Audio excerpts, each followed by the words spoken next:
Chapter 1. The Place Where Dreams Begin. Baozi Mountain. As Sun Weiqiang beheld the diminutive figure of Sun Wukong and the youthful, radiant Bulma in the distance, a tempest of emotions surged within him. His blood raced with fervor. An entity known as nostalgia surged and roiled within the depths of his heart. Sun Wukong and Bulma were the beloved characters from his childhood, the main figures of the anime Dragon Ball. To witness them in person, to experience this moment, sent every cell in Sun Weiqiang's body into a jubilant frenzy. Having traversed into the Dragon Ball realm, once he confirmed this reality, he seized the opportunity to escape from the peculiar orphanage where he resided. His first destination was Baozi Mountain, where he yearned not only to meet Sun Wukong, but also to latch onto this formidable ally and ascend to the pinnacle of life. Though he was unaware of Sun Wukong's age at this juncture, or if he was even present at Baozi Mountain, Sun Weiqiang still made his way there. Little did he expect that upon arrival, not only would he fulfill his wish, but he would also encounter Bulma, which was indeed a delightful surprise. With all his might, Sun Weiqiang dashed forward. The air was brisk, though not uncomfortably so. The scene unfolding before him was strikingly familiar. The overturned vehicle, the blue fish lying on the ground, the innocent and adorable little Wukong, and the vibrant, youthful Bulma in her pink dress with a playful ponytail. Was this not precisely the day when Sun Wukong and Bulma first crossed paths at Baozi Mountain? I arrived just in time, Sun Weiqiang silently exclaimed within. I wonder if Wukong's Rui Bang has already peeked beneath Bulma's skirt? If memory serves me right, she's donned a triangular pair of white panties adorned with little pink flowers. As Sun Weiqiang approached the duo, he found himself at a loss for words.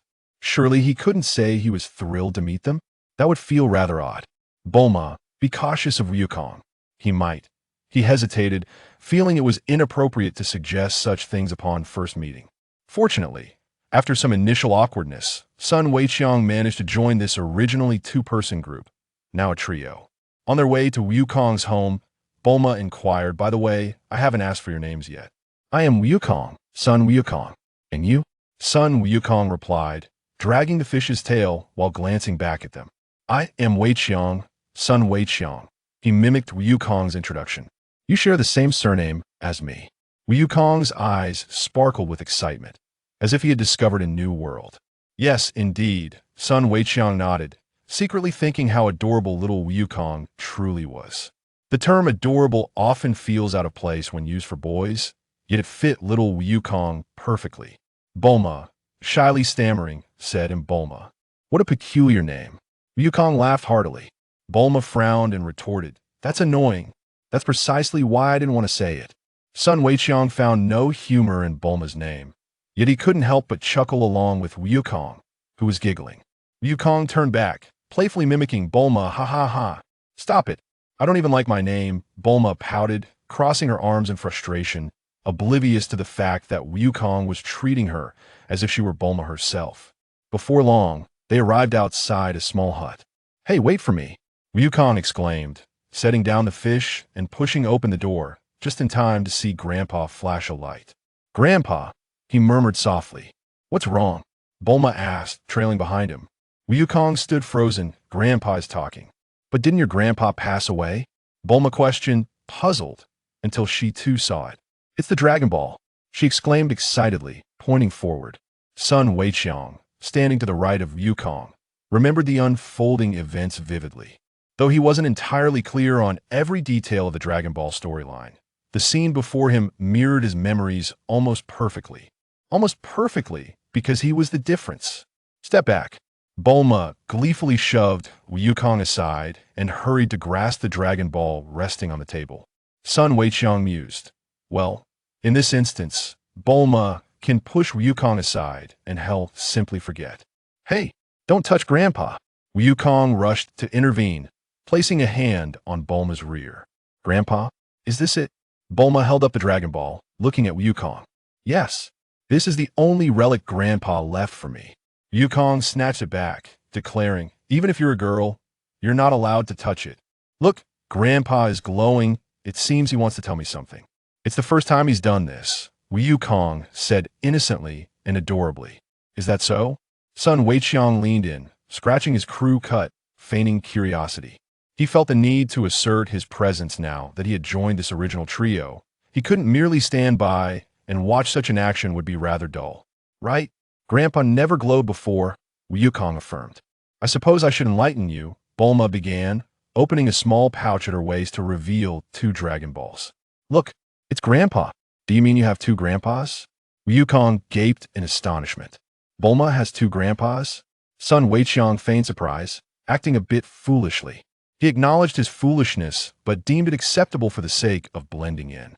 Surely, he couldn't say, I know. That's the Dragon Ball, gather 7 to make a wish. As far as he knew, this information wasn't widely known, especially not for a child like him. Chapter 2. High energy ahead. This isn't Grandpa, it's the Dragon Ball, Bulma clarified. Dragon Ball?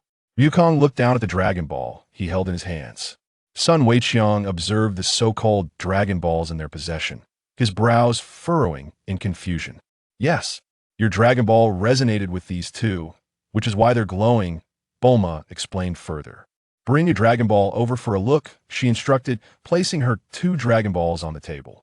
Little Wukong obediently set down his Dragon Ball as well. The 3 Dragon Balls gathered together, shimmering brightly.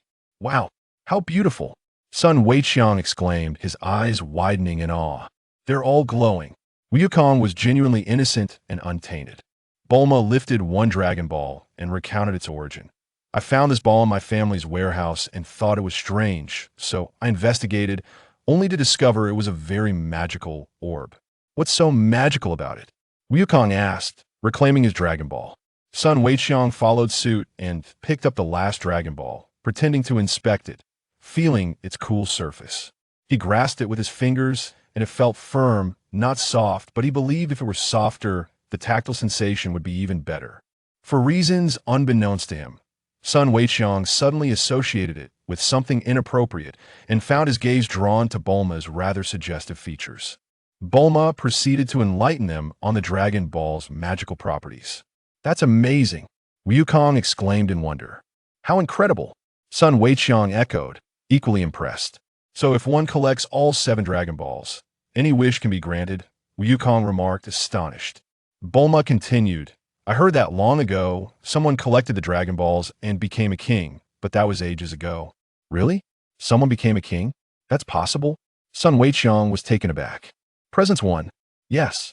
But now, the 7 Dragon Balls are scattered across the world, Bulma added, responding to Sun Wukong, while including a remark. Is that why you're out searching for them? The innocent little Wukong asked, unlike another son who always had a facade. Exactly. Bulma held up the 5-star Dragon Ball, continuing, this 5-star ball was the one I painstakingly found 10 days ago in a northern valley. Grandpa has the 4-star ball. Wukong's eyes sparkled with joy as he held the Dragon Ball. It's the 4-star ball, Bulma emphasized, then stood up, her fists clenched. I've decided what wish I want to make, although I really want endless strawberries. But I've concluded that finding the perfect boyfriend is the most important.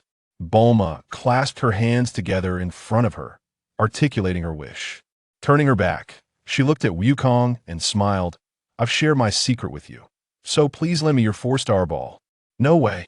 This is Grandpa's relic. Wukong protectively clutched his Dragon Ball, refusing to lend it to Bulma. Come on, what a stingy little boy.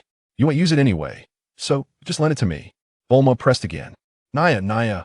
Wukong stuck out his tongue, resolutely refusing to lend it. At that moment, Sun Wukong chose to remain a spectator, enjoying the unfolding drama.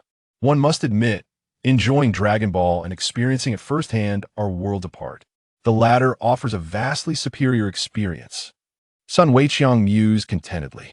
Watching Wukong stick out his tongue, Bulma suddenly had an epiphany. Hands on her hips, I see now. In the next instant, she wore a rather mischievous expression, implying, so, you're quite mature for your age. Upon witnessing this, Sun Wukong conceded that he had indeed forgotten a crucial detail. He was quite eager to ask, Bulma, oh Bulma, how did you discern that Goku is quite precocious? How come I failed to see it? Sun Wukong blinked, perplexed by the meaning behind the words. Then, without a hint of hesitation before Sun Wukong, Bulma turned her body towards Sun Wukong, swayed her waist, and nonchalantly lifted the hem of her pink dress, revealing her delicate underwear. Chapter 3. Departure. The Quest for the Dragon Balls. Wow, this is exhilarating. Sun Weiqiang's gaze fell upon the coveted area of Bulma's form, his heart racing with excitement. Well, it seems Bulma is pulling such a stunt here. I wonder if anything similar has occurred in the original Dragon Ball world? Surely it has, right? He had yet to observe any impact on the Dragon Ball versions of Sun Wukong and Bulma, nor any consequential changes. Had he forgotten this little subplot? Sun Weiqiang mused silently, his eyes curiously darting towards Bulma, devoid of any shame. Nonsense. He was merely a child. Although he was already 12, he appeared to be of similar stature to Goku, hardly towering over him. What do you think? I can let you touch it. Bulma teased Sun Wukong. To her surprise, little Wukong replied, I don't want to touch someone else's dirty bottom. This retort prompted Bulma to lower her dress, indignantly exclaiming, How rude. My bottom is quite clean. Ha ha ha ha ha. Sun Weiqiang burst into uncontrollable laughter, unable to hold back his amusement. Stop laughing. My bottom is really clean. Bulma shot a glare at Sun Weiqiang. Sun Weiqiang thought, I'm not laughing at the cleanliness of your bottom. Besides, is that area really clean? Who told you that? Then Bulma invited both of them, by the way. Why don't you join me in searching for the Dragon Balls? Accompany you on the quest for the Dragon Balls? Sun Wukong looked up at Bulma. Bulma urged, a true man should venture out to train. Can training outside make me strong like Grandpa? Sun Wukong innocently expressed his thoughts. Of course. You probably only know the mountain you live on. You've never seen the ocean, have you? Outside, you'll encounter bustling cities filled with people and even see dinosaurs and monsters. Bulma continued to entice, while Sun Weiqiang watched her paint an enticing picture, one that was grand and full of infinite possibilities. Little Wukong listened with wide-eyed wonder. That sounds like fun. We'll go and see. Exactly. That's the spirit of a true man. Bulma snapped her fingers, affirming that Sun Wukong was indeed a man. Little Wukong is so easily persuaded. He's about to be tricked out of his wits. Sun Weiqiang thought to himself. Sun Wukong stated, but I can't give you this Dragon Ball. I want to keep it with me. No worries. As long as you lend it to me at the crucial moment, it's all good. Bulma waved her hands dismissively, smiling brightly, then turned to Sun Weiqiang and asked, Weiqiang, how about you? Do you want to join us in experiencing the vast world and embarking on a wonderful journey of life? Of course. I'm a man too. Sun Weiqiang raised his right fist in affirmation. Bulma secretly rejoiced. This is almost a success. With these two children accompanying me, they are perfect for being my personal bodyguards. Once my wish is fulfilled, I shall not concern myself with what happens next. Her invitation to Sun Weiqiang was equally motivated by her appreciation of his strength. Previously, her vehicle had been overturned by Sun Wukong, but it was Sun Weiqiang who managed to set it upright with remarkable effort. Sun Weiqiang possessed extraordinary strength despite his small stature, which was noteworthy. This body he inhabited in the Dragon Ball world had remarkable martial arts talent, having dominated several martial arts classes in a peculiar orphanage, and winning multiple youth martial arts competitions with an undefeated record, claiming all championships. He had caught the attention of several renowned martial artists, who believed that with diligent training, he could achieve remarkable results at the World Martial Arts Tournament in the future. After Sun Weiqiang's arrival in this world, he discovered that his body had undergone an unknown transformation. His martial arts potential had surpassed even his previous self. Every martial arts technique he encountered, he learned in an instant. Nevertheless, even with such prowess, Sun Weiqiang still felt he could not compare to Sun Wukong. The gap between them was vast. The Scion's combat talent was simply too extraordinary. This was why he sought to latch on his son Wukong's coattails. Then let us embark on this joyous journey now, Bulma declared, and the trio set off immediately. Once outside, Sun Wukong curiously inquired how they would locate the other Dragon Balls. Bulma produced her Dragon Ball radar and explained the situation to both of them. Shortly thereafter, Bulma settled into the driver's seat of a white motorcycle that had emerged from a multi-functional capsule. Sun Wukong attempted to leap onto the vehicle, but was outpaced by Sun Weiqiang. Little Wukong, stand back. Let me take a turn. It's time for me to enjoy some benefits from Bulma. He took his seat, wrapping his little arms around Bulma's slender waist. Not gonna lie, it's quite soft. Vegeta, one more or one less doesn't make a difference. Sun Weiqiang's mind wandered, conjuring thoughts of the future prince of all scions, Vegeta. Sun Wukong also hopped onto the bike, holding on to Sun Weiqiang. Hold on tight, we're off. Whoosh! Bulma pressed the accelerator, and the white motorcycle sped away with incredible swiftness. Wow! Sun Wukong exclaimed loudly. How fast? Sun Weiqiang joined in the excitement, believing his reaction to be quite normal. After all, he was now the same age as Sun Wukong. Incredible! This monster runs even faster than I do, Sun Wukong declared with enthusiasm, his uniquely styled hair flowing behind him. The sound of rushing wind roared in his ears as Sun Weiqiang tightly wrapped his arms around Bulma's waist, pressing close, and excitedly remarked, "Yes, even faster than me." Bulma turned her head slightly and suddenly exclaimed, "Hey, I warn you, don't you dare touch me inappropriately." In Sun Weiqiang's mind, he resolved to refrain from indiscriminate touching and merely embrace. Yet, a fleeting thought crossed his mind, had he not joined. Bulma's words would have been directed at little Goku. "Oh, Goku, there is no need for gratitude. After all, we both share the surname Sun. Allow me to bear this ill-suited warning for your innocent self." As Bulma piloted her motorcycle further away from Goku's abode, she eventually ascended into the sky. The white motorcycle, gliding along the ground, resembled a bird in flight, soaring upward. "Wow!" Bulma exclaimed. "Ah!" echoed Goku. "Ah!" Sun Weiqiang joined in, fully embracing the moment. With a thud, the motorcycle landed smoothly. Bulma, her feet firmly planted on the ground, released a heavy sigh. That was terrifying. Sun Wukong exclaimed, "I just soared into the heavens. How magnificent." Sun Weiqiang, indeed. It startled me quite a bit. Whether or not he was genuinely frightened, only he knows. Bulma is putting on a facade. Outwardly, she claims it's nothing at all, while inwardly she is astonished by the steepness of that slope. Subsequently, Bulma retracts the side stand of her motorcycle, secures it, and dismounts. Covering her mouth with a laugh, she says, "I apologize, please wait a moment. I shall return shortly." Sun Weiqiang recalled distinctly what Bulma was about to do next. However, Sun Wukong, sitting in the vehicle, appeared perplexed and inquired, "What is the matter? Where are you going?" Bulma, feeling exasperated, pressed her legs together and clenched her fists at her sides, retorting, "You are truly oblivious. When a lady expresses such sentiments, it signifies a need to visit the restroom." With that, Bulma dashed away, suddenly beset by urgency. Who could withstand such a predicament? What? It's merely to relieve herself. Sun Wukong chuckled heartily. "You are not permitted to follow me," Bulma instructed before retreating behind a large rock not far away to attend to her needs. Sun Wukong and Sun Weiqiang leapt from the vehicle. The former gazed at the latter and remarked, "Isn't it convenient to relieve oneself here? What a peculiar girl she is." Sun Weiqiang felt a hint of amusement.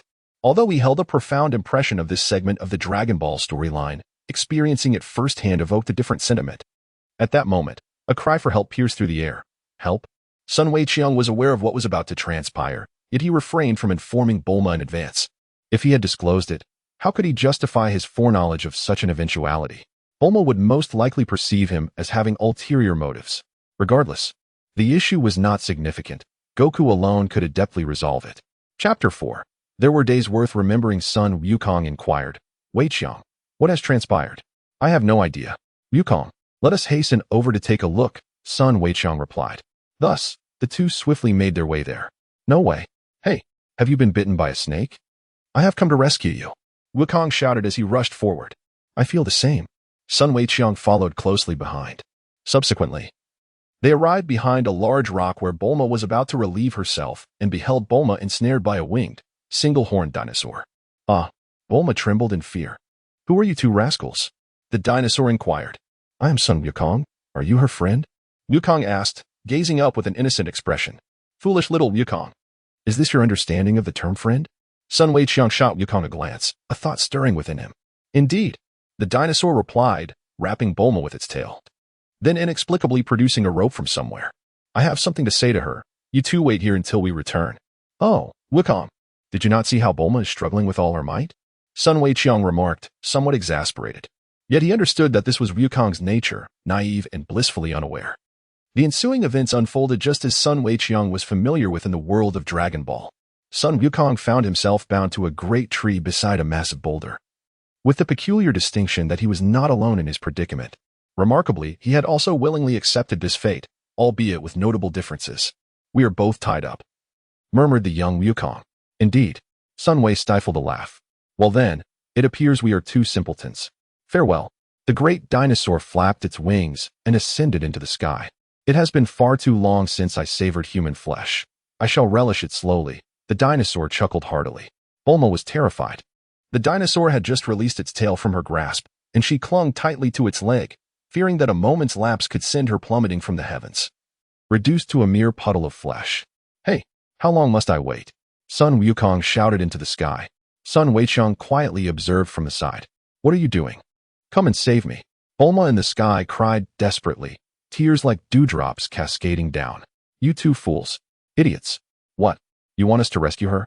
If only she had said so earlier, Sun Wukong remarked to Sun Weiqiang. "Exactly. If she hadn't mentioned it sooner, how could we have known?" Sun Weiqiang wholeheartedly sided with Sun Wukong. As for Bulma's initial cries for help, he had completely disregarded them. With a flick of his tail, Sun Wukong effortlessly untied the ropes binding him and Sun Weiqiang. His skillful maneuver required no brute strength from either of them. "However, we cannot fly, can we?" Sun Wukong glanced up at the sky. "Wukong, you should take Bulma's motorcycle and soar into the heavens to rescue her, while I remain on the ground to assist you." Sun Weiqiang suggested that he understood how the Little Monkey King would rescue Bulma. So he assigned tasks to both of them to avoid recklessly joining forces with the Little Monkey King and ascending to the heavens, which might introduce unforeseen variables. Who knows what unexpected events might transpire? Without hesitation, Sun Wukong dashed towards the white motorcycle that Bulma had left behind. One dared to speak, and the other dared to act. Climbing onto the motorcycle, Sun Wukong imitated Bulma's previous posture, albeit with a difference. He stood and leaned forward while driving. Remembering the route, he thought, why not give it a try? It moved. With a mere attempt, Sun Wukong successfully started the engine. With a swift twist of the throttle, the front wheel of the motorcycle lifted off the ground, and he sped away, vrooming rapidly. "Bulma, just wait a moment. Don't rush. We are on our way to rescue you." Sun Weiqiang sprinted on the ground, kicking up a cloud of dust, waving to Bulma, who was captured in the sky, signaling. "I'm here." Bulma cried even harder. "Don't rush. Why don't you come and try? How can I not be anxious? Hurry up, you two fools." "Fools," she shouted in frustration. "Damn it. We are here to save you, and you still dare to scold us." Sun Weiqiang silently grumbled. Before long, Sun Wukong exclaimed, "I'm coming." His eyes gleamed with excitement as he set his sights on the enormous dinosaur in the sky, twisting the throttle to its fullest. Up, and away he soared. Bulma stretched her arms as far as she could, hoping to be rescued by the approaching Sun Wukong. Sun Wukong ascended to the arc-shaped transparent canopy of the motorcycle, exclaiming, "I have come to rescue you." Yet, despite his leap, he still could not reach it. "Wukong." Bulma attempted to grasp Sun Wukong's hand, but she too fell short. Ha ha ha ha. The colossal dinosaur turned its head and burst into laughter, mocking the child's audacity. With another leap, Sun Wukong still fell short. "Fool," the mighty dinosaur mocked. As Sun Wukong's body fell naturally, he drew out the red Rui Bang from his back and shouted, "Rui Bang, extend." The small red rod in his grasp shimmered momentarily before elongating. "Taste my Rui Bang." With both hands gripping the Rui Bang, Sun Wukong let out a mighty roar and swung the rod with great force. Gaia! The colossal dinosaur was struck on the head by Sun Wukong's blow, letting out a dreadful cry as it plummeted from the sky. Bulma, caught in its claws, felt the grip weaken and was released. Bulma escaped the dragon's grasp, yet still fell from the heavens. Oh. Looking down at the ground, Bulma was horrified, her face drained of color, limbs flailing as she cried out, "Someone, come save me." With a successful strike, Sun Wukong raised his left hand in a gesture of triumph, his face beaming with joy. Upon hearing Bulma's plea, he flung the Rui Bang held in his right hand. "All right, go." Soon, Sun Wukong landed gracefully, while the massive dinosaur lay motionless at the base of the cliff. Sun Wukong gazed downward, muttering to himself, "If I were to fall, even I would be powerless to save myself." Meanwhile, Sun Weiqiang stood atop a high ground. Where not far from him, Wukong's Rui Jingu Bang secured Bulma against the vertical mountainside. A cacophony erupted, akin to rivers surging into the sea. "Alas, I still ended up wetting myself," Bulma lamented. Slightly further below her, Little Wukong raised his left hand, joyfully beaming as he exclaimed, "How wonderful!" Above Bulma, Sun Weiqiang looked down and noticed her predicament. In the sunlight, it glistened like crystal. Both above and below, spectators were present, and Bulma felt utterly humiliated. "Stop staring. Quickly help me up," she shouted at Sun Weiqiang. "All right," he replied, rushing to her aid. By the time Bulma was rescued, Sun Wukong had already climbed up from below. Bulma sought refuge nearby to rectify her personal dilemma. From her small bag, she retrieved a universal capsule containing fresh clothing and changed her attire. Once again atop her white motorcycle, she ferried Sun Weiqiang and Sun Wukong as the trio continued onward. "What a resilient motorcycle. It has broken at all," Weiqiang mused. The white motorcycle faced the setting sun, vrooming away into the distance. As he gazed at the rosy sky and earth, Sun Weiqiang couldn't help but reminisce about his childhood, recalling the first episode of the Dragon Ball anime he had watched. The ending theme replayed in his mind, long hair cascading naturally, Bulma in white gazing out at the rain. The imagery floated vividly in this moment. He began to hum the melody in the familiar Chinese version. "Wind, low and gentle, rain, tender and soft." "What song are you singing?" "It sounds lovely," Bulma, driving, complimented. "It's nice." Little Wukong, seated behind Weiqiang, chimed in cheerfully. "I don't even know what it is. I just picked it up because it sounded nice," Weiqiang offered casually. His thoughts, however, drifted away from them, back to his childhood before his journey through time, when he often visited his grandparents after school to watch television. His favorite was always Dragon Ball. Those memories remained vivid, a testament to his cherished childhood. He recalled a day, though he could not pinpoint when. But he remembered the joy of purchasing the first Dragon Ball anime disc at a market stall with his sister. The elation of that moment, the feelings it evoked, were so delightful that even years later, they remained unforgettable. Prior to that day, he had never seen the entire first series. To encapsulate it in a simple phrase, there were days worth recalling, and to add another, with profound affection until the end of time. Chapter 5. The affairs in the bathroom. On the evening of their encounter, Bulma used a universal capsule to conjure a house on a flat expanse. "Wukong, what are you doing? Hurry over here," Bulma called out upon realizing that only Weiqiang was by her side, while Wukong lingered behind. "Bulma, are you truly not a magical creature?" Sun Wukong hesitated before approaching her, brandishing his Rui Jingu Bang in a mock battle stance. "Fool, do you wish to sleep outside?" Bulma retorted before stepping inside.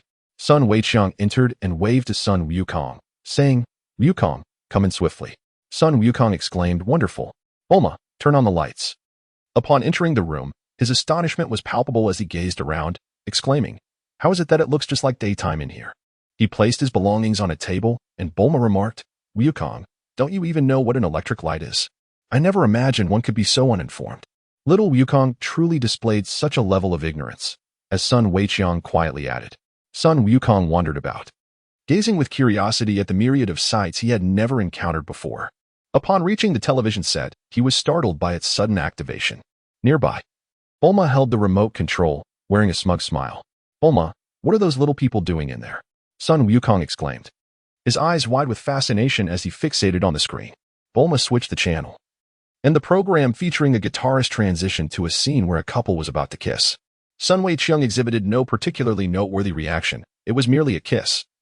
After all, before his time travel, he had no idea how many intimate films featuring couples he had watched.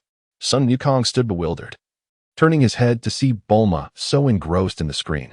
He noticed the object in her hand, dark and mysterious, and he seized it, muttering to himself, "What is this?"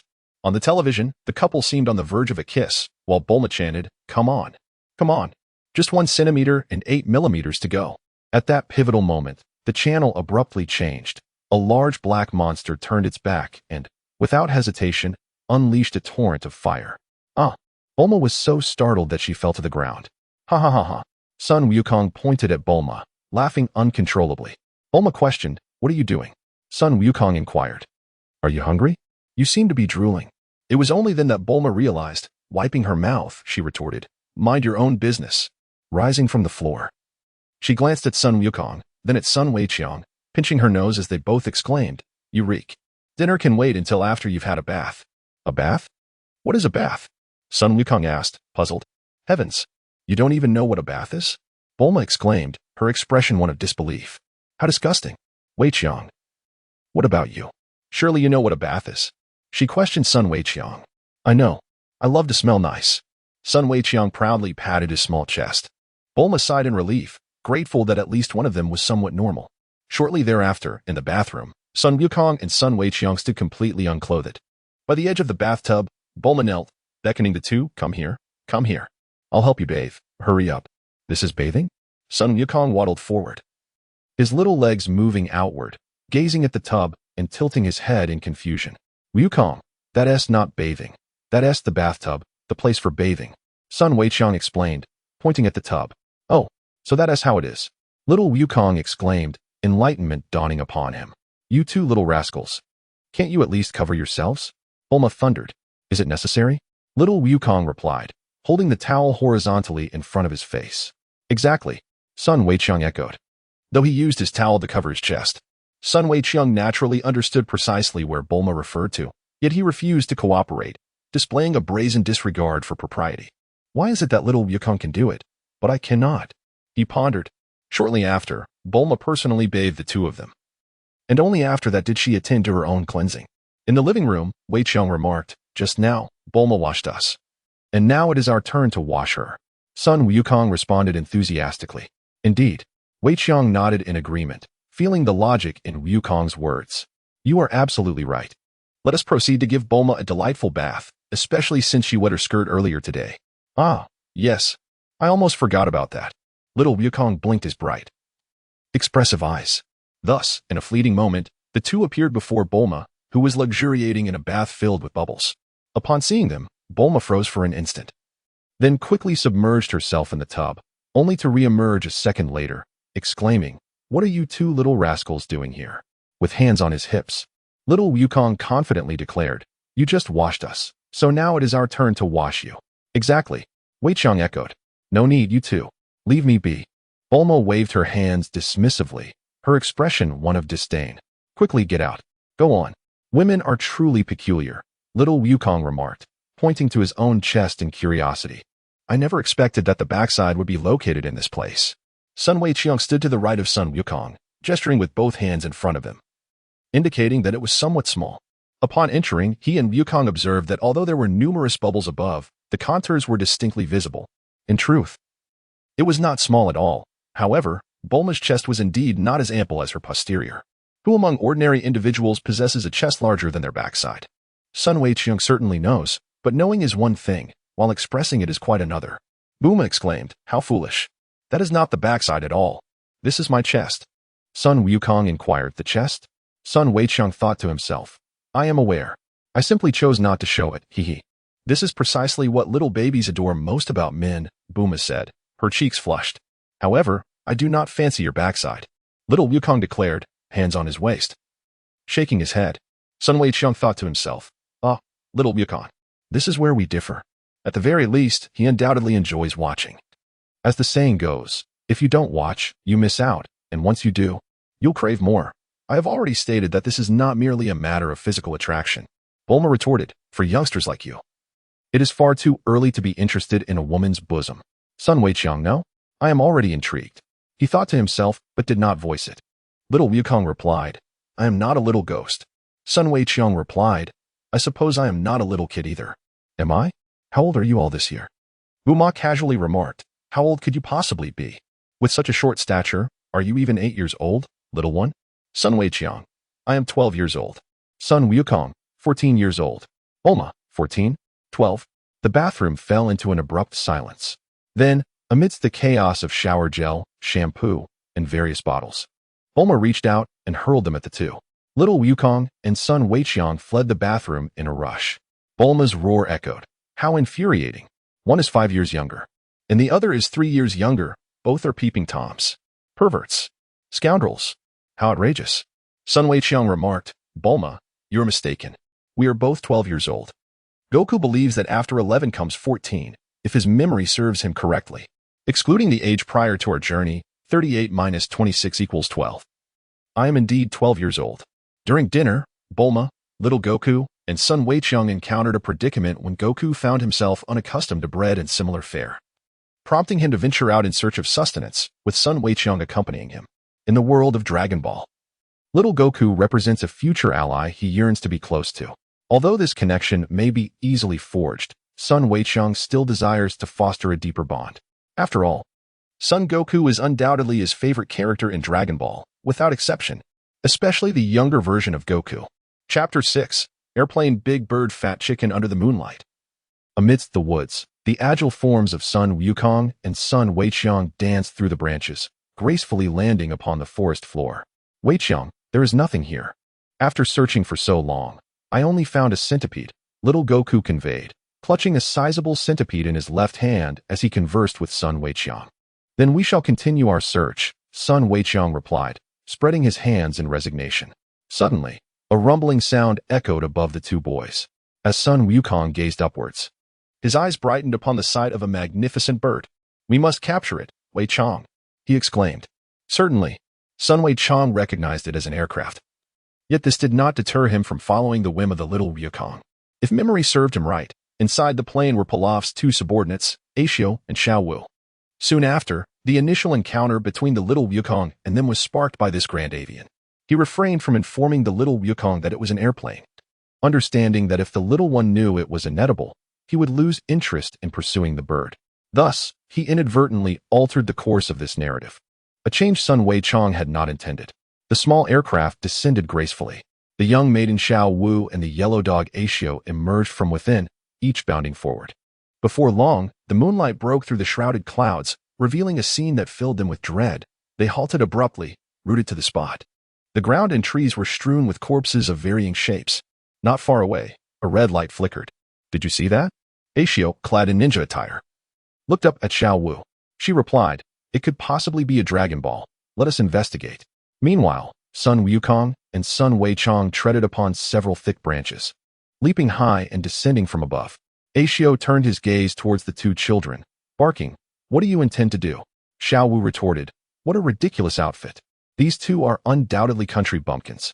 Standing before the grand bird, little Wukong pointed at the two individuals, striking a pose as he proclaimed, "I found this bird first, and you are not allowed to take it away. I adore roasted little birds." The most refreshing and unconventional robbery that Sun Weiqiang has ever heard of is none other than this. Although the individuals involved were oblivious, Wukong is indeed correct.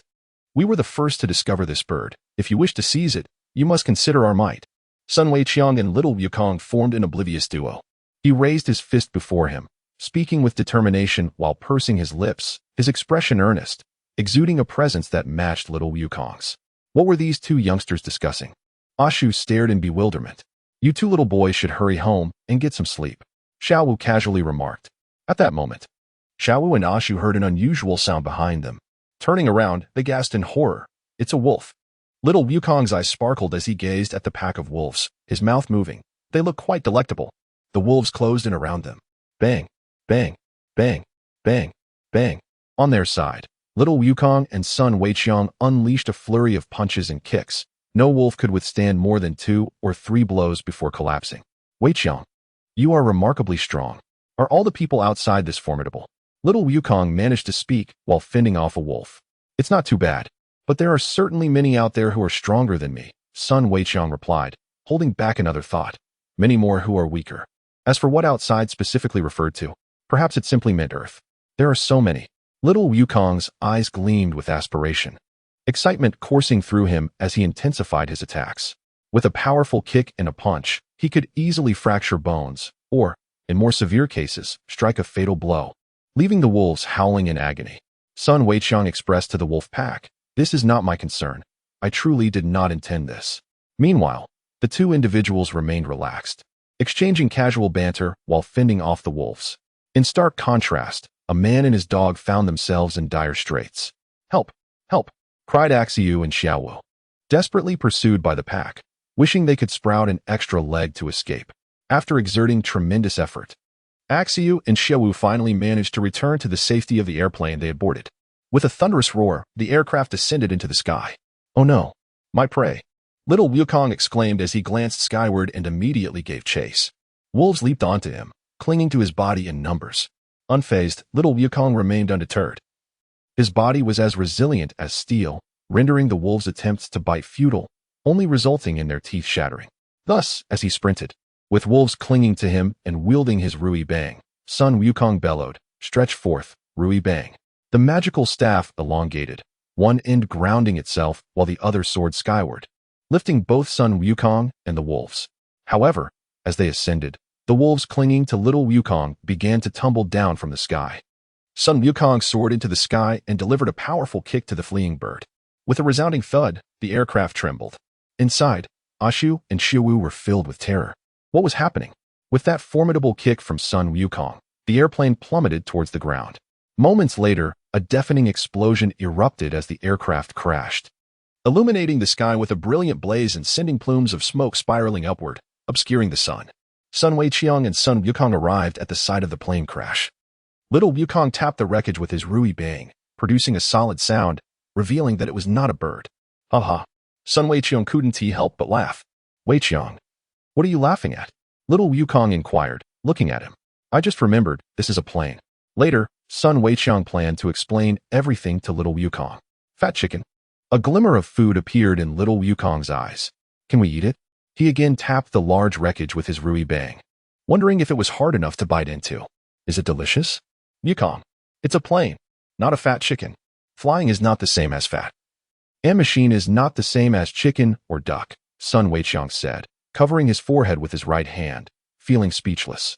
Why are you always thinking about food? Although he understood Wukong's nature, he still felt a hint of exasperation. Oh, can we eat it? No, you cannot. Upon hearing this, little Wukong's mood soured instantly. His head drooping. Wukong, we still have wolves. We've defeated so many. We'll be full. Sun Weiqiang reminded him. Right. Little Wukong's spirits soared 100-fold. He and Sun Weiqiang departed from the crash site, where the unfortunate Xiaowu and Xiao hung from a tree, looking quite miserable. Inside, Bulma sat in a chair reading when she heard Sun Wukong's voice outside. We're back. Why did it take you so long? Bulma set down her book and stood up to open the door. With a click, the door opened, revealing Sun Wukong and Sun Weiqiang. No. We caught a centipede and some wolves. You can roast them. Little Wukong exclaimed, joyfully lifting the large centipede in his left hand and turning around, while a dazed wolf, struck and confused, stood nearby, its large yellow oval eyes uncomfortably close to Bulma's. Startled, Bulma nearly dropped her eyes to the ground and let out a scream. Bang! The door slammed shut as she rushed back inside. Ha ha ha ha ha. Sun Weiqiang laughed heartily beside Wukong, their laughter echoing into the peaceful night. Chapter 7. That morning incident. Night. Before sleep. The quilt was so soft and fluffy, feeling truly comfortable. Little Wukong lay atop the plush bedding, bouncing joyfully from side to side, exclaiming, It's been so long since I've slept with someone. Why does it feel so strange? Sun Weiqiang, listening and watching the excited little Wukong, silently pondered. No. Aren't you sleeping with us? Sun Wukong asked. What are you joking about? Bulma shot a glare at Sun Wukong.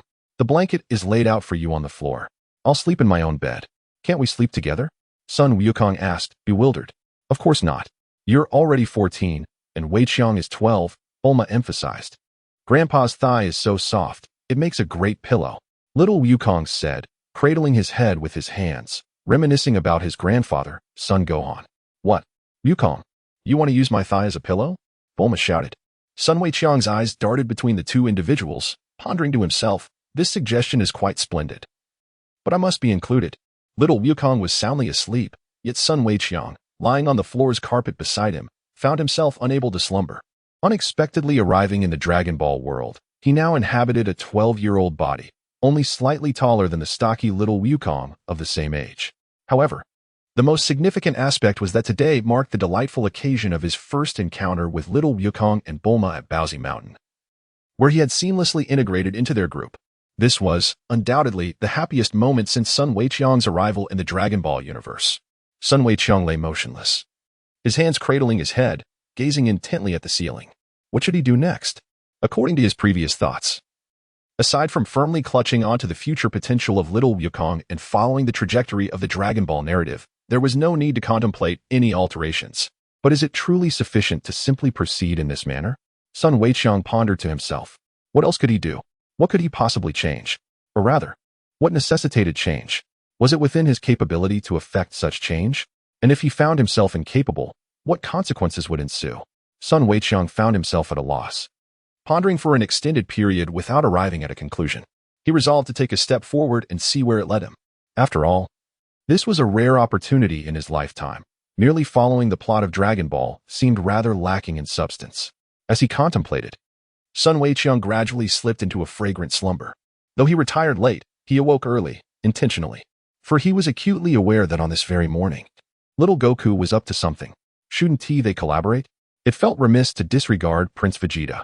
At a certain moment, little Goku stirred awake, and shortly thereafter, he exclaimed, "It truly resembles Grandpa's thigh." He gazed at the side of the bed, where a pair of long, white legs were exposed. "Goku, let us not beat around the bush. How could your grandfather's thigh compare in length to Bulma's?" Sun Wukong mused inwardly, finding it hard to believe that Bulma's alluring long legs could possibly be compared with the shorter ones of old Son Gohan. A vivid image flashed in his mind. Imagining Bulma and old Son Gohan standing side by side for comparison, it appeared utterly ridiculous. However, little Goku's thought process was indeed peculiar, and Sun Wukong could comprehend that. It had been a long time since he had engaged in such activities. Perhaps he would give it a try. As little Goku spoke, he had already climbed onto Bulma's bed. Although he claimed to desire resting his head on her thigh, he actually nestled in between her legs, laying his head there. Coincidentally, Bulma's legs were spread wide, her sleeping posture rather unrefined, thus granting little Goku an advantageous position. Not long after settling down, little Goku sensed something awry. Rising up to lightly pat Bulma a couple of times. "How strange," he murmured, contemplating further actions. Yet before proceeding, he turned to Sun Wukong and said, "Weiqiang, you should give it a try too. It's soft and quite comfortable, just to my liking." Sun Wukong had long been eager to partake. He responded to little Goku, "Is that so?" "Indeed. You'll discover just how soft and comfortable it truly is," little Goku replied earnestly. "Very well then." Sun Wukong nodded in agreement. Little Goku shifted aside, making space for him. Sun Wukong swiftly climbed onto Bulma's bed, reclining much like little Wukong, with his head resting there. "Is it comfortable?" little Wukong inquired. "Indeed, it's quite comfortable," replied Sun Wukong. "How could it not be? That place is one of the aspirations of men. Before his time travel, he had never had the opportunity to engage in such activities. However, little Wukong encouraged him to give it a try. Sun Wukong had not contemplated this matter. He initially believed he would have to muster the courage to approach little Wukong once he had finished his tasks. Although, according to his earlier thoughts, by the time it was his turn to sleep on Bulma's bed, her triangular underwear would have already been removed by little Wukong. "Little Wukong, you are truly kind. Not keeping all the fun to yourself and thinking of me. My sincere desire to cling to your leg is not in vain." Sun Wukong expressed his gratitude in his heart. The events that followed were etched in Sun Wukong's memory. Bulma's white underwear did not escape fate, as little Wukong effortlessly pulled it off. Subsequently, when little Wukong fixed his gaze in that direction, he let out a scream. "Wow, it looks like I've seen something terrifying." Startled from her deep slumber, Bulma sat up abruptly, glancing around in confusion. "What happened? What's going on?" At that moment, little Wukong hopped off the bed, raising his arms and exclaimed, "It's gone! It's gone! The Dragon Balls are gone?" Bulma hurriedly leaped off the bed to investigate. Sun Wukong turned his back, his right hand covering his mouth to stifle a laugh. At the white round table, Bulma opened her small bag and, upon discovering the Dragon Ball still inside, exhaled in relief as she poured it out. Holding a Dragon Ball in her hand, Bulma glanced down and spoke. "What is this? It's clearly right here. You really startled me." After her self-reflection, Bulma shouted towards the bedroom. "What are you up to? Goku, are you still not awake? Little Goku?" Sun Wukong, continue to suppress your laughter. Afterwards, Xiao Wukong and Sun Wukong ventured outside to the expansive open ground to exercise. Time flowed naturally. What were they doing? A large sea turtle was unexpectedly lifted from behind, its head stretching back in surprise. Startled, Xiao Wukong released his grip, tossing the creature aside as he recoiled in fright. The sea turtle, dripping with cold sweat, spoke human words from its beak. Upon witnessing this, Sun Wukong approached to take a closer look. Inside the room, Bulma, hearing some peculiar words spoken by Wukong outside, stepped out to inquire about the situation. As she opened the door, she was greeted by a large sea turtle, with both Sun Wukong and Sun Wukong standing at the threshold. "Excuse me, may I trouble you for a glass of salt water?" the sea turtle requested, adding, "If possible, could you also include some seaweed?" Bulma remarked softly, "What a delightful turtle." After all, it was the sea turtle belonging to Master Rashi, and indulging in a little luxury was perfectly reasonable, as Sun Wukong mused. Having feasted to satisfaction, the sea turtle expressed its gratitude, Thank you for your hospitality. I am quite full now. Subsequently, it began to narrate its tale. Chapter 8.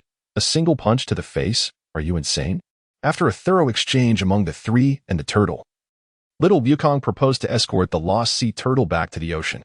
However, Bulma disagreed, insisting that they should first search for the Dragon Balls.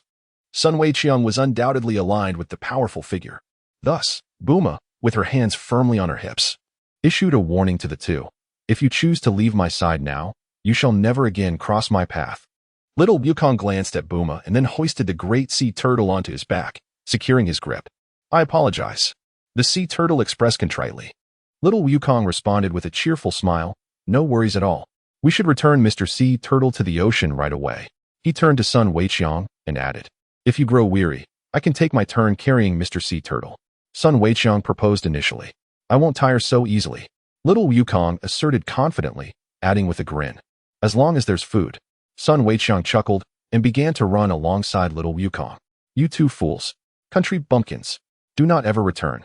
Bulma exclaimed, exasperated by their sudden departure. Yet, she quickly reminded herself, oh, I almost forgot. Goku took the 4-star ball with him. Just then, a colossal dinosaur appeared not far to Bulma's right, causing the ground to tremble beneath her. In a hurry, she gathered her belongings and sped off in pursuit. Wait for me. I'm coming with you. Bulma called out as she caught up to them. Sun Weiqiang and little Wukong halted in their tracks.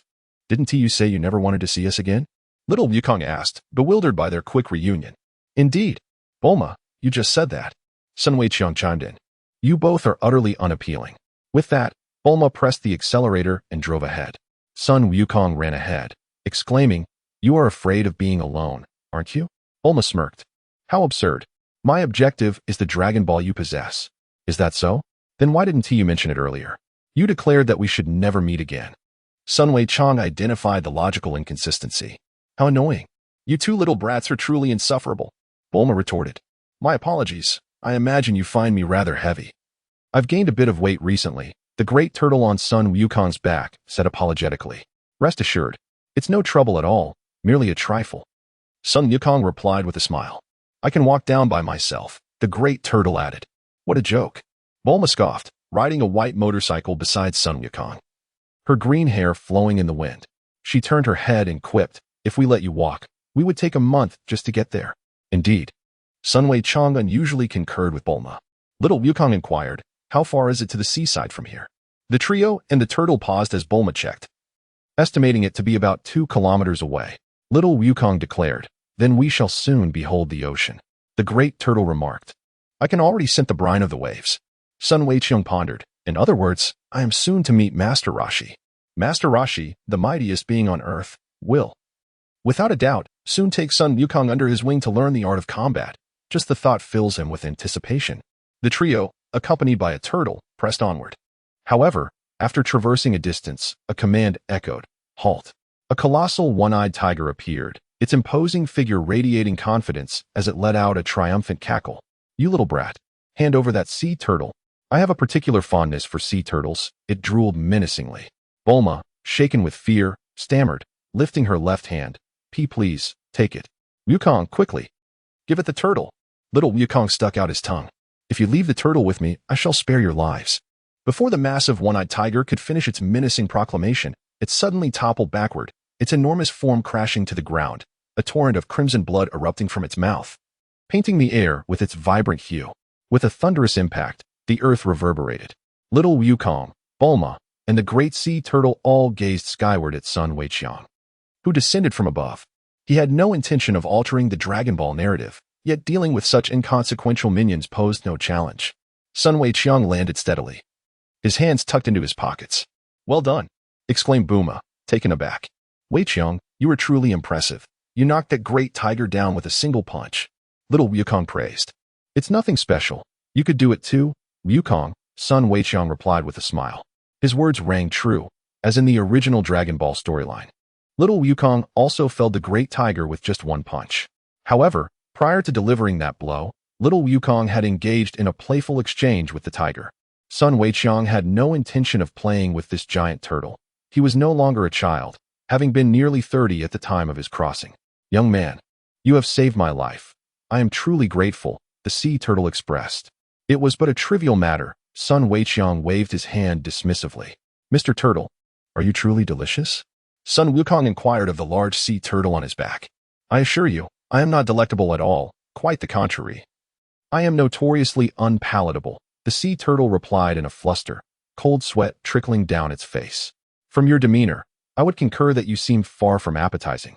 Little Weiqiang echoed the turtle's sentiments. The sea turtle sighed in relief.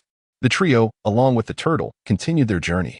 Before long, however, a sense of foreboding washed over Sun Weiqiang as he ran along the path. He had saved the turtle's life. Would Master Roshi now bestow upon him the flying nimbus?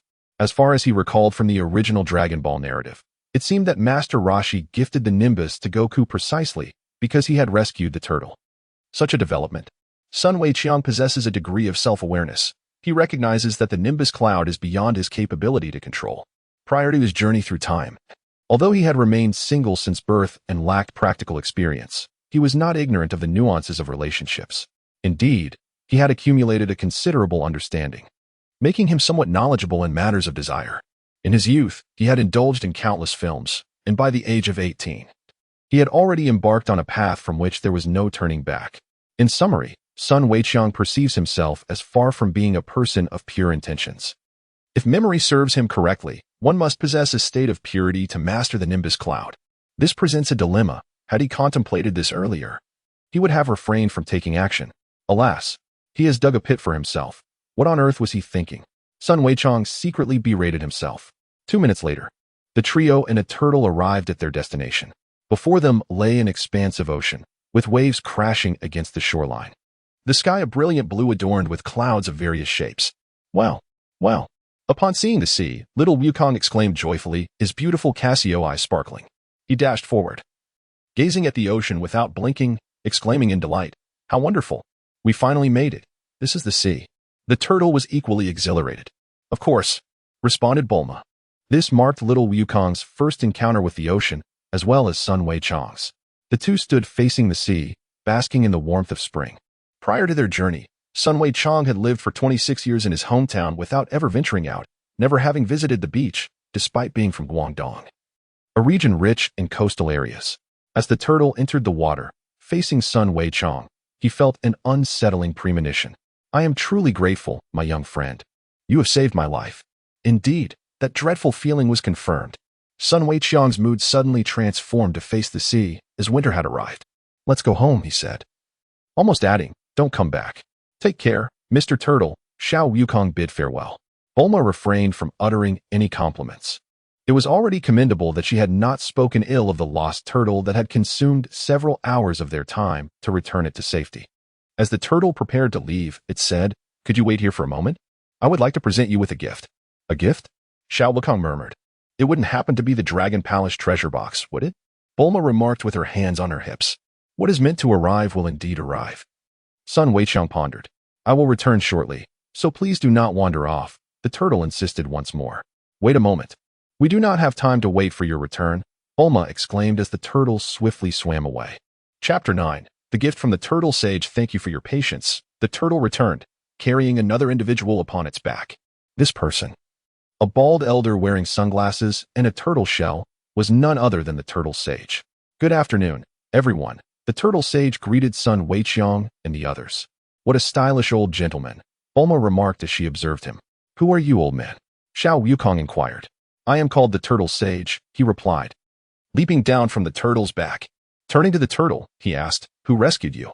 It was that little brother, the turtle indicated with a gesture towards Sun Weiqiang. Thus, the turtle sage approached Sun Weiqiang, expressing, I owe you my gratitude, little brother. Allow me to present you with a fine gift. Yet I cannot escape this calamity. Sun Weiqiang thought to himself. A gift? Bulma questioned, perplexed. Xiao Wukong looked at the turtle sage with curiosity. The turtle sage turned his back to them, facing the sea, wielding his summoning staff, and called out loudly, Come forth, Phoenix. Phoenix?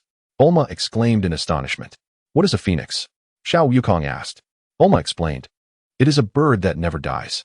Xiao Wukong then queried. Will such a bird really come here? Sun Weiqiang remarked, I have no idea. After a while, Bulma gazed at the sky, noticing the absence of any birds, and curiously exclaimed, Why hasn't anything appeared? The turtle sage interjected. That immortal bird met its demise last year due to food poisoning. Is that so? The turtle sage continued.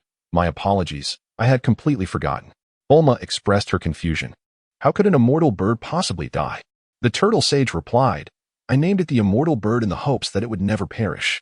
After a moment of contemplation, he snapped his fingers and declared, All right, let us use this instead. Come forth, Nimbus. The turtle sage looked skyward and waved his summoning staff for the second time. Sun Weiqiang felt a sense of foreboding, envisioning himself leaping onto the Nimbus only to tumble unceremoniously to the ground, creating an embarrassing scene. No, he need not fall flat on his backside. Sun Weiqiang conceived an idea. It's settled. Let's do it. The Nimbus cloud? Little Wukong was quite intrigued. Bulma appeared somewhat perplexed, asking, Is that a funnel for guiding gold? Soon, the sound of rushing wind echoed, and a small golden cloud soared from the distant sky, materializing before the onlookers.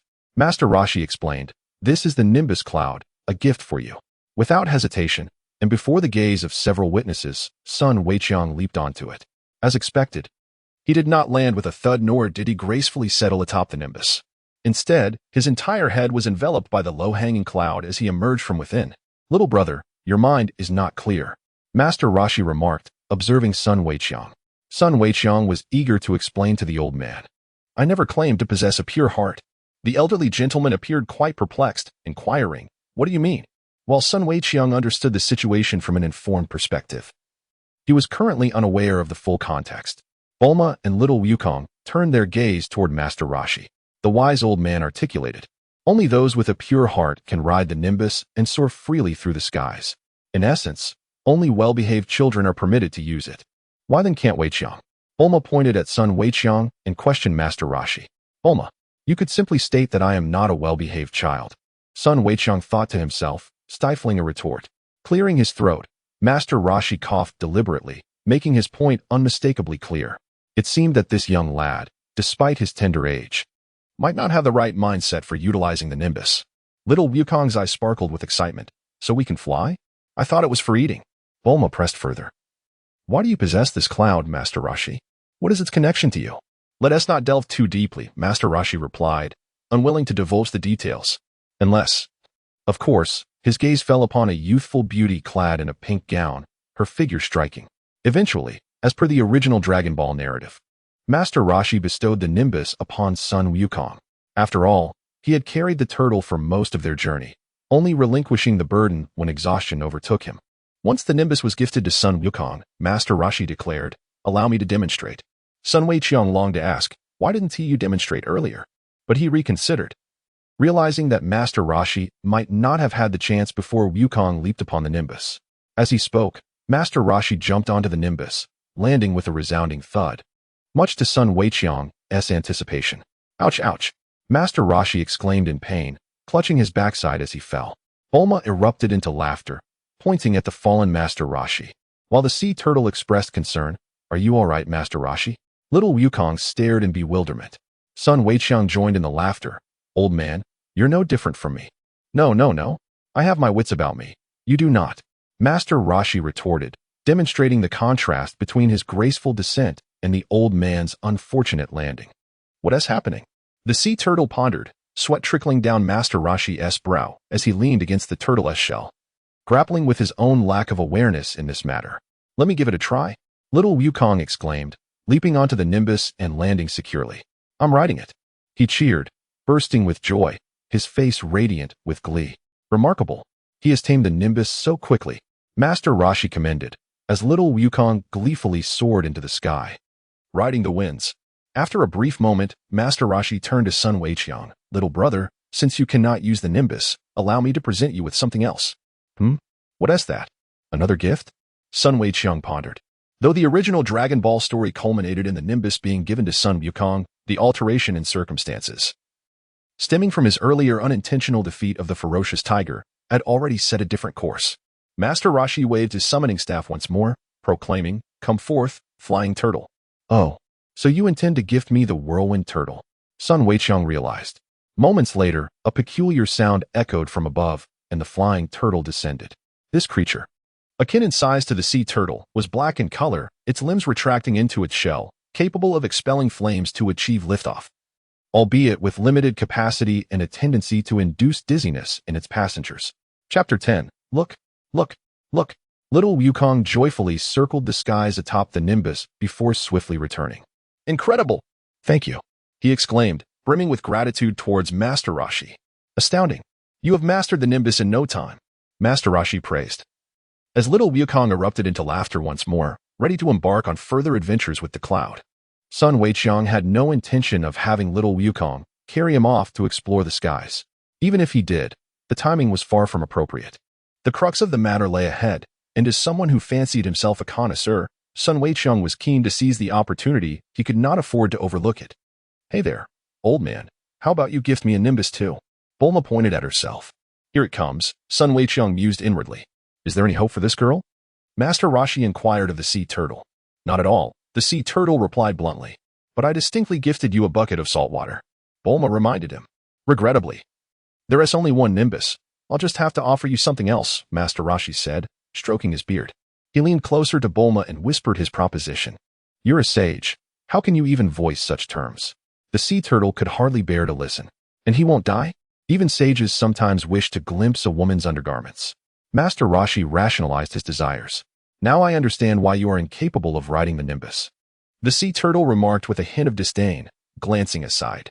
Silence, Master Roshi warned. Meanwhile, Sun Wukong had quietly shifted his allegiance, initially standing beside Bulma. He had now moved to the opposite side, positioning himself near Master Roshi for a prime view of the unfolding spectacle. Bulma was incensed that Master Roshi would dare to ask to see her underwear, yet for the sake of a gift, she was willing to overlook it. Each of the two offerings from Master Roshi was a treasure, and merely showing her undergarments would not be a loss at all. Therefore, with a flushed face, Bulma declared, All right, but only for a glance. She did not mind if Weiqiang joined in. After all, he had seen her in the same attire at Goku's house yesterday, and the only difference lay in the slight variation of her bikini cut. Then, with a decisive flourish, Bulma grasped the hem of her skirt on both sides and lifted it high, revealing her slender waist and the enticing curve of her abdomen. Sun Wukong was thoroughly prepared, his expression intensely focused. In the brief moment when Bulma lifted her skirt, he observed everything with unwavering attention, missing not a single detail, recollecting it all with remarkable clarity. If he were to be handed a pin now, and possessed sufficient artistic skill, Sun Wukong was confident he could recreate it with striking accuracy. To his astonishment was Bulma. At just 17, already so remarkably developed? Sun Wukong's thoughts were influenced by the films he had watched during his previous life. Among them were videos from informal websites. And not limited to just those. For instance, some particular discs. Master Roshi was taken aback, exclaiming in surprise. He simply desired to see some underwear, yet to his embarrassment, he could not find any. How mortifying. Bulma turned her back, her face flushed with shyness as she covered it with her hands. Did you see that? Master Roshi bent down and addressed the two turtles on the ground, his eyes wide with unexpected delight. I've struck gold. I have gained something invaluable. Master. The sea turtle raised its voice, cautioning him about his conduct. The flying turtle remained indifferent to the matter. Master, what gift do you intend to bestow upon me now? Bulma, hands clasped in prayer, inquired with a smile, facing Master Roshi and the others. What should I give? Master Roshi scratched his bald head, pondering what might be suitable. He hesitated, fearing that gifting his shorts might provoke her ire. It was only then that Bulma noticed the yellow-red bead hanging from Master Roshi's neck. She hurriedly approached, extending her hands in a gesture of request. Wait a moment. May I see that? You wish to see my shorts? Master Roshi asked, turning sideways. Who wants to see that? I'm interested in the thing hanging around your neck. Bulma corrected him emphatically. This. Master Roshi pointed and removed it, saying, Isn't it beautiful? I found this 100 years ago at the bottom of the sea. Bulma took the pendant from Master Roshi's hand and examined it closely. Weiqiang, take a look. She handed the pendant to Sun Weiqiang. This is the Dragon Ball. The 3-star ball. Sun Weiqiang glanced at it and returned it to Bulma. Goku, come here for a moment. Hearing Bulma call him, the little Goku descended from the sky. What do you think of this? Bulma asked. It's a Dragon Ball. Little Goku exclaimed in astonishment. What kind of Dragon Ball are you talking about? Master Roshi inquired. Look, the Dragon Ball has 3 stars on it. It must truly be the 3-star ball. Little Goku added. The Dragon Radar is reacting as well. Bulma took out the Dragon Radar, activating it to reveal that there were 4 Dragon Balls in their current location. It seems to be quite a valuable item. Master Roshi mused inwardly. How fortunate. If the Dragon Ball had fallen into the sea, retrieving it would have been quite a challenge. Thank you so much. Bulma expressed her gratitude to Master Roshi. I haven't yet decided to give this to you. Master Roshi replied. What does it matter? Just let me see it. Look, look. To acquire the 3-star ball, Bulma blushed and repeatedly lifted her pink skirt, lowering it again, the action a series of back and forth. She almost asked the old lecher if he could withstand the sight. Master Roshi, overwhelmed, experienced another nosebleed, unable to resist the onslaught of the young girl. All right, it's yours. Meanwhile, Sun Wukong, standing beside Master Roshi, felt a rush of heat, not having a nosebleed like Master Roshi, yet equally flustered. He had glimpsed the little tin again. It was worth noting that he was merely 12 years old. Furthermore, the impact Bulma had on him this time was even more intense. As Bulma's hands lifted her skirt higher, she drew even more attention. Sun Wukong, utterly focused, not only saw below, but also caught a glimpse above. Wow, this is thrilling. Is this really free to watch? Bulma is so generous. Sun Wukong's heart raced with excitement. Fantastic. We did it. We did it. Bulma danced with joy. Had I known it would be like this, I would have brought a camera, Master Roshi lamented. Subsequently, they bid farewell to Master Roshi. Toodles, Bulma said, as she pulled the throttle and departed with Sun Wukong. Little Goku, riding on his Nimbus cloud, followed closely beneath them. Goku, you're so happy with your Nimbus cloud. And even though I can't ride it, I'm still quite happy, Sun Wukong mused, looking at little Goku. After all, he was now close to Bulma. His arms once again wrapped around her delicate waist. Not only had he caught a glimpse, but now he could embrace her. Bulma seemed to be in a good mood as well. Truly, it was a moment where all were happy. Sun Wukong was well aware that once Bulma discovered she was not wearing any underwear, chaos would ensue. He needed to prepare in advance to avoid being caught in the crossfire. Meanwhile, on the surface of the sea, Master Roshi was riding on the back of a sea turtle, making his way home. The advantage of living a long life is the opportunity to witness many wondrous things. Master, you truly are something else, he mused. As for the flying turtle, its whereabouts had become a mystery, lost to the winds of time. Sun Wukong accepted the flying turtle gifted by Master Roshi, yet he chose not to take it with him. Prior to his journey through time, he experienced motion sickness and feared that riding the flying turtle might result in a disastrous fall from the sky, leading to an untimely demise. This notion is rather amusing. Thus, he decided to leave it with Master Roshi for the time being, to be addressed at a later date.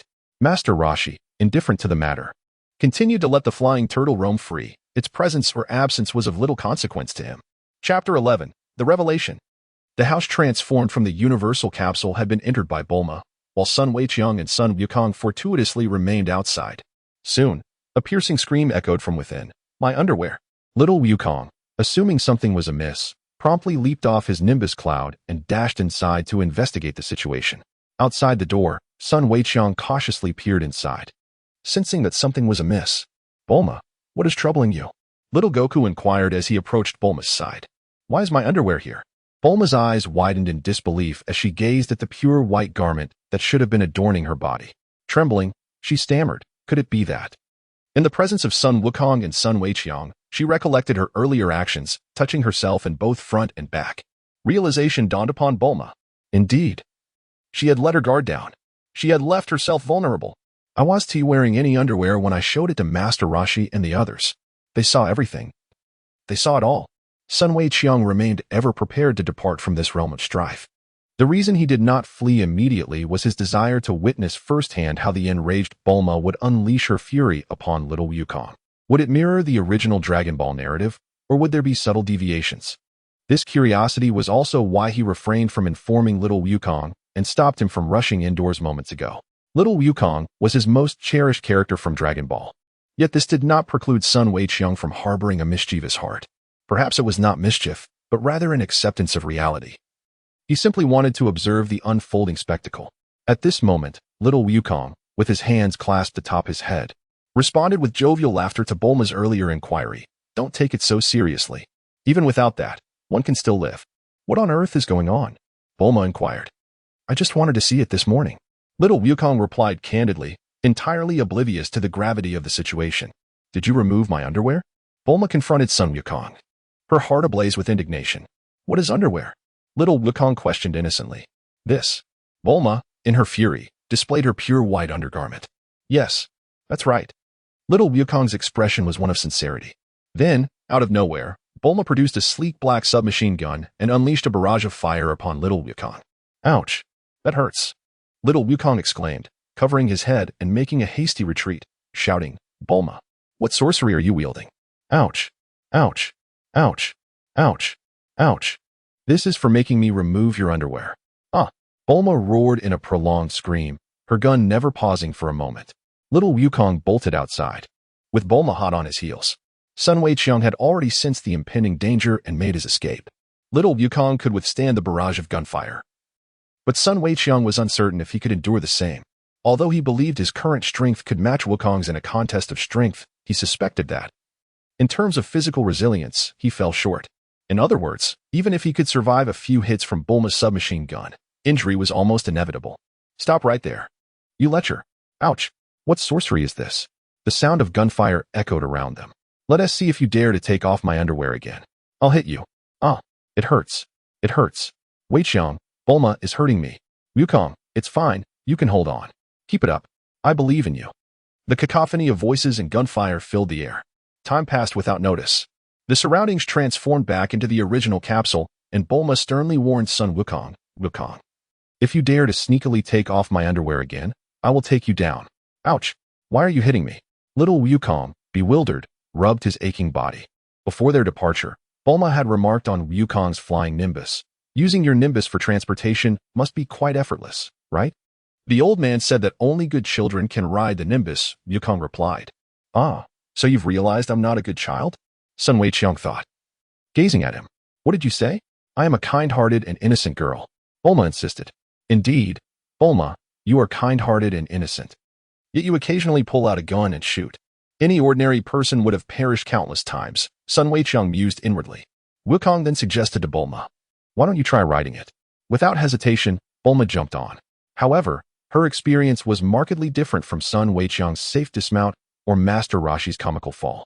Instead, she crashed to the ground, her limbs sprawled in a rather awkward manner.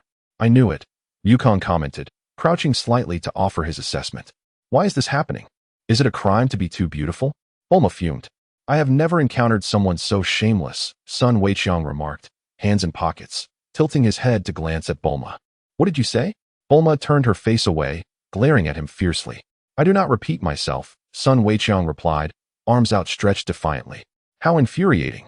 Bulma glared at him, then at Wukong, exclaiming, you two brats are truly insufferable.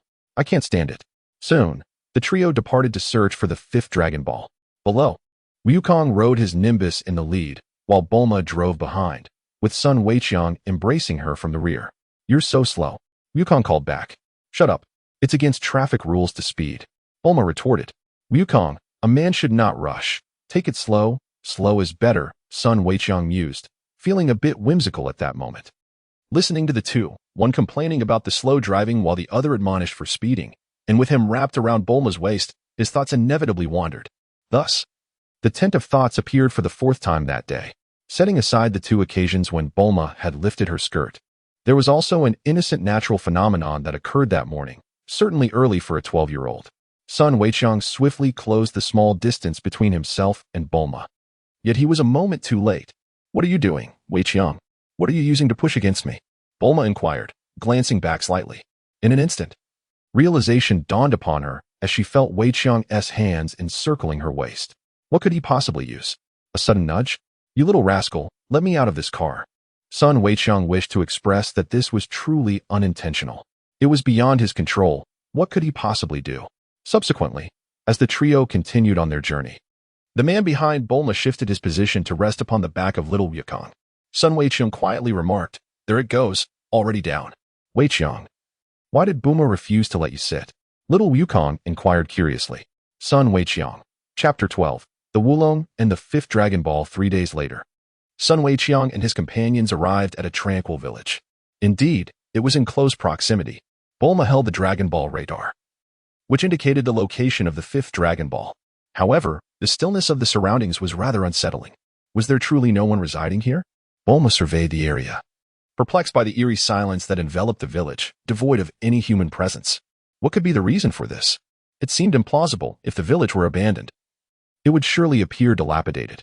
Standing upon the ground, Sun Weiqiang expressed his thoughts. Even though he had an inkling of the situation at hand, he understood that such knowledge must remain unspoken. I sense a human presence, declared Sun Wukong, soaring low upon his nimbus cloud, peering curiously around. Is that true? Bulma questioned, her voice laced with skepticism. Absolutely, little Wukong asserted confidently. The trio ventured further into the village to uncover the truth. Hello, is anyone there? Bulma called out loudly. How strange, little Wukong murmured in confusion. Bulma remarked, there's no one here, not even a shadow to be seen. Indeed, Sun Weiqiang echoed, glancing left and right. No, there are several people here. I'm certain of it. Little Wukong exclaimed, having made a new discovery. He leapt from his nimbus cloud and approached a nearby house, knocking on a large brown door shaped like the letter N. Hey, I know you're inside, he called out. The door appeared to be locked, Bulma surmised. Sun Weiqiang stood by, refraining from offering any comment. Look at this, little Wukong exclaimed as he swung his right fist, striking the door and creating a small hole. He reached through the breach, pulling the door open effortlessly. You are truly reckless, Bulma remarked, shaking her head. Indeed, Sun Weiqiang nodded in agreement. The door must not have been locked. Otherwise, how could it open so easily? As he spoke, little Wukong was the first to enter the room. In the next instant, an individual leapt out from the right side, as if lying in wait. With a powerful swing, the axe in this person's hand came crashing down onto little Wukong's head. The suddenness of the attack left little Wukong with no time to react, and he bore the blow directly. Ah, he cried out in pain. It hurts. It hurts. It truly hurts. Little Wukong clasped his head with both hands, swaying unsteadily as he jumped in place.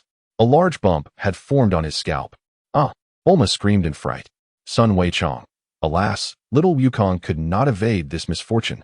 The assailant was a balding elderly man, who, in a state of disbelief, muttered to himself, indeed, it was all for naught.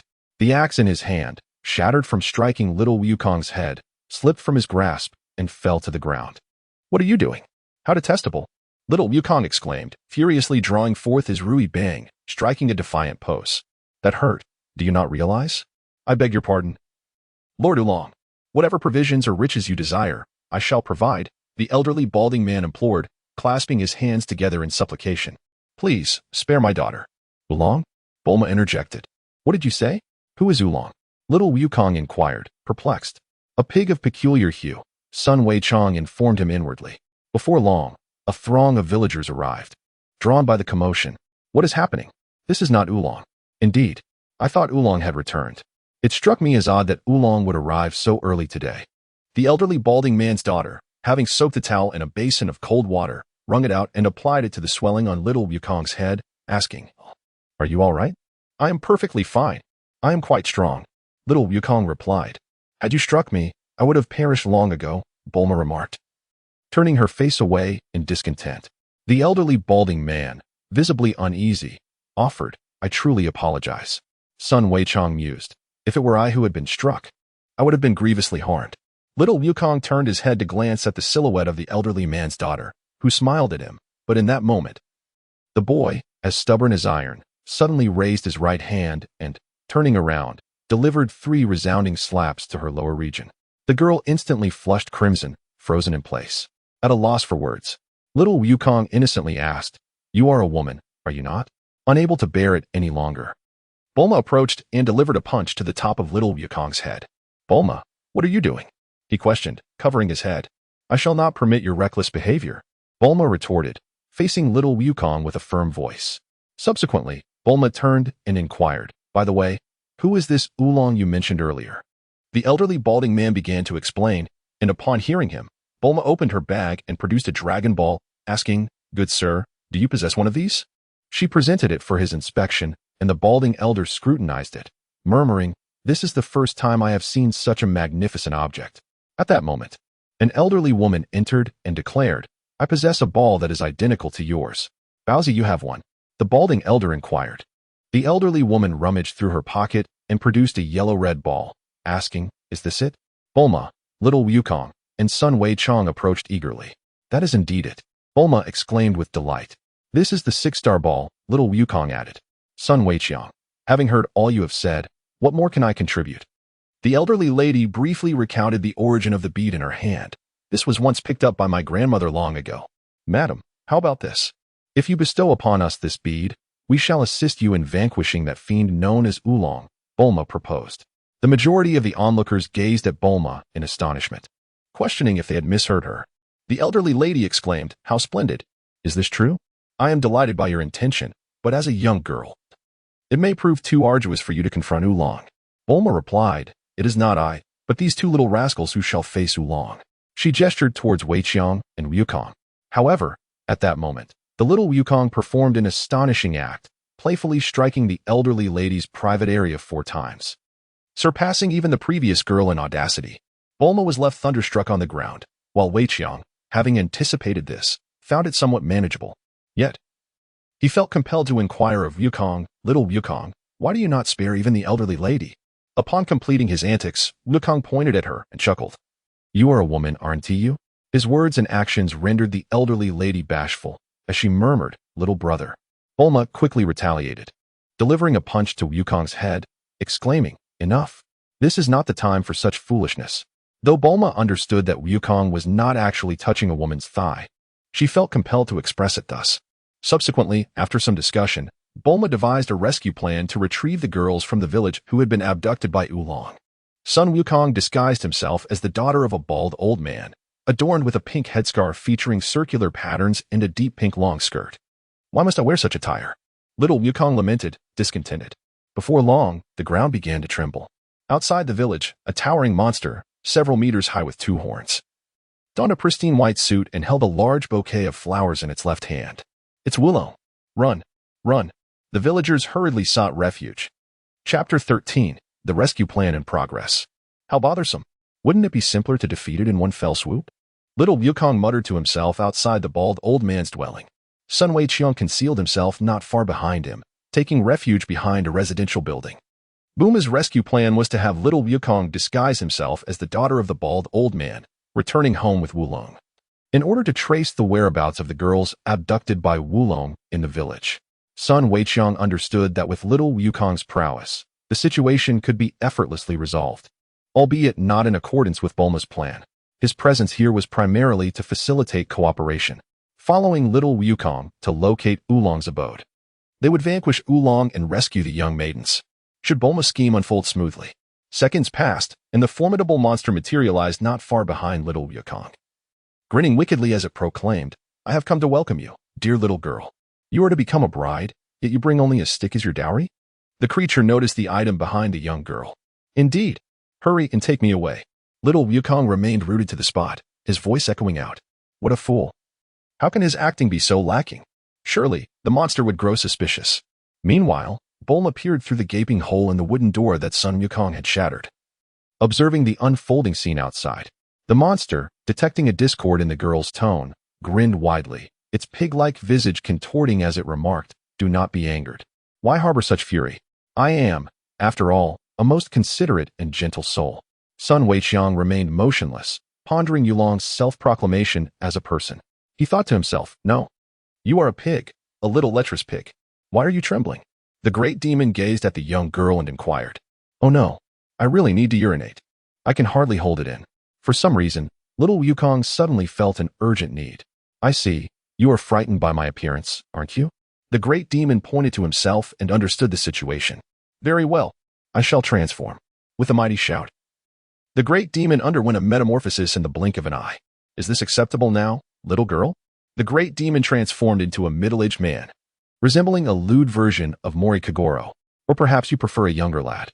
Inside the room, Bulma, startled by the demon's announcement of transformation, now acted like a lovesick girl, her demeanor completely contradictory.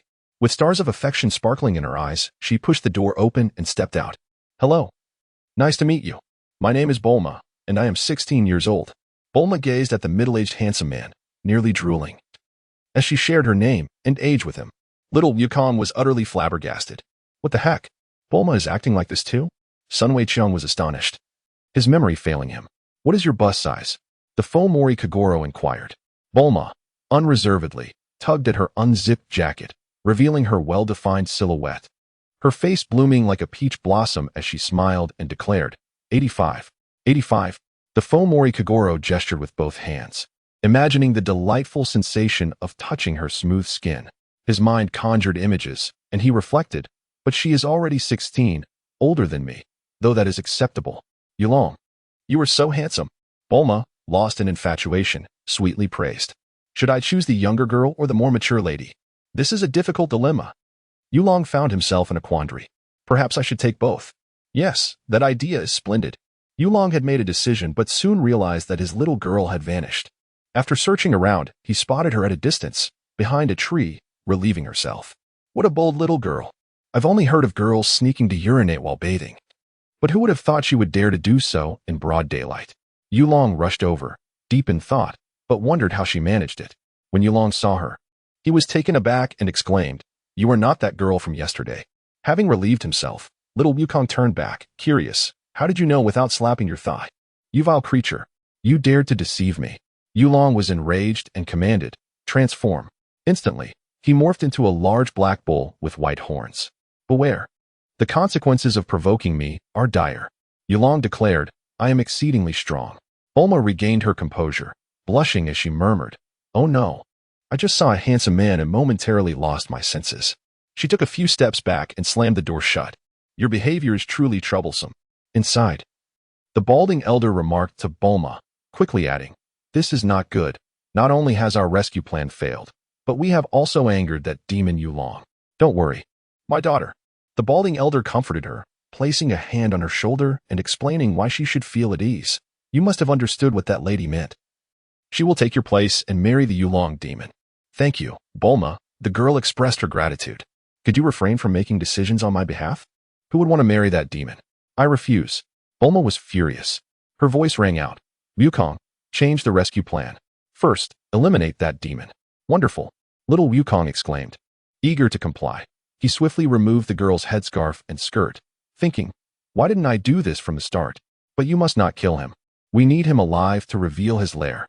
Bulma insisted. "What about me? How could you forget me in the revised rescue plan?" Sun Weiqiang listened to the conversation between little Wukong and Bulma, furrowing his brow. Although he knew he wouldn't need to intervene, little Wukong could easily defeat Yulong. Being overlooked was another matter entirely, especially since he was originally one of the two main rescuers. Moreover, it was not just one person who forgot him. Both Bulma and Wukong had simultaneously overlooked his presence. Had he not known the two of them well, he might have suspected they had conspired beforehand. "You wish to defeat me?" Yulong scoffed, transformed into a large black bull. "Do not waste your efforts. Simply deliver that girl from yesterday to me, and I shall forgive you." "No." Little Wukong flexed his muscles and stuck out his tongue. "Uh-huh. Do you look down on me? You will soon learn the consequences of underestimating me." Yulong continued his threats. "Fool, bring it on." Little Wukong was undaunted. Sun Weiqiang yawned and muttered, "Why is there so much unnecessary chatter? I managed to bring down Wulong. It shouldn't have a significant impact, right?" After a moment's contemplation, unable to bear it any longer, Sun Weiqiang exerted force with his small frame, darting towards the enemy like an arrow released from a bow. "What sound am I making?" Wulong's words were cut short as he turned his head, his eyes widening in shock. Yet, it was too late for him to evade. A thud echoed as Sun Weiqiang's fist struck Wulong's neck, sending him tumbling to the ground. I had altered our rescue plan, but hadn't yet informed Weiqiang. Inside the house, through a hole in the door, Bulma observed the battlefield and recalled how Sun Weiqiang had knocked down Wulong. Little Wukong stood in stunned silence, realizing that his monster had been defeated by Weiqiang. Who was this child? Such a fierce attack. Wulong felt as if his body was dislocated. If Sun Weiqiang could hear his thoughts, he would have candidly remarked, "Little color pig, I didn't even exert a fraction of my strength. You truly cannot withstand a beating. This is bad." Wulong struggled to rise, his eyes fixated on a large clock suspended in the village, realizing that 5 minutes were nearly up since his transformation. And he needed a minute to revert before he could change again. Weakened and powerless, he could not even transform into a rocket to flee. The villagers, having observed the scene, emerged to discuss the astonishing turn of events. "This child is incredible. He defeated Wulong in one blow." Indeed, one cannot judge by appearances. When I learned that these two children were going to confront Wulong, I held no hope, merely treating it as a desperate gamble, yet here we are. A prodigious talent. "The young man is remarkable," cheered a little girl, clapping her hands in delight. Subsequently, the defeated Wulong, under the gaze of the crowd, transformed back from a large black bull into a small white pig. Chapter 14. The Bread Mountain Explosion and the Bull Demon King. Who would have thought that this little white pig was Wulong's true form? Bulma exclaimed in astonishment. It's truly unexpected that the one capable of transforming into those monsters is merely a small pig. We were outwitted by such a seemingly innocuous creature. What a cute little pig. Why would it want to turn into those monsters and abduct those girls? Many villagers gathered around, discussing the small white pig lying on the ground. You should apologize to the villagers. And don't even think about transforming into something and flying away. Sun Weiqiang admonished Wulong, placing a hand on the shoulder of the small Wukong beside him. This is Sun Wukong, who is even more formidable than I. He flies swiftly on his cloud. Don't entertain thoughts of escape, understand? Otherwise, you will suffer greatly. Understood. Given the circumstances, Wulong had no choice but to comply. After a while, he composed himself, rose from the ground, and apologized to the villagers. I am truly sorry. An elder remarked, seeing you like this. I can hardly muster anger. Are the girls you abducted unharmed? A grandmother, who had been struck by Wukong, inquired. They are all very well, Wulong replied. Very well? Many villagers expressed skepticism. In any case, you will lead the way. We must rescue those girls. Do you understand? Bulma commanded. After capturing Wulong, she appeared to have suddenly gained courage. Little Wukong tilted his head, observing Bulma. A rope was tied around Wulong, with little Wukong pulling the other end, while Sun Weiqiang, Bulma, and several villagers followed behind as they left the village. Along the way, little Wukong warned, Hey, if you dare to transform into an ant and escape, I will squash you immediately. Damn. He saw through my plan, Wulong thought bitterly. Thus, Wulong led the group to his home, revealing a magnificent palace before them. Why do you reside in such an extravagant house? It doesn't suit you at all, Bulma remarked in surprise. I built this with money I stole, Wulong declared proudly. How dare you say that? Little Wukong retorted. When the village adults rushed inside, they were greeted by a scene entirely different from their expectations. The girls were either exercising, drinking beverages, or enjoying snacks, appearing quite relaxed and comfortable. Among them, one girl, upon seeing her family, suggested, Don't worry about us. Let us stay here. Another girl echoed, Living here is much better. We don't have to toil in the fields. Wulong, why did it take you so long to arrive? You promised me a ring. Have you brought it? Asked one of the girls doing gymnastics as she approached Wulong with an urgent inquiry. Wulong, slightly irritated, explained. That's why I wanted a gentle girl. These people only know how to waste and indulge. Please take them back. With the matter resolved, the grandmother presented the Dragon Ball to Sun Weiqiang and his companions. They departed, setting off to search for the sixth Dragon Ball. However, Wulong was also drawn into the adventure. On the river, Bulma piloted a speedboat conjured from a universal capsule, carrying Sun Weiqiang, little Wukong, and Wulong. Why must we bring Wulong along? Little Wukong, glancing at Wulong seated to his right, queried. I wish to clarify this as well. Wulong expressed his curiosity. Sun Weiqiang sat to the left of little Wukong, remaining silent. I think Wulong's transformation technique is quite impressive. It might prove useful during our journey, Bulma remarked. Her green hair dancing in the wind with a smile. I don't want to. I absolutely detest traveling. Wulong protested loudly, although a cool breeze was blowing. Bulma suddenly exclaimed, It's so hot. I might just sleep in my underwear tonight. Upon hearing this, Wulong quickly changed his tune. Actually, traveling occasionally isn't so bad. Wulong, I preferred you when you were being obstinate. Sun Weiqiang chuckled inwardly, realizing how easily Bulma could manipulate him. Little Wukong glanced at Wulong and, in a moment of mischief, gave Wulong's thigh several playful slaps. What are you doing? That's disgusting. Why are you touching me? Wulong exclaimed, furious. If it were a beautiful girl, that would be one thing. But why would a guy do that? Sun Weiqiang couldn't help but laugh heartily. Keeping his distance from little Wukong, he had always been cautious of little Wukong's unpredictable behavior. Although he had told little Wukong he was a man, who could say what the innocent and adorable little Wukong might do in a moment of whimsy? You're a man. Little Wukong pointed at Wulong. What nonsense. It's obvious. Wulong was fuming. I like women. I absolutely loathe men. Don't touch me again, Wulong declared, pushing little Wukong away. Beneath the blue sky and white clouds, Bulma piloted the speedboat along the river, turning east and west. The sound of the boat echoed far and wide. Is it far? Are we there yet? Little Wukong asked, resting his hands behind his head. Quite far still, Bulma replied. I think it will take us about 3 more days. Hey, where exactly are we going? Wulong inquired, eager to know. The Bread Explosion Mountain should be around here, Bulma said, steering the boat while checking a map with her other hand. What? The bread explosion mountain? Is that where you're headed? Oolong's eyes widened in surprise. Do you know about it? Little Wukong asked, intrigued. Don't you know? The bread explosion mountain is extremely terrifying. There's a bull demon king there. Oolong exclaimed, his face pale with fear. The bull demon king? Little Wukong questioned, puzzled. What is so scary about that? Weiqiang and I can defeat him, Bulma said lightly. You have no idea how terrifying the bull demon king is. He is referred to as the king of demons, Oolong said with utmost seriousness, even mimicking a throat-slitting gesture, warning that those who approached the bread mountain were often killed. Is that true? Bulma asked, glancing back. Oolong nodded. Sounds interesting. Little Wukong's eyes sparkled upon hearing about the formidable bull demon king. He turned to Sun Weiqiang with a grin, saying, Weiqiang, I'll take care of the bull demon king. All right, Wukong, I want to steal your monster.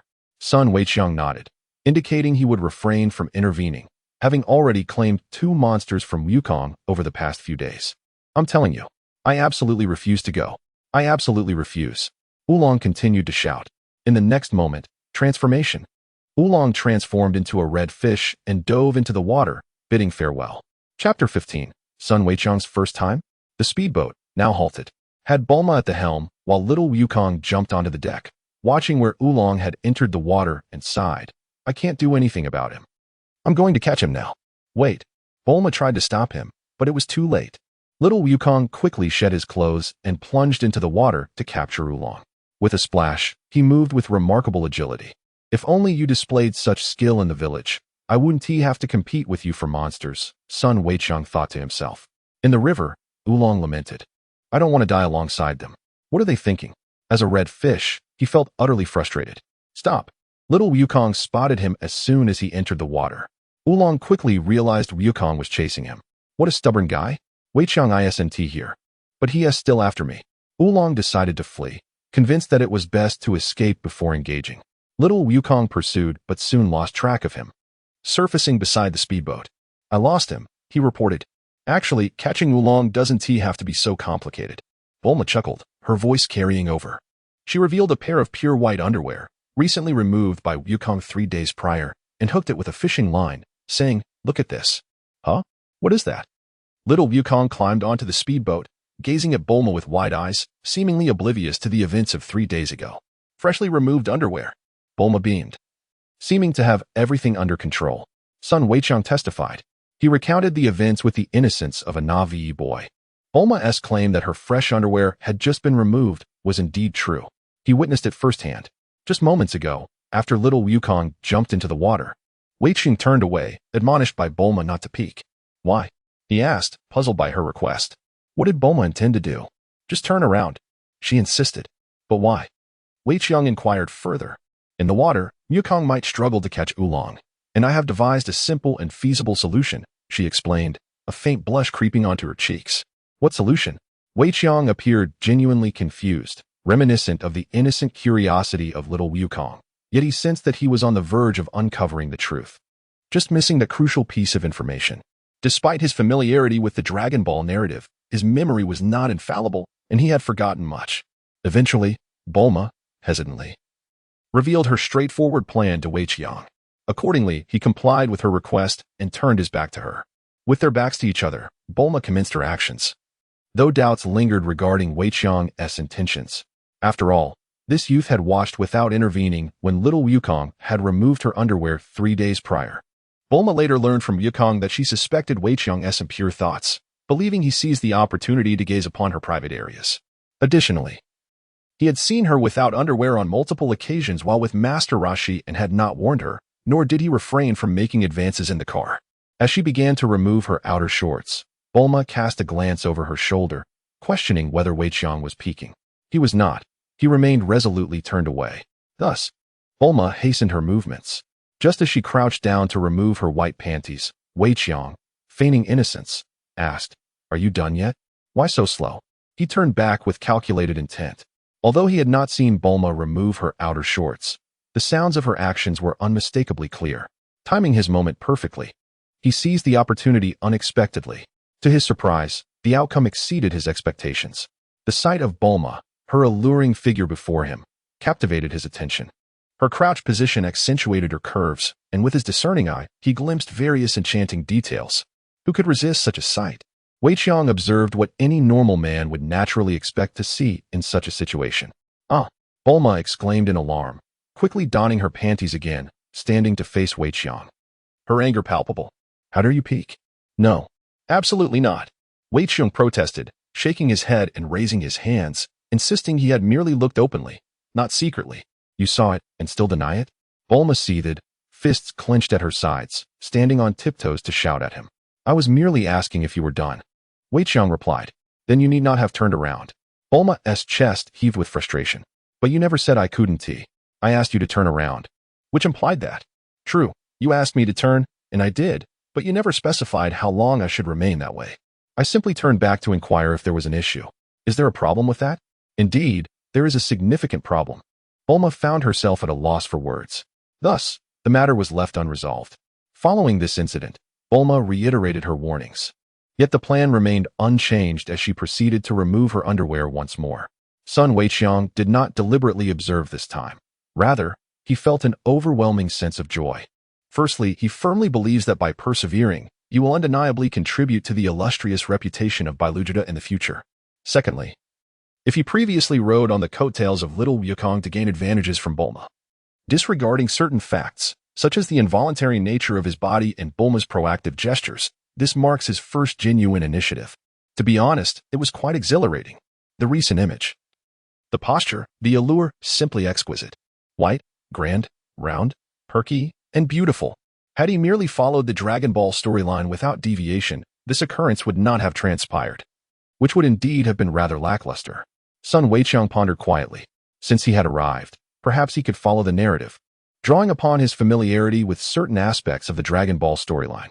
Furthermore, he ought to seek a life that is more intriguing, more exhilarating, and far more abundant, one that sparkles with brilliance.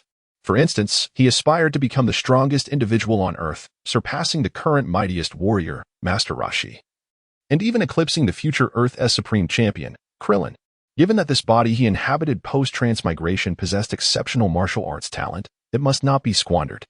As Sun Wukong pondered over these thoughts, he remained blissfully unaware that his future held far more than he could ever imagine. Returning to the matter at hand, Bulma cast her fishing line, with a fresh pair of panties serving as bait. The panties sank into the water, and before long, Bulma sensed a tug on the line. With a swift pull, she reeled in the unsuspecting Yulong from the depths below. Yulong clung tenaciously to Bulma's fresh panties, only to be caught by the little Wukong. "Oh dear!" Yulong emitted a fishy cry, yet its mouth remained firmly clamped around the prized panties, as if Bulma's authentic, fresh pair were its ultimate treasure. "What on earth are you thinking?" Little Wukong gazed at the transformed Yulong in his hands, bewildered. "Bulma, how did you come to know that Yulong would take such a liking to your underwear?" Sun Wukong, fully aware, feigned ignorance. "That's quite simple. It's best not to inquire." Bulma was about to explain, but the earlier incident of being caught off guard still lingered in her mind, her irritation not yet subsided. "Curious, are you?" "Well, I simply refuse to tell you." Sun Wukong wishes to laugh, believing that if you say ask me less, he would actually inquire less. How naive. "Oh, Bulma, that's simply impossible. I shall demonstrate to you what true masculinity entails. Therefore, Sun Wukong does not ask. Ask less. Humph. I shall not pose a single question." Sun Wukong primarily focuses on the broader picture. He fears that Bulma might draw his gun and indiscriminately fire a few shots at him. Thus far, he has not been struck by Bulma's gunfire, yet it is evident that he cannot endure bullets with his body like little Wukong. Sun Wukong was somewhat uncertain. He only knew that Bulma would undoubtedly succumb under the pressure of his onslaught. Sun Wukong possesses a keen self-awareness. Although his body responds like that of a typical young man, he is merely 12 years old. It is quite a challenge to contend with Bulma, who is already well developed at 17. Chapter 16. The candy and the stomachache underneath the vast expanse of blue sky and white clouds. After Bulma ingeniously caught Oolong using her fresh underwear, the trio, accompanied by the pig, pressed onward. On board their speeding boat, little Goku brandished a fork, threatening Oolong. "If you try to escape again, I shall cook you for dinner." All right, I will go with you," Oolong conceded, albeit reluctantly. He added, "But Bulma's fresh underwear is meant for me. By the way, here you go." Bulma turned around and handed Oolong an item. He received it, and, with a puzzled expression, inquired, "What is this? A candy ball?" As he spoke, he promptly devoured the yellow round candy that Bulma had given him. "Indeed, it is a candy ball." Sun Weiqiang stifled a laugh, anticipating the surprise that awaited Oolong. "Once you achieve something noteworthy, I shall gift you a pair of my fresh underwear." Bulma drew a delightful little pastry in the air. "Is that true? You must not go back on your word." Oolong crossed his arms defiantly. "Bulma, could you grant me a candy ball as well?" Goku leaned forward eagerly. "Not a chance," Bulma replied curtly. "Heh, Goku. I am far more popular with the ladies than you are," Oolong boasted, wearing a smug expression. Sun Weiqiang remained silent, merely observing the situation. "Soon you shall discover whether you truly attract more women," he thought. Before long, the speedboat glided to a halt. "Oh no, we're out of gas," exclaimed Bulma, glancing at the fuel gauge. "Gasoline? What sort of rear end is gasoline?" asked little Wukong, bewildered. "You fool. Gasoline is a type of energy," Bulma clarified. "And what is energy?" Little Wukong inquired further. Bulma, lacking the time to engage with him, turned to Oolong and asked, "Oolong, is there any way you can transform into gasoline?" "I cannot," Oolong retorted, raising his voice. Subsequently, at Bulma's suggestion, Oolong transformed into a wooden paddle, which little Wukong used to row them to a nearby shore. Once ashore, little Wukong unfastened his trousers to relieve himself at the water's edge, while Sun Weiqiang, Bulma, and Oolong stood together. "Hey, I've assisted you. Now quickly hand over a fresh pair of panties," Oolong demanded, hands on his hips. "To desire a girl's fresh underwear is quite naive," Bulma replied dismissively. "How despicable. You promised me," Oolong retorted angrily. "I only need one." Bulma searched her belongings, but, in vain, could not find her capsule box, growing frantic at its absence. "It must have fallen into the river," she exclaimed, rushing to the water's edge. Moments later, she returned, executing a familiar gesture that caught Sun Weiqiang's attention. She crouched down and said to Oolong, "I will give you my underwear. You must hurry and transform into a fish to retrieve the capsule." Oolong's expression shifted as he voiced the dilemma. "This river is so vast. Do not impose such a challenge upon me." "Bulma, what's wrong?" little Wukong asked, bewildered. Bulma rushed back to the riverbank, kneeling in despair beside little Wukong, and exclaimed, "If the capsule is lost, not only will the boat be immobile, but we shall have no shelter or means of transportation. We will be stranded. Then we shall walk with our own feet," little Wukong replied, leaping onto the Nimbus cloud. "You can afford to ride the Nimbus, but what about me? We still have several hundred kilometers to cover." Bulma shouted angrily at Sun Wukong as she rose from the grass. As Sun Weiqiang observed Bulma and Goku, he discreetly scrutinized Oolong, who was attempting to sneak away. He refrained from intervening, deeming it unnecessary, for Oolong would obediently return of his own accord. I distinctly remember this segment involving Sun Wukong. Why not transform the dragon into a vehicle to carry you? It is a rare moment when the mischievous Wukong offers a suggestion. How clever of you. I had not even considered that possibility. Bulma pointed at Sun Wukong, her expression shifting from sorrow to joy. "Sun Weiqiang," thus Oolong called out. There was no response. She glanced around, wondering where Oolong had vanished to. That fellow had fled once more. Little Goku was convinced. "Huh." Sun Wukong soared through the lofty skies atop his Nimbus cloud, calling out, "Oolong, come forth. I implore you. Oolong, Oolong, reveal yourself." Hidden behind a stone, Oolong retorted, "I shall not venture to that dreadful bread mountain. I would forego even my fresh undergarments. Come out, Oolong, Oolong." After circling the heavens and shouting for a while without catching a glimpse of his companion, the little monkey returned to report, "Alas, it is futile. I cannot find him at all." With a wicked grin, Bulma declared, "Very well, then." She proceeded to place her hands at either side of her mouth and emitted peculiar sounds. Beep, beep, beep, beep, beep, beep, beep. Within the scene, Sun Wukong felt a twinge of unease. Beep, beep, beep, beep. Meanwhile, Oolong, poised to escape from his hiding place, was suddenly startled by Bulma's peculiar calls. His complexion changing dramatically. Clutching his belly, he broke into a sweat. In a moment of urgency, he emitted pig-like squeals, switching to covering his rear, and hurriedly dashed into a nearby tall patch of grass to relieve himself. "Look, Oolong, you have an upset stomach, haven't you? The candy you just consumed was crafted by my own hands." Bulma's voice echoed. "That confection is known as beep beep candy. Once ingested, the sound of beep beep will induce a stomach ailment." How could this be? Oolong, caught in the throes of his predicament, had never anticipated being so thoroughly deceived. If you do not return promptly, you shall suffer from this ailment for all eternity. Bulma proclaimed with evident satisfaction, drawing his Rui Jingu bang. Sun Wukong distanced himself from Bulma, pointing at her with raised eyebrows. You truly are a creature of sorcery. What nonsense are you spouting? I am not. Bulma, taken aback by Sun Wukong's sudden accusation, chuckled as she clarified, the beep-beep candy's effects last for merely a month, albeit with considerable potency. With a single maneuver, Bulma had deftly quelled Sun Wukong's suspicions. I beg your forgiveness. I shall never flee again. Please spare me. Oolong returned, humbled. Should you disobey me again, beware. I shall employ the same tactics against you, Bulma warned, her arms crossed, confidence radiating from her. Very well, Oolong complied, turning away to mutter under his breath, how despicable. Resorting to such vile tricks. What a filthy scheme.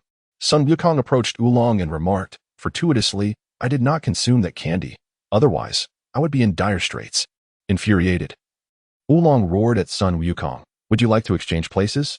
Imitating Bulma's earlier actions, Sun Wukong bellowed, beep beep, beep beep. Upon hearing this, Oolong was instantly drenched in sweat, rushing back into the grass, wailing and crying, spare me. Ha ha ha. Sun Wukong erupted into laughter. Sun Weiqiang couldn't help but chuckle, joining in with a playful BB. BB. The commotion escalated as the mischievous spirit exclaimed, please spare me. I shall never dare to flee again, I promise. Do not press me further. My rear end is in agony. Ha ha ha. Little Wukong was in fits of laughter, rolling on the grass, flailing his arms joyfully. Sun Weiqiang could not help but chuckle for a moment. This little lecherous pig began to prattle on, utterly oblivious to the pain of the chrysanthemum.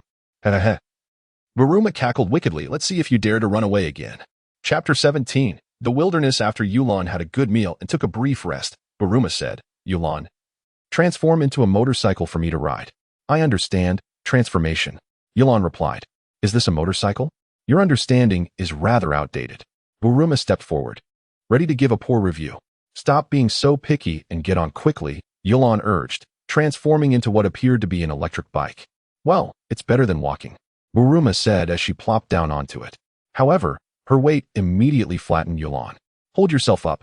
I forbid you to lie down, Bulma commanded sternly. You're so heavy. Yulon thought to himself, replying, what can I do? I can only change my appearance. My strength remains the same. After saying this, Yulon transformed back into a small white pig and continued. Moreover, each transformation can only last 5 minutes, after which I need to rest for a minute. If I were to turn into a pair of underwear, I would have no problem at all. Yulon raised a finger confidently. Earlier, your underwear got soaked in the river.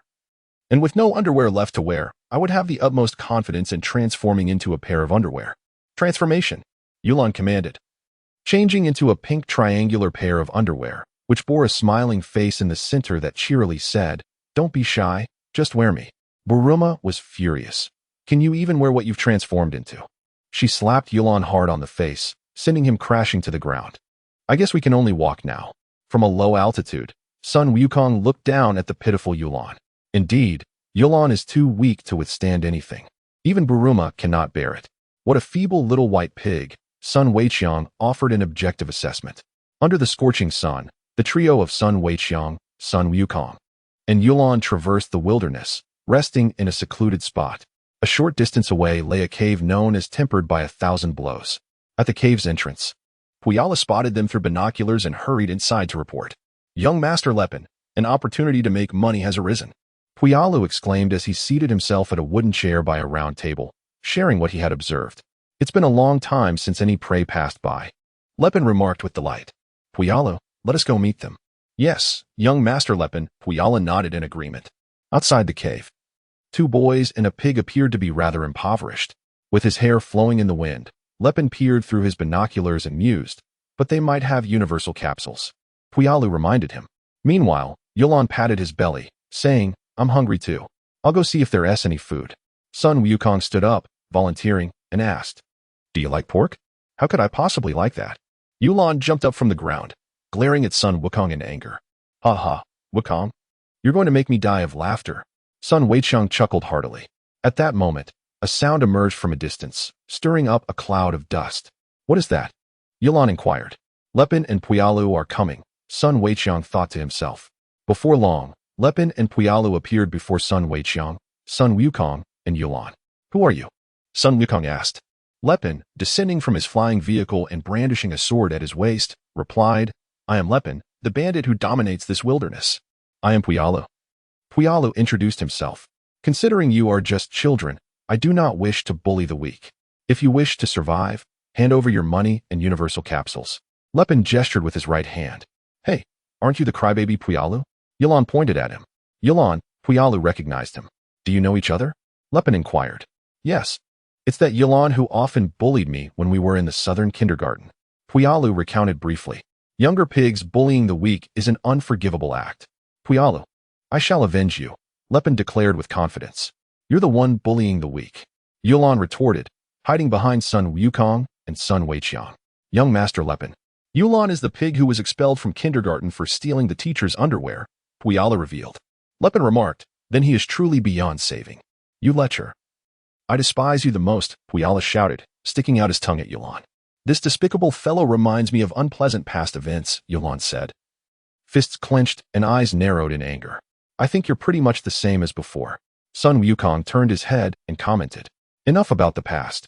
Quickly hand over your valuables and the universal capsules, Lepin demanded once more. Hey, Wukong, did Weiqiang say you're stronger than him? Is that true? Yulan asked. I don't know. I've never fought Weiqiang, but I am quite strong, Sun Wukong replied honestly. With this question, Yulan felt more assured. He jumped out from behind the two sons, pointed at Lepin, and declared, We don't have any universal capsules to give you. I advise you to escape while you still can, before you get hurt. Yulan waggled a finger while placing a hand on his hip. Do you wish to take a trip to the afterlife? Lepin unsheathed his sword, sunlight gleaming off the blade. Young Master Lepin, defeat them, Puyalu encouraged, bouncing in excitement. Yulan had already vacated the battlefield. Hiding behind the stone, he whispered, Wukong, it's your turn now. Why must I defeat him? Is he a bad person? Sun Wukong questioned. Pointing at Lepin, did you not hear our conversation? He intends to kill us. Yulan shouted. Why do you want to kill us? Sun Wukong asked directly. Well, this person is a fool. Lepin stumbled over his words. Sun Weiqiang, familiar with Sun Wukong, felt that he too would be stumped if placed in a similar situation. Weiqiang, let me handle this, Sun Wukong said earnestly. All right, Sun Weiqiang replied, placing his hands behind his head and sauntering away. If they continued to chatter, he feared he might be unable to restrain himself and would act as he did with Yulan. Is everything all right? Yulan asked anxiously. Everything's fine. Even if Wukong can't handle it, there's still Weiqiang. He reassured himself. Recalling the moment he was knocked down by Weiqiang, he felt considerably more at ease. His tense body gradually relaxing. Yulan heard a faint sound. Turning around, in a cooler, shaded area where sunlight did not reach, he saw Bulma lying on the ground asleep. How infuriating. She's still able to sleep. Sun Weiqiang also arrived at the scene and remarked, Bulma is sleeping quite soundly. One could not help but notice her alluringly ample bosom, rising and falling rhythmically, clearly in a deep slumber. Meanwhile, a fierce battle erupted between Little Wukong and Lepin. Chapter 18. Lepin versus Little Wukong. Prepare yourself. Lepin tossed his sword sheath into the air and swiftly advanced, delivering a downward strike. Little Wukong evaded, leaping behind him. Lepin swiftly turned to pursue, striking again. Little Wukong dodged once more, and Lepin halted his blade just in time. Otherwise, it would have struck the diminutive figure of Puyalu. Shielded by Sun Wukong, Puyalu fainted from the fright. With renewed vigor, Lepin pressed the attack. Little Wukong brandished his Rui Bang and swung it downwards. Clang. Lepin's sword met the descending staff, creating a loud clash as they momentarily separated. The Rui Bang extended. Little Wukong exclaimed as the weapon in his grasp shimmered and elongated at an astonishing speed, leaving Lepin no time to react. Though they had distanced themselves slightly, it was merely a few meters apart. Caught unawares, Lepin was struck in the abdomen by the suddenly extended Rui Bang. Clang, clang, clang. As the sword slipped from his grasp and clattered to the ground, Lepin was sent flying. Upon landing, a loud thud echoed as his body hit the earth, raising a cloud of dust. The awakened Puyalu, concerned, exclaimed, Young Master Lepin. Remarkable. That lad is truly formidable. Yulan was astonished. Did I not mention that Wukong is stronger than I? Sun Weiqiang remained remarkably calm. In truth, he too was uncertain about the balance of power between himself and Little Wukong. However, Little Wukong was undoubtedly his favorite character from the Dragon Ball universe. a cherished remnant of his idyllic childhood prior to his journey. In traversing the Dragon Ball world, little Wukong represented the future ally he yearned to embrace. It is no exaggeration to say that Wukong surpasses me, Sun Wukong mused with pleasure. Youngster, where did you procure that staff? Lepin, clutching his abdomen, inquired of little Wukong. It was left to me by my late grandfather, little Wukong replied candidly. What? Lepin was taken aback. There was but one person in the world capable of wielding a staff that could change its length. What is your grandfather's name? Lepin asked. My grandfather's name? Let me see. His name is Sun Wukong, little Wukong recited. Indeed, it is him. I have heard that Sun Wukong is an unparalleled master in martial arts. Unmatched by anyone. Lepin realized, no wonder you are so strong. I underestimated you. I have not merely heard of him. I have seen him on several occasions. Sun Weiqiang thought to himself. Sun Wukong stood with his Rui Jingu Bang held aloft in his right hand, while his left hand rested contemplatively upon his belly. Murmuring to himself, I am quite hungry. Leping, adopting a stance indicative of imminent attack, fixed his gaze intently upon his opponent. Having not encountered a rival of equal prowess for quite some time, in a swift motion, he charged forward, exclaiming, Wolf Fong Windcloud Fist. As Leping approached with an intimidating aura, little Wukong remained momentarily frozen in place. With a resounding thud, Leping delivered a powerful kick that sent Sun Wukong flying, following up with a flurry of clawed strikes. In that moment, little Wukong found himself utterly defenseless. Within a brief span, Leping unleashed a series of relentless blows, culminating in a devastating strike that sent little Wukong hurtling through the air, crashing into several stone pillars behind him. Boom, boom, boom. The echoes of the impact reverberated as the natural cover supported by the pillars shattered, burying little Wukong beneath a cascade of rubble, leaving his fate uncertain. Clouds of dust billowed skyward, and the ground trembled beneath the chaos. Sun Weiqiang gazed quietly, remaining unmoved. He vividly recalled that little Wukong had faced defeat here due to hunger. However, it was of little concern. He need not intervene, for the matter would be resolved once Bulma awakened. Sun Weiqiang gazed at the still slumbering Bulma beside him, lost in thought. Wulong, rendered speechless by fear, exclaimed loudly, as if afraid that Lepin would not hear him. Master Lepin is indeed the strongest person in the world. I am utterly convinced. Lepin directed his attention towards Wulong. Don't come near me. Wulong raised both hands in a gesture of surrender, terrified beyond measure. Transform. Wulong metamorphosed into a fly and fled. Even Wukong had been vanquished by Lepin, and in Wulong's view, Weiqiang, who considered himself weaker than Wukong, was equally unreliable, prompting his escape. Don't let it get away. Pursue. Lepin commanded, pointing at Wulong and addressing Puyala beside him. Yes. Transform into a fly swatter. Transform. Puyala complied, transforming into a fly swatter. Swiftly catching up to the airborne Wulong and striking it down with precision. That hurts. Wulong cried out in pain, plummeting to the ground and reverting to his original form as a little white pig. How dare you? You are truly ruthless. Wulong seethed from the ground, glaring at Puyala, who had also returned to his original form with gritted teeth. This is your retribution for the torment you inflicted upon me, Puyala declared triumphantly. Enough. If you wish to avoid further pain, quickly surrender the money and the universal capsule to me, Lepin stated, standing before Wulong. I understand, Wulong conceded reluctantly, rising from the ground and turning to rummage through his pockets. How despicable. This is my prized possession that I had hidden away. Wulong produced a capsule from his hand. This is an M-sized capsule. It is quite extravagant for a little brat like you to carry while traveling. It could fetch a handsome price. As Lepin spoke, the ruins emitted a sound, and soon, little Wukong emerged from the rubble. I am so hungry, he lamented, clutching his stomach with a pitiful expression. You scoundrel. That last blow was truly heavy. Little Wukong advanced towards Lepin. You are still alive? Lepin questioned incredulously. Do you wish to taste another of my Wolf Fong Wind Fist? I too have decided to engage in a game of rock, paper, scissors, little Wukong proclaimed, striking a combative pose. In an instant, the two clashed, fist colliding, large fist against small fist. However, the little Wukong, who had proposed a game of chance, displayed a lack of martial virtue. His unoccupied right hand swiftly thrust a scissor motion directly into Lepin's eyes. Striking true. Seizing the opportunity, little Wukong's left hand delivered a powerful slap to Lepin's face, sending him flying. Curse you! Lepin exclaimed as he fell to the ground, covering his eyes. Once again, he sprang into action, executing the Wolf Fong Wind Fist. I am so hungry, I lack the strength to fight. Little Wukong managed a brief surge of power before becoming fatigued. Hiding behind another stone pillar, Wulong, filled with trepidation, murmured, "You will only provoke him further by acting this way." Sun Weiqiang remained quietly observant, anticipating that Bulma would awaken shortly. However, should an unforeseen circumstance arise and she fail to regain consciousness, he would take action. As for the subsequent repercussions, those could be addressed later. Sun Weiqiang diverted his gaze to Bulma, noticing her eyelashes fluttering slightly. A smile crept onto his lips, and he realized that he need not intervene any further. As Lepin advanced menacingly towards little Wukong, ready to unleash his fierce assault, at that critical moment, Bulma finally regained her senses. Sitting up and rubbing her eyes as she exclaimed, "It's so noisy.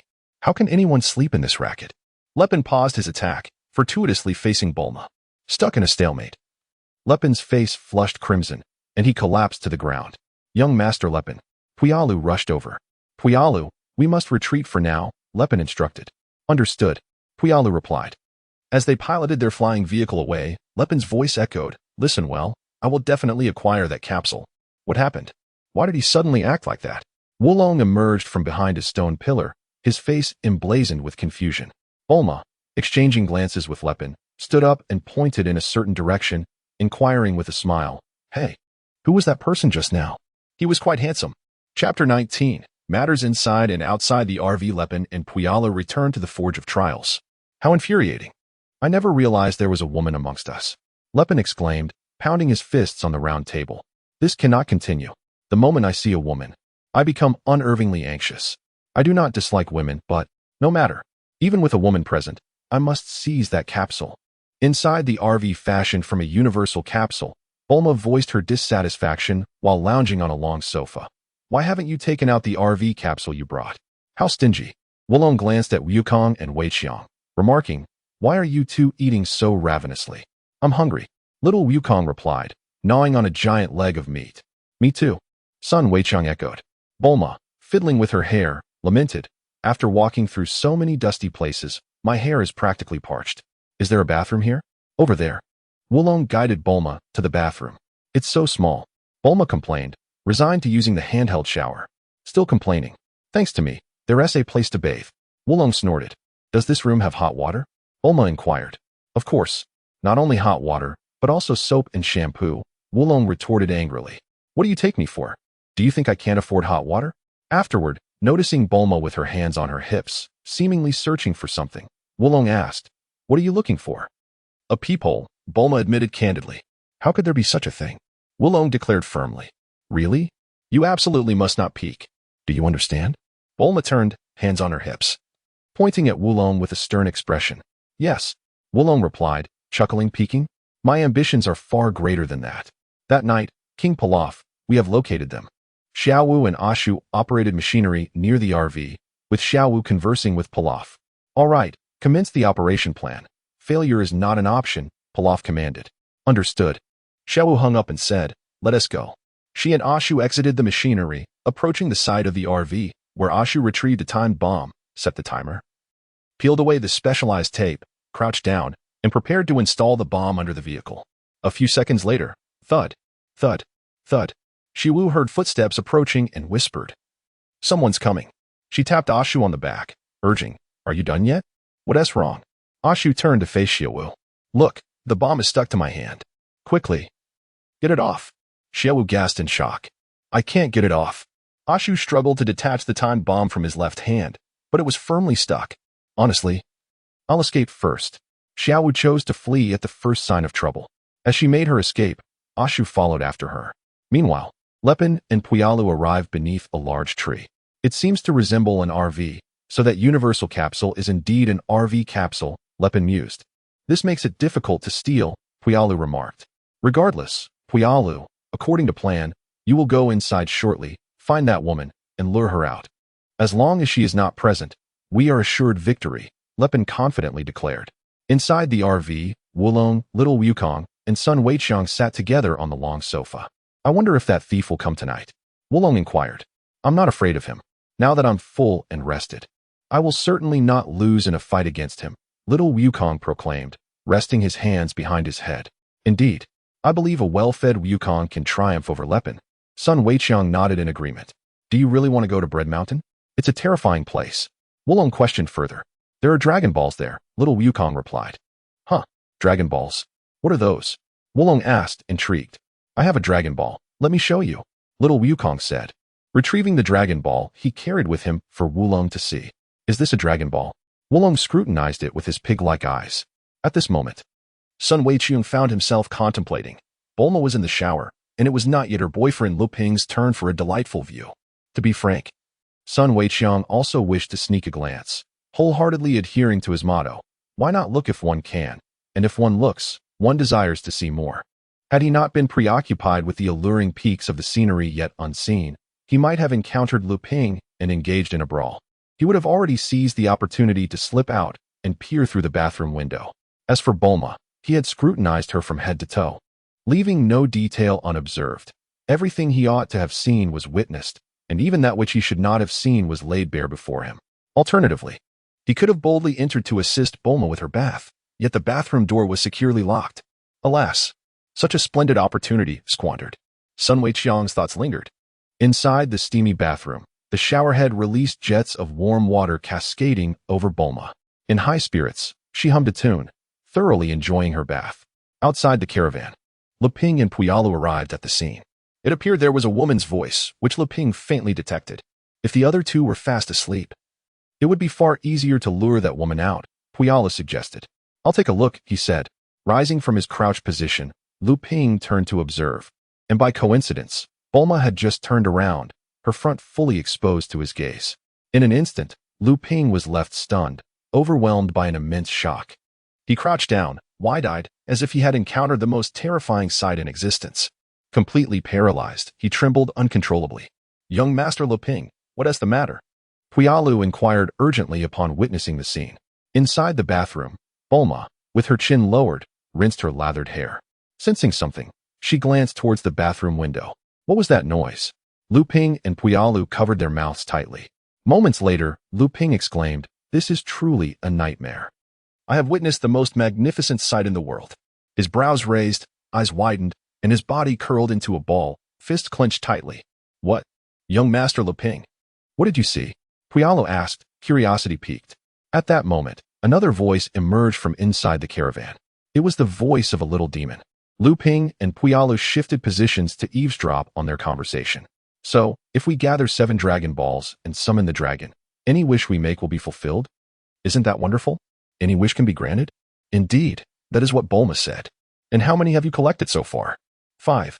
That means the 6th one is at Frying Bread Mountain. Puyalu called out to Lu Ping, gesturing to head that way. They approached a large tree nearby.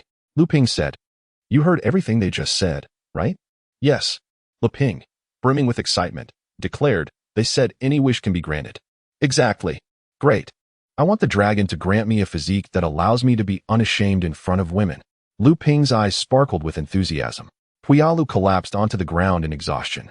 Inside the caravan, Oolong and little Goku continued their conversation.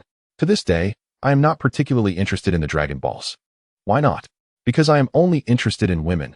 Other things are inconsequential. Then why not simply ask the dragon to send women to you? Ah, yes. How did I forget that approach? Oolong chuckled to himself, thinking, I could ask the dragon to send me the cutest girl in the world. No, her fresh underwear. Why are you so fond of girls? Little Goku asked, perplexed. You naive child, Oolong scoffed, his piggish eyes filled with disdain. Women do not possess that, you know. Little Goku wished to elaborate further, but just then, Bulma emerged, wrapped in a towel after her shower, playfully tapping little Goku on the head. What nonsense are you speaking? Not having that is not a secret, little Goku replied, rubbing the spot on his head where Bulma had tapped him. Nearby, Sun Wukong struggled to suppress a laugh, thinking, indeed, it is no longer a secret. You, I, the flying turtle, the sea turtle, the turtle sage, and Lu Ping have all seen it. Who knows if there are others, non-humans, who have seen it before this? Chapter 20. Matters inside and outside the caravan. How about this? Now that I've finished showering, would you like a glass of ice juice? Oolong asked as he retrieved something from the refrigerator.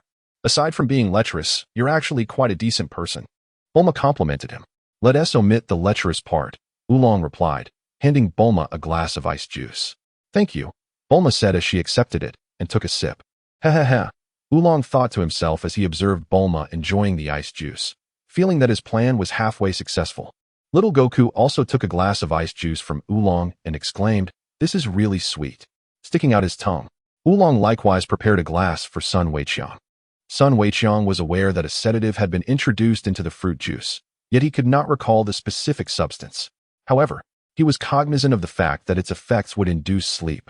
On the surface, Sun Wukong feigned taking a sip, but in reality, he seized the opportunity when the two individuals and a pig were momentarily distracted to discreetly expel the juice into a small plastic bag he had prepared earlier.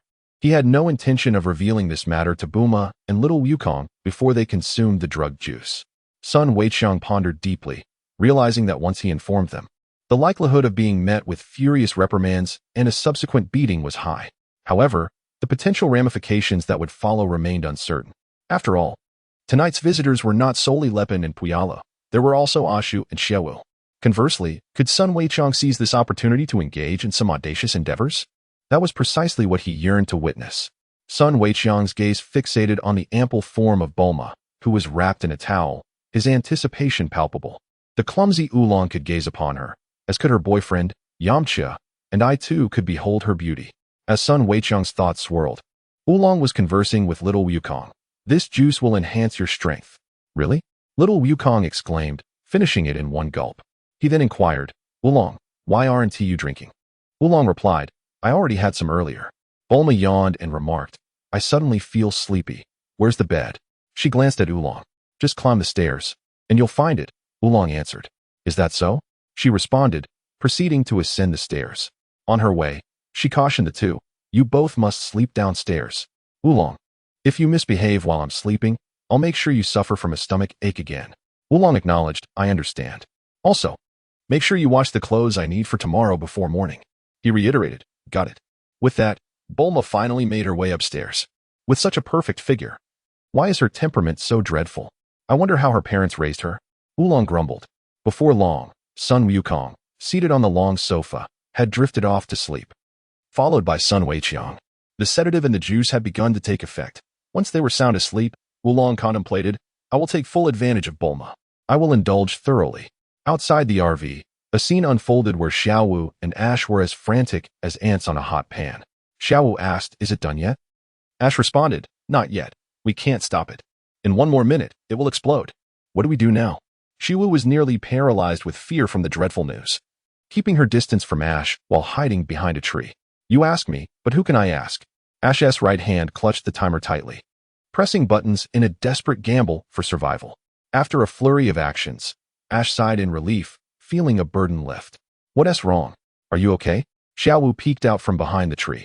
"I've reset the detonation timer. It won't explode until before 8 o'clock tomorrow morning," Ash stated, looking at the timer in his hand.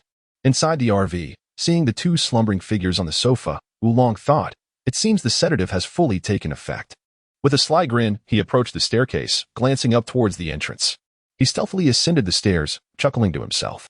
Through a transparent window of the RV, Lu Ping and Pu Yalu observed the scene within. Pu Yalu, transform into a key. "All right, transforming." Lu Ping took the key form created by Pu Yalu, inserted it into the RV door, and with a turn, it swung open, allowing him and Pu Yalu to enter. Upstairs in the RV, Oolong had just pulled back the thin blanket covering Bulma, the beauty before him captivating, yet he had no time to savor the moment. Suddenly, he heard a noise. Downstairs in the RV, Lu Ping stood before the two sleeping figures, observing them, and remarked, "What useless fellows, they've fallen asleep." "Is that woman and the pig on the second floor?" he asked, glancing at the staircase. "It's possible," Puyalu replied. "Puyalu, transform into this little brat-s likeness and lure the woman and that pig outside," Lu Ping instructed, pointing at Sun Wukong and swiftly adjusting the plan. "Understood," transforming. Puyalu took on the appearance of Little Wukong. The plot continued to unfold similarly to the original Dragon Ball storyline. Sun Weiqiang feigned sleep, his eyes closed, as he listened to Lu Ping and Puyalu's conversation, pondering his next move. All he had to do now was wait for the opportune moment to act. Sun Weiqiang couldn't help but fantasize about Bulma sleeping naked right beneath his very eyes. Hey, Bulma, oh Bulma. If in the future you still find yourself in bed with Vegeta, I shall undoubtedly take credit for a significant part of that.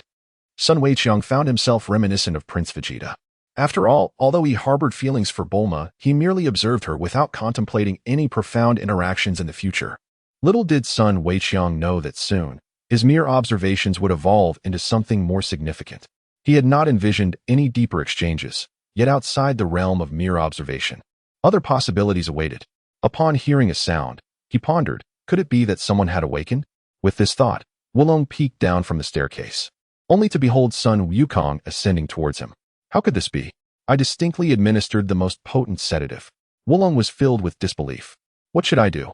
If Wukong reveals my activities to Bulma, I shall undoubtedly face her ire.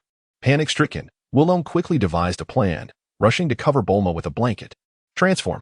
Wulong morphed into Bulma's likeness, albeit in a rather bizarre manner. His stature significantly diminished, resembling a more matronly version of Bulma. Wukong, you're still awake? He inquired as he gazed at the approaching Sun Wukong. Wulong. The Wukong impersonated by Puyalu glanced around, but the absence of Wulong was palpable. He just went out for a stroll, the faux Bulma responded. Is that so? Replied the imitation Sun Wukong. By the way, I have something crucial to discuss with you. Shall we step outside? All right then, the false Bulma acquiesced. How curious it was that he had caught a fleeting glimpse of Wulong, who seemed reluctant to part from the enticing sight of the uncovered Bulma nestled under the blanket, before following Sun Wukong down the stairs. Unbeknownst to Wulong, as he descended, Bulma, who was sleeping on her side beneath the covers, turned over. Ah, so Wulong has gone out for a stroll. Was it necessary to make such a commotion? The faux Bulma remarked as she and the imitation Wukong descended the stairs, heading outside. That pig has gone for a walk. Though something feels amiss, was that woman really so short? Never mind, I must find the Dragon Balls first, mused Lepin, who was secretly hiding with the slumbering Sun Wukong beneath the staircase as he made his way upstairs. Sun Wukong was carelessly placed on the floor. Sun Weiqiang, reclining on the long sofa, opened his eyes, revealing the Dragon King's smile. Go on, Lepin. Be dazzled by what you see.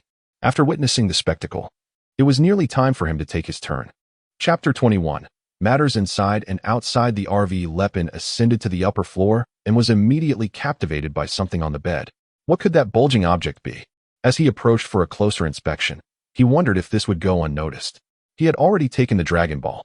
Leaning down, Lepin reached out to grasp one of the bulging Dragon Balls, only to find it remarkably pliable. Why is it so soft? Lepin pondered, lifting the blanket to take a look. The sight that greeted him was blinding. Ah! Lepin exclaimed in terror. Meanwhile, outside the RV, what do you want from me? We've been traveling for quite some time, so just speak up, asked fake Bulma. We should be about done here. All right, I'll tell you. Fake Wukong has transformed back into Puyalu. Puyalu? Fake Bulma's eyes bulged in disbelief, utterly taken aback. It turned out that Puyalu had deceived her by assuming Sun Wukong's appearance. I'm sorry, you were tricked, Puyalu apologized. Fake Bulma transformed back into Oolong and pointed accusingly at Puyalu. How dare you cause trouble, Oolong? Puyalu's eyes widened in shock, never expecting that the woman he had lured out was actually a transformed Oolong. At that moment, Puyalu suddenly heard a familiar voice coming from inside the RV. Young Master Lepin. Puyalu hurried over to investigate what was happening. Why had young Master Lepin let out such a loud cry? Upon arriving at the RV, Puyalu found Lepin collapsed on the floor. Puyalu was taken aback by Lepin's condition. Young Master Lepin. Lepin had saliva dripping from the corner of his mouth, his eyes vacant. Mumbling, 1 big round ball, 2 big round balls, so soft, I grabbed a big round ball. Young Master Lepin, pull yourself together, Puyalu urged with concern. Hey, don't run away, Oolong shouted, pursuing them. As they turned a corner, Oolong spotted Lepin. Puyalu guided Lepin along, who continued to repeat, 1 big round ball, 2 big round balls, so soft, I grabbed a big round ball, appearing utterly disoriented. What were they up to? Oolong watched as they gradually disappeared, unwilling to make a single attempt to intervene. As Lepin exited the RV, an excited Sun Weiqiang immediately rushed upstairs. It's finally my turn. Upon reaching the upper floor, his eyes feasted upon the sight before him. There lay Bulma, reclining on the bed, her upper body completely exposed to the air. Sun Weiqiang stood frozen in place. Although a week prior he had ventured into the bathroom with Sun Wukong to assist Bulma with her bath, at that time, Bulma was submerged in the tub, her body cloaked in bubbles, rendering any temptation beneath the frothy surface entirely obscured. In stark contrast, at this very moment, Bulma lay exposed before him, sleeping in the nude. It was still her upper body that he had yet to behold. Ah, Lepin, you have seized the moment and gazed upon her, yet you do not even cover Bulma afterward. Sun Weiqiang shook his head, approaching the peacefully slumbering Bulma to scrutinize her closely. To be frank, the visual impact before him was overwhelmingly intense, causing Sun Weiqiang to feel a surge of heat coursing through his body. His throat parched. He swallowed hard, moistening his throat. Sun Weiqiang lifted the quilt aside, revealing Bulma in her entirety before his eyes. Although he had glimpsed parts of her figure on several occasions, his desire to behold her again persisted. Long legs, a slender waist, ample bosom, delicate shoulders, striking features, and azure hair. Sun Weiqiang glanced from left to right, then from right to left. No wonder even the future Vegeta was captivated by Bulma. She is indeed quite extraordinary. This is Bulma at just 17, already irresistibly alluring. And one can only imagine how captivating she would be as she matures further. Sun Weiqiang's imagination soared. Little Wukong has filmed, Lu Ping has captured. And I can do it too. Sun Weiqiang sought a rationale to justify his forthcoming actions. In hindsight, he never anticipated that he would engage in such deeds with Bulma, despite having committed numerous acts prior. Upon traversing into the Dragon Ball universe, it felt as though the demons within my heart had been unleashed, and it was truly exhilarating. Sun Weiqiang opened his eyes, a youthful face illuminated by a mischievous smile, revealing a set of pearly whites. Wulong returned to the camper, its beady eyes scanning the surroundings but failing to locate Weiqiang. Where could he be? Why is he missing? It pondered, noticing only the sprawled figure of Sun Wukong on the floor beneath the stairs. How peculiar. Where could he possibly be? Has he awakened? Could it be? Wulong glanced toward the staircase. In no time, Weiqiang spoke. Wulong, you have returned. Weiqiang, you truly have awakened? Wulong gasped in astonishment. As it ascended the stairs, Wulong unexpectedly encountered Weiqiang, as well as the sight of Bulma, her body completely exposed on the bed, albeit partially shielded by Weiqiang. What do you think? Weiqiang replied to Wulong's earlier inquiry. Wulong felt a twinge of guilt, wondering if its clandestine actions had been uncovered by Weiqiang. Approaching cautiously, Wulong probed, do you know, perhaps? Sun Weiqiang glanced at it and smiled, nodding his head. Since you have inquired, I shall inform you. Oh no. Wulong's heart sank with a chill. Could you refrain from mentioning this to Bulma? Rest assured, I shall not. Wulong fixed his gaze upon Weiqiang's face, as if trying to discern the truth in his words. After a brief moment, it expressed its gratitude to Weiqiang, saying, thank you. Sun Weiqiang would naturally refrain from disclosing anything to Bulma. How could he articulate it? I am aware that Oolong has tampered with the fruit juice, yet I choose to remain silent.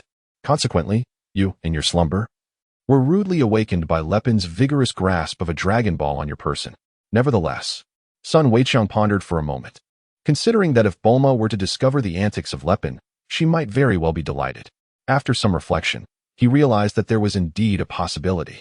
From Bulma's perspective, being firmly grasped by the tall and handsome Lepin could potentially evoke feelings of bashfulness.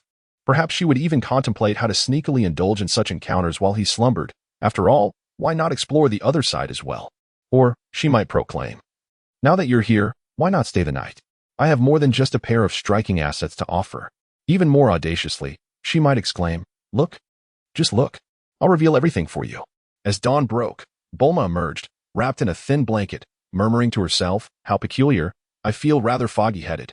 She turned to Oolong and inquired, have you washed my clothes yet? We don't have time for such trivial matters. Oolong, seated at the driving wheel of the camper, turned his head to respond, what? You consider that a trivial matter? What do you mean? I have no clothes to wear. Bulma was incensed. Oolong retorted, do you have any idea that Lepin and the others launched a surprise attack last night? Lepin, that tall and handsome fellow. What are you saying? We should be welcoming him. Bulma's expression transformed in an instant, her face lighting up with infatuation. I was right in my thoughts last night. Absolutely right. Beside her, Sun Weiqiang felt even more convinced of a certain notion he had entertained the previous evening. You are truly juvenile. Oolong lamented, feeling utterly defeated. What do you mean by that? Bulma glared at him with indignation. Meanwhile, the recently awakened Goku appeared quite disheveled, mirroring Sun Weiqiang's silence as he quietly observed the tension between the pig and the woman. Outside, Ashu once again secured a timed explosive beneath the camper before departing with Shewu. What? We still haven't acquired it? Wasn't he the plan to obtain it by 10 last night? Yes, my apologies. We will certainly have it by 8 this morning. 8. There must be no more blunders this time. Understood. Xiaowu and Ashu concealed themselves nearby, monitoring the situation as she ended her call with King Pilaf. Chapter 22. Goku vs. Lepin Oolong. What on earth are you wearing? Strutting about in that outfit makes you look utterly foolish. Bulma appeared before Sun Weiqiang and the others, clad in the bunny costume Oolong had prepared for her. What can I do? It's the only outfit I have left, Oolong replied irritably, adding, you complain endlessly. Yet you seem quite pleased with it, don't you? Honestly, I can't fathom how you were raised. Only middle-aged men could rival your lewdness. Bulma crossed her arms defiantly. You are no different, Oolong countered, showing no signs of backing down. Perhaps emboldened by his earlier exploits, he had adopted a more audacious demeanor. I'm so full, so very full. Goku sat contentedly on the long purple sofa, thoroughly satisfied with his meal. Sun Weiqiang did not indulge as excessively as Sun Wukong. He merely consumed a modest amount. Shortly thereafter, Wolong maneuvered the RV forward. Along the journey, they engaged in a discussion about Lu Ping, exclaiming that speaking of Cao Cao would summon him. What could this mean? Suddenly, from the passenger seat, little Wukong pointed toward the window. Lu Ping. He has arrived once more. Wolong turned his head to look. In the back seat.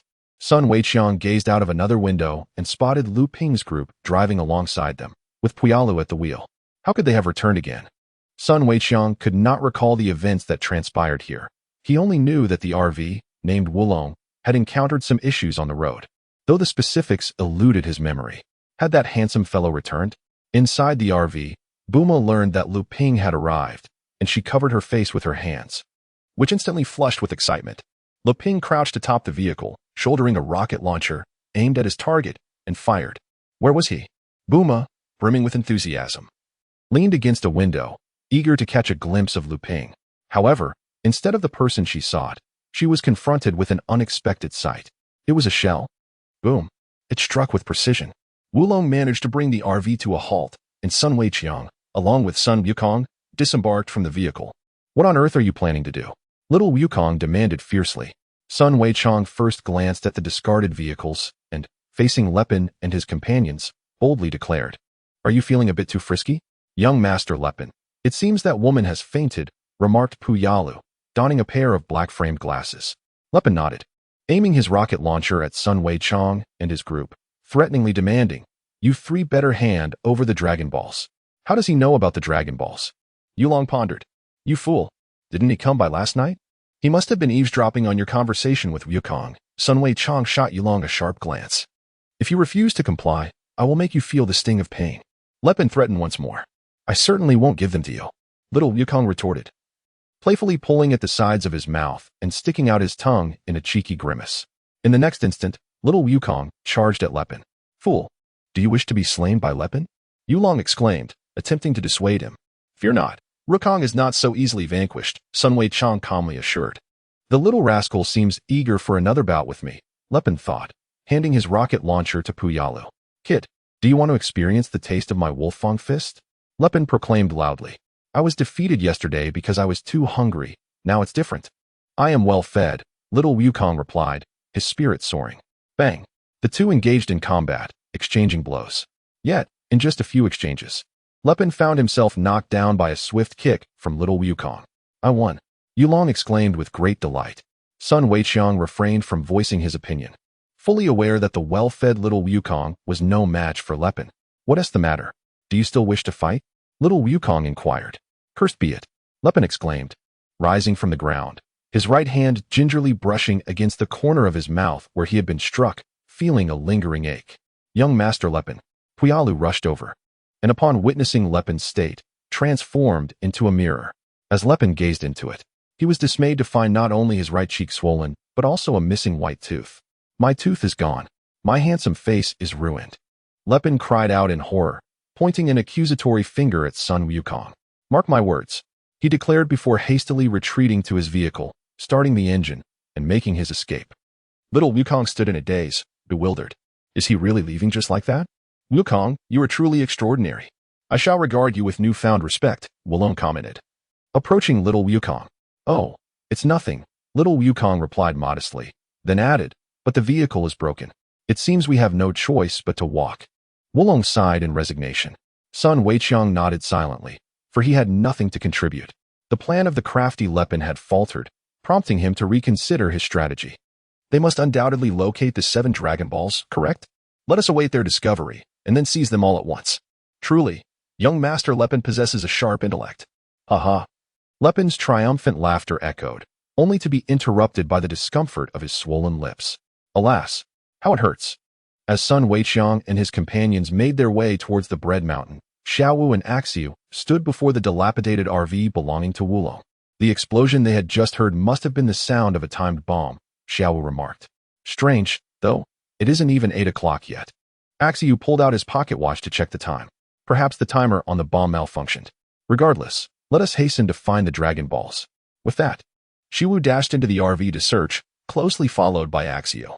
Meanwhile, on the other side, Sun Weiqiang and Wulong walked together, while little Wukong carried the unconscious Bulma on his back. The sound of vehicles approached from behind them. Sun Weiqiang and his companions turned around to see Weiqiang approaching once more. Wulong pointed at him. Weiqiang drove up to Sun Weiqiang and his group. Alighting from the vehicle alongside Pu Yalu, he rubbed the back of his head and chuckled, saying, I truly apologize for my earlier behavior. Upon reflection, I realized that it was entirely my fault. Therefore, please accept this universal capsule as a token of my contrition. Weiqiang produced a universal capsule, tossed it, and conjured a small red car. Farewell, and do take care on your journey. I must be on my way now. Goodbye. With a wave of his hand, Weiqiang bid them farewell, departing with a swift and carefree demeanor. Wulong pondered, wondering how he had changed his mind.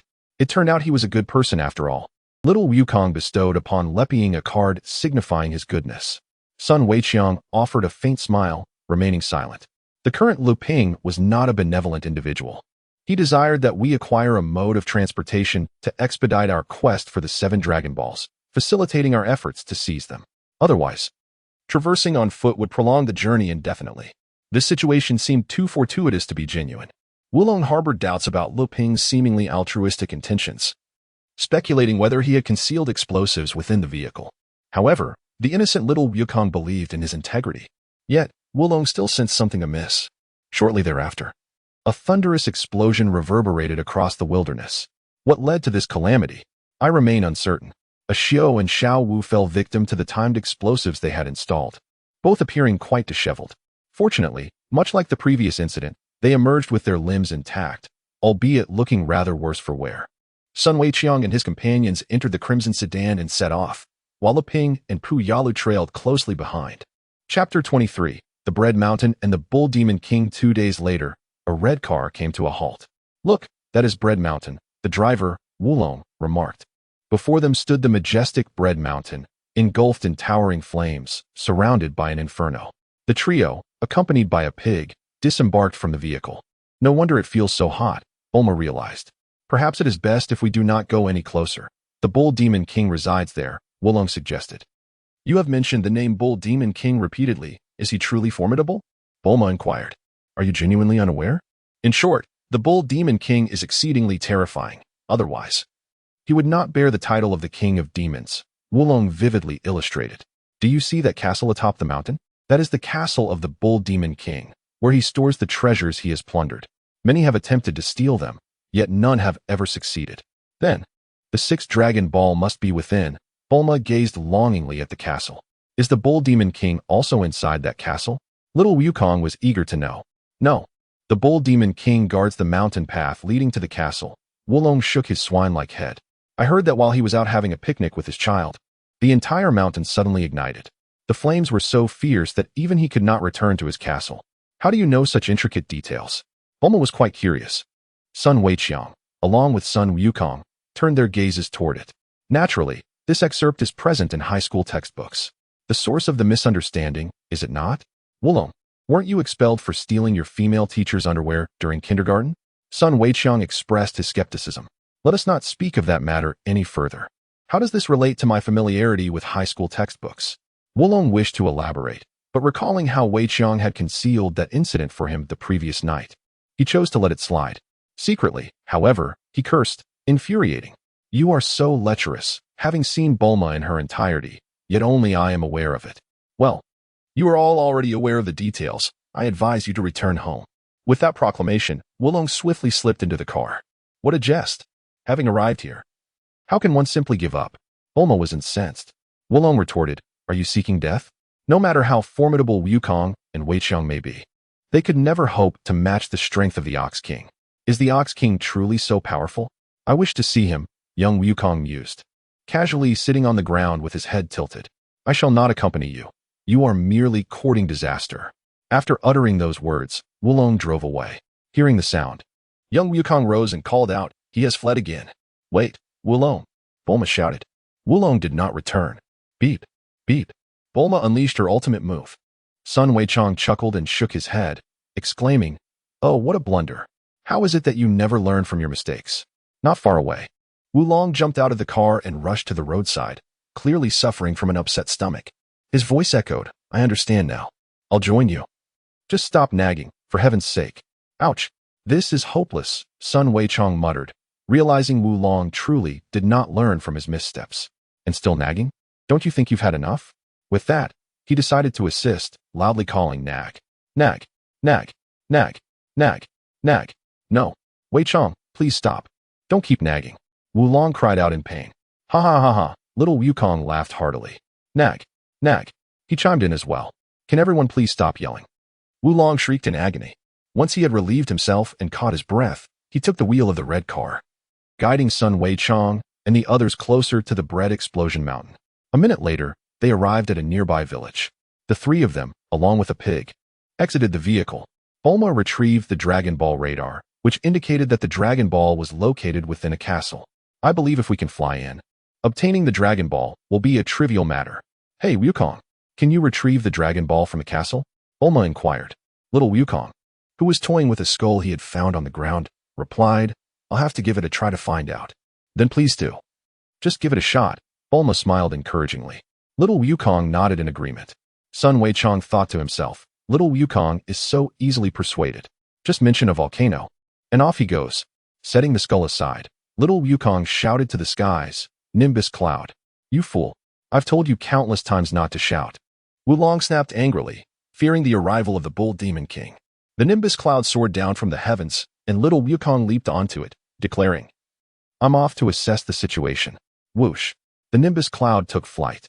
"Make sure to find it," Bulma called out, gazing skyward at the direction Wukong had flown. Wulong urged, "Hurry back. And you criticize others? Aren't you the one shouting loudly?" Sun Weiqiang silently thought, amused by Wulong's double standards.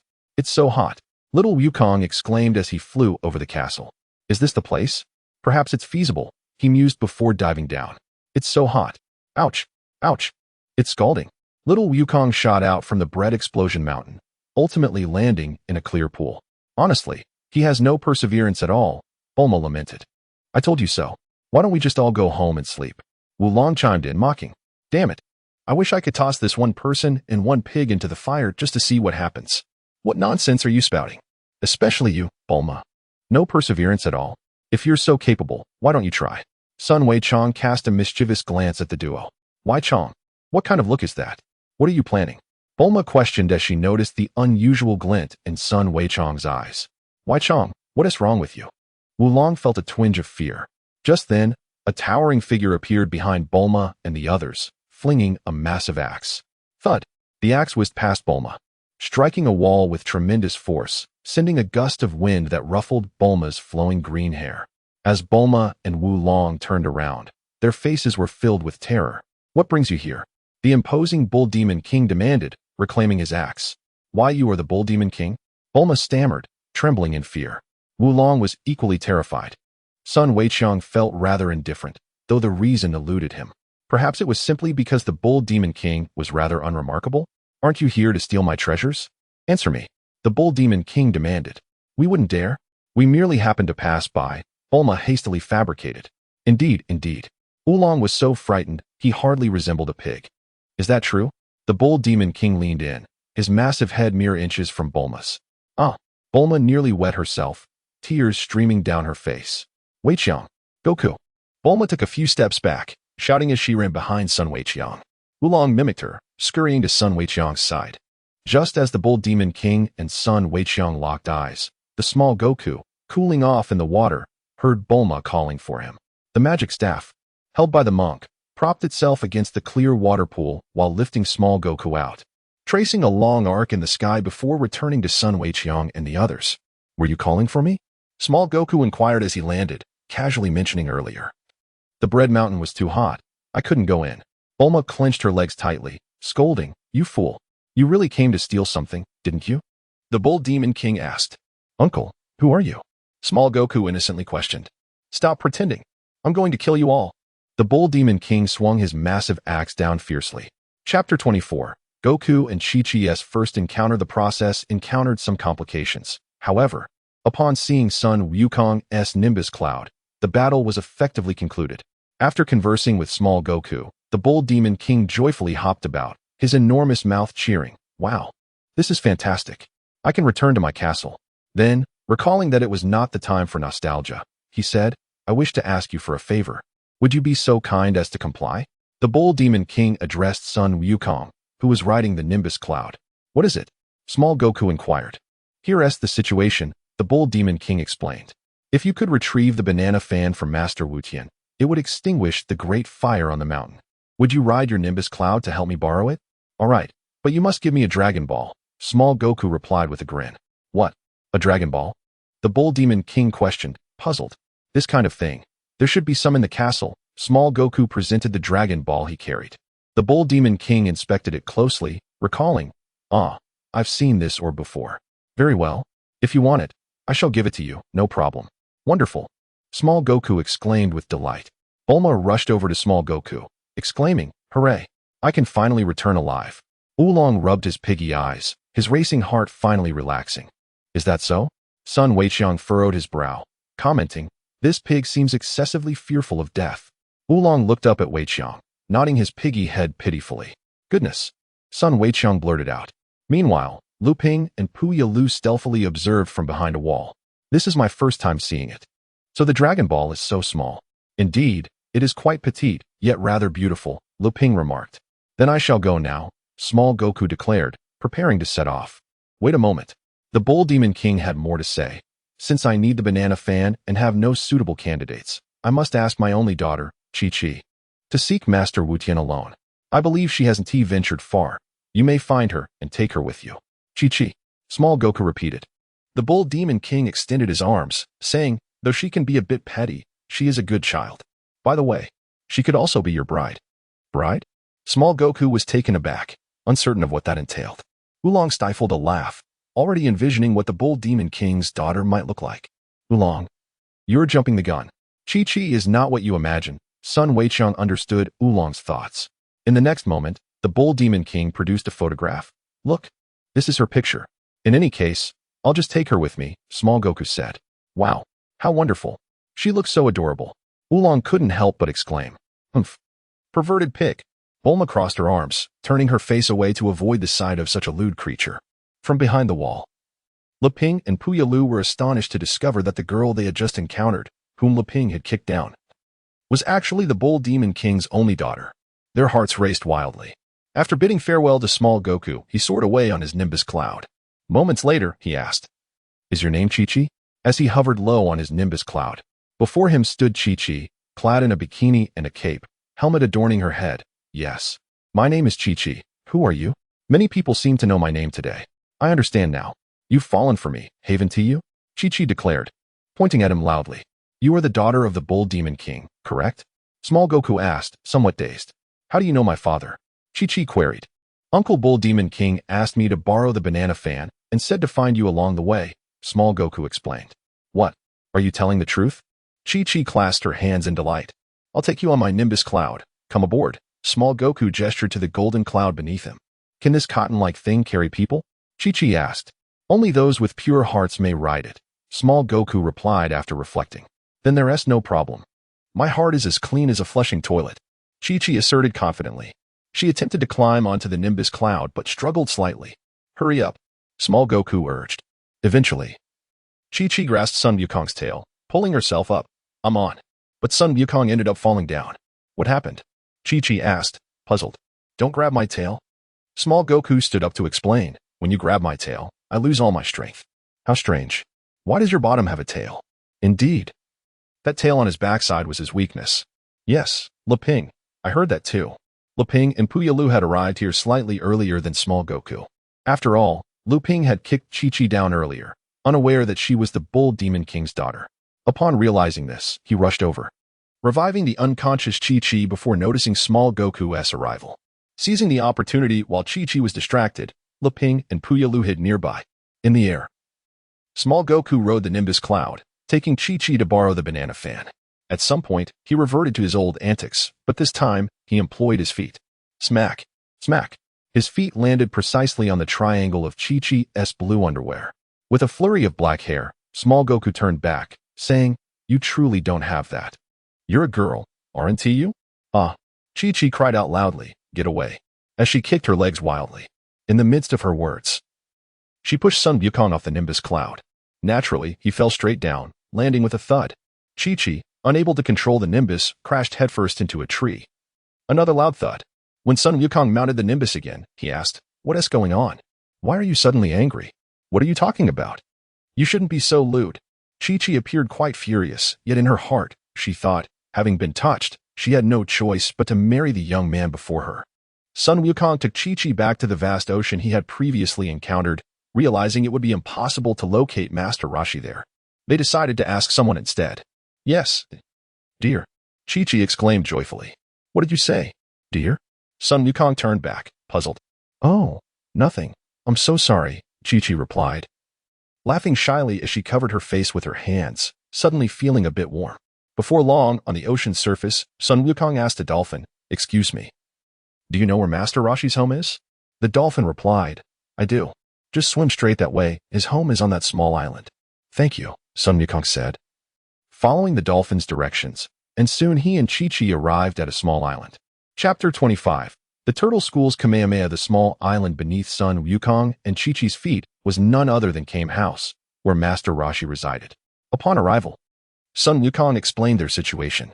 However, since the fan had previously been discarded by Master Roshi, he had to personally assist in extinguishing the fire. He took Chi-Chi on the Nimbus and returned to the Bread Mountain, where Sun Wukong reported the situation to the others. "What? The fan was thrown away? So Master Roshi has to come extinguish the fire himself. What are you saying? Look, he is here." Following Sun Wukong's gaze, they saw Master Roshi descending from his flying turtle shell, adorned with a purple tortoise shell, black sunglasses, and holding a summoning staff. With a thud, he landed firmly on the ground. "Master Wutian, it's been a while," the Bull Demon King exclaimed excitedly as he rushed forward and knelt down. The dizzy Master Roshi was caught off guard by the Bull Demon King's immense strength, causing him to topple backward with a thud. "What is wrong, Master Wutian?" the Bull Demon King asked, looking up. "Just a moment. I see that is quite a large fire on Bread Mountain." Master Roshi observed the blazing volcano ahead, preparing to extinguish it. Before doing so, however, he pulled Sun Wukong aside behind a wall to discuss the earlier conditions. "Oh, I almost forgot." Sun Wukong scratched his head and went to call Bulma. Knowing the situation, Sun Weiqiang followed along, eager to be part of the excitement. Ping and Puyalu returned, eavesdropping from the other side of the wall. "Little brother, say it for me," Master Roshi instructed Sun Wukong. "He wants to see your figure," Sun Wukong conveyed. "What? Are you joking? Why should I provide him with special services?" Bulma retorted angrily. "But if you don't extinguish the fire, you will never obtain that Dragon Ball." Master Roshi played on Bulma's weakness. That insufferable Wukong, always running his mouth. Bulma glared fiercely at Sun Wukong. "Just a glance won't cost you a piece of meat." Sun Wukong remained unaffected. "Exactly. A look wouldn't hurt." Sun Weiqiang chimed in. "Bulma, just give in," Sun Wukong said with an air of entitlement. "Everyone, quiet down." Bulma shouted at the two. "I think I will just head back," Master Roshi interjected, aiming to achieve his goal. "All right, I understand," Bulma acquiesced, "but if you want to see my figure, you must extinguish the fire first." "Agreed. You cannot go back on your word. You must honor the promise," Master Roshi emphasized. Indeed, they hooked their pinkies together, saying, "Pinky swear, 100 years without changing, or we'll meet every day in bed." "Perverted old man. Who wants to meet you in bed every day?" Bulma exclaimed, hands on her hips, glaring at Master Roshi. "Truly, Master Roshi, a role model for us all," Sun Weiqiang silently affirmed. Sun Wukong was bewildered. With the conditions set, Master Roshi prepared to extinguish the fire. He placed his large tortoise shell and summoning staff aside, removed his yellow shirt, leaving only his trousers and shoes, along with his stylish sunglasses. "All right, I'm about to begin," he announced. "Here comes the show." Sun Wukong thought to himself, adding 3 words in his mind. All eyes were on Master Rashi, except for Sun Wukong, as everyone eagerly awaited his method of extinguishing the fire. Even the Bull Demon King was curious to see his master in action. But unexpectedly, at this critical moment, Master Rashi turned his head and said, "Aren't I quite attractive?" "Isn't that so?" "Yes." Bulma nodded in disbelief. "You old pervert, with your back covered in patches and cupping marks, how can you say you're attractive?" Sun Wukong was momentarily taken aback. Was there yet another twist? "Hey, little one, lend me a hand." The turtle sage seemed unable to ascend the frontmost wall. "Are you all right?" "Little Wukong, assist him. I doubt he can manage that." Oolong expressed his skepticism. Can he truly extinguish the flames in such a state? Bulma also harbored doubts. "Everyone must have faith in Master Wutian," the Bull Demon King urged.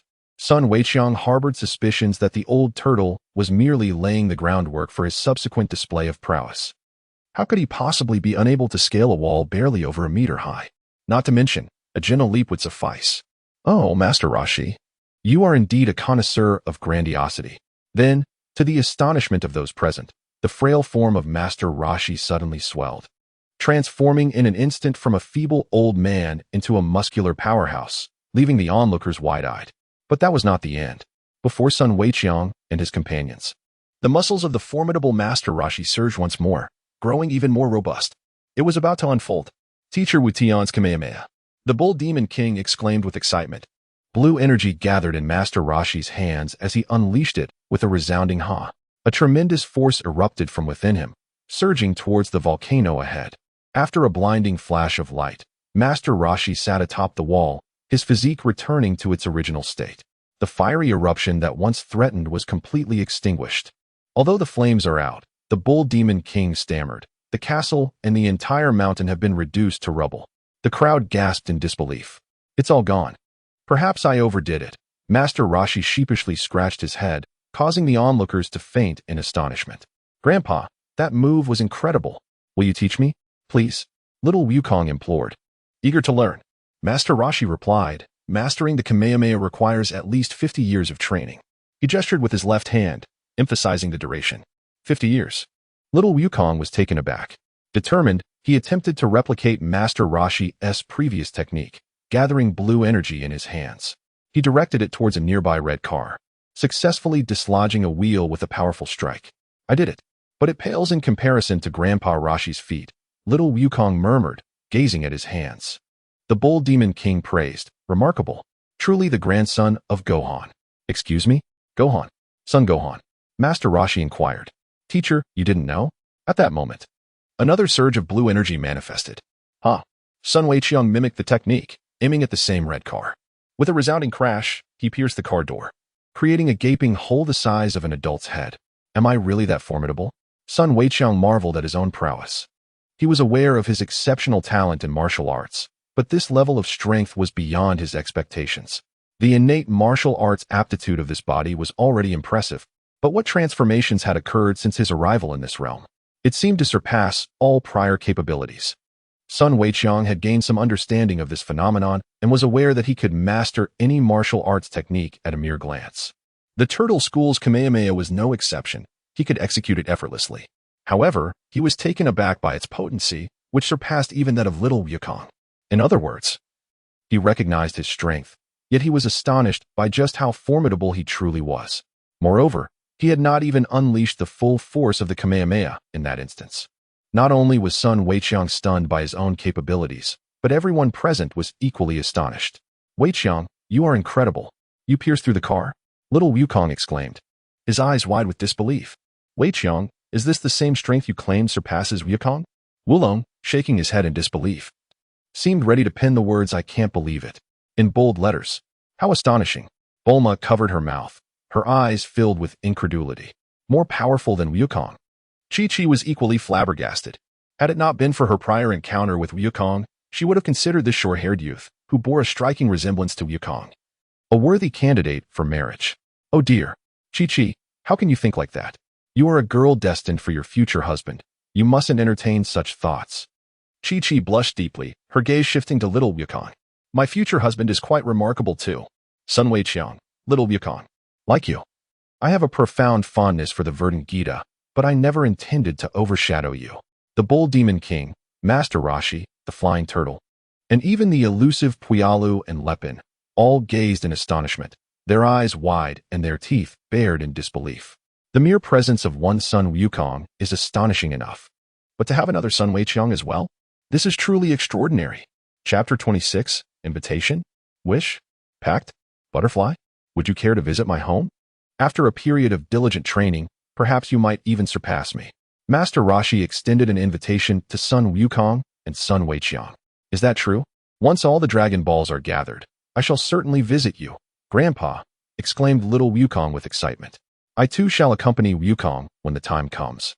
Sun Weiqiang said with a smile. He had just contemplated that since Master Rashi invited little Wukong for training, he was likely to extend the same invitation to him as well.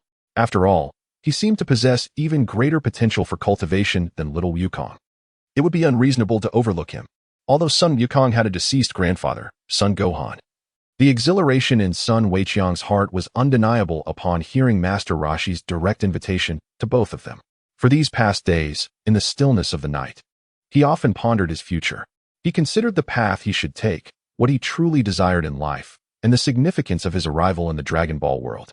Initially, Sun Weiqiang's intention in coming to the Dragon Ball realm was to cling tightly to Sun Wukong's promising future. However, as time passed, that notion began to waver. The reason being, he had previously overlooked a crucial fact. He could make a wish upon the Dragon Balls. Once he collected all 7 Dragon Balls, he could wish upon the Eternal Dragon, thereby potentially bridging the innate gap between himself and little Wukong. He could elevate his martial arts potential. In the distant future, it was conceivable that he could rival Sun Wukong, rather than merely depending on Sun Wukong's support. How much better it would be if he could become a pillar of strength himself. In recent days, the thought of this possibility had filled Sun Weiqiang with excitement. In his yearning for the Dragon Ball sword, he crafted a compelling rationale for himself. After all, it was likely that this time, the final wish granted by Oolong would be for a pair of underwear. If that were the case, why not let him have it? And as for how to be the first to make a wish, Sun Weiqiang has undoubtedly engaged in profound contemplation on numerous occasions. Presently, he has mastered the Kamehameha technique. As long as he adheres to the narrative and follows the prescribed sequence, intervening at pivotal moments, success will come effortlessly. Sun Weiqiang has conceived new ideas regarding his plan to wish upon the Eternal Dragon ahead of others. There's no rush. Let me ponder further and see if there might be a more ingenious approach, he mused quietly. If he disregarded all else, Sun Weiqiang could seize the opportunity to stealthily acquire the 6 Dragon Balls from Bulma and Goku. Once he obtained the final Dragon Ball possessed by Pilaf, he could retreat to a secluded spot, summon the Eternal Dragon, and discreetly make his wish. This plan held a certain feasibility, however. Sun Weiqiang was reluctant to jeopardize his bond with Goku and the others, particularly with Goku himself. Even with his understanding of Goku and the others, he believed a heartfelt apology afterward could mend their relationship considerably. Yet, Sun Weiqiang was not inclined to pursue such a course of action. It did not align with his true desires. He yearned to train alongside Goku under Master Rashi's guidance, to grow together, to progress together, and to strengthen themselves in unison. This aspiration served as both a tribute to the cherished memories of his idyllic childhood and a fitting homage to the myriad experiences of his past. Sun Weiqiang was exceedingly eager about the matter at hand. Bulma utilized the Dragon Radar to locate the Dragon Ball belonging to the Ox King amidst the ruins of Bread Mountain. Just as she and Sun Weiqiang were about to depart in the flying car gifted by the Ox King, Master Rashi reminded her that she had yet to fulfill her promise. Bulma forced a smile. You remember? Huh? Just a moment. She then pulled Oolong to a nearby wall and explained, Here's the situation. I promised that lecherous old man, Master Rashi, that if he extinguished the flames on Bread Mountain, I would let him see my figure. You must help me. Transform into my likeness and stand in for me. Don't joke around. This has nothing to do with me. Allowing a man to see my figure is utterly revolting. I absolutely refuse. Oolong retorted defiantly. Is that so? Do you wish to suffer from stomach troubles? Bulma replied nonchalantly. You will regret this later. Oolong, though reluctant, eventually acquiesced. Fine, transform. How do I look? Oolong inquired. What? I am neither that short nor that unattractive. Bulma exclaimed in exasperation, observing Oolong's transformation into her, albeit at half her height and with a round face. A clear mockery of her appearance. Enough with the complaints, just transform. Oolong responded irately. How about now? Is it perfect? Oolong asked again. Bulma deliberately remarked, you startled me. I almost thought a celebrity was standing before me. Stop being disgusting. The Oolong that now closely resembled the real Bulma scoffed. Meanwhile, the true Bulma hid behind another wall. While the faux Bulma waved her hand to summon Master Roshi. Hey! Master Roshi immediately tossed aside his walking stick and hurried over. Sun Wukong realized that the situation had turned comical, as Oolong had transformed into Bulma to entice the interest of Master Roshi, albeit with limited success. Though his interest was somewhat lacking, Sun Wukong found a suitable spot to observe the unfolding spectacle. To his astonishment, this seemingly powerful elder was even more lecherous than himself. The disguised Bulma, gazing at the esteemed Master Roshi before her, couldn't help but internally scoff. Hurry up and let me see, please, Master Roshi urged, gesturing eagerly with his hands.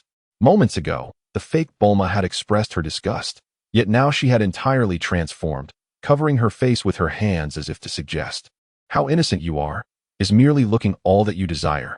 She proposed, perhaps it would be more entertaining to bury your head in my bosom. This audacious suggestion left Master Roshi momentarily stunned.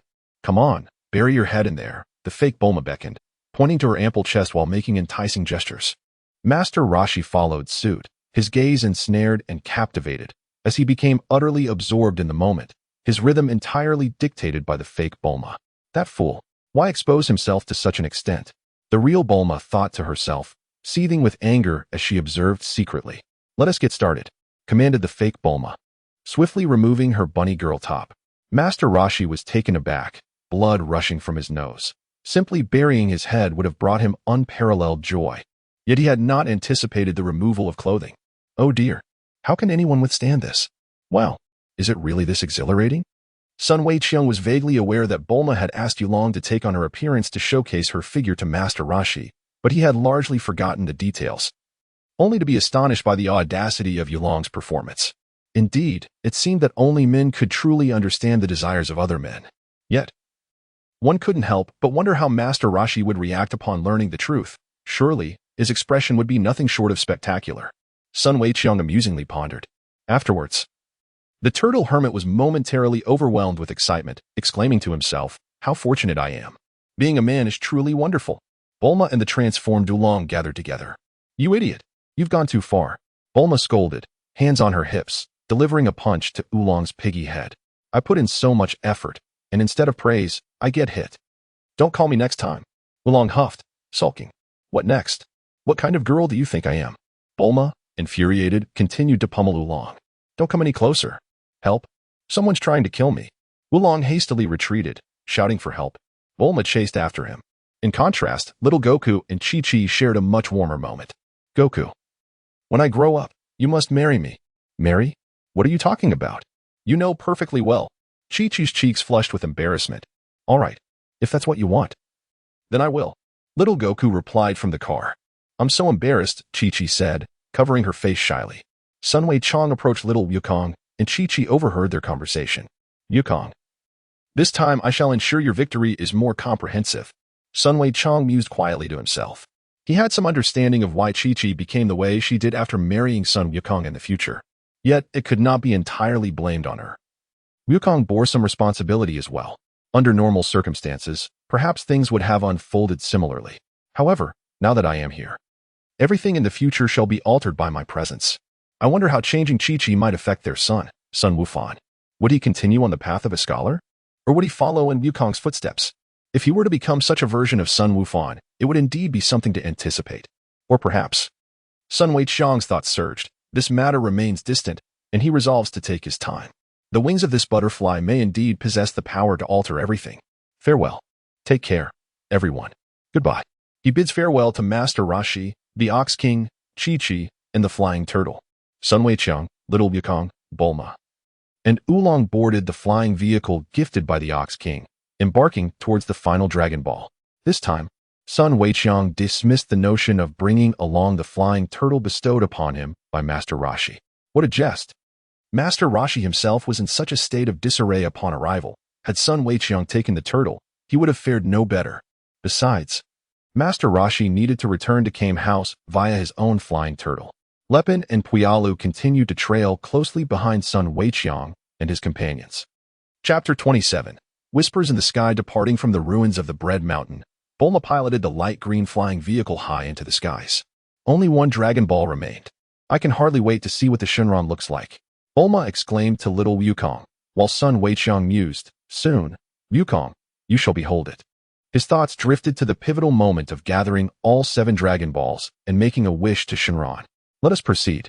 After further contemplation, Sun Weiqiang solidified his plan. His gaze fell upon little Wukong's innocent and joyful face as he shared laughter with Bulma. If all goes well, Wukong, I may soon become your lifelong rival. The mere thought fills me with anticipation. Little Wukong is Sun Weiqiang's most cherished character in the Dragon Ball universe, becoming his eternal adversary, competing against him, suppressing him, and perhaps even conquering him. This would be the greatest homage to Sun Wukong. But will that day ever come? Sun Weiqiang longed for this day, believing that if it were to arrive, even if only for a fleeting moment, it would surely be quite delightful. As his thoughts meandered, a smile graced his lips. Weiqiang, what brings you such amusement? Inquired Xiao Wukong, his curiosity piqued upon noticing the smile. Casually, Sun Weiqiang replied, oh, nothing in particular. Just reminiscing about something amusing. What is so funny? Xiao Wukong's large, captivating eyes sparkled with curiosity. Meanwhile, Bulma perked up her ears to listen, while Oolong remained fast asleep. With a glint in his eye, Sun Weiqiang spontaneously suggested, Wukong, imagine if we made a couple of noises and Oolong, hearing us, panicked and felt the urge to jump down to relieve himself, only to discover that Bulma is driving us so high. What do you think would happen? Xiao Wukong tilted his head back, feigning deep contemplation, and after a brief moment, he shook his head, saying, I have no idea. But is that really funny? Let me give it a try. Beep beep. Xiao Wukong leaned over to the passenger seat and made the sounds near Oolong's ears. Receiving no response, he increased his volume. Beep, beep, beep. Oolong's large ears twitched, his eyes flew open, and he jolted awake, instantly aware of his pressing need. Bulma, stop the car. I need to go. Who was making that noise? Can't a pig get some rest around here? Hold it in. We are in the sky. If you dare relieve yourself here, I will kick you out. Bulma retorted fiercely, leaving no doubt that she would follow through on her threat. Then hurry and drive down. Oolong exclaimed, his piggy face turning a shade of crimson. Understood. Just be quiet. Bulma steered the vehicle downward. Ha ha ha ha ha. Xiao Wukong pointed at Oolong, laughing heartily. Wukong, was that you making the noise? You're always the one who finds it the funniest. How infuriating. Oolong spoke rapidly. Indeed. I made a couple of beeping sounds you didn't hear, but when I really let it out, you woke up. Xiao Wukong replied candidly. Oolong's face flushed like a roasted pig. Wukong, are you suggesting I can't hold it? Tears welled in the corners of his eyes as he thought. I shouldn't have asked this fool. Hurry, Bulma. Oolong felt he was at his limit. Ha ha ha ha ha ha. Xiao Wukong continued to laugh uncontrollably, reclining in his seat, clutching his belly with both hands, his short legs playfully kicking about. Sun Weiqiang had not smiled much, but seeing little Wukong so joyfully laughing, he was influenced and burst into hearty laughter himself. On their quest for the final Dragon Ball, Sun Weiqiang and his companions encountered a troop of rabbits. After a fierce struggle, they triumphed over them. With little Wukong using his Rui stick to send them to the moon, they continued their journey. Oolong, piloting the flying car at low altitude, suddenly inquired, Bulma, I've been pondering, what wish do you intend to make once you gather all 7 Dragon Balls? Bulma paused for a moment, covering her face as she replied, aside from you, I've already informed Goku and Weiqiang that I wish to find a lover. The best lover in the world. What? A lover? I can hardly believe it. You are collecting the Dragon Balls just to find a lover? Compared to such a grand aspiration, it seems utterly trivial. Oolong exclaimed, incredulous. Indeed, Bulma affirmed. We risk our lives to help you search for the Dragon Balls. And you wish for such a desire that hardly qualifies as a wish. Oolong lamented, feeling it was unjust. What do you mean by that? Bulma retorted angrily. What constitutes a wish that doesn't count? Can't you speak sensibly, you lecherous pig? You simply wouldn't understand, she added dismissively. Who are you calling a little brat? Oolong snapped, turning to face Bulma, his pig-like eyes glaring. Oolong, pay attention to the road. Look ahead. Little Wukong, who had been watching the show with Sun Weiqiang, noticed Oolong's inattentiveness as he was about to crash into towering mushroom trees and urgently warned him. Oolong turned back, demonstrating his exceptional driving skills, deftly maneuvering left and right, narrowly avoiding the large mushroom trees. He sighed in relief. Drive more carefully, Bulma shouted at him. It's not entirely your fault. Yulong replied defiantly. Yulong, ever since that night when you took advantage of Bulma, you've become increasingly brazen, Sun Weiqiang thought to himself. That night, Yulong had seized every opportunity with Bulma, exhibiting behavior even more audacious than his own. He had explored every inch of her, leaving no part untouched. Under his watchful gaze, Yulong had shamelessly flipped Bulma over, thoroughly indulging himself on her rounded form, even going so far as to be excessively bold. Sun Weiqiang was present. And even in such a chaotic situation, one could only imagine the terror that would ensue if he were absent. Meanwhile, in the direction where Sun Weiqiang and his companions were headed, stood a grand and magnificent castle. Is this the Dragon Ball? Pilaf gazed at the golden dot on the display screen. Indeed, we can commence the location calculations now, replied Xiaowu. The machine emitted a series of beeps. Move 5 steps south, then 7 steps east. Xiaowu meticulously locked onto the position of the Dragon Ball displayed on the screen. Pilaf listened intently. Ashu followed Xiaowu's instructions and began to move around the room. 3 steps south, 4 steps west, 6 steps north, then 3 steps west again, and finally 5 steps north. Xiaowu elaborated. Right here. Ashu spotted a green box on the table before him and reached out to take it. Yet he had not even opened it when Pilaf erupted in anger, striking him hard on the head. The box fell from Ashu's grasp, and the Dragon Ball rolled across the floor several times. Pilaf picked it up, berating his 2 subordinates. This is my 1-star ball, you useless fools. At that moment, their scout, a mechanical bird, arrived with a discovery. Chapter 28. Does Sun Weiqiang allow the Dragon Ball to be stolen? Based on the findings of the mechanical bird, Xiaowu climbed to the crown of a mushroom tree to observe. She gazed down at the vehicles passing below. Reporting via her walkie-talkie, their vehicle just passed location number 10 and is getting closer. Very well, proceed as per the battle plan, Pilaf commanded. Understood, Xiaowu responded. Disconnecting to call another number. Ashu, do you see the vehicle? I see it, came Ashu's voice from the walkie-talkie. Then act according to the plan, Xiaowu instructed. Ashu replied. Got it, leave it to me. On the crown of another mushroom tree, after hanging up the walkie-talkie, the robotic Ashu aimed at the approaching vehicle below and fired a cannonball. Boom. The projectile struck with precision. Sun Wukong, Sun Weiqiang, Wulong, and Bulma were violently propelled away. Boom. Sun Weiqiang and his companion's flying vehicle collided with a mushroom tree, resulting in an explosion. What on earth is happening? Sun Weiqiang could not recall such an incident. What exactly transpired? The bewildered Wu Longzhu stared blankly, startled by the sudden turn of events. Xiao Wukong sat on the ground, dazed and confused. What has occurred? Bulma was lying on the ground. A short distance away, Lu Ping, who had been trailing behind, exclaimed. Puya Lu swiftly ascertained the situation. Yes, young Master Lu Ping, Puya Lu replied and took flight. Who is that? Xiao Wukong asked as he spotted an unusual figure appearing before them. Oh, it's them. Is it Xiao Wu or Xiao? Sun Weiqiang instantly recognized the machine. However, he refrained from intervening, allowing the individual inside the machine, with their back turned to them, to search for the Dragon Balls amidst the wreckage of the flying vehicle. Though Sun Weiqiang had forgotten this moment, allowing the Dragon Balls to be taken, he remained unfazed. This was due to his inability to escape the preemptive wish he had made to the dragon. This is the remarkable advantage of being a time-traveling prophet. Take them. I permit you to take them, Sun Weiqiang thought to himself. At that moment, Ash drove his machine, extending a mechanical arm to open a bag, revealing 5 exquisite Dragon Balls that captured his attention. I apologize, but these Dragon Balls shall be taken by me. Farewell. Ash politely bid goodbye, while facing Sun Weiqiang and the others. The machine ignited flames beneath it, propelling Ash into the sky like a rocket as he flew away. My Dragon Balls are gone, all gone. Bulma lamented, her mood at its lowest. What a strange person, little Goku remarked, gazing at the figure that had just ascended into the heavens. That was a robot. Oolong, well-versed in such matters, declared. Goku, Weiqiang, hurry and catch it. It has stolen the Dragon Balls. Bulma exclaimed, snapping back to reality and urging the two. It's nothing to worry about, Sun Weiqiang replied calmly. Little Goku and Oolong turned to him in confusion. The Dragon Balls have been taken, and you say it's nothing? What are you talking about? Have you grasped the situation? Bulma shouted at Sun Weiqiang.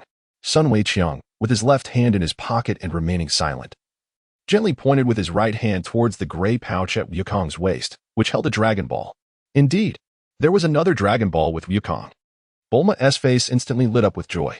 Oolong, struck by inspiration, thought, this means that even if that robot possesses the last Dragon Ball, it would only amount to 6 Dragon Balls.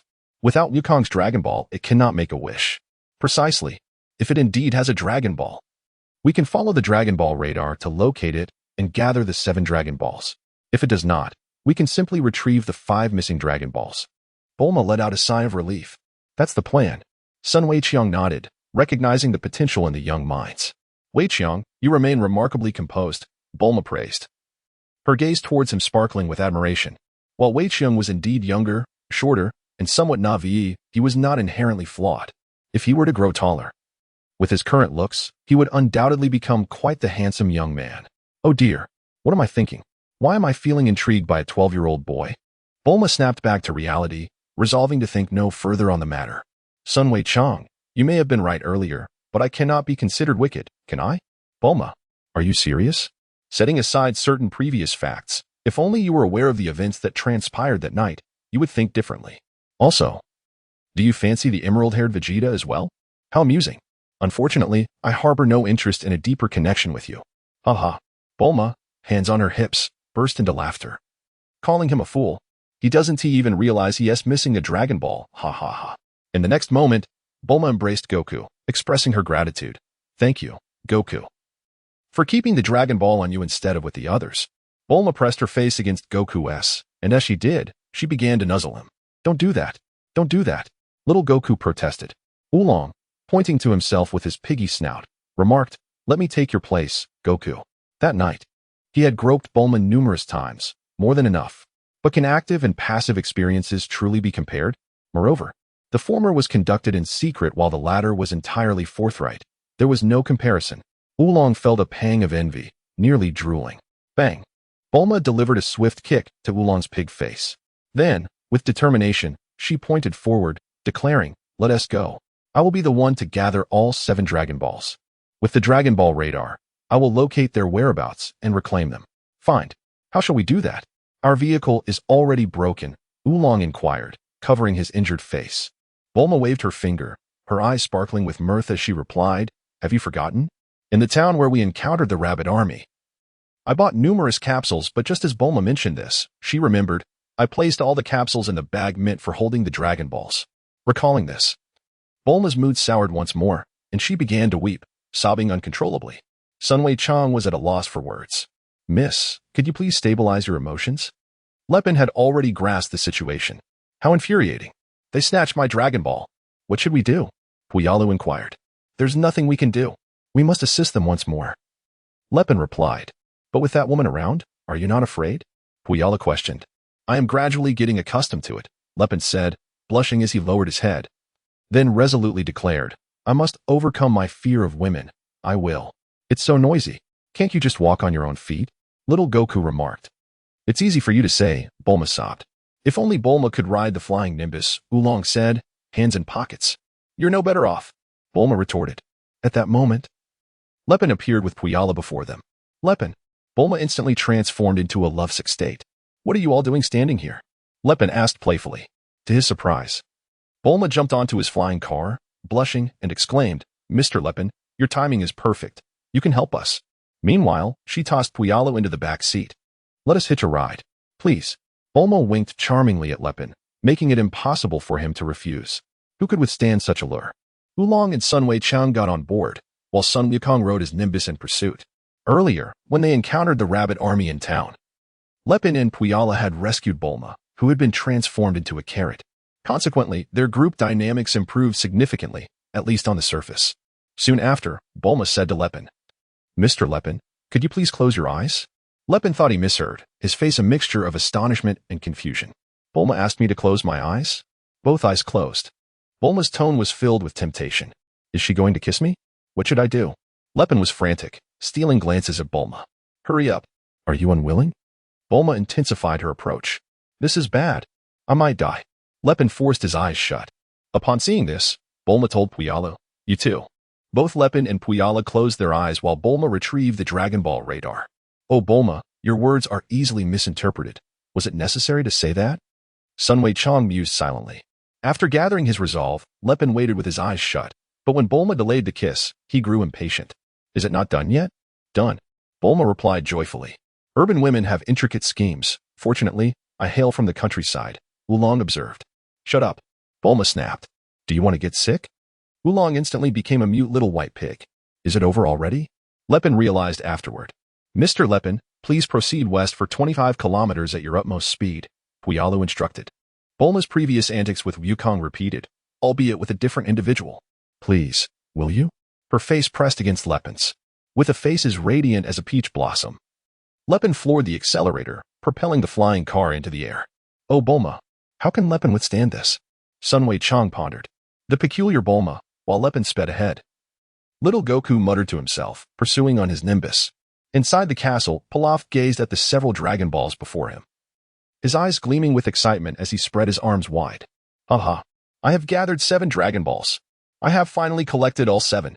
He embraced a globe, dancing joyously. Nearby, Little Dance pointed out, King Pilaf, the count seems incorrect. Asa supplemented her statement. We only have 6, we're missing 1. Pilaf appeared oblivious to his subordinate's words. Still enraptured, I can finally fulfill my wish. We only have 6. We are still 1 short. Little Dance and Asu reiterated. This world shall be mine. Pilaf continued in blissful ignorance, playing with the globe, utterly ecstatic.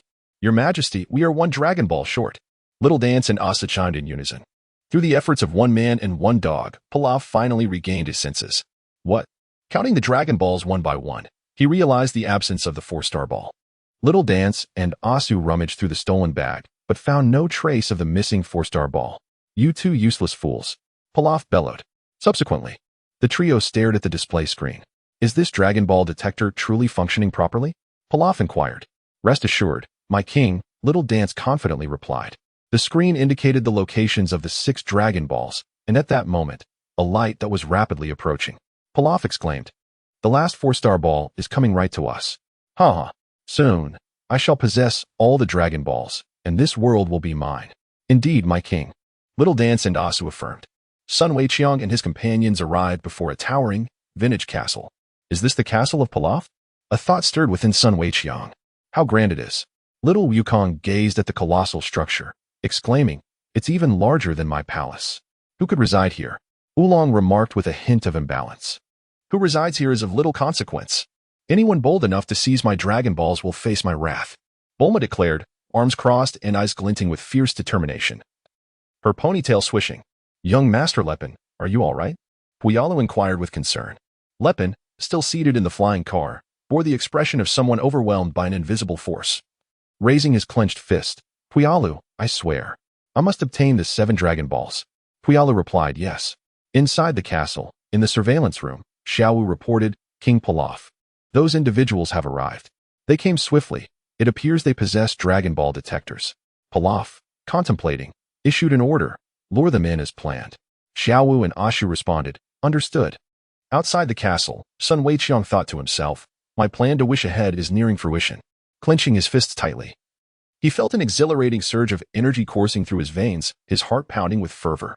As long as I can wish upon the dragon, the future is boundless. I shall shatter the limits of martial arts. I will transcend the ceiling of human power on Earth. The strongest human? No. Far beyond that. The stars and the vast ocean of the universe await. This is my journey, even beyond the infinite cosmos. Deep within Sun Weiqiang's gaze lay an overwhelming sense of desire. Little Wukong pushed open a door of the castle and said, let us proceed. The group ventured inward. And before long, a multitude of bats erupted from above the doorway, soaring into the night. Bulma, startled, clung to Lepin, who promptly pushed her away. As she fell to the ground, Bulma exclaimed, what are you doing? Lepin replied, stay back. It's terrifying. Bulma questioned, what? After the bats dispersed, Sun Weiqiang and his companions pressed onward. In the pitch-black corridor, Puyalu, trembling with fear, uttered, young Master Lepin, I have a feeling that ghosts will appear. Bulma interjected, please don't frighten us. Puyalu, you coward. Oolong remarked, despite harboring his own fears.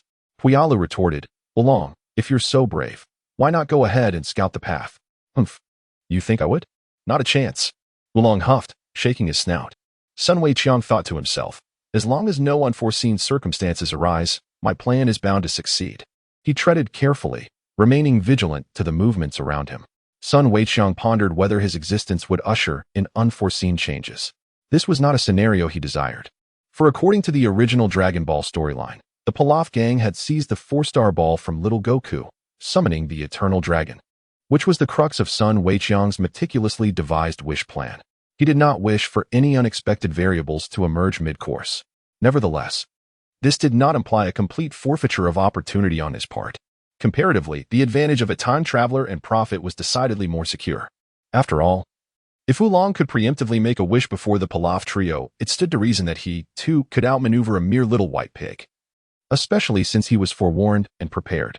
The Pilaf gang would find it even easier to squander their chance to wish upon the dragon. He hoped for the outcome he envisioned, but should unexpected turns arise, he would exert every effort to adapt. With unwavering resolve, Sun Weiqiang resolved to face the unknown with steadfastness. Chapter 30. The Pillar Crisis. Imprisoned little Goku led the way, followed closely by Sun Weiqiang and the others. The dimly lit corridor echoed only with their footsteps and intermittent conversations. Through the surveillance feed, Pilaf wore a knowing smile, anticipating the unfolding drama. He pressed a button to activate a mechanism. Suddenly, as they walked, Sun Weiqiang and his companions felt a tremor beneath their feet. Stone pillars erupted from the walls, intersecting in a chaotic arrangement. "What is happening?" they exclaimed, dodging the pillars to avoid being crushed. Poir was startled by a pillar that unexpectedly rose from the ground beside him. That was close.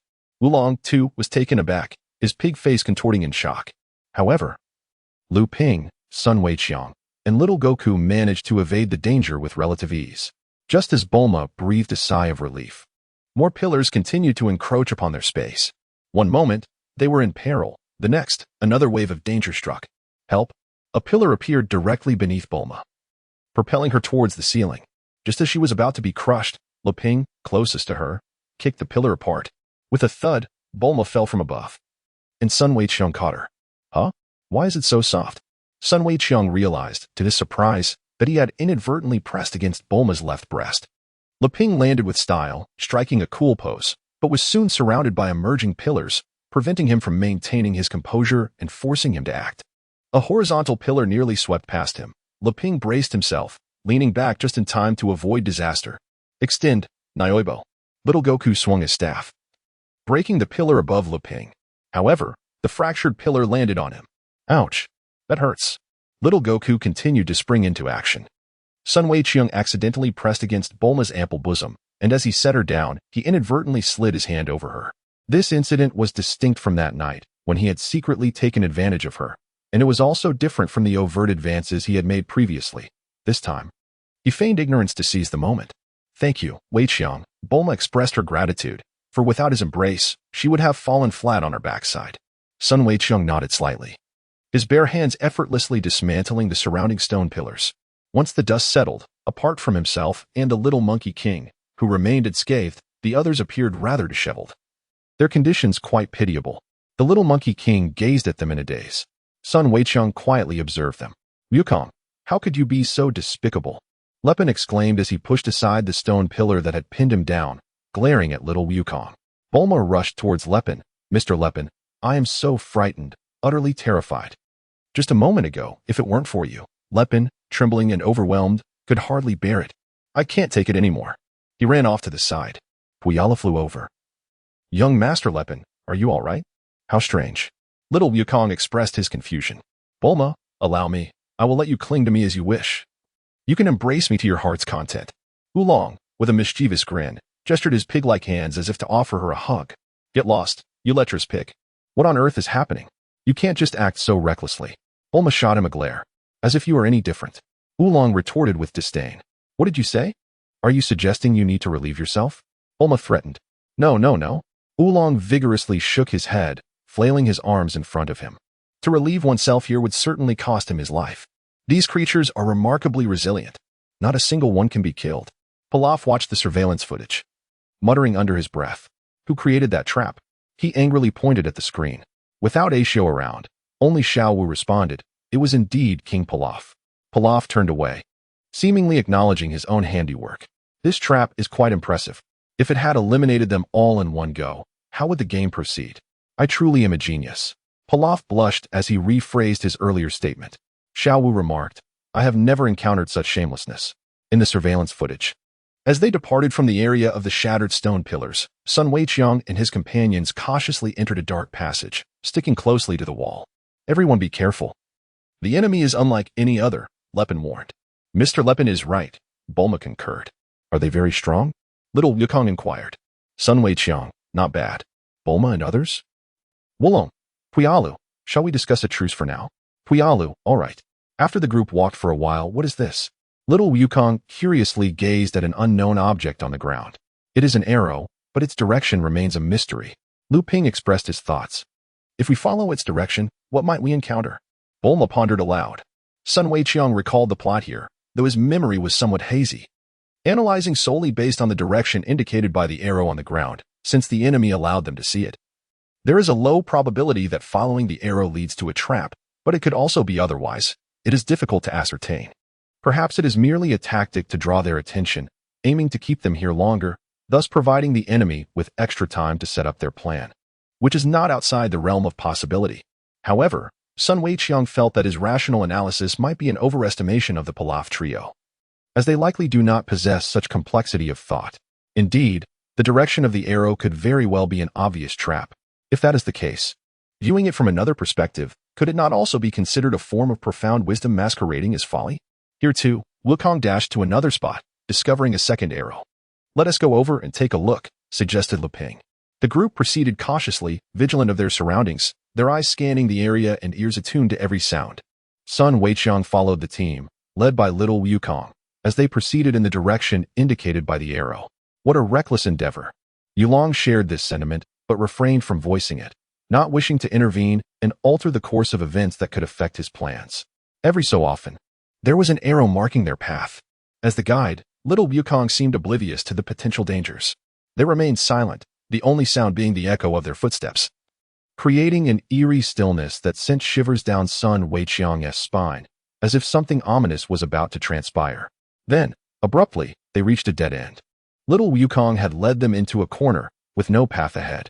Be cautious, the walls may shift, Lu Ping warned, remaining vigilant. Suddenly, a wall crashed down from above, enclosing Sun Weiqiang and the others in a small space surrounded by barriers. This is bad, Lu Ping exclaimed. We're trapped, Bulma added in a panic. I told you it was too risky. No one listened to me. What now? Yulong expressed his frustration. We're not going to starve to death here, are we? Puyala remarked pessimistically. Little Wukong, patting his stomach, replied, surely not. I have plenty of delicious food yet to taste. Aside from little Wukong, the teammates were increasingly anxious. While Sun Weiqiang remained calm and composed, this place resembles my memories quite closely. It is rather pleasant.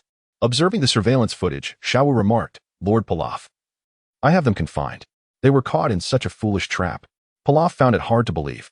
His expression quickly returned to normal as he proclaimed. Regardless of the method, as long as I can obtain the 4-star ball, that's all that matters. The world is mine now. Ha ha ha ha ha ha. Chapter 31. Pilaf versus Bulma. A narrow defeat this place is stifling, Bulma said, peering cautiously. I told you it was too risky, Yulong reiterated. Yulong, stop repeating that and think of a way out. Puyalu urged. How should I know how to escape? Yulong retorted. Aren't you supposed to think of something? Puyalu countered. Humph. Do you think thinking will resolve this? Yulong scoffed. Hands in pockets. Lu Ping, who was brainstorming, interjected. Puyalu, don't argue with Yulong. Yes, Master Lu Ping. Puyalu complied, sticking his tongue out at Yulong. You wretched Puyalu.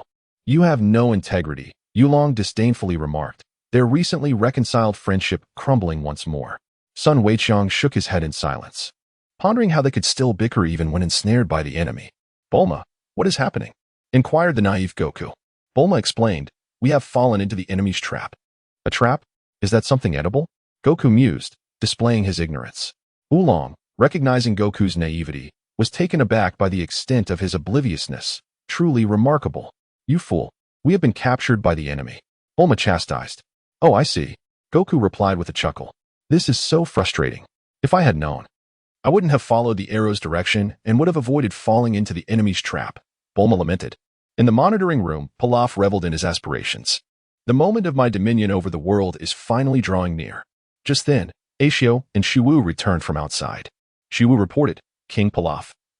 We searched their vehicle thoroughly, but did not find the last Dragon Ball. What? So the final Dragon Ball must be on one of them, Pilaf mused. his gaze fixed on the monitor. Who could it be? He pondered aloud.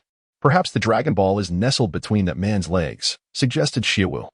Ashio and Pilaf turned to her, their expressions conveying a shared incredulity. How could you think that?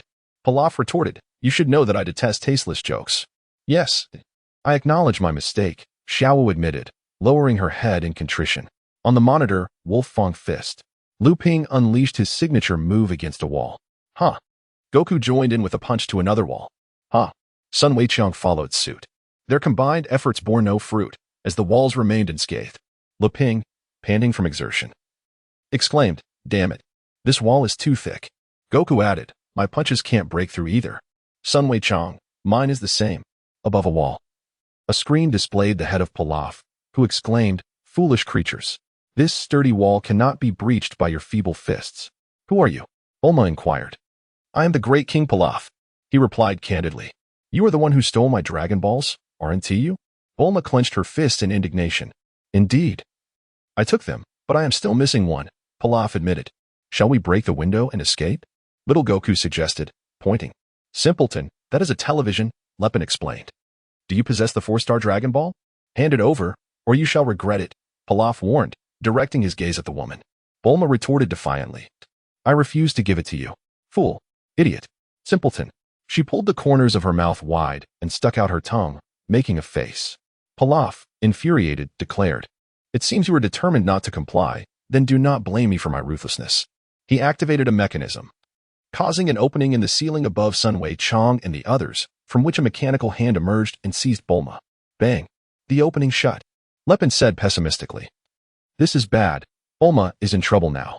What does that person intend to do with Bulma? Little Goku asked curiously. Exciting, how thrilling. Oolong imagined what might happen to Bulma next. You have no conscience, Puya Lu disparaged Oolong. Very well, it is just as I remembered, Sun Weiqiang thought. Not feeling the slightest concern for Bulma. What do you want?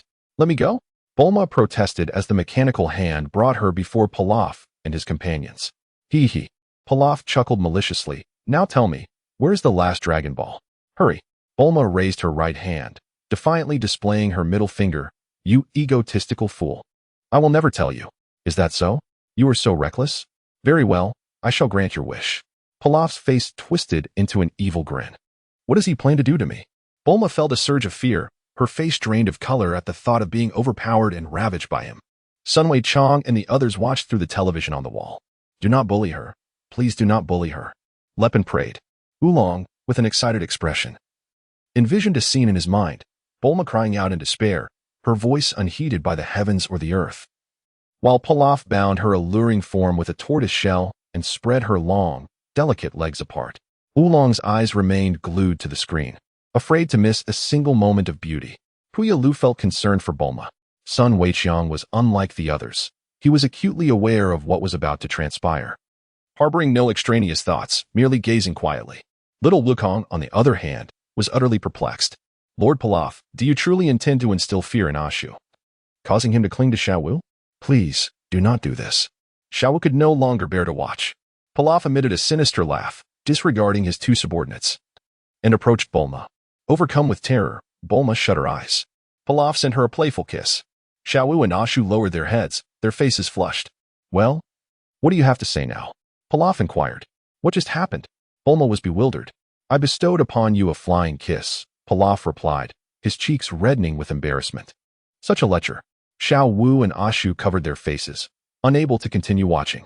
Bulma, unfazed, retorted, I am not afraid of your flying kiss. What? Pilaf exclaimed, taken aback. I thought I would either be killed or have my clothes stripped off, with your tongue roaming over me, or being groped by you. Bulma said with a light-hearted demeanor. What a vulgar woman. A perverse fiend. The Pilaf trio was left in shock. They could hardly believe such lascivious thoughts resided in her mind. Unprepared for this turn of events, Pilaf manipulated a mechanism, sending her back. Chapter 32. The Dragon Balls gathered. Shenron appears. Oolong watched Bulma return, then glanced at the television displaying the so-called Pilaf. Is this it? What a pitiful sight. Are you even a man? How could such a seductive woman fall into your hands, and you do not take full advantage of it? Having faced failure with his first plan, Pilaf swiftly initiated a second one. As yellow gas flooded the confined space where Sun Weiqiang and the others were held, they soon succumbed to unconsciousness. Excellent, just as before. was Sun Weiqiang's final thought before fading into oblivion. A wall opened, and Pilaf emerged before them. Ha ha ha. Everyone is sound asleep. Quick, find the Dragon Balls. Yet. Before he could finish, Pilaf, without a gas mask, collapsed backward, losing consciousness. Ashu called out from behind him, Lord Pilaf, Lord Pilaf. Ashu. I am here for the Dragon Balls. You take Lord Pilaf back, Xiao Wu instructed. Ashu grumbled, honestly. He helped Pilaf back, while Xiao Wu began her search. And before long, she discovered the final Dragon Ball. That night, when Pilaf awoke, Xiao Wu, standing beside Ashu, reported the good news, Lord Pilaf. The 7 Dragon Balls are gathered. Pilaf, lying in bed, hastily rose. Look, it is right here. Xiao Wu opened a long box on the table before her. The 7 Dragon Balls resonated, emitting a dazzling golden light. So beautiful, Pilaf exclaimed as he approached, admiring the Dragon Balls. Simultaneously, Sun Weiqiang and the others began to awaken, only to find little Wukong's Dragon Ball had been stolen. Ah, Grandpa has been taken. Little Wukong cried out. What shall we do? Those villains may have already made their wish with Shenron. Bulma wept. Could it be? Oolong gasped in disbelief. Then my wish for the freshest underwear of the cutest girl in the world is gone? How infuriating. Leping gritted his teeth. Puyalu, the wall is opened. Thus, Sun Weiqiang and the others rushed through the open wall. Soon, they encountered Pilaf and his companions around a corner. Your wish has been granted, has it? Bulma pointed at Pilaf and asked. Pilaf shook his head. Return my grandfather at once. Little Wukong struck a fighting pose, glaring fiercely at Pilaf. The Pilaf trio immediately fled in haste. Sun Weiqiang and his companions were in hot pursuit behind them. Leveraging their familiarity with the terrain and the layout of the internal mechanisms, the Pilaf trio effortlessly distanced themselves from Sun Weiqiang and his team. Subsequently, Pilaf manipulated the mechanisms and, after some time, utilized a massive stone ball to once again drive Sun Weiqiang and his companions back to their original confinement. Bang! The wall that had just been opened crashed down with a tremendous noise. We are trapped once more, Bulma lamented. Ha ha! Pilaf appeared on the television screen, exclaiming, You have provided me with great amusement. Everything that has transpired thus far was merely a prelude to summoning the eternal dragon. Now, I am about to invoke the dragon and fulfill my long-held desires. Farewell.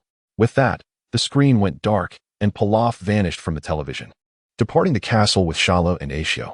This world is finally poised to fall under my dominion, Pilaf, he declared, arms outstretched, as he prepared to ascend to the pinnacle of his ambitions. No, we cannot remain imprisoned here. What should we do? Bulma struck the wall with her fists, uncertain of how to escape. We must thwart Pilaf's wish to the dragon. Goku, Weiqiang, quickly employ the Kamehameha. At that moment, Lu Ping recalled the urgency and addressed the two. That's right. Little Goku exclaimed in realization. But how did you know about that incident? Sun Weiqiang also turned to Lu Ping, fully aware that time was of the essence. You needn't worry so much. There is no time left. Hurry up, will you? Lu Ping bellowed. Little Wukong paused momentarily before responding. All right, I understand. I'll go first, Sun Weiqiang declared, yearning to make a wish to the dragon, intent on outpacing Pilaf and staying ahead of Oolong, thus ensuring the fulfillment of his desire. Kamehameha. Sun Weiqiang gathered his energy and unleashed it. Blue energy erupting from his hands. Boom. The wall shattered, leaving a small hole, yet it was insufficient for Sun Weiqiang to escape. One isn't enough? Let us try again. The issue was that he had not expended all his strength in executing the Kamehameha. Sun Weiqiang considered that if he enlarged the hole too much, it would allow Leping to escape immediately, jeopardizing his plan. At the very least, after him, little Wukong could unleash the Kamehameha, allowing everyone to exit. But by then, he would no longer need to worry about Leping interfering with his strategy. As the saying goes, a step ahead is a step ahead. Boom. Sun Weiqiang unleashed another Kamehameha, this time powerful enough to propel himself through the wall. Peering outside, he was relieved to find that the wall he had chosen led directly outside the castle, where Pilaf and his companions had yet to summon the dragon. I must thwart Pilaf's wish, he thought, and without hesitation, he crawled through the wall opening. Weiqiang, is this hole large enough for us to escape? Bulma exclaimed anxiously. There was no response. Leping glanced outside and instructed, Puyalu, transform into a bat and help Weiqiang seize the Dragon Balls from them. Yes, transformation. Puyalu sprouted wings and flew through the hole. Seeing Oolong reclining lazily with his hands behind his head, Bulma fumed. What are you doing standing there? You need to join us. Oolong replied nonchalantly. Do I have to? Bulma retorted, you should pigeon occasionally. Do you wish to suffer from a stomach ache? No. No. No. I'm going. I'll go. Oolong panicked, transforming into a flying pig and darting out of the wall. Goku, hurry and unleash the Kamehameha. Liu Ping urged. Oh, little Goku replied, momentarily dazed. Kamehameha. Boom. Liu Ping directed little Goku to scout the area beyond the wall first. Learning that there were footholds, the three of them climbed through the hole in succession. Meanwhile, outside the castle, on an open patch of ground, the 7 Dragon Balls gleamed brightly. Come forth, dragon. Fulfill my wish, Pilaf called out. The radiant glow of the Dragon Balls intensified, culminating in a blinding beam of light. The dragon appeared. It's too late. The dragon has been summoned. What now? Puyala hovered, staring at the dragon along with Oolong as the three just emerged from the hole. This is bad. The dragon has already been called forth. What should we do? Liu Ping exclaimed, panic setting in. Bulma was equally perplexed. Is that the dragon?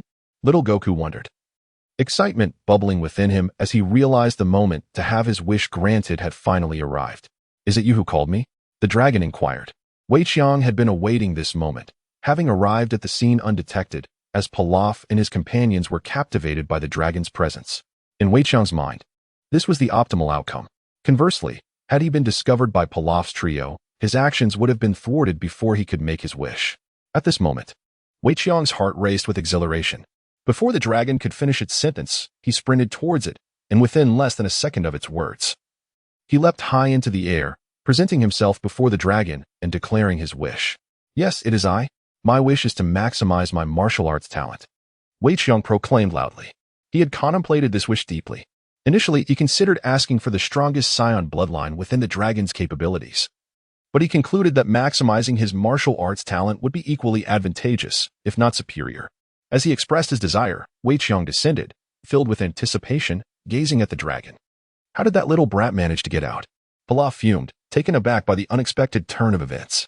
Behind him, Ashu and Xiaowu were equally bewildered. How did he get here? Not far off, Oolong and Puyala reverted to their original forms, witnessing Weiqiang's preemptive wish. I'm sorry, but I cannot fulfill your wish, the dragon stated. Weiqiang landed, bewildered. Why not? He thought he must have misheard. How could it be unachievable? This was unexpected, the dragon explained. Your martial arts talent exceeds that of my creator. I cannot grant your wish. This was something Weiqiang had never anticipated. My martial arts talent surpasses that of old Bic and the Supreme Kai?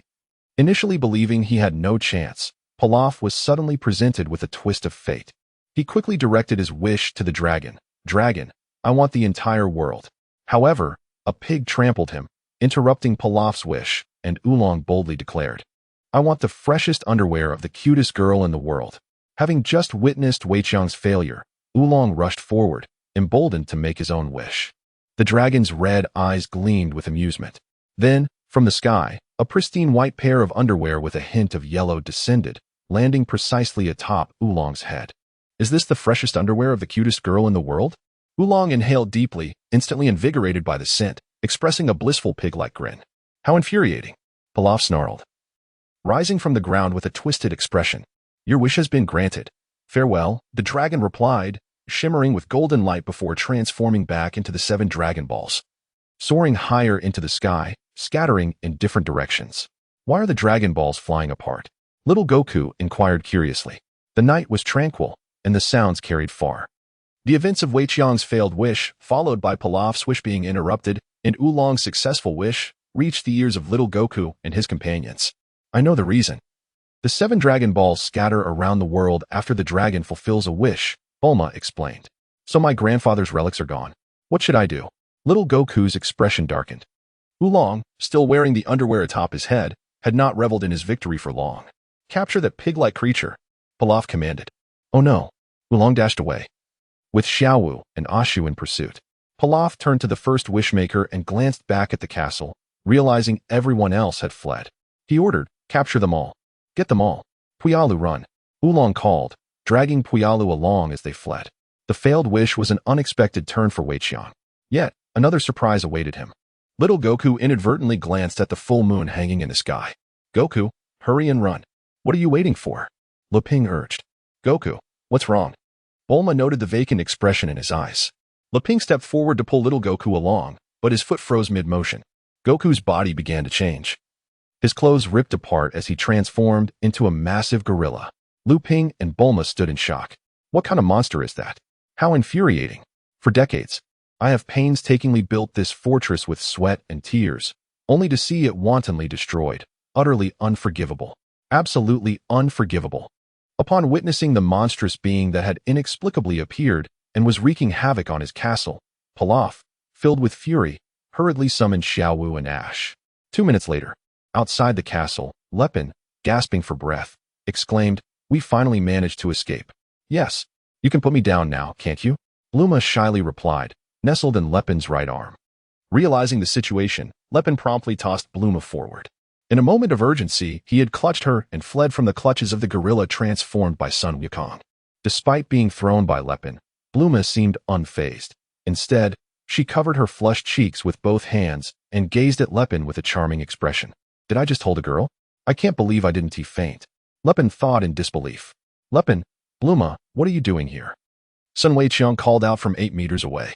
He, along with Oolong and Puyalu, rushed towards them upon spotting the duo. Just moments ago. After Oolong had dragged Puyalu to safety, he remembered Weiqiang and ran back to regroup with him. What?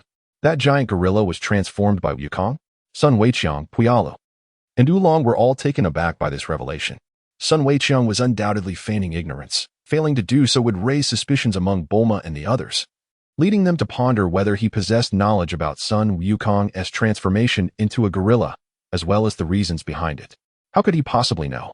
Had Wukong confided in him? Or was it that not pretending could unveil too many troubling questions? This seemed utterly implausible, Oolong remarked incredulously. "We too find it hard to believe, yet Wukong did indeed transform into that ferocious and violent gorilla right before our eyes," Bulma stated. "Furthermore, after Wukong's transformation, he forgot about both me and Bulma. Had we not fled swiftly, we might have been killed without a second thought," Lepin interjected. "Is that true?" Puyalu exclaimed, his eyes nearly popping out in shock. "Indeed," Bulma nodded in affirmation. "Thankfully, nothing disastrous occurred. Let us contemplate our next course of action," Sun Weiqiang proposed. Chapter 34. One wave subsides, another rises. After being summoned back by Pilaf, Xiaowu and Ashu obeyed his orders and bravely returned to the castle, piloting a fighter jet, with Pilaf himself taking the helm to direct the operation. "Attack fiercely," Pilaf bellowed. Xiaowu, at the controls of the fighter jet, replied, "At your command." Ashu, having nothing to do within the aircraft, echoed, "At your command." "What are you responding to? You're not the one piloting the plane." "Useless fool." Pilaf glared at Ashu, berating him. "You're not piloting either. You're merely shouting from the sidelines. I could do that too, if I hadn't said at your command." "Would you have sought trouble with me?" Ashu silently ridiculed Pilaf in his mind, daring not to meet his gaze for fear of being discovered. Rat-tat-tat. The powerful barrage rained down upon the gorilla.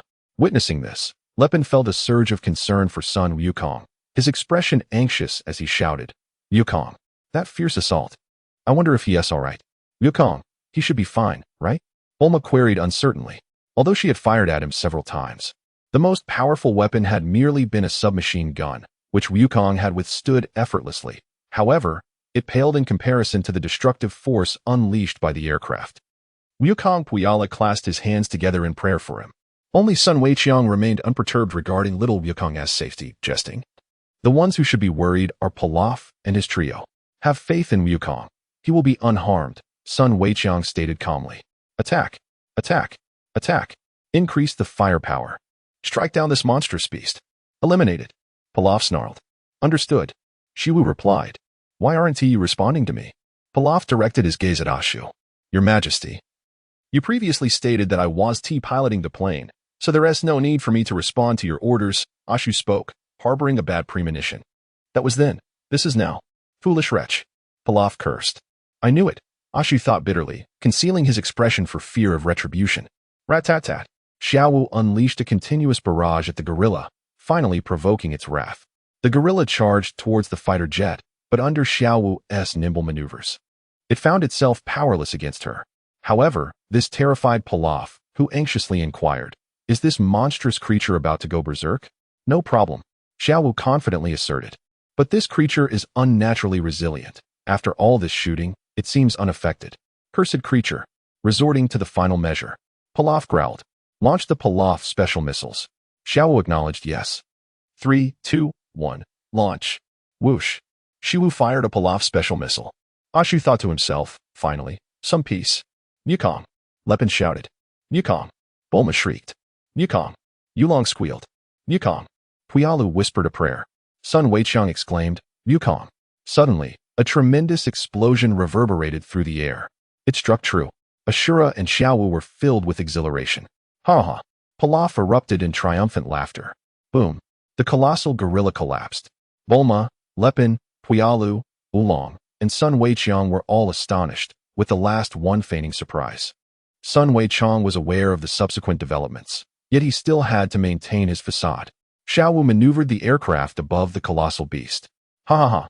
Pilaf laughed heartily, gazing at the motionless giant and proclaiming his victory. Now you understand my terror, don't you? After the fright, Bulma, with tears streaming down her face, asked, Has Goku truly perished? Sun Wukong spoke with uncertainty. No, it can't be. Lepin, Puyalu, and Oolong, like Bulma, were oblivious to Goku's true condition. Was he dead or alive? Or merely lingering in between? Ever since Goku collapsed, he lay motionless, which felt rather unsettling. Shiwu piloted the aircraft, circling above the colossal creature before landing. The Pilaf trio approached the immense beast. Serves it right. Pilaf sneered. Where did this monster come from? Ashu inquired. You ask me? Who should I ask? Pilaf himself was eager to know. He continued. One thing is now certain. This king is stronger than this monstrous creature. Yet. Pilaf's expression turned pained as he shed bitter tears. It has destroyed the castle I painstakingly built. How infuriating. I cannot accept this. I am filled with rage. In his anguish, Pilaf ran alongside the beast's fingers, kicking it repeatedly to vent his frustration. Not satisfied, he even leapt onto the creature's tail, exclaiming, I stomp. I stomp. I stomp. Let out my anger. Suddenly, Xiaowu and Ashu screamed in terror, clinging to each other. Pilaf the Great, Xiaowu warned. Her gaze fixated on the colossal creature before them. Its eyelids, nose, and fingers were moving. How despicable. Pilaf continued his antics on the tail, stomping relentlessly. Ah! Xiaowu and Ashu shrieked again, as the creature stirred awake. At that moment, Pilaf turned to behold the looming terror, as if he had encountered a nightmare. Ah! His spirit seemed to flee in fright. In the next instant, the Pilaf trio fled in panic. Help! The gigantic ape rose, and Bulma beamed with joy. Lepin, Puyalu, Oolong, and Sun Wukong also appeared more at ease. Back in the fighter jet, Pilaf commanded, Launch all the specially designed Pilaf missiles. Yes, sir. Shiwu replied. Yet, before they could achieve their mission, disaster struck. Boom. The giant ape hurled a chunk of the ruined castle, striking the Pilaf trio's aircraft with precision. Debris and fragments rained down, and some ominously fell towards Sun Wukong and the others. Run. Meanwhile, on the surface, the disheveled Pilaf, Ashu, and Xiaowu barely escaped with their lives. What was that monstrous creature? Just as Pilaf began to voice his thoughts, a piece of metallic debris from the downed aircraft fell from the sky, striking him on the head and rendering him unconscious. I can't breathe. Sun Wukong lay on the ground, feigning distress. Bulma pressed down on him, having narrowly evaded the falling wreckage by diving aside, inadvertently pinning him beneath her. Her ample bosom pressed tightly against his face, leaving no room to breathe. Blushing, Bulma rose from her position. Sun Wukong, aware of the situation, could have easily slipped away but deemed it unnecessary. Strangely enough, Bulma's sudden lunge startled him, prompting not only a gasp but also a repositioning of himself. Sun Wukong and Bulma made their way toward Lu Ping, Puyalu, and Oolong in the distance. The recent falling debris had caused their group to scatter in a frantic attempt to evade danger. After narrowly escaping, Lu Ping exclaimed, That was close. Wukong, that rascal. Oolong mumbled. It was futile for Lu Ping to say anything to Wukong now, he remarked. Indeed, young master Lu Ping speaks the truth, Puyalu concurred. Moments later, Sun Wukong and Bulma rejoined Lu Ping and the others. Not good. Wukong is coming this way, Oolong shouted, his eyes filled with dread. The gorilla charged towards Sun Wukong and the others, shaking the ground with each heavy footfall. Run, Lu Ping shouted. The group fled, but the gorilla pursued them relentlessly. The distance between them closed rapidly. We're doomed, Oolong cried, nearly losing his wits. What do we do now? Lu Ping asked, panic rising in his voice. Are we really going to be killed by Wukong? Bulma lamented, her outlook grim. Surely it won't come to that, Sun Wukong feigned confidence, asserting that at least 4 of them had a good chance of survival. Ah, at least 4 have a good chance of survival? Bulma sobbed, convinced that she would be the one to perish. Wulong and Pu Yalu could transform and escape, while Leping and Weiqiang possessed martial skills. Only she seemed helpless. Overwhelmed by despair, Bulma wept. Why am I so unfortunate? Fortunately, Pu Yalu's subsequent words offered her some solace. Chapter 35. Wulong's desire to carry Bulma, that's right. Young Master Leping. Isn't Wukong's only weakness his tail? Pu Yalu suddenly recalled. Exactly. Leping's eyes lit up as he glanced at the thick tail behind the gorilla. Finally, it dawned on him. If he didn't act soon, it would be too late. Sun Wukong thought to himself. Given the circumstances, with the original storyline of Dragon Ball diverging, he knew he might have to intervene if necessary. Otherwise, unforeseen events could occur. Pu Yalu, transform into a giant pair of scissors.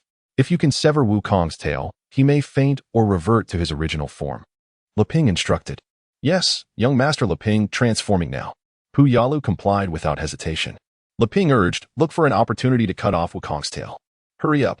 Wukong is almost upon us. Bulma cried anxiously. Wulong squealed, exactly. If we don't hurry, we're all finished. Action. Pu Yalu, Leping commanded. Yes. Young Master Leping, Pu Yalu affirmed.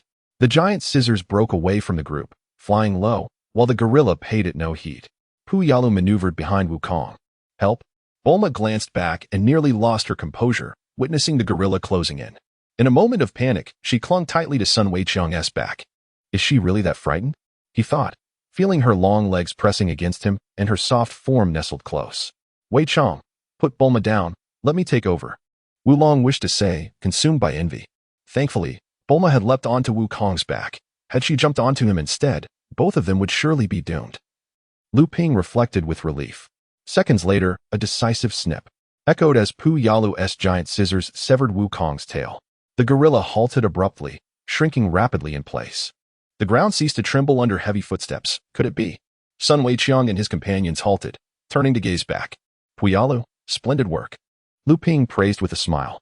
The transformed Pu Yalu held in its grasp the severed tail of Wukong, soaring towards them. Wukong has reverted, Wulong exclaimed. Bulma dismounted from Weiqiang, joining him and observing the figure of the naked Sun Wukong sprawled on the ground ahead. In the distance, the Pilaf trio lurked in the shadows. Pilaf, with a fierce expression, declared, so it was that little brat who caused this. Infuriating. Had I known, I would have eliminated him during the day. Shiwu nodded. Broaching another matter. The castle is in such disrepair that it cannot be restored. I suppose we must construct a new one. What? It cannot be repaired? Pilaf lamented, tears streaming down his face as he stomped his feet, exclaiming, I refuse. I refuse. I refuse. This castle took me years to build. As he wept, Pilaf noticed 2 handguns nearby and seized them. With these in hand, he distributed one to Xiaowu and one to Ashu, then proclaimed, You too, listen closely. Yes, replied Xiaowu and Ashu in unison. Pilaf, brimming with confidence, chuckled, they believe the matter is settled and have completely let their guard down. We must not squander this rare opportunity. Shall we eliminate them? Ashu inquired. I only hope that monstrous being does not reappear, Xiaowu added. Go. Dispatch them all. Pilaf commanded with a pointed finger. Yes. Xiaowu and Ashu immediately charged forward. However, a lone man and his dog halted upon hearing footsteps behind them, turning to glance back. Pilaf, where are you going? Ashu called out. Xiaowu queried, My lord, are you fleeing? Fool. This is not retreating. It is a strategic withdrawal. You shall handle them. Pilaf replied, dashing away while explaining his tactics. I wish to sever all ties with those people. I shall take my leave now. Farewell. Pilaf fled without looking back. Xiaowu and Ashu exchanged bewildered glances before promptly sprinting after Pilaf. Pilaf, wait for us, they called. Sun Weiqiang pondered deeply over 2 unexpected events of the night. Firstly, the dragon's wish remained unfulfilled. His martial arts talent astonishingly surpassed that of Old Bick and the celestial being combined. This must be a significant transformation brought about by his soul's reincarnation. What could account for such a profound change? Sun Weiqiang found himself perplexed. Yet he could not help but ponder further. Ultimately, he chose to relinquish his thoughts, recognizing that excessive contemplation bore no fruit. Furthermore, he was astonished to discover that little Wukong had witnessed a full moon outside the castle. Such an occurrence had never transpired in the Dragon Ball universe before. Why did it happen on this particular night? Although little Wukong's presence had altered the circumstances, he had not been near him at that moment, nor had he exclaimed, "Wukong, behold the full moon." From Lepin and Bulma, Sun Weiqiang learned that they too had not mentioned it to little Wukong. This indicated that it was indeed little Wukong who had observed the full moon on his own. This revelation held great significance for Sun Weiqiang.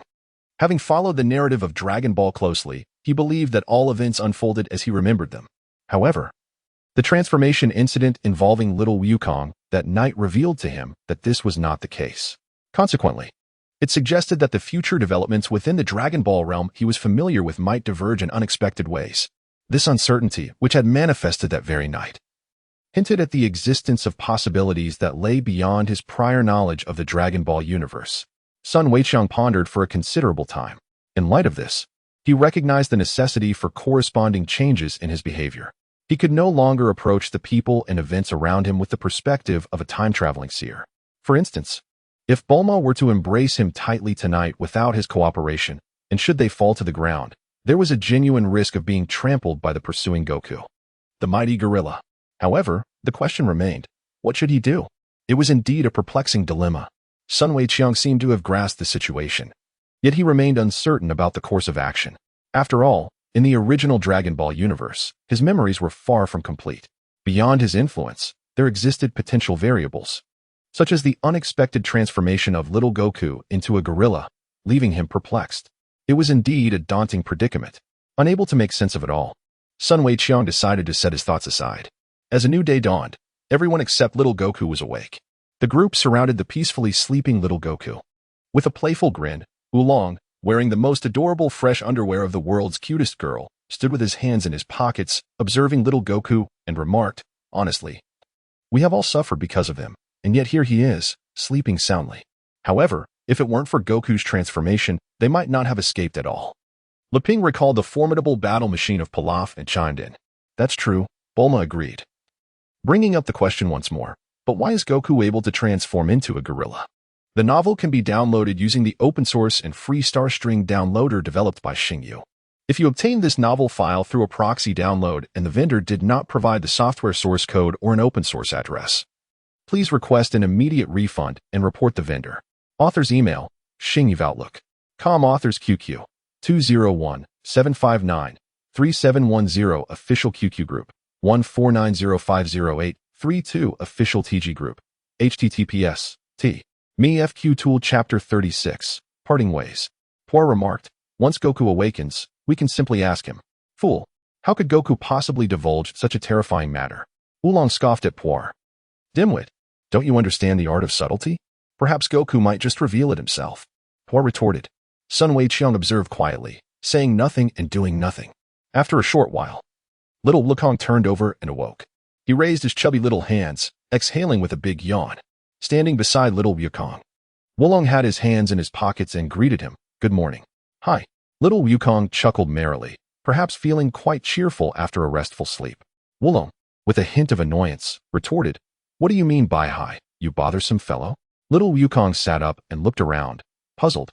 "Why am I not wearing any clothes? Do you truly not remember anything?" Lu Ping countered, crossing his arms. "What?" Little Wukong looked up at Lu Ping. As the conversation continued, Sun Weiqiang, in tandem with Bulma and others, indirectly probed to learn from little Wukong about the events that led to his transformation into a gorilla the previous night. After a while, donning the suspenders that Oolong had removed, little Wukong stood and felt his bottom, exclaiming, "It's gone. It's gone. My tail is missing. Where has my tail gone?" Lying back down, he continued to feel for his tail, repeating, "It's gone. It's gone. My tail is missing." In various poses, he searched for his tail until finally, resting his hands behind his head, he sighed, forget it, leaving everyone in stitches. Sun Weiqiang could not help but smile at the sight of the little Wukong. The little Wukong dashed off to Pilaf's dilapidated castle in search of the Ruby Bang, occasionally tumbling over as he lost his tail, which greatly affected his sense of balance. Sun Weiqiang and the others began discussing a matter. If the Dragon Balls cannot be retrieved within a year, it seems we must temporarily disband. Such is the way it must be. When little Goku retrieves the Ruby Bang and soars through the azure sky on the Nimbus, Sun Weiqiang will carry the Ruby Bang while embracing little Goku from behind. Bulma and the others will be seated in an aircraft conjured from a universal capsule by Lepin. With a whoosh, The nimbus and the airplane ascend together into the vast blue sky. Bulma, Lepin, Puar, and Oolong bid farewell to Sun Wukong and Sun Weiqiang. Farewell. Sun Weiqiang and Sun Wukong waved goodbye, each embarking on their respective journeys. Bulma was headed to the city, while Wukong was off to train under Master Roshi. Some separations are merely temporary, whereas others last a lifetime. How swiftly time passes, often leaving one in a state of reflection. Sun Weiqiang gazed at the distant airplane, lost in thought. Meanwhile, young Wukong soared through the clouds on his flying nimbus, making his way to Kame House. Their journey to train under Master Roshi had been agreed upon before departing from Bread Mountain. Along the way, they passed by Bun Mountain, where young Wukong seized the opportunity to collect blankets and other items. Upon arrival at Kame Island, the flying nimbus descended gracefully to a low altitude. "Old man, we have arrived," exclaimed young Wukong as he leaped from the nimbus, clutching the neatly folded blankets and darting toward the Kame House. Sun Weiqiang followed closely beside him. No one responded, and Xiao Wukong inquired with curiosity, "Is no one here?" "Perhaps they are inside and did not hear us," Sun Weiqiang remarked, gesturing towards an open window on one side, from which emanated the sound of a woman's voice. Sun Weiqiang was the first to approach the location.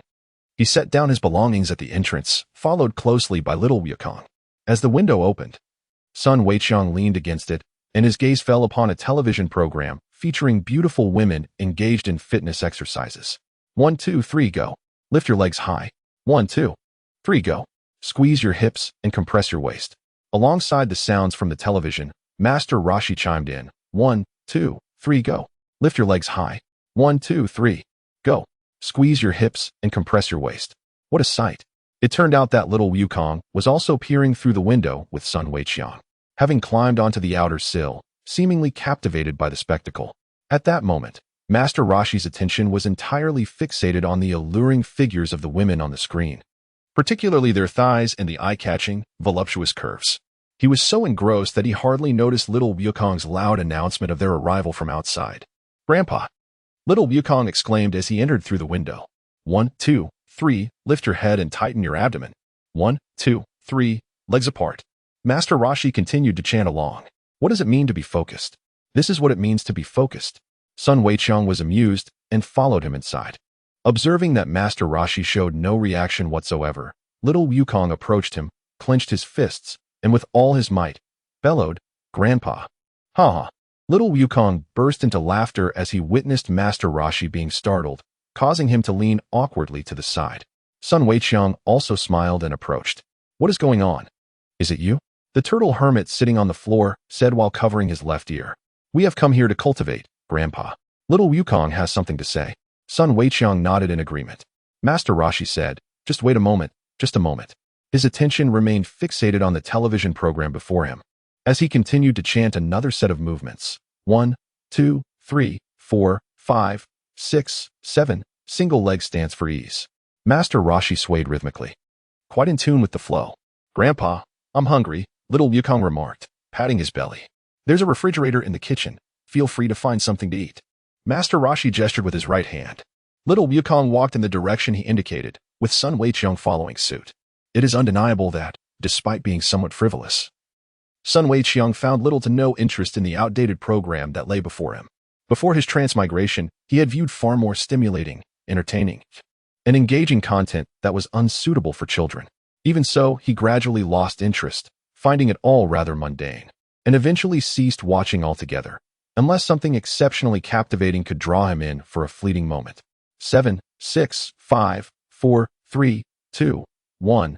Don't move, Guanyin sitting on a lotus.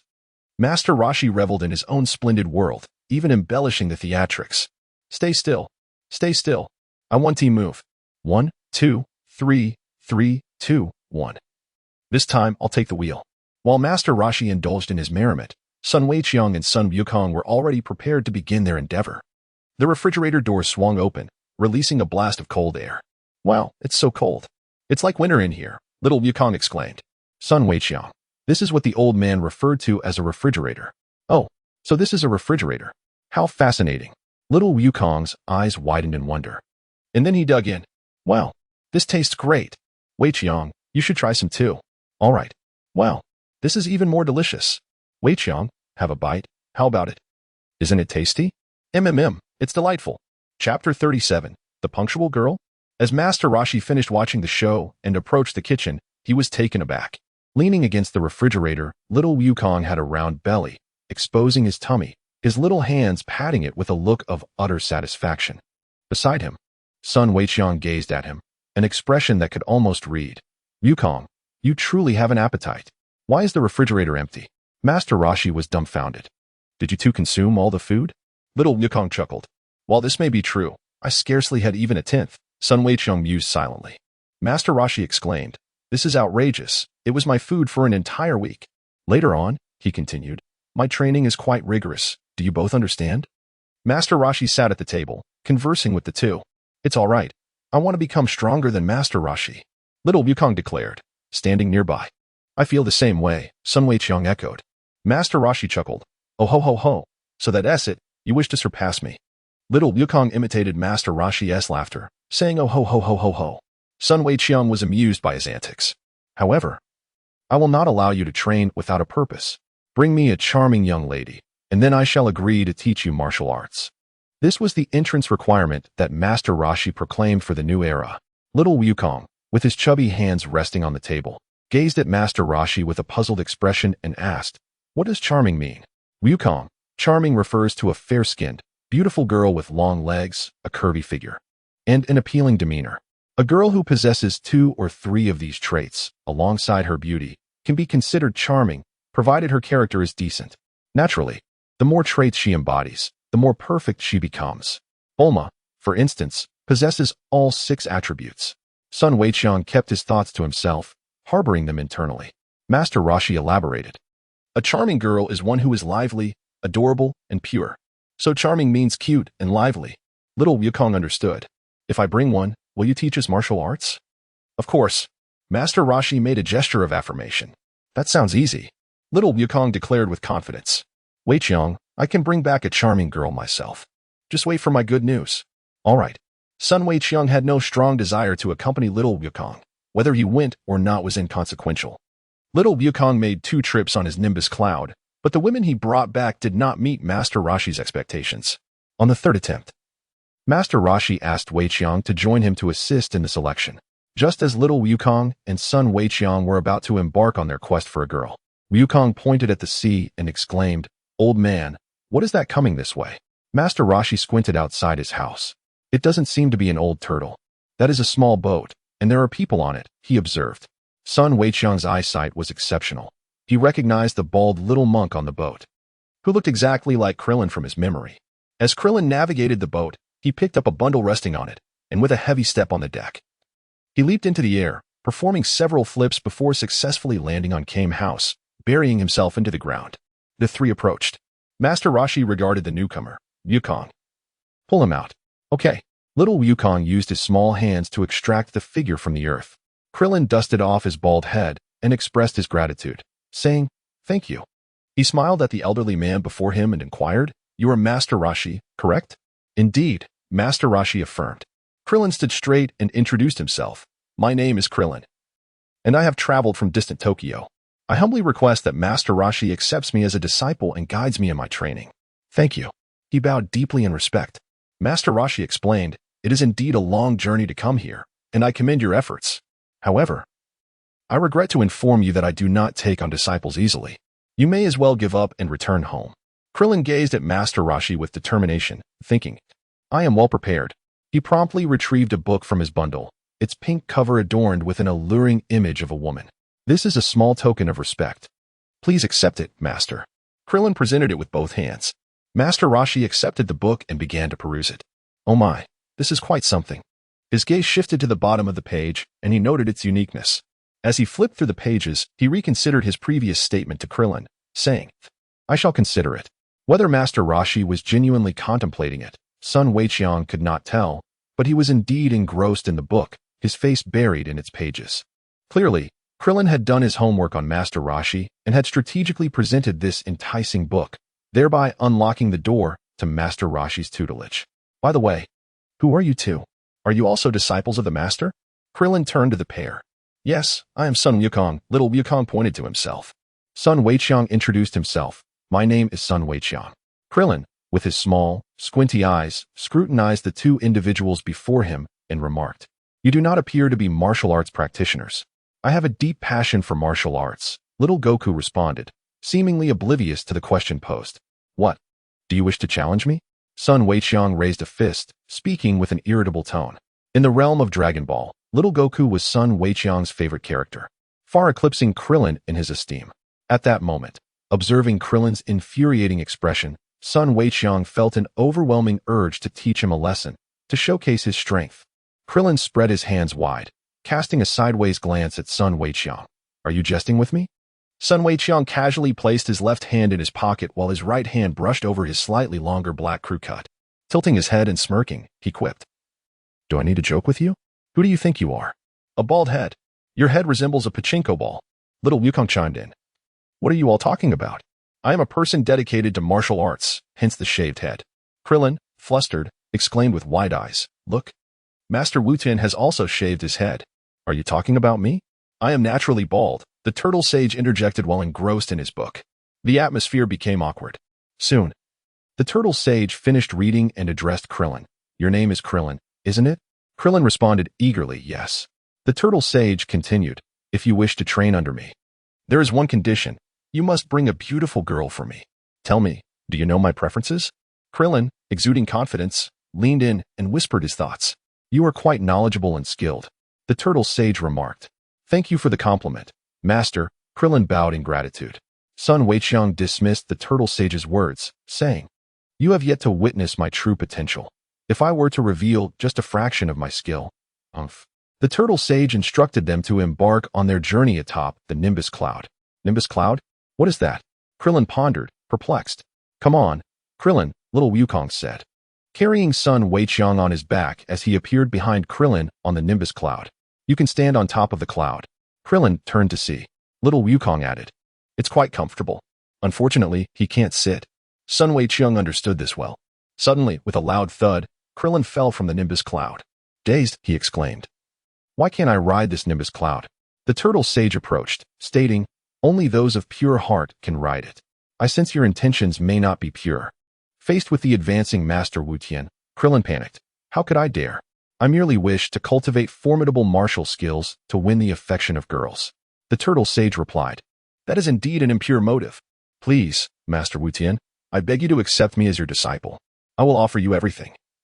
Krillin implored as he opened his bag to present his collection of erotic literature, hoping to fulfill his desire.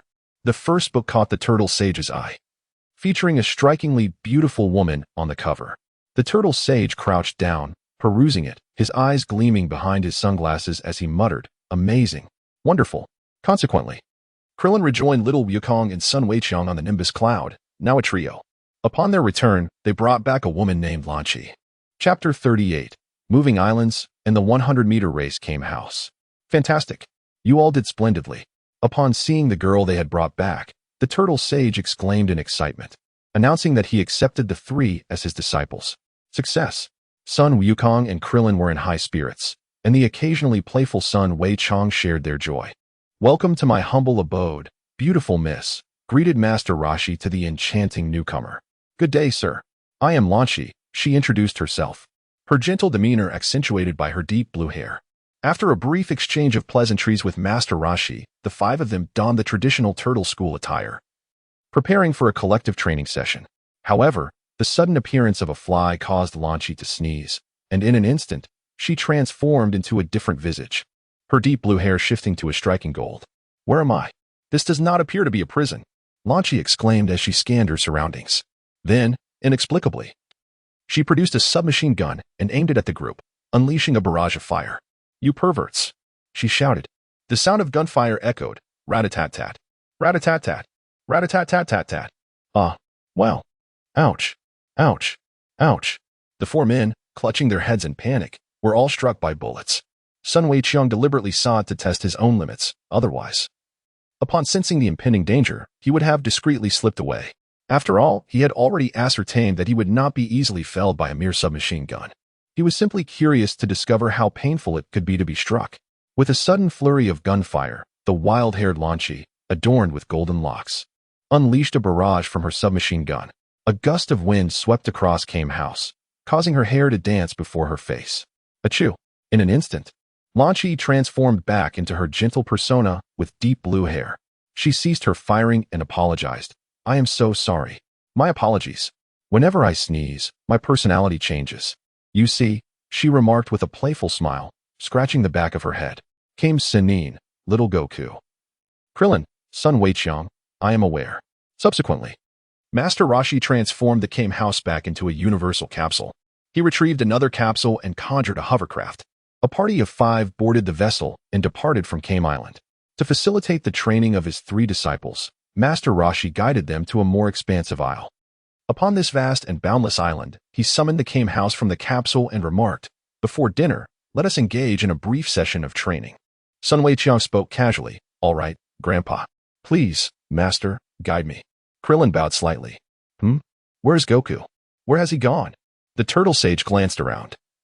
But Goku was nowhere to be seen. Lan Qi replied, that little boy just jumped onto a cloud and flew away. Little Goku had ventured off to explore the vast island, while Sun Weiqiang chose not to follow, feeling rather indifferent. Before long, little Goku returned, his excitement palpable upon learning that training was about to commence.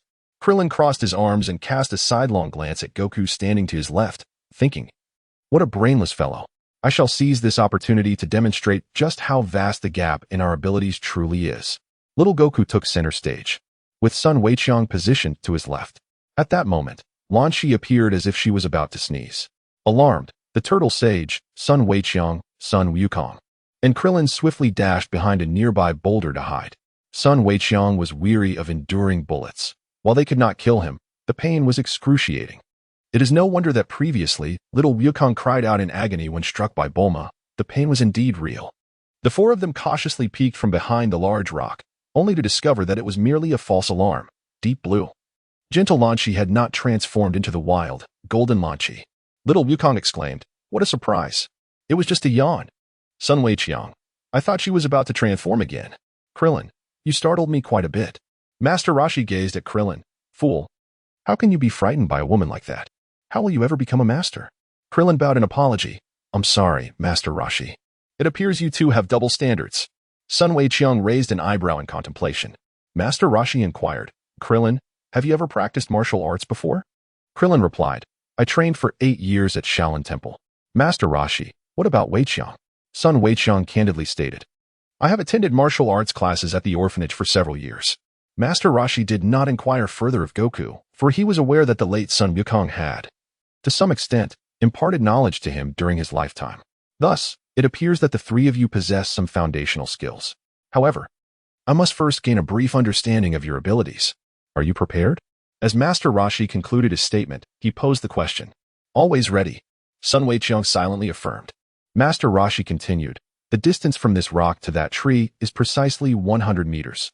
You 3 will sprint there at your utmost speed, and I shall observe how long it takes. Running fast does not necessarily guarantee one will become a martial arts master. Yet possessing strong core and leg strength is certainly advantageous. Krillin, with hands on his hips and a confident smile, exclaimed, let me demonstrate my prowess first.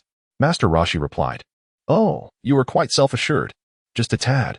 Krillin responded, glancing at Weiqiang and Goku with pride, declaring, I shall showcase these legs that are worthy of Olympic glory.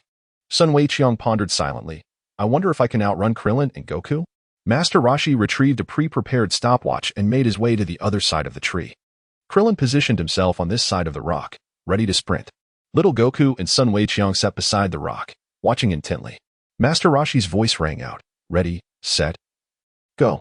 Krillin summoned all his strength and dashed forward, completing the 100 meters in no time. Impressive. He clocked in at 10.4 seconds. You truly are a prodigy. Master Roshi gazed at the stopwatch in his hand. With hands on his hips, Krillin stood proudly before him, declaring, Master, 10.4 seconds is nothing. My personal best is 10.1. 10.4 is a decent time, chuckled Krillin. Can I start running now, old man? Little Goku, unable to contain his excitement, raised his chubby hand and called out. Master Roshi turned his head to respond. All right, let me announce it. That fool doesn't even know how to start properly. Krillin thought to himself, observing Goku's starting position. Sun Weiqiang, come on, Wukong. Little Wukong, okay. Master Roshi, ready, set, go. Little Wukong dashed forward. covering the 100 meters in a fleeting moment, a precise 11 seconds. Master Roshi announced Wukong's time, which was commendable, yet fell short of Krillin's performance. Comparing myself to Wukong would be utterly unfair. He performed remarkably well in contrast. Krillin was quite pleased with himself. Old man, may I change my shoes and run again? Little Wukong inquired. What? You wish to attribute your failure to your footwear? Take a good look. These shoes I wear are not specifically designed for athletics, Krillin replied, lifting his foot. Little Wukong, but my shoes are already damaged. Look. After changing into a new pair of shoes, little Wukong sprinted once more, achieving a time of 8 seconds and 5/10. Is this fast? Little Wukong asked, puzzled. How did you develop such foot strength? Krillin asked in utter astonishment. Little Wukong, I used to live in the mountains. My only means of transportation was these legs. Master Roshi offered his assessment that speed is rather astonishing. Hey, old man, can I start running now? Sun Wukong's voice echoed.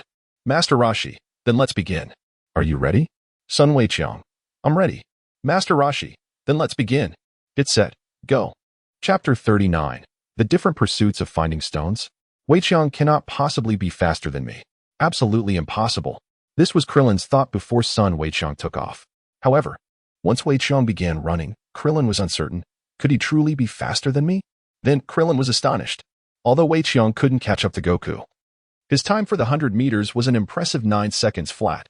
Regarding this achievement, Sun Wukong felt it was satisfactory. Before his journey through time, he would have barely broken a world record, capable of holding it for perhaps a century or so.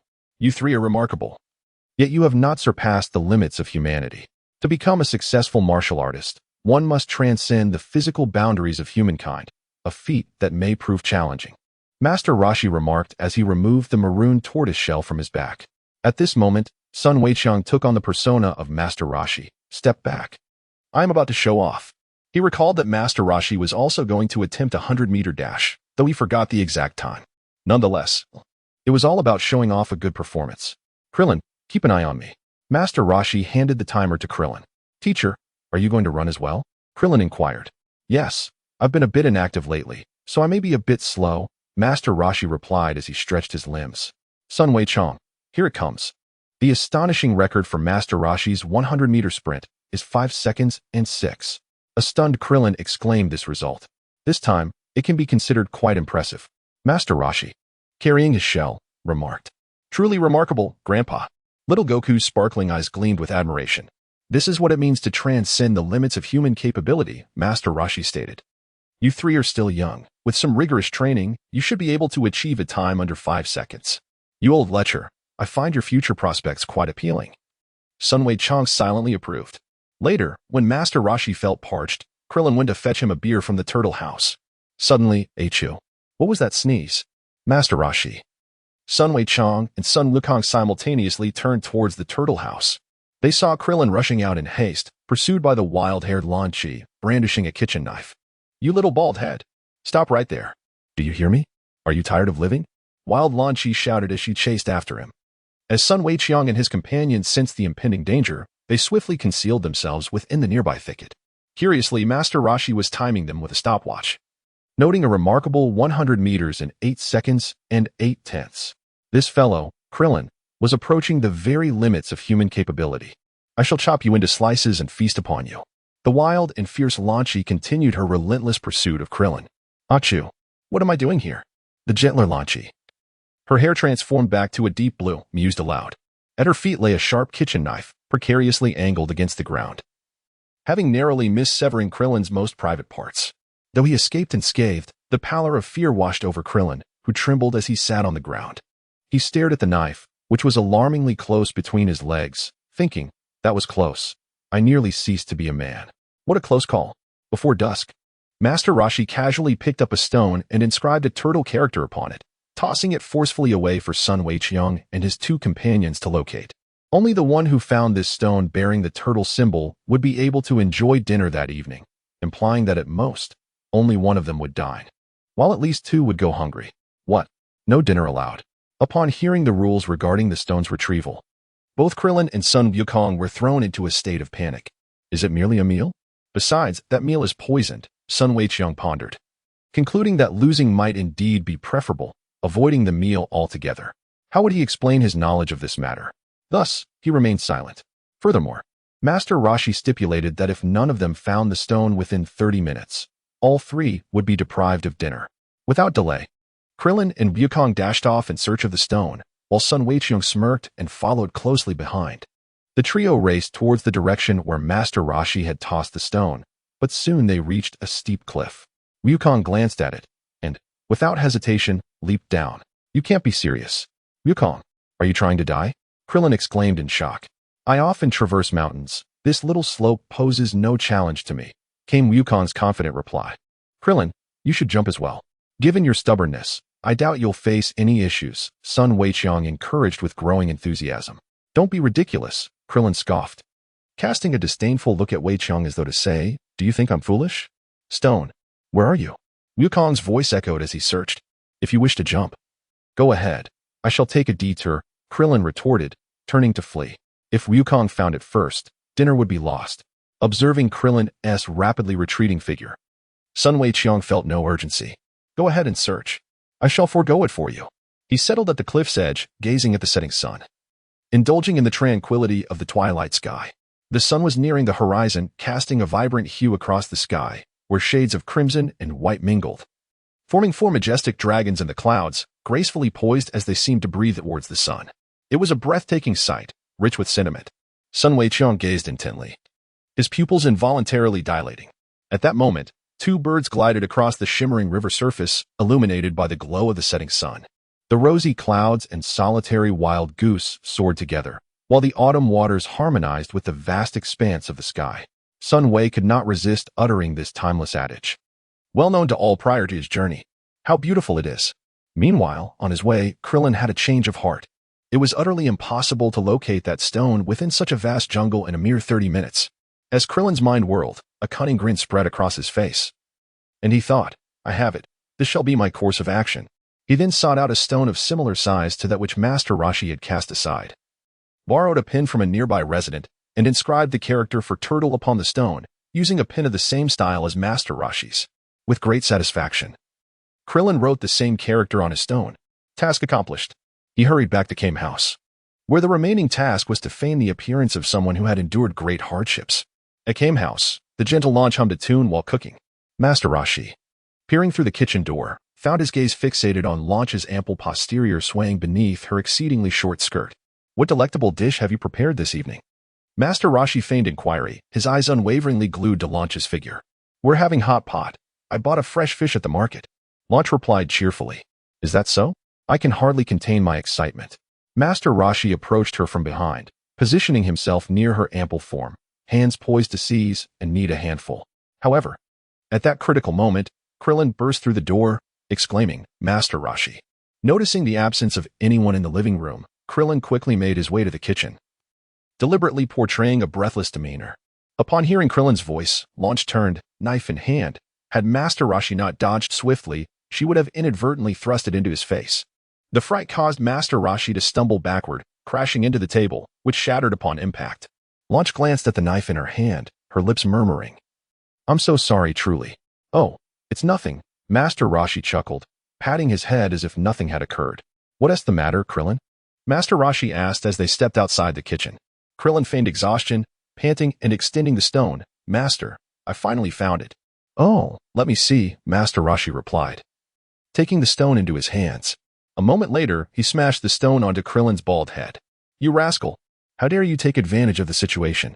This is clearly not my writing."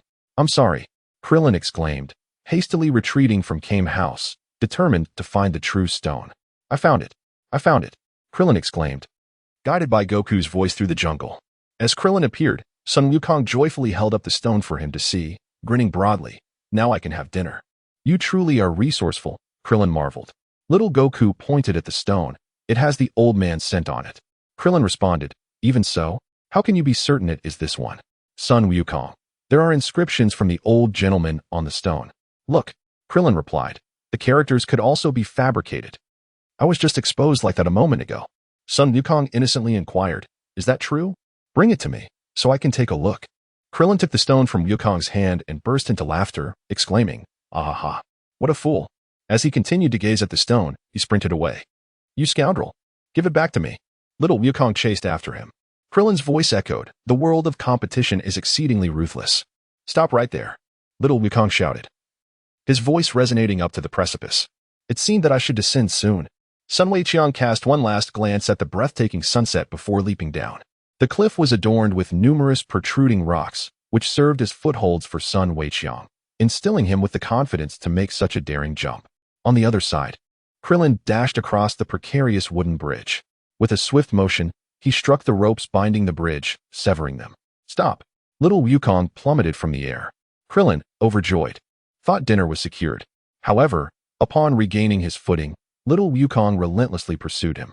After a brief skirmish, Krillin, realizing he was outmatched, resorted to a final tactic. He tossed his fake stone far away to deceive Wukong into searching for it, allowing him to escape. That night, at Kame House, Master Roshi, Launch, and Krillin sat around the dining table, relishing their meal. Little Wukong and Sun Weiqiang stood nearby, the former drooling with hunger. Wukong, are you hungry? Sun Weiqiang, aware of little Wukong's ravenous state, intentionally added salt to his wounds. Yes, I'm so hungry, little Wukong lamented, patting his growling belly. Let us go find some wild game to eat, suggested Sun Weiqiang. Hooray! Little Wukong instantly perked up. By the way, what is this fish called? Master Roshi asked as they were eating. Launch candidly replied, the fishmonger told me it's called pufferfish. Krillin was momentarily stunned. Master Roshi's eyes, hidden behind his sunglasses, also widened in surprise. The room fell eerily silent for a brief moment, the only sound being the bubbling of the hot pot. Then, I think my stomach hurts a bit, Krillin groaned, clutching his belly as he collapsed.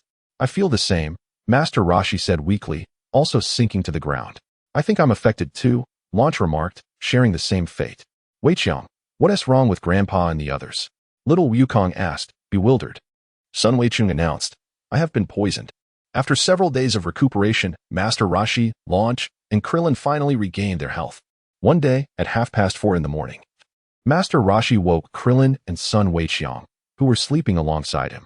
He then proceeded to rouse Sun Wukong, who was resting with Launch, outside the Kame house. The time had come to commence the training of the Kame school martial arts. Before diving into the teachings, Master Roshi wished to impart an understanding of what martial arts truly represents. With hands clasped behind his back, he began to speak slowly. In front of him, Sun Weiqiang, Sun Wukong, and Krillin listened attentively. Master Roshi continued, the pursuit of martial arts is not for the sake of triumph in combat, nor is it to elicit admiration from lovely maidens, who might exclaim, Hero, you are so strong. Here is a flying kiss. I wish to bear your offspring. Such notions are utterly misguided. The essence of martial arts lies in cultivating a healthy mind and body, enabling one to lead a meaningful life. That is the true path of martial arts. Do you understand? Krillin nodded in agreement. Little Wukong appeared bewildered, unsure if he could grasp even a fraction of the teachings. Old man, enough with the chatter. Let us get started. Sun Weiqiang felt a surge of impatience. He had awaited this day for far too long. What lay ahead in their training, he was aware, yet being present in the moment filled him with a sense of anticipation. The thought of training alongside little Wukong, progressing together, and striving collectively was a delightful prospect, one that would be cherished in the years to come. Krillin interjected, So, am I leaving? Master Roshi replied, Am I leaving too? However, one thing to remember, should you encounter any practitioner of martial arts who takes advantage of innocent civilians, such individuals will be your adversaries. You must ensure to deal with them decisively. As Master Roshi continued to express his fervent thoughts on training, he became so animated that he thrust his fist into the air. That concludes my discourse. I trust you understand the message? Krillin responded emphatically, understood. Sun Weiqiang nodded in understanding. Little Wukong, still perplexed, remarked, I still don't get it. The turtle sage replied, in essence, you simply need to diligently cultivate yourself and lead a joyful life. Do you understand? Wukong. Little Wukong suddenly enlightened, placing his hands on his hips and exclaiming with delight. Oh, so that's how it is. Now I understand. Krillin, with a scornful gaze, looked at Wukong and said, Are you an idiot? Sun Weiqiang subtly shook his head. This is indeed the little Wukong. Although he is the character Sun Weiqiang cherishes most in the Dragon Ball universe, it must be admitted that there is undeniably something peculiar about him. Sun Weiqiang, Sun Wukong, and Krillin followed Master Roshi as they began to run. 1, 2, 1, 1, 2, 1. Chapter 41. The three delivering milk before reaching the summit. 1, 2, 1, 1, 2, 1. Sun Weiqiang and two others followed Master Rashi as they ran. What a surprise! I had heard that Master Wu Tian's training was exceedingly rigorous, but it seems rather trivial, Krillin remarked with a relaxed expression, pondering that the rumors might have been exaggerated. Is this really it? Just this? A piece of cake. Little Goku, devoid of any thoughts, had no notion of running. His mind was purely focused on the act itself. We must be delivering milk soon, Sun Weiqiang mused. The task of delivering milk as a form of training appeared simple. Yet he felt a surge of anticipation, eager to discover just how exhausting it might be. He longed to experience the essence of Master Rashi's training, envisioning the sensation of being drenched in sweat. Sun Weiqiang observed the diminutive Wukong sprinting ahead, and he felt a sense of joy. Indeed, Master Rashi had taken the three of them to deliver milk. Leading the way was Master Rashi, followed by Krillin, then the little Wukong, and finally Sun Weiqiang. Jump! Run! Master Rashi exclaimed, one hand clutching his walking stick, humming merrily as he dashed along. Jump! Run! The trio of Krillin, Wukong, and Sun Weiqiang each carried a small box of milk, chanting the refrain together. Initially, Sun Weiqiang felt a bit out of place, but as he joined in, he found it rather pleasant. The atmosphere was delightful, and he naturally became part of the camaraderie. The four of them shouted, Jump! Run! However, as they continued, Krillin fell from second place to the rear. Jump! Run! Little Wukong was overjoyed. Sun Weiqiang ran behind little Wukong, unable to see his face. Yet he could envision his joyful expression from the cheerful tone of his voice.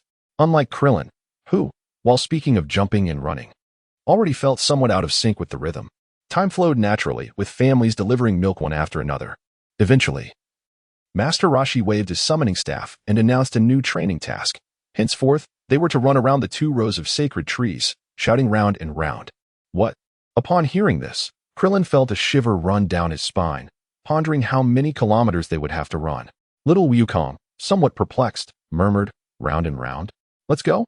Sun Weiqiang reveled in the experience, finding joy in the training of Master Rashi. Onward! With a command from Master Rashi, they began to run. Round, round, round, round. As Sun Weiqiang meandered about, he caught a glimpse from the corner of his eye and discovered that, much like in the original Dragon Ball world, Krillin was slacking off. Round and round, Krillin exclaimed, yet he dashed straight along the sidewalk instead of weaving around the trees. He ran with unbridled joy, but such bliss was fleeting. If you willingly concede, I shall not impede you, the turtle hermit remarked, having been surpassed by Krillin without his notice. I shall never dare again. Krillin's countenance shifted dramatically as he hurried back, dutifully circling around. He chuckled the turtle hermit. Subsequently, Sun Weiqiang and his companions were tasked with delivering milk to the mountain's summit. This stretch of mountain path required neither haste nor shouting. A leisurely stroll would suffice. However, Krillin still lagged behind. At this point, the aspirations he harbored at the beginning of his training had long since evaporated. Master Matato's training was indeed extraordinary, living up to its esteemed reputation. Clutching the milk crate, Krillin gasped for breath, utterly fatigued in both body and spirit. My current stamina pales in comparison to that of little Goku. If a battle ensues and Goku remains well-fed in a protracted confrontation, it is likely that I would be the one to face defeat. Yet, I shall not concede so easily. Sun Weiqiang gasped for breath, his sweat-drenched eyes fixed upon the diminutive figure of little Wukong ahead. The failure to make a wish upon the dragon had illuminated the extraordinary martial arts talent inherent in this body. In a distant future, it was not inconceivable to rival Wukong. Initially, despite believing his martial prowess to be among the most formidable on Earth, capable of contending for the title of the strongest human, he had contemplated clinging to little Wukong's promising future. Nevertheless, he did not relinquish his struggle, at the very least. Prior to Wukong's departure from Earth, Sun Weiqiang believed he had a chance to engage in a contest of strength with him. Moreover, now his aspirations transcended merely testing his strength against Wukong. He yearned not just to conquer Wukong, but to surpass him. This endeavor was daunting indeed. Yet, it was a pursuit that Sun Weiqiang was determined to undertake. As one of the most beloved characters in the Dragon Ball universe, if he could truly defeat Wukong and surpass him, it would be the highest tribute he could pay to his idol. A fervent desire surged in his mind, and Sun Weiqiang felt a newfound vigor coursing through his weary body, propelling him to quicken his pace and overtake the small figure ahead. Tap, tap, tap, tap. Little Wukong, clutching a carton of milk, hastened his steps, unaware that Weiqiang was rapidly closing the gap. now only a few paces behind him on his right. Weiqiang is incredible. He can accelerate, little Wukong thought, gritting his teeth and charging forward. Once again, he managed to leave Sun Weiqiang trailing behind. Sun Weiqiang wished to pursue, yet his weary body could not muster the strength. His heavy footsteps, intended to hasten, only slowed him further. There was no recourse. This was indeed his limit. Wukong, there will be ample opportunities for us to compete in the future. Sun Weiqiang gazed at the diminutive Wukong, who was leaving him further behind, a smile curling at the corners of his mouth. I shall return for another challenge. On the mountainside, Master Roshi squatted beside the stone steps, indulging in a cigarette. Before long, he observed Wukong as the first to ascend. Even Wukong is beginning to struggle, he mused. Old man, can't we use the flying nimbus to deliver the milk? The fatigued young Wukong inquired, his spirit somewhat diminished. Is Suchi still considered training? Master Roshi retorted, exhaling a puff of smoke. True enough, young Wukong agreed, though his voice lacked vigor. He felt a deep nostalgia. It was reminiscent of the last time he had journeyed up this path with Sun Wukong and the Bull Demon King to deliver milk. Master Roshi recounted the past, his eyes hidden behind sunglasses, lost in reflection. Did my grandfather experience the same? Young Wukong pondered, a spark of realization igniting within him. He glanced at the open milk crate in his hands, noticing 2 bottles yet to be delivered. Old man, I must be on my way, he declared, continuing his ascent up the mountain to fulfill his task. Sun Weiqiang trailed behind. Having just arrived and feeling utterly exhausted, he decided to rest momentarily. Grandpa, I am off now, he said, offering a brief greeting to Master Roshi before making his way up the mountain. Weiqiang is doing well, only slightly slower than Wukong, Master Roshi remarked, observing Sun Weiqiang's retreating figure. What about Krillin? Why hasn't he made it up yet? Master Roshi pondered, waiting for Krillin's silhouette, but to no avail. He wouldn't be slacking off again, would he? If I find out. Little did Master Roshi know that had it not been for Sun Weiqiang's pursuit, which spurred Wukong to hasten his pace, Krillin would have already arrived. Finally, after a pause of 7 or 8 seconds, Krillin appeared, panting heavily. Krillin, why are you so slow? Wukong and Weiqiang have been up there for ages. Hurry up. There's still half the distance left. Master Roshi urged. Half left? Upon hearing this disheartening news, Krillin nearly felt faint. He looked up, his face darkened as if splashed with ink, a rather unfortunate sight. Nevertheless, he could only move forward, step by step, continuing his ascent. Chapter 42. The goal after 8 months? At the summit, Wukong, Sun Weiqiang, and Krillin successively delivered the milk, with Master Roshi arriving shortly thereafter. You all have worked hard. A plump monk appeared before the 4. Good morning. Wukong waved at the man, only to be lightly struck on the head by Master Roshi's summoning staff. Ouch. That hurt. Wukong rubbed his head, looking at Master Roshi in confusion as to why he had been chastised.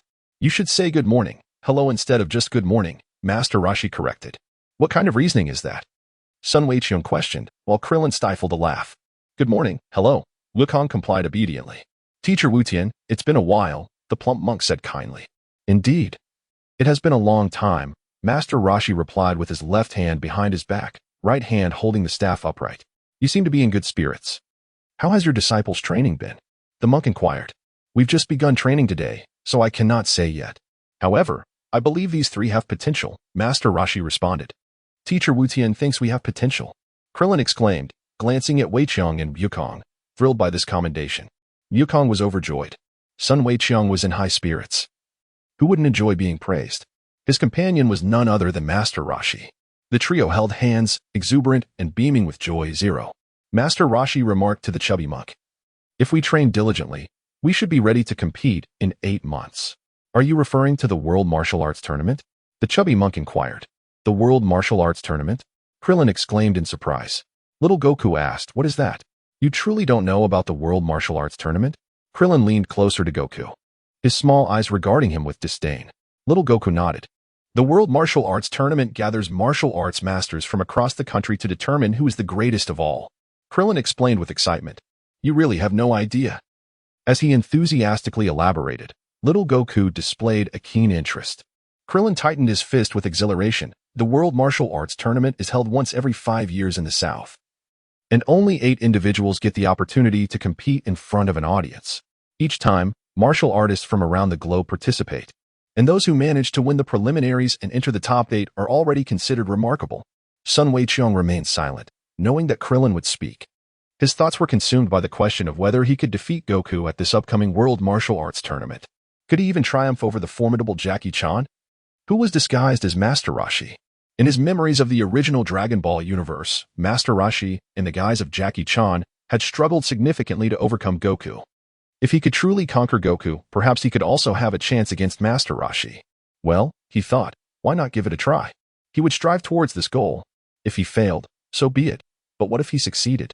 One must dare to dream and act without fear of failure. After all, there would always be another opportunity.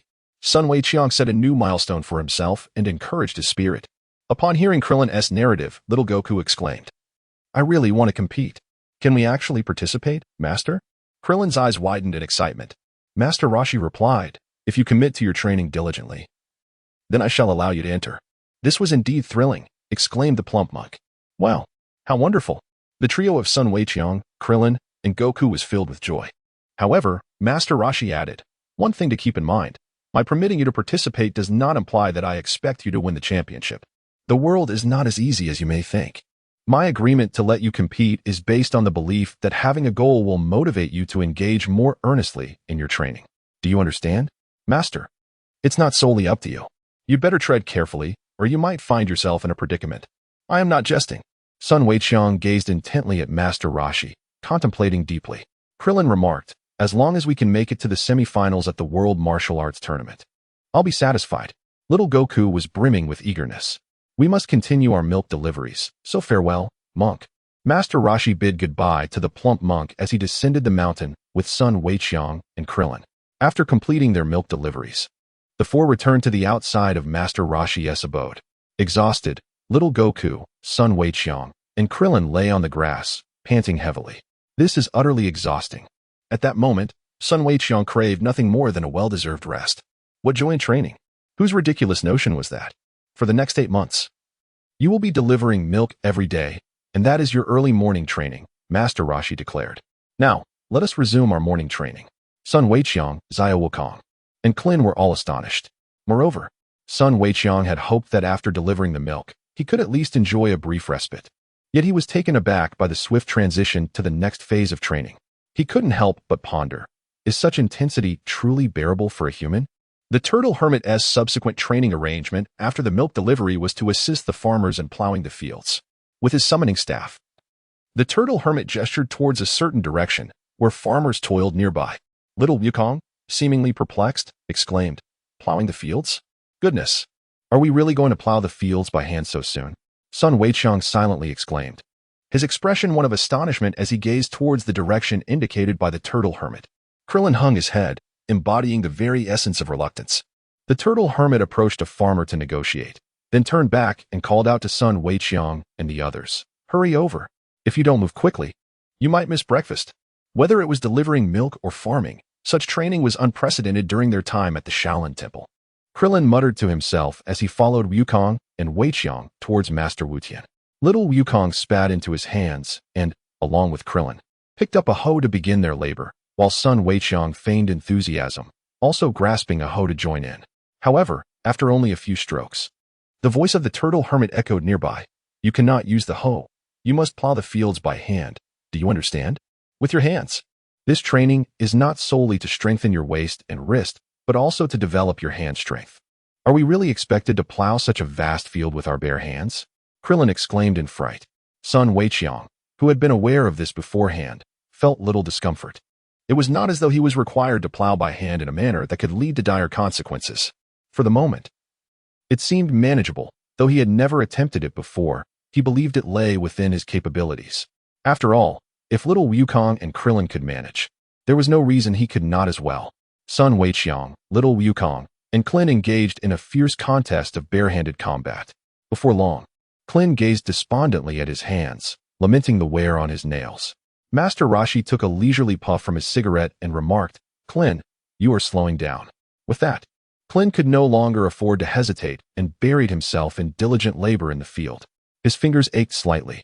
Sun Weiqiang noticed the discomfort. Yet he did not relent for a moment. He pressed on with unwavering determination. Little Wukong, too, showed no signs of stopping. How could he? He had aspirations of defeating little Wukong at the World Martial Arts Tournament 8 months hence. Not only could he not afford to pause, but he must also intensify his efforts. Sun Wukong envisioned this fertile land as a ripe woman he needed to conquer. The moment he finished plowing would signify his complete triumph over her. An overwhelming thought consumed his mind. I must prevail. Consequently, he became swifter, stronger, and more vigorous. If the land he cultivated were indeed a ripe woman, who could withstand such fervor? Who could endure it? To challenge it head-on? Surely, it would lead to ruin. Chapter 43. Practicing, studying, dining, and napping. These 3 children were akin to a plowing machine. The farmer assisting in the tilling was utterly astonished. Sitting beside him, Master Rashi calmly puffed on his pipe. Old man, we're done plowing, little Wukong said weakly as he, along with Krillin and Sun Wukong, approached Master Rashi. Krillin gazed at his hands, exclaiming, ouch, how painful. Sun Wukong gently clenched his fists. Master Rashi glanced at the fields and remarked, after spending so much time, we've missed breakfast. Tomorrow, you'll be plowing a field even larger than today's. You must find a way to work faster, do you understand? I'm so hungry, little Wukong complained, patting his belly dejectedly. I feel like I'm about to starve, Krillin added, equally disheartened. I feel the same, Sun Wukong echoed. Not faring much better. The 3 of them were covered in dirt, a rather pitiable sight. After finishing their work, the 4 of them returned to Master Rashi's house for breakfast. During the meal, Master Rashi noticed Krillin excessively sprinkling pepper into his bowl and quickly admonished him, Krillin, don't add too much pepper. Sensing trouble, Sun Wukong hastily made his escape. Achoo! Lan Shi, with her deep blue hair, sneezed upon catching the scent of pepper. Transforming into her wild, golden-haired self, she glared at the remaining 3. You lot. Lan Shi brandished a submachine gun and began to fire indiscriminately. Tat, tat, tat, tat, tat, tat, tat. Oh my. It hurts. It hurts. The 3 fled from Master Rashi's house as Lan Shi stormed outside, continuing her barrage. Tat, tat, tat, tat, tat, tat, tat, tat. Sun Wukong ran alongside the 3 companions and, at the suggestion of Master Rashi, they ventured to a nearby restaurant for a meal. In the midst of their dining experience, achoo! Little Goku let out a sneeze, startling Krillin and Master Rashi, who scurried to the corner of the eatery. Little Goku stood there, bewildered, utterly perplexed by the unfolding events, his mind filled with countless questions. Sun Wukong felt amused as Master Rashi and Krillin were evidently frightened by Lan Shi, creating an odd atmosphere. The patrons of the restaurant cast curious glances at the 2 bald figures, both elderly and youthful, perplexed by their antics. After their meal, the 4 returned home. And the period leading up to lunch was designated as study time for Sun Wukong, Sun Wukong, and Krillin. Outside the Turtle Hermit's abode, a small blackboard hung from a tree, where Master Rashi addressed his students. One who trains solely the body, neglecting the mind, cannot be regarded as a true martial artist. A martial artist must embody both literary and martial prowess. As he concluded, he gestured towards his own head. Before him, Sun Wukong, Sun Wukong, and Krillin sat upon a log. Understanding that while one may forego formal education, one must never abandon the pursuit of knowledge, Sun Wukong expressed a budding interest. Gripping a pen in one hand and a textbook in the other, Sun Wukong, mirroring his companion, chimed in, I despise studying. Krillin, brimming with confidence, replied, in that regard, I shall undoubtedly surpass you. Very well, let us commence with our language lesson, Master Rashi proclaimed, signaling the start of class. Wukong, turn to page 12 and read aloud. Little Wukong began to read. How itchy. No, my mother is returning soon. Margaret verbally rebuffs Paul, yet Paul, with his obstinate demeanor, intends to try again, having yet to explore many of his tricks. Krillin, listening intently, sensed something amiss and flipped through the pages of his textbook to investigate further. As Sun Wukong opened the page at the behest of Master Rashi, he was taken aback by the provocative nature of the book. What a scandalous publication. The illustrations are astonishingly lifelike. Which publisher dared to release this? Have the review boards gone awry?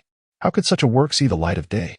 His eyes widened in disbelief as he cast a glance at the venerable Master Rashi, who sat comfortably in a wooden chair. You certainly have an eye for literature. I must say, time swiftly passed, and before they knew it, it was 12:30. This was the designated nap time for Master Rashi, Sun Wukong, Little Wukong, and Krillin, lasting from 12:30 to 1:30. Beneath the shade of the trees outside Rashi's abode, they had set up sleeping nets tied between the trunks, each resting their head on identical pink pillows. Master Rashi stirred and remarked, Diligently practice your skills, read earnestly, eat until you are 80% full, and take an afternoon nap. This is our path to cultivation. Grandpa, little Wukong interjected. What is it? Master Rashi turned his head to face him. Still reclining in the net, little Wukong inquired, you mentioned the World Martial Arts Tournament. Will truly formidable fighters be participating? Krillin and Sun Weiqiang turned to listen attentively. Absolutely. Master Rashi affirmed.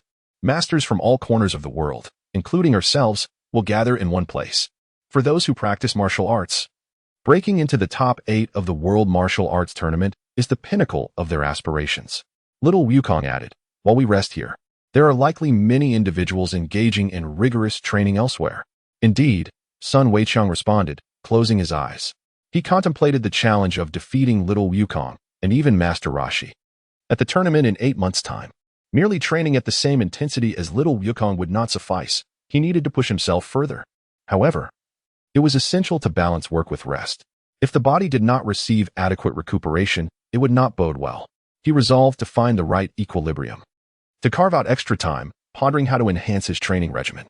Only through such diligence could he hope to triumph over little Wukong and Master Rashi at the World Martial Arts Tournament.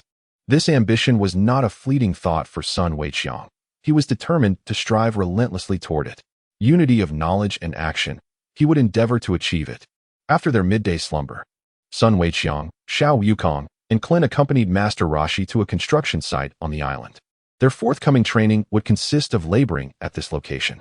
Master Rashi, in his usual fashion, proclaimed that they could sweat and strengthen their bodies while earning a significant wage. Are these 3 youngsters not a bit too small for this? This is no easy task, remarked the overweight foreman. Foreman, I wish to discuss a matter with you. Master Rashi whispered confidentially in his ear. What are you joking about? Paying them each a wage is already quite generous, the foreman exclaimed, bewildered, thinking he had misheard. Raise their pay? How could that be possible? Let us not rush to conclusions, Master Rashi replied to the foreman, turning to his 3 disciples. Now, go forth and begin your work. Master, do we have to dig with empty hands again this time? Klin lamented, his expression one of distress. Sun Weiqiang could not recall. Yet he was not permitted to speak. Master Rashi replied, this time, I shall grant you special permission to utilize the tools. That's fantastic, exclaimed little Wukong with enthusiasm. Soon after, Sun Weiqiang, little Wukong, and Krillin donned bright orange hard hats and grasped their tools, plunging into their tasks. The other workers on the site observed their diligent and bustling figures moving back and forth. In no time, they were astounded by the trio's remarkable efficiency. Incredible! The foreman, Fatty, stood in awe.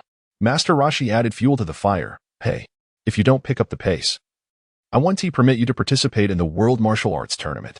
Upon hearing the fervent encouragement from Sun Weiqiang, they exerted themselves with unyielding determination, pushing onward with relentless vigor. Each of them, already formidable in their own right, became even more tenacious, regardless of the hardships. They were resolute in their desire to participate in the Grand Martial Arts Tournament, driven by an unquenchable thirst for strength, yearning to showcase their prowess. As Krillin reflected on his tumultuous past at the Shaolin Temple, he gritted his teeth and immersed himself in training. He vowed to vanquish Goku and Master Rashi at the tournament. With this fervent resolve, Sun Weiqiang became increasingly focused on the present moment. Little Goku also displayed commendable effort. Observing their dedication, the foreman, Fat, agreed to increase their wages, offering not just 8, but 9 portions of pay. Master Rashi chuckled at the scene. Chapter 44, Sun Weiqiang's Advantage, the Key to Overcoming Little Goku? That afternoon, after leaving the construction site, their training was far from over. The next exercise was swimming. At the lakeside, Krillin expressed his astonishment upon hearing from Master Mateto that there was more to come. Master Rashi affirmed, of course. Little Goku earnestly implored, Grandpa, please stop making us do menial tasks and teach us the martial arts instead. In response, Master Rashi boomed, what do children like you know? Uttering such thoughtless statements. If you haven't mastered basic physical conditioning, learning martial arts will be futile. Should you wish for me to teach you martial arts, prove your strength by moving this massive boulder first. Do you understand? He pointed his summoning staff towards a colossal rock that towered above him. Master, how is that even possible? Such a large boulder is beyond human capability to move. Krillin protested, pointing at it. Who says that? Master Rashi set down his summoning staff, placing both hands on the great stone, exerting himself to push it forward by about half a meter, panting heavily afterward. You see, if you adhere to the regimen I prescribe daily, There will come a day when you too will be able to shift this rock as I have. Master Roshi demonstrated by example. Krillin stood at attention, acknowledging, understood. Sun Wukong nodded. Little Wukong ran to one side, using both hands to push a stone nearly the same size as the one that Master Roshi was moving, summoning all his strength in an attempt to shift this massive boulder. Wukong, this feat cannot be accomplished without rigorous training, Master Roshi remarked just as little Wukong began to move the large stone, exemplifying the adage that great strength can yield miraculous results. I did it, Grandpa, little Wukong exclaimed, turning back with a smile that pierced through Master Roshi's heart. Both Master Roshi and Krillin were left astonished, their eyes nearly bulging from their sockets. Sun Wukong had become considerably more composed, understanding that this was merely a trivial challenge for little Wukong. He decided to give it a try himself. To his surprise, he found that he could also push the large boulder that little Wukong had moved, even managing to roll it along. However, it was evident that he lacked the effortless grace exhibited by little Wukong, as a disparity in their physical strengths remained apparent. Wukong and Weiqiang have moved it even further than you did, Master Wutian, Krillin remarked, astonished. Master Roshi scratched his head and burst into hearty laughter, exclaiming, "What a grand failure! A monumental blunder! How could I have misjudged the size of the rock? Such a small stone can be shifted even by an ordinary person, can't it?" With that, Master Roshi surveyed the surroundings and soon located a boulder that was truly massive, resembling a small mountain. "This is the size it should be," he declared, rushing to stand before the impressive formation. He gestured emphatically, stating, "If you can push the stone, then your strength training will be deemed complete." "Such a colossal rock!" little Wukong exclaimed, sprinting over to give it a try. Yet, despite his utmost efforts, the rock remained immovable, steadfast in its position. Little Wukong's expression reflected his frustration, as he realized he was utterly powerless against it. Sun Wukong decided to give it a try. Despite his awareness that little Wukong could not achieve it, and he certainly would not be able to either. Nevertheless, he attempted it. As anticipated, the small hill remained utterly unmoved. Krillin refrained from trying, as he was uncertain he could even budge the small stone from earlier, let alone this larger boulder. "This is due to your insufficient training," Master Roshi responded to little Wukong's remarks. "Can you do it, old man?" little Wukong inquired. "Of course," Master Roshi replied, making a peace sign. "It's not an issue." "How impressive. Please perform a demonstration for us, Master," Krillin suggested excitedly. Yes, I also wish to see." Sun Wukong eagerly nodded, expressing his own curiosity. He knew Master Roshi was unlikely to move the small hill, but that did not deter him from hoping. Master Roshi glanced at the hill before him, but merely looked without taking action. Such matters are insignificant. Your paramount focus should be on your training. Suddenly, Master Roshi pivoted, employing a masterful diversion of conversation. "Now, let us commence. There is no time for idle chatter." Sun Wukong thought to himself, "I knew it." Krillin squinted at Master Roshi, appearing to look down on him. Little Wukong stood in a daze. Subsequently, the three of them shed their garments and plunged into the lake, swimming while being pursued by sharks. "Run for your lives. Help!" Krillin exclaimed in a panic.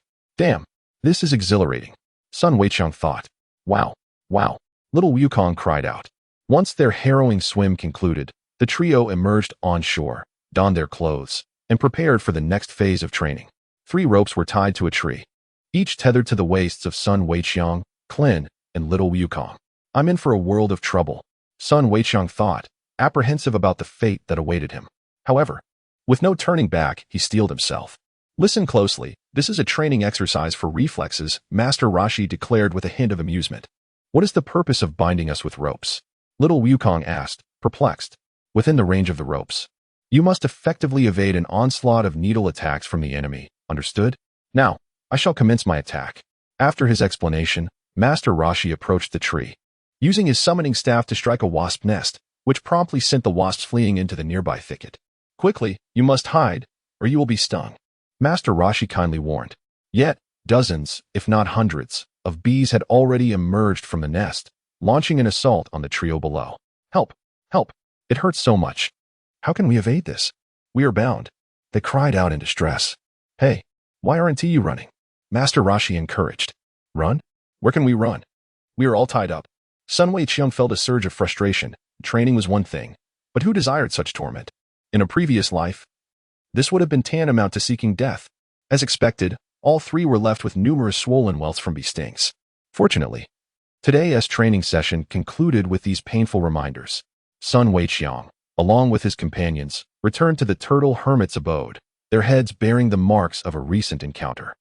Outside the dwelling, Krillin lamented, "Master, will our training be as grueling every day as it was today?" The turtle hermit scoffed, "What nonsense are you speaking? Today's training was relatively light.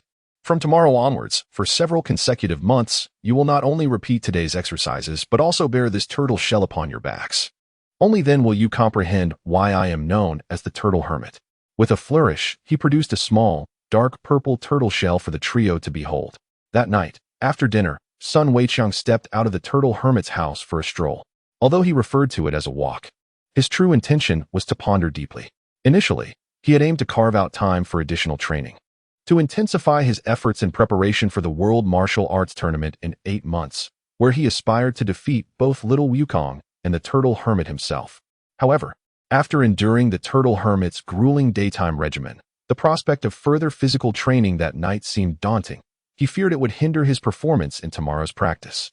Consequently, he resolved to postpone his supplementary training. Nevertheless, this did not imply that he was devoid of productive endeavors.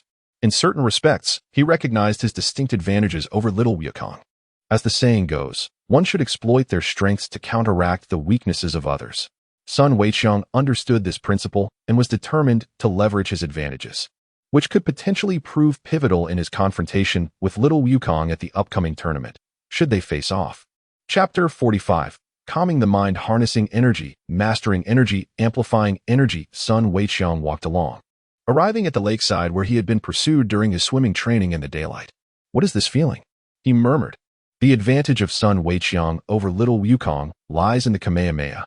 When unleashing it to blast Baobao Mountain, it is evident that while both can perform the technique, his Kamehameha possesses greater power than that of Little Wukong. The Kamehameha is generated by the condensation of energy within the body.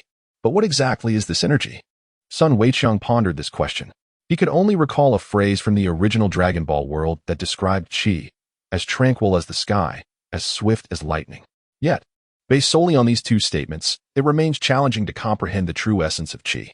Sun Wukong sought to comprehend the essence of Qi. He believed that since the Kamehameha technique was a manifestation of energy condensed from the Qi within one's body, amplifying this internal Qi would inevitably enhance the potency of his Kamehameha. Thus, vanquishing Little Wukong was not merely a fanciful notion. To augment the Qi within himself, he first needed to grasp what Qi truly was.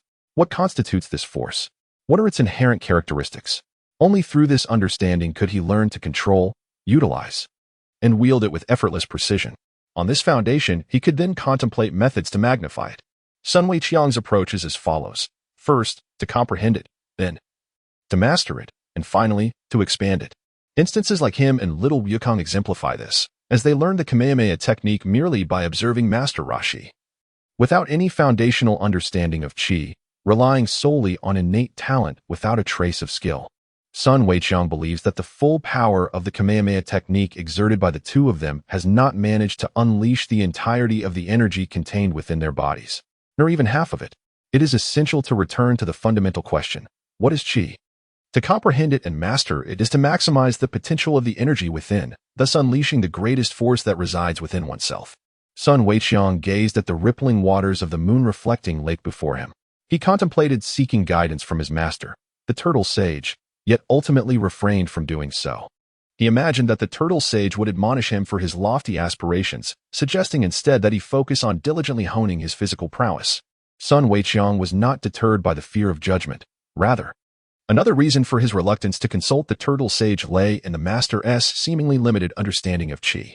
After all, how could one not even master the ability of physical flight, a skill that should not be overly challenging to achieve with the proper manipulation of Qi? It was evident that he must rely on himself. Seated cross-legged upon the verdant grass by the lakeside, Sun Wukong placed his hands upon his knees, closed his eyes, and endeavored to empty his mind, seeking to attune himself to the so-called Qi within. Yet, tranquility eluded him, as thoughts flitted through his mind uncontrollably. He attempted to still his thoughts, to think of nothing at all. However, he soon realized that the more he sought to suppress his thoughts, the more they surged forth. This was rather vexing. If he could not even achieve a calm state of mind, how could he ever hope to perceive the presence of Qi? Such was Sun Wukong's understanding. Thus, he resolved to first calm his mind before seeking to sense qi, taking one step at a time and not rushing the process. Meanwhile, inside the turtle house, Krillin inquired, "Where has Weiqiang gone?" Little Wukong lounged on the sofa, patting his round belly. "Oh, he mentioned he was going for a walk," Krillin replied.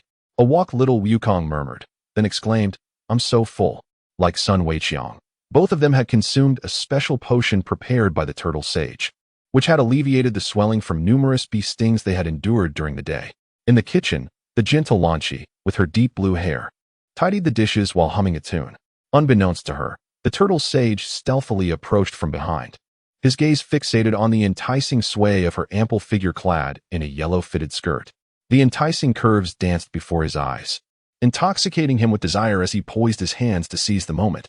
Just a little more, he thought, feeling a surge of excitement as he anticipated success at long last. However, Lan Qi suddenly felt an itch beneath her nose. She absent-mindedly rubbed it with the back of her hand, only to find the sensation intensified, culminating in an unexpected sneeze. Achoo! In an instant, her appearance transformed into that of a wild, golden-haired version of herself. What just happened? The turtle sage wondered, bewildered. Lan Qi spun around, swiftly drawing a submachine gun and firing. "You old rascal." The sounds of gunfire erupted. Tut tut tut tut tut. Ouch! Ouch! Ouch! The turtle sage yelped as he dashed out of the kitchen. "Help! Run away!" In the chaos, Little Wukong and Krillin, caught in the crossfire of Lan Qi's relentless shooting, fled outside. With a deafening explosion, Lan Qi hurled a grenade. She charged through the haze, continuing her pursuit, only to be choked by the smoke. Achoo! She sneezed again, reverting to her original form, staring blankly. What just happened to me? A short distance away, the turtle sage, Little Wukong, and Krillin collectively exhaled in relief. At the very moment the grenade detonated, Sun Wukong opened his eyes by the lakeside. What is going on? He wondered, recognizing the familiar sounds of gunfire from Lan Qi's submachine gun.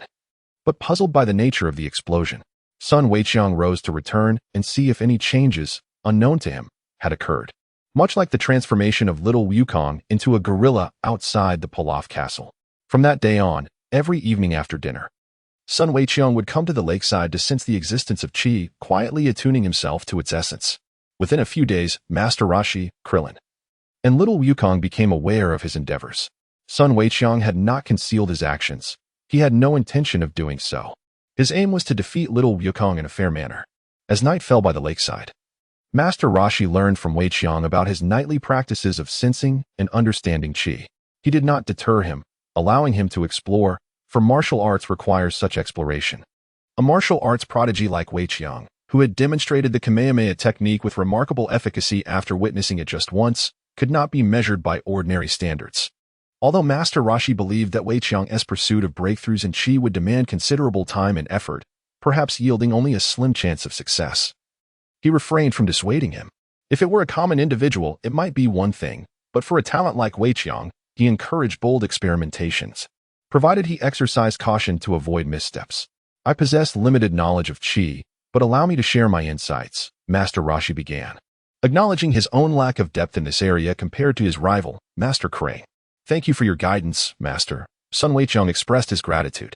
Master Roshi not only refrained from discouraging him, but also offered some pointers, which elevated Weiqiang's respect for him even further. "Explore at your own pace. Should you have any questions, feel free to seek me out, though I cannot guarantee I will have the answers. Farewell." With those words, Master Roshi, wielding his summoning staff and carrying his purple tortoise shell, strode away from the lakeside. "Thank you, Master." Sun Wukong stood at attention and bowed deeply. Chapter 46. As serene as the sky, as swift as lightning, Wukong, let us depart. Even Master has limited understanding of qi, and Weiqiang is merely experimenting. Krillin commented on the situation. Little Wukong glanced at Weiqiang and Krillin, appearing momentarily dazed before responding. "All right. Weiqiang, are you staying here?" "Yes, you may return." "I wish to remain here for a while longer," Sun Wukong replied with a smile. He was uncertain whether he could achieve significant progress in qi over the next 8 months. After all, in the original Dragon Ball world, Sun Wukong seemed to have spent 3 years in the sacred temple before truly mastering qi, aided by Mr. Popo's guidance and a certain artifact from the past. He had forgotten the name of that artifact. Can I manage in 8 months? After Krillin and Little Wukong departed, Sun Wukong stood alone by the lakeside. Gazing up at the brilliant starry sky, quietly questioning himself. Regardless of my ability, I must give it a try. I shall not let the fear of failure deter me. Moreover, it is evident that my innate talent for qi surpasses that of Wukong. He took 3 years to fully master his internal qi. In 8 months. While I do not expect to achieve the same results that Wukong did after 3 years in the temple, surely I can uncover something worthwhile. In Sun Weiqiang's eyes, a radiant light of confidence blossomed. Subsequently, he summoned the Kamehameha. With both hands poised at his waist, he harnessed the energy within, unleashing a stream of pale blue energy towards the lake's surface. The force surged forth in a straight line, causing the waters on either side to rise in graceful arcs. When executing the Kamehameha, he could distinctly perceive the energy coalescing in his hands. Yet, in its absence, the sensation of this internal energy eluded him entirely. What could be the reason for this phenomenon? Sun Weiqiang gazed down at his hands, unable to fathom their significance. Over the past few nights, he not only endeavored to calm his mind and sense his inner energy, but also frequently employed the Turtle School's energy technique to directly perceive the flow of qi within him. What could it mean to be as tranquil as the sky yet as swift as lightning? Sun Weiqiang pondered. Once more, he invoked the Turtle School's technique, feeling the energy coalesce from within towards his hands. The lake surged and swelled beneath the impact of his energy. Sun Weiqiang settled into a meditative posture. His eyes gently closed, as he endeavored to seek the answers he yearned for. However, several days had passed, and he found it increasingly difficult to quiet his mind.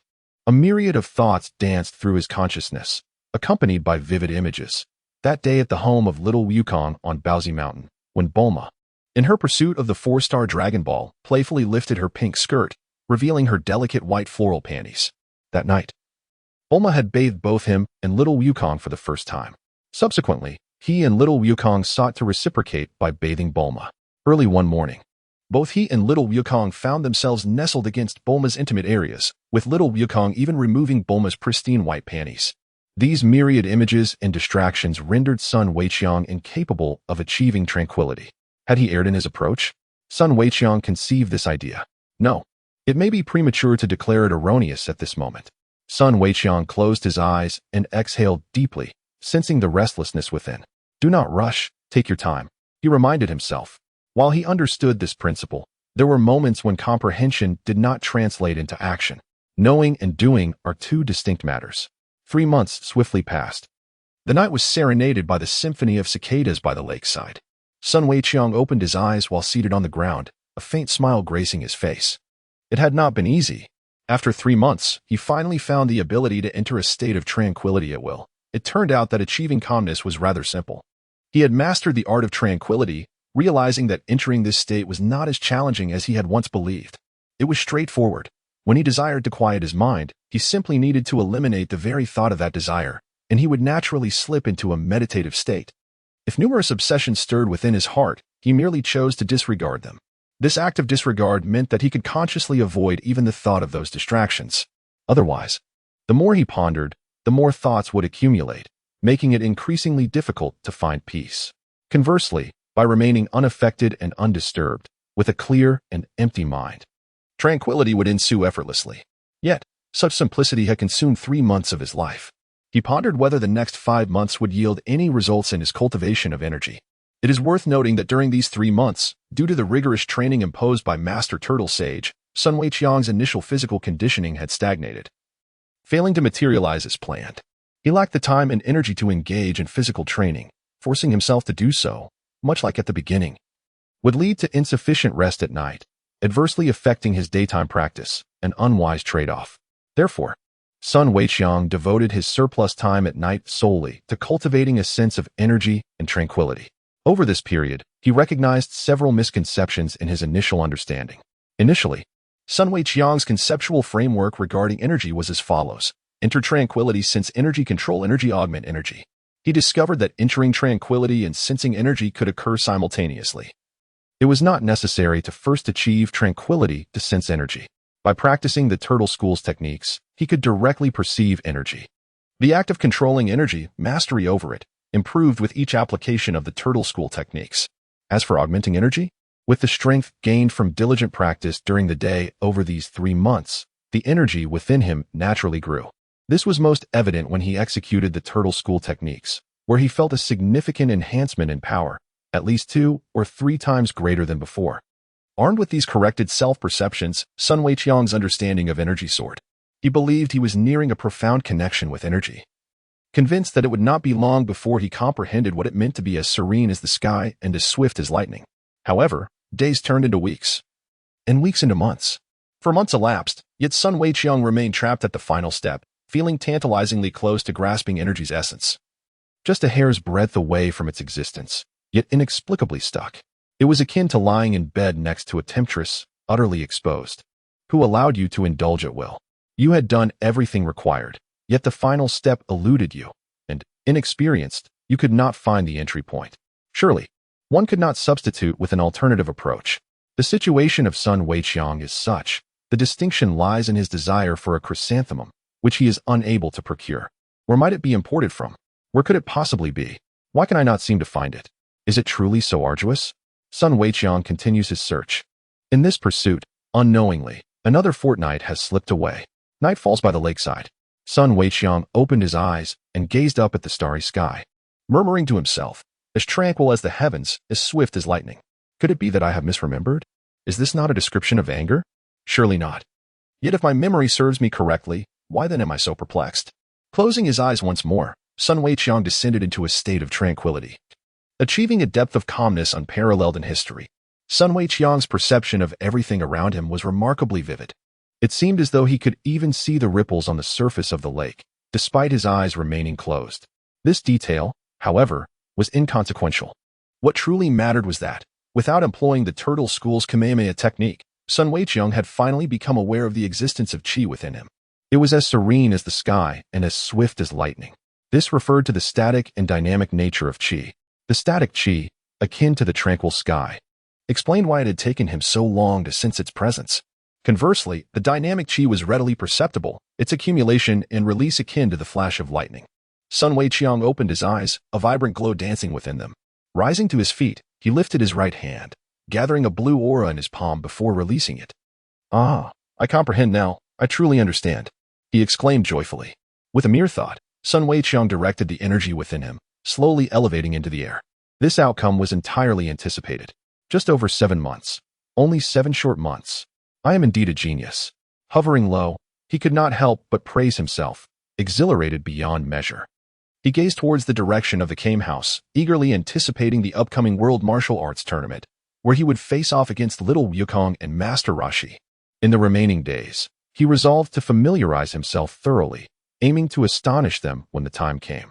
Chapter 47. The similarities and differences between Sun Weiqiang and Master Roshi time flowed quietly. One evening, within the Kame House, Sun Weiqiang and the others were enjoying their dinner. Master Roshi accidentally dropped a meatball from his chopsticks, watching it roll beneath the table. As he crouched down to retrieve it, his gaze fell upon the lovely legs of Lanchi, tightly pressed together beneath her short skirt. This sight eluded him. Master Roshi felt a stirring curiosity and raised his chopsticks, intending to sneak a glimpse beneath Lanchi's skirt. He chuckled to himself in anticipation, but just as his chopsticks were about to lift the fabric, Lanchi stood up to serve rice to Little Wukong and the others. "Curse these little rascals," Master Roshi muttered, frustrated at the disruption of his plans. "Where's the teacher?" Krillin inquired, noticing Master Roshi's absence. "He's probably in the restroom," Little Wukong remarked. Sun Weiqiang wished to laugh. "Are you all solely focused on eating? Master Kame Sennin is right beneath the table. And defecating? Little Wukong, are you trying to make me burst into laughter? Unlike the two of you, who consume food with the fervor of starving ghosts, he was wholly engrossed in his meal. Just moments ago, Sun Weiqiang witnessed the meatball held by Master Kame Sennin slip from his chopsticks, causing him to disappear under the table. But was he truly retrieving the meatball? Or was he seizing the opportunity to engage in some unspeakable act with Lanchi? That remains uncertain. However, given Master Kame Sennin's nature, Sun Weiqiang believed his intent to retrieve the meatball was genuine, but it was not far-fetched to think he might take advantage of the situation with Lanchi. Apologies for the wait. Lanchi approached, carrying a large basin of rice. She had returned. Master Kame Sennin remained beneath the table, awaiting Lanchi's return to continue the unfinished business from earlier, unable to resist the allure of her short skirt. Lanchi placed the substantial basin of rice on the table and sat down, her long, fair legs still pressed closely together. He. Master Kame Sennin once again raised his right hand, holding the chopsticks, and attempted to sneak another look beneath Lan Chi's skirt. Just as he was about to unveil it a second time, bang! The table, unable to bear the weight of the enormous basin of rice, collapsed, crashing down onto Master Kame Sanin. Kellen, what happened to you, teacher? Little Wukong, Grandpa, the restroom is over there. Sun Weiqiang observed in silence. Master Rashi lifted his head, scrutinizing the scene, as Lan Chi's legs were parted at that moment. Lan Chi? As the time for the world's foremost martial arts tournament drew near, one afternoon, Master Rashi accompanied Little Wukong to a colossal rock. This immense boulder was the very one that Master Rashi had mentioned over 7 months ago, stating that if they could move it, their strength training would be deemed complete. Master, we can move this rock now. Krillin eagerly proclaimed the good news to Master Rashi. You must pay close attention. Little Wukong pressed his hands against the massive rock, reminiscent of that day 7 months prior. Sun Weiqiang placed his hands in his pockets, and the three of them had just demonstrated their prowess. It was only then that Little Wukong went to summon Master Kame Sanin. How could this be possible? Master Kame Sanin was in disbelief. Little Wukong gritted his teeth, summoning all his strength to push. Master Kame Sanin was astounded. After Little Wukong completed the feat, he stood to the side, panting heavily. Next was my turn. Although I couldn't move as much as Wukong did, Krillin stepped forward, pointed at himself, and pressed both hands against the massive boulder, exerting all his might. To everyone's surprise, he managed to push it as well. Master Kame Sanin was once again taken aback. Finally, it was Sun Weiqiang's turn.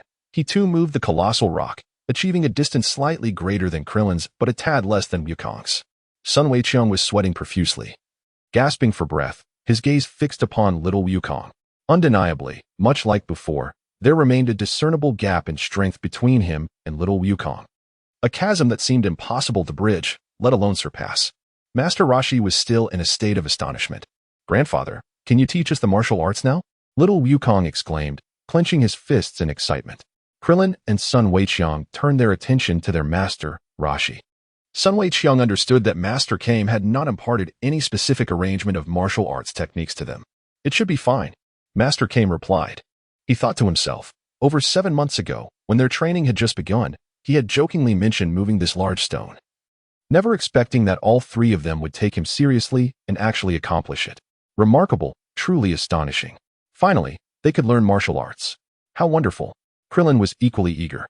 I will certainly master the martial arts, Little Goku stated with a cheerful yet serious demeanor. There are no martial arts to learn. In truth, I have little left to teach you, Master Kame declared. How can this be? No way. Goku and Krillin were left dumbfounded, anticipating that Master Kame would impart some formidable martial arts techniques to them. Sun Weiqiang was taken aback, unable to comprehend the situation, as it was evident that he faced an issue. He found it challenging to articulate his predicament. As Master Rashi strolled along, he elaborated. The essence of the Turtle School's martial arts has been distilled over the past 7 months, embodied in the daily practice of the three of you. You may not have realized it, but your eyes, hands, feet, and even your entire body and mind have undergone training. The true nature of martial arts lies merely in the question of applicability. After Master Rashi concluded, Little Wukong inquired, Grandpa, how can one win without a signature move? Master Rashi replied, the essence of martial arts is not merely about defeating others. It is crucial to transcend oneself. You must learn to apply your knowledge creatively and develop your own unique style of martial arts, as that is the true path. The emphasis lies in surpassing oneself. In this regard, Sun Weiqiang and Master Rashi shared a common perspective. However, is the essence of martial arts truly not about defeating others? Sun Weiqiang believes that possessing a strong desire to overcome is of paramount importance. Just as he aspires to defeat Little Wukong and Master Rashi at the upcoming World Martial Arts Tournament. Without the support of this intense yearning, it is likely that he would have struggled to persevere through the countless nights of seeking tranquility. Those nights spent in relentless attempts, encountering repeated failures without any tangible rewards, were excruciatingly difficult. If it were not for this fervent desire, how could he have devoted himself wholeheartedly for over 7 months, exerting every ounce of effort, undeterred by failure, and relentlessly pressing forward despite numerous setbacks? Ultimately, it was through this perseverance that he achieved remarkable progress in understanding and applying Qi. Thus, Sun Weiqiang emphasizes the significance of possessing a conquering spirit. It propels individuals to surmount numerous obstacles, resolve myriad issues, and even transcend their own limitations. This ultimately hinges on one's personal interpretation. Chapter 48. Enrolling in the martial arts tournament. Encountering familiar faces after listening to Master Rashi's words, Krillin inquired. Isn't the purpose of cultivation to secure the top position at the World Martial Arts Tournament? Master Rashi replied, No, I do not expect any of you to win the championship at the tournament, for that is simply unattainable.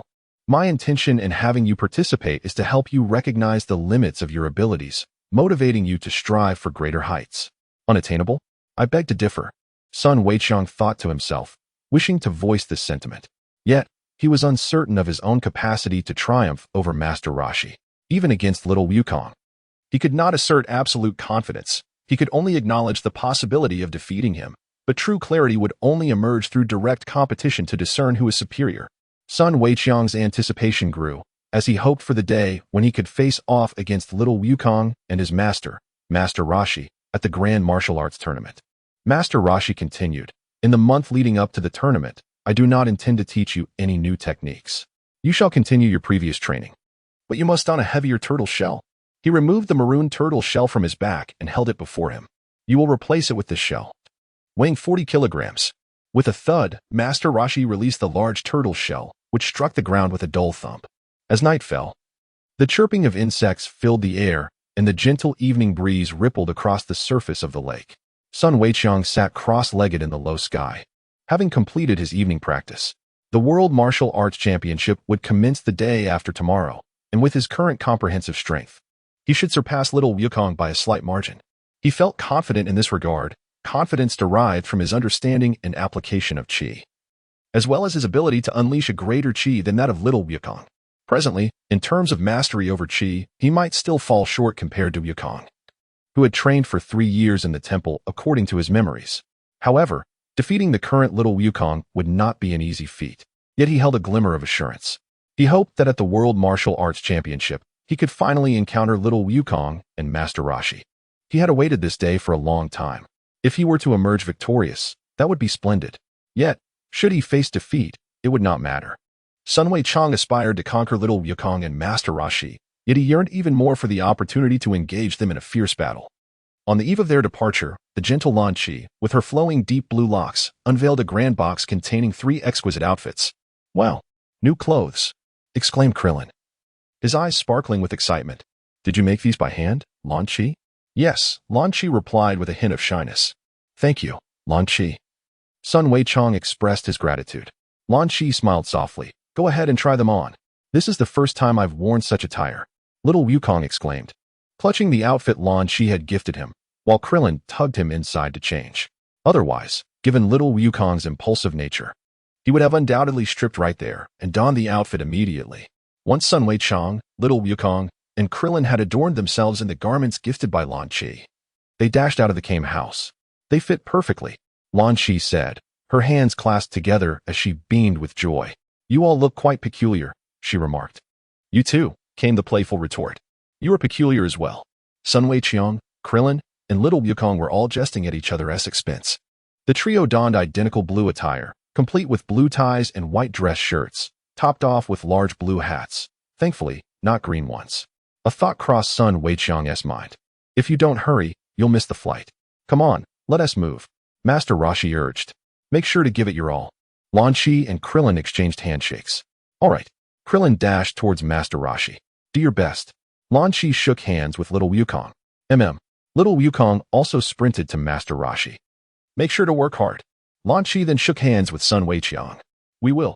Sun Weiqiang was the third to rush towards Master Rashi. Lan Qi, I leave the house in your care. Inside the car, Master Rashi waved goodbye to Lan Qi as he drove away with the 3. Goodbye, Lan Qi waved back. Inside the aircraft occupied by Sun Weiqiang and his companions, a voice inquired whether anyone desired juice or plain water. A stunningly attractive flight attendant sauntered past the turtle sage. Unable to restrain himself, the turtle sage inappropriately reached out and caressed the flight attendant's voluptuous figure. Ah, she exclaimed, dropping the tray she held, which fortuitously landed squarely on the turtle sage's face. I am so sorry. The flight attendant quickly apologized, unaware that it was the lecherous old man who had just touched her.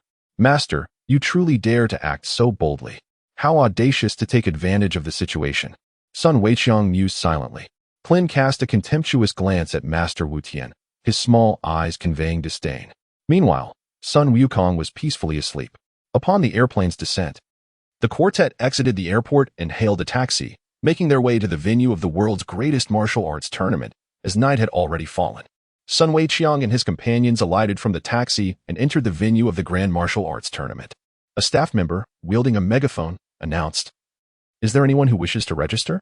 Registration closes at midnight." The venue was bustling with a multitude of people, adorned in a variety of attire. Master Roshi guided Sun Weiqiang, Little Wukong, and Krillin to the registration desk. Before long, Leping approached them, exclaiming, "Wukong, Weiqiang, it's been ages." Little Wukong blinked and stared blankly at the individual, asking, "Who are you?" Sun Weiqiang smiled and said, "Wukong, this is Lepin. You are Lepin." Upon this reminder from Weiqiang, Little Wukong recognized him and joyfully exclaimed, "How did you change so much? I hardly recognized you with that hairstyle." It was said that long hair in the city was rather unfashionable. Lepin touched his head, seemingly in agreement. "Who is he?" Krillin inquired. "He is our friend, named Lepin." Little Wukong replied, gesturing to introduce Krillin. "This guy is Krillin, who trained with us at the old man's place." "Hello," Lepin greeted. "Hi," Krillin responded. "Aren't you three going to sign up quickly?" Master Roshi turned around and unexpectedly spotted a familiar face. Bulma, Oolong, Puar. Little Wukong was elated to see them. "Wukong. Long time no see." Oolong and Little Wukong clasped hands together. Little Wukong laughed heartily, "Indeed. Hello to you all." Sun Weiqiang waved at Bulma and the others, offering a greeting. "Wukong, Weiqiang, what brings you here?" Bulma's face lit up with surprise upon seeing familiar faces. "Hello." Suddenly, Master Roshi leaned closer to Bulma. "Master Roshi." Bulma appeared somewhat apprehensive at the sight of him, perhaps recalling that day. Look closely." Chapter 49. Plans after the martial arts tournament? Before the preliminary rounds, Bulma, with her fists clenched at her side, questioned Master Roshi, "Where exactly do you live now?" "I went to Kame House to find Wukong and Weiqiang." But the Kame House was nowhere to be seen. Little Wukong had previously informed her about the situation regarding Kame Island and Kame House. Master Roshi explained, "The small island we used to live on was too cramped for training, so we moved. After such a long time apart," he added. "Would you like to play some games with me again?" As he spoke, he raised his hands in front of them, demonstrating with a distance of about 20 centimeters between his palms, mimicking a grabbing motion, a gesture that could not be misinterpreted. Particularly, his sunglasses were positioned directly in front of Bulma's prominent assets. "Have you forgotten? That time at the Bread Mountain, it was all about grabbing and squeezing." Master Roshi's words trailed off, but before he could finish, Bulma produced a wooden mallet from somewhere and struck the lecherous old man with great force. "Master, are you trying to jog Bulma's memory?" Sun Weiqiang shook his head quietly. In the presence of her boyfriend Lepin, such blatant behavior was inappropriate. Those unaware might think you were being indecent. Those who knew would realize you were merely ignorant. "That old man hasn't changed one bit," Oolong remarked about Master Roshi. "Indeed." Puar, hovering at a low altitude, agreed. "Wukong, Weiqiang, are you both here to participate in the World Martial Arts Tournament?" Lepin asked. Although he thought it was rather obvious they were not merely spectators. "How could that be?" Little Wukong grinned widely. "Yes." Sun Weiqiang nodded, feeling a twinge of discomfort. Despite the presence of his friends, he found it difficult to feel joy. Leping expressed his true feelings calmly. For him, the former Wukong was a formidable adversary. And now, after training under Master Wutian, he had undoubtedly made significant progress. Weiqiang was no different, although Leping had never faced him in battle. He had witnessed the explosive power of Weiqiang during the Bread Mountain incident. It was evident that his Kamehameha was even more potent than Wukong's. Furthermore, having learned about Weiqiang's past battles from Bulma, Leping realized that encountering either Weiqiang or Wukong at the World Martial Arts Tournament would be quite a challenge. Nevertheless, Leping was undeterred. "Starting tomorrow, we may very well become opponents in the ring. Let us strive to win the preliminaries and advance to the finals." "Tomorrow? Aren't we competing today?" Little Wukong asked, puzzled. Bulma crossed her arms and replied, "What are you talking about? Today is the final day for registration. The competition begins tomorrow morning." "How disappointing." Little Wukong pouted, clearly unhappy. "Don't worry, it will be here before you know it."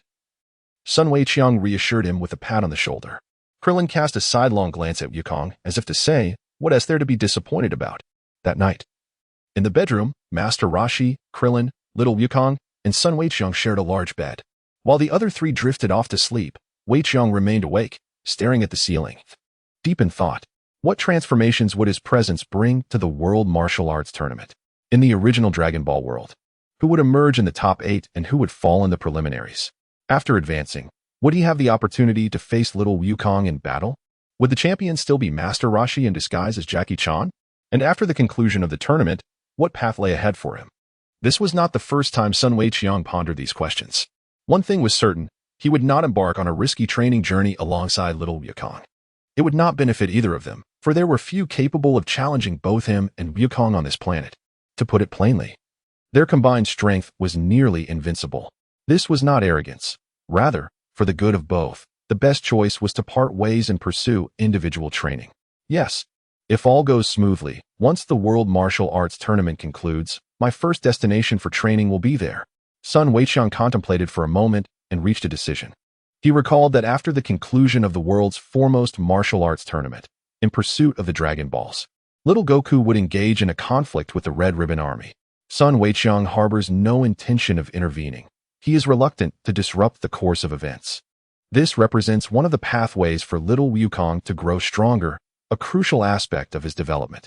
Should there be no transformation, the Red Ribbon Army would ultimately meet its demise at the hands of the solitary little Wukong. At that pivotal moment, it would be advantageous for him to arrive alongside Master Roshi and the others, as this is intertwined with a significant plan for his future. The matters at hand are indeed numerous. To whom much is given, much is expected. Sun Wukong, feeling a sense of self-satisfaction, decided not to dwell further on the matter. The most pressing concern at that moment was to enjoy a restful sleep in preparation for the upcoming preliminaries of the world's greatest martial arts tournament. At the break of dawn, Sun Wukong, Krillin, Master Roshi, little Goku, Luping, Bulma, Puar, and Oolong once again made their way to the tournament venue. Although it was still early, the place was already teeming with people. Bulma exclaimed in astonishment, "It's already so crowded. Are there really that many contestants inside?" Little Goku remarked as he gazed at the grand arena ahead. Krillin replied, "I suppose there must be quite a few." Indeed, Sun Wukong chimed in. Master Roshi then stated, "All right, let us proceed to the preliminaries venue." Outside the preliminaries arena, a staff member with a loudspeaker repeatedly announced, "All participants of the martial arts tournament must pass the preliminaries. Please proceed to the combat pavilion." Master Roshi turned to Sun Wukong, Krillin, and little Goku, saying, "I can only accompany you this far. The rest relies on your own efforts." In unison, the three responded, "Yes." Suddenly, Master Roshi recalled something important. As he opened the box he was carrying, he said, "The outfits you are wearing are not suitable for combat. Here, take these." Sun Wukong, Krillin, and little Wukong donned the striking orange turtle hermit martial arts uniforms gifted to them by their master. "Wow, they look so cool," exclaimed little Wukong, clearly enamored. Indeed, Sun Wukong concurred. Krillin added, "It would be quite embarrassing to lose." Among the 8 contenders emerging from the preliminaries, they would face each other in combat before an audience. With Krillin expressing his anticipation to witness the duel from the stands, the turtle hermit concluded with encouraging words for his 3 disciples. Little Wukong nodded in acknowledgement. "I will remember." Sun Wukong replied, "All right, master." Krillin chuckled, "We will do our best."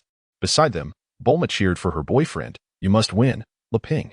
Luping nodded, stating, "I have trained countless hours for this day. I will not easily concede defeat." "Young Master Luping, you will surely triumph in the preliminaries." Pirelu encouraged him. "Not necessarily.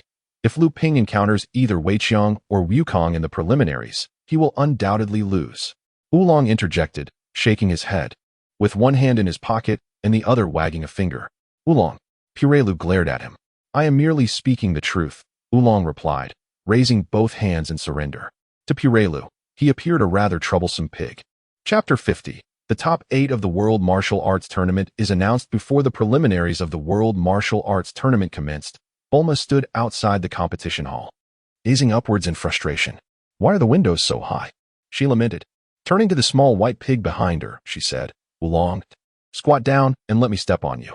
"You could have just asked that old man." Oolong protested. "Master Wu Tian said he went to the restroom and is not here," Pirelu added. Bulma pointed to the ground, insisting, "Hurry up and listen. Quickly. Why must it be me?" Oolong's face darkened, attempting to resist. "Stop whining and do it." Bulma glared fiercely at him.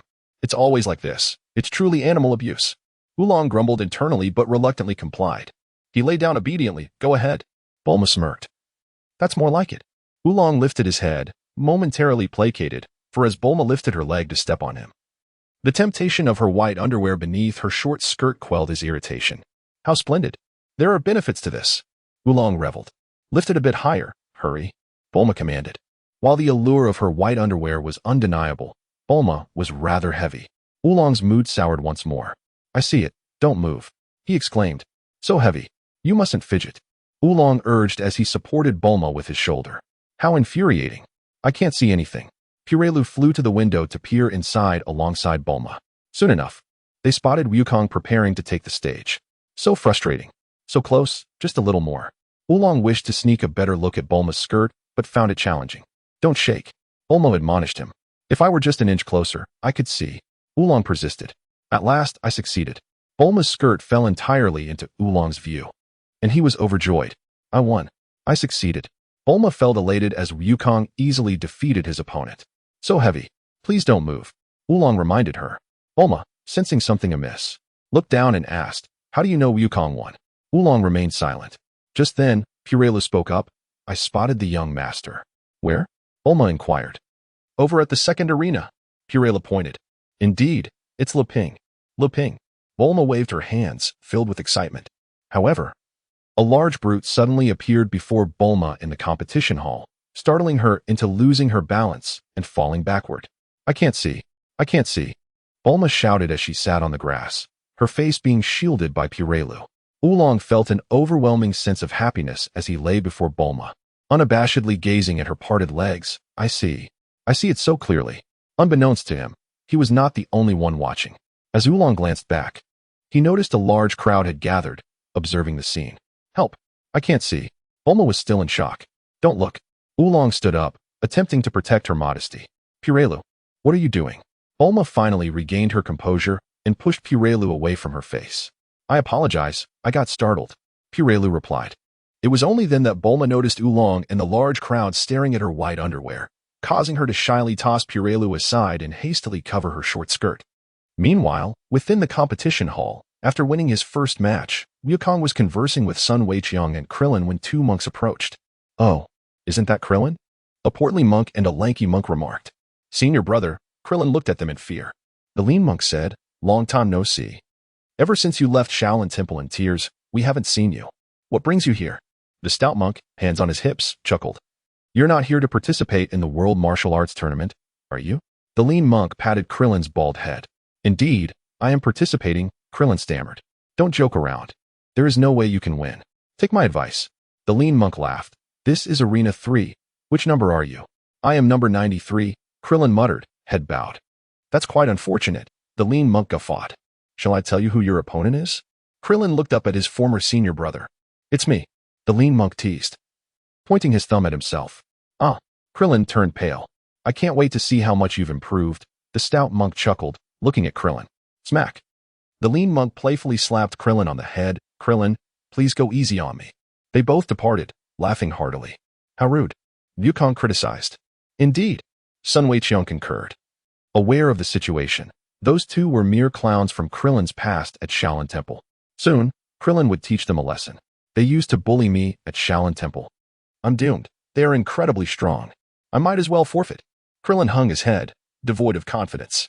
What did you say? Just give it your all and knock them down, Wukong urged, clenching his fist fiercely. Exactly.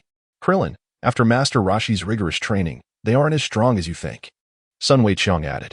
Less than half an hour later, within the competition hall, a referee announced, Next, please welcome contestant 93 and contestant 94 to the arena.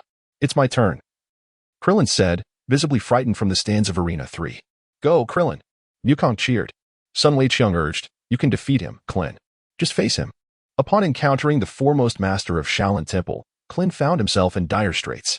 The stout monk floated gracefully, as if he were the one engaging in combat with Klin. Beside him, the slender monk stepped onto the stage and remarked, I shall keep a close watch over him. That fellow is not formidable at all. Klin. Just knock him out with a single punch. Little Wukong, mimicking Weiqiang's habitual pose with his hands in his pockets, encouraged him. Don't speak nonsense, Klin stammered, fear rendering his voice halting. Sun Wukong said little, believing that the outcome would speak for itself.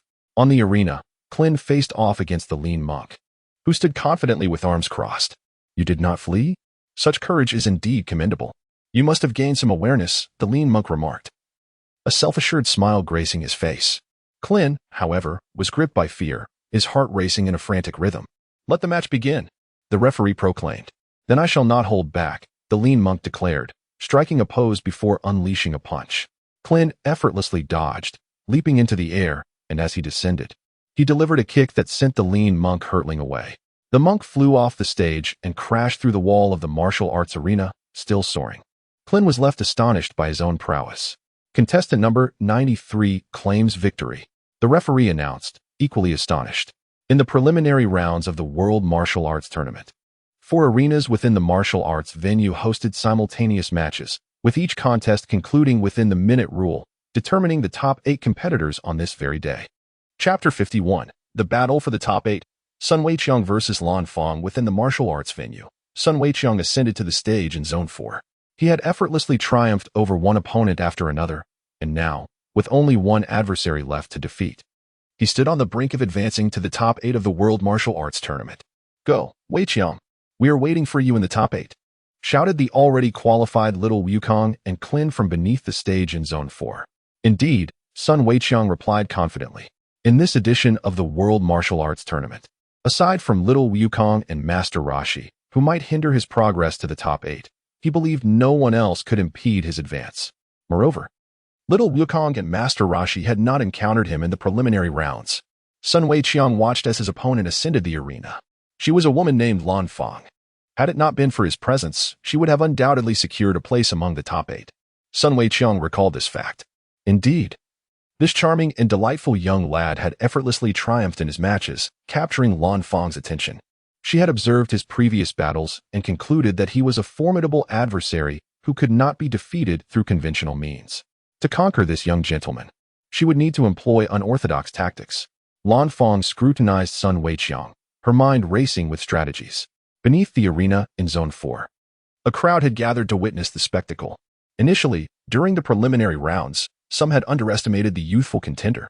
However, at this juncture, no one dared to dismiss him any longer. Who would emerge victorious, Miss Lan Fang or Sun Weiqiang?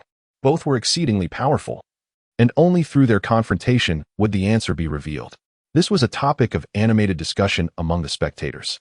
Dressed in black, Master Rashi, disguised as Jackie Chan, had just concluded his final preliminary match and hurried to this location, drawn by the presence of someone of significant interest.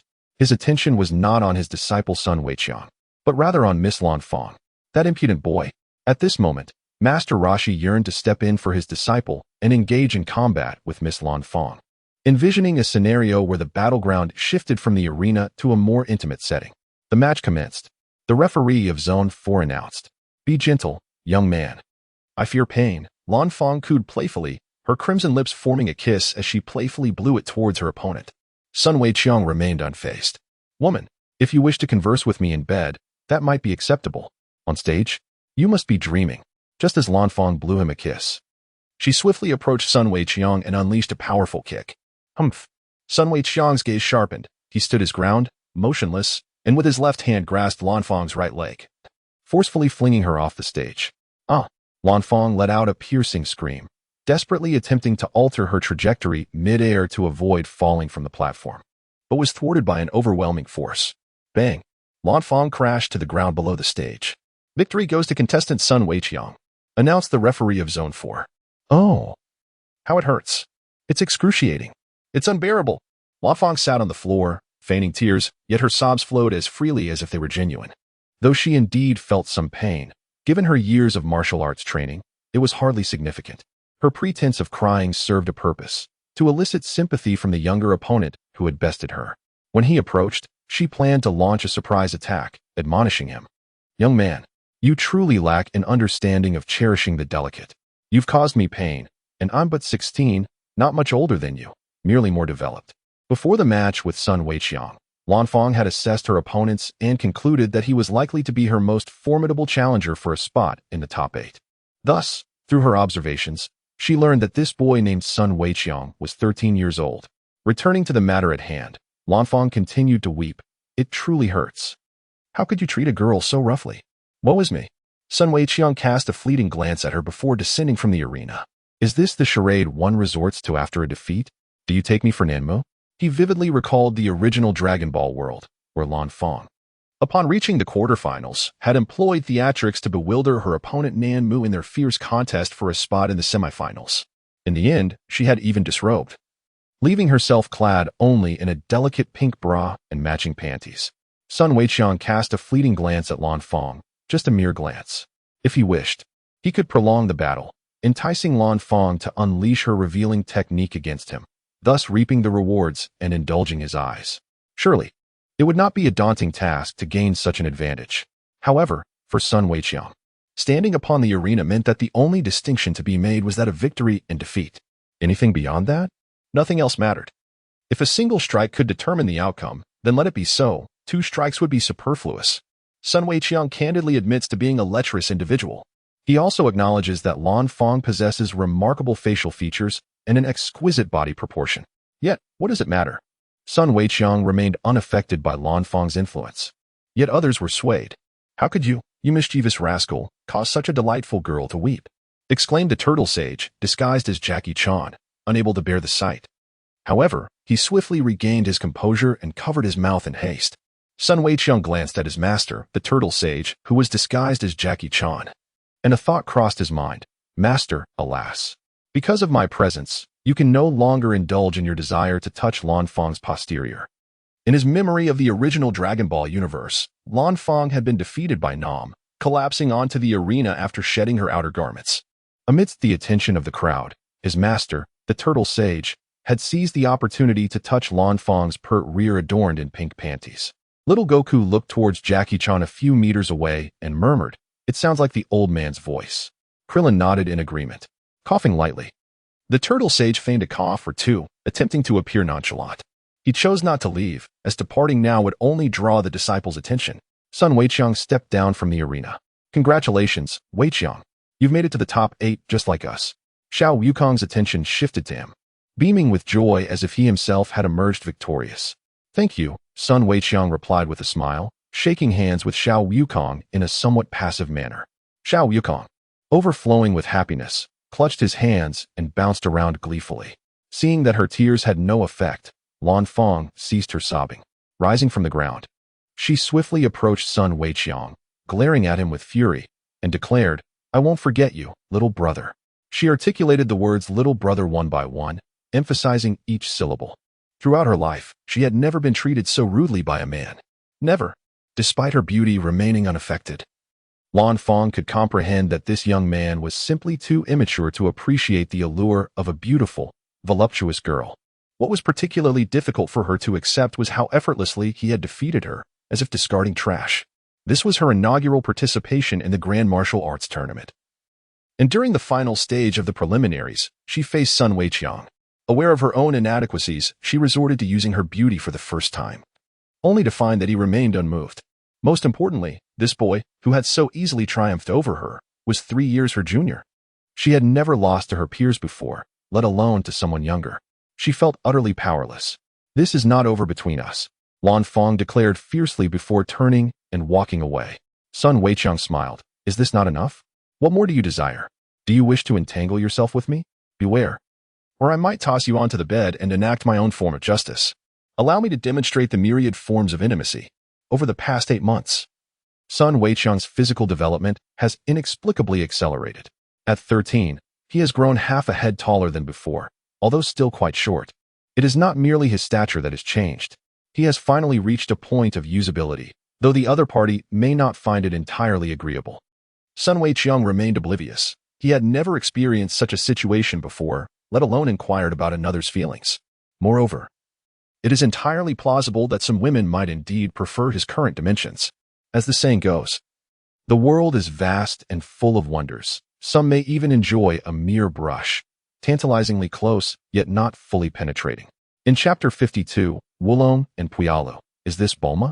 Aside from Jackie Chan, Sun Wukong, Sun Weiqiang, and Krillin, the other 4 contenders who secured a place in the top 8 of the world's greatest martial arts tournament through the preliminaries are Lepin, Nam, Kirin, and the Barbarian.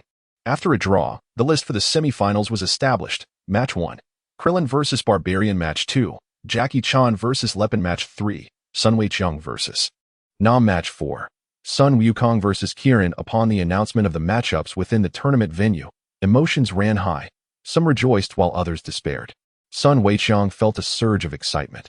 If he could triumph over Nam, a confrontation with little Wukong would be his reward. This was indeed his fervent wish.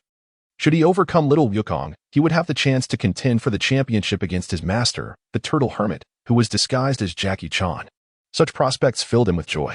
In contrast, Krillin wore a troubled expression as he glanced at the tall barbarian standing a short distance away. The chief referee overseeing the public matches among the top 8 was as Sun Weiqiang remembered, clad in a sleek black suit and donning dark sunglasses. He sported a shock of blonde hair as he announced the new competition rules. There were no restrictions on the fights.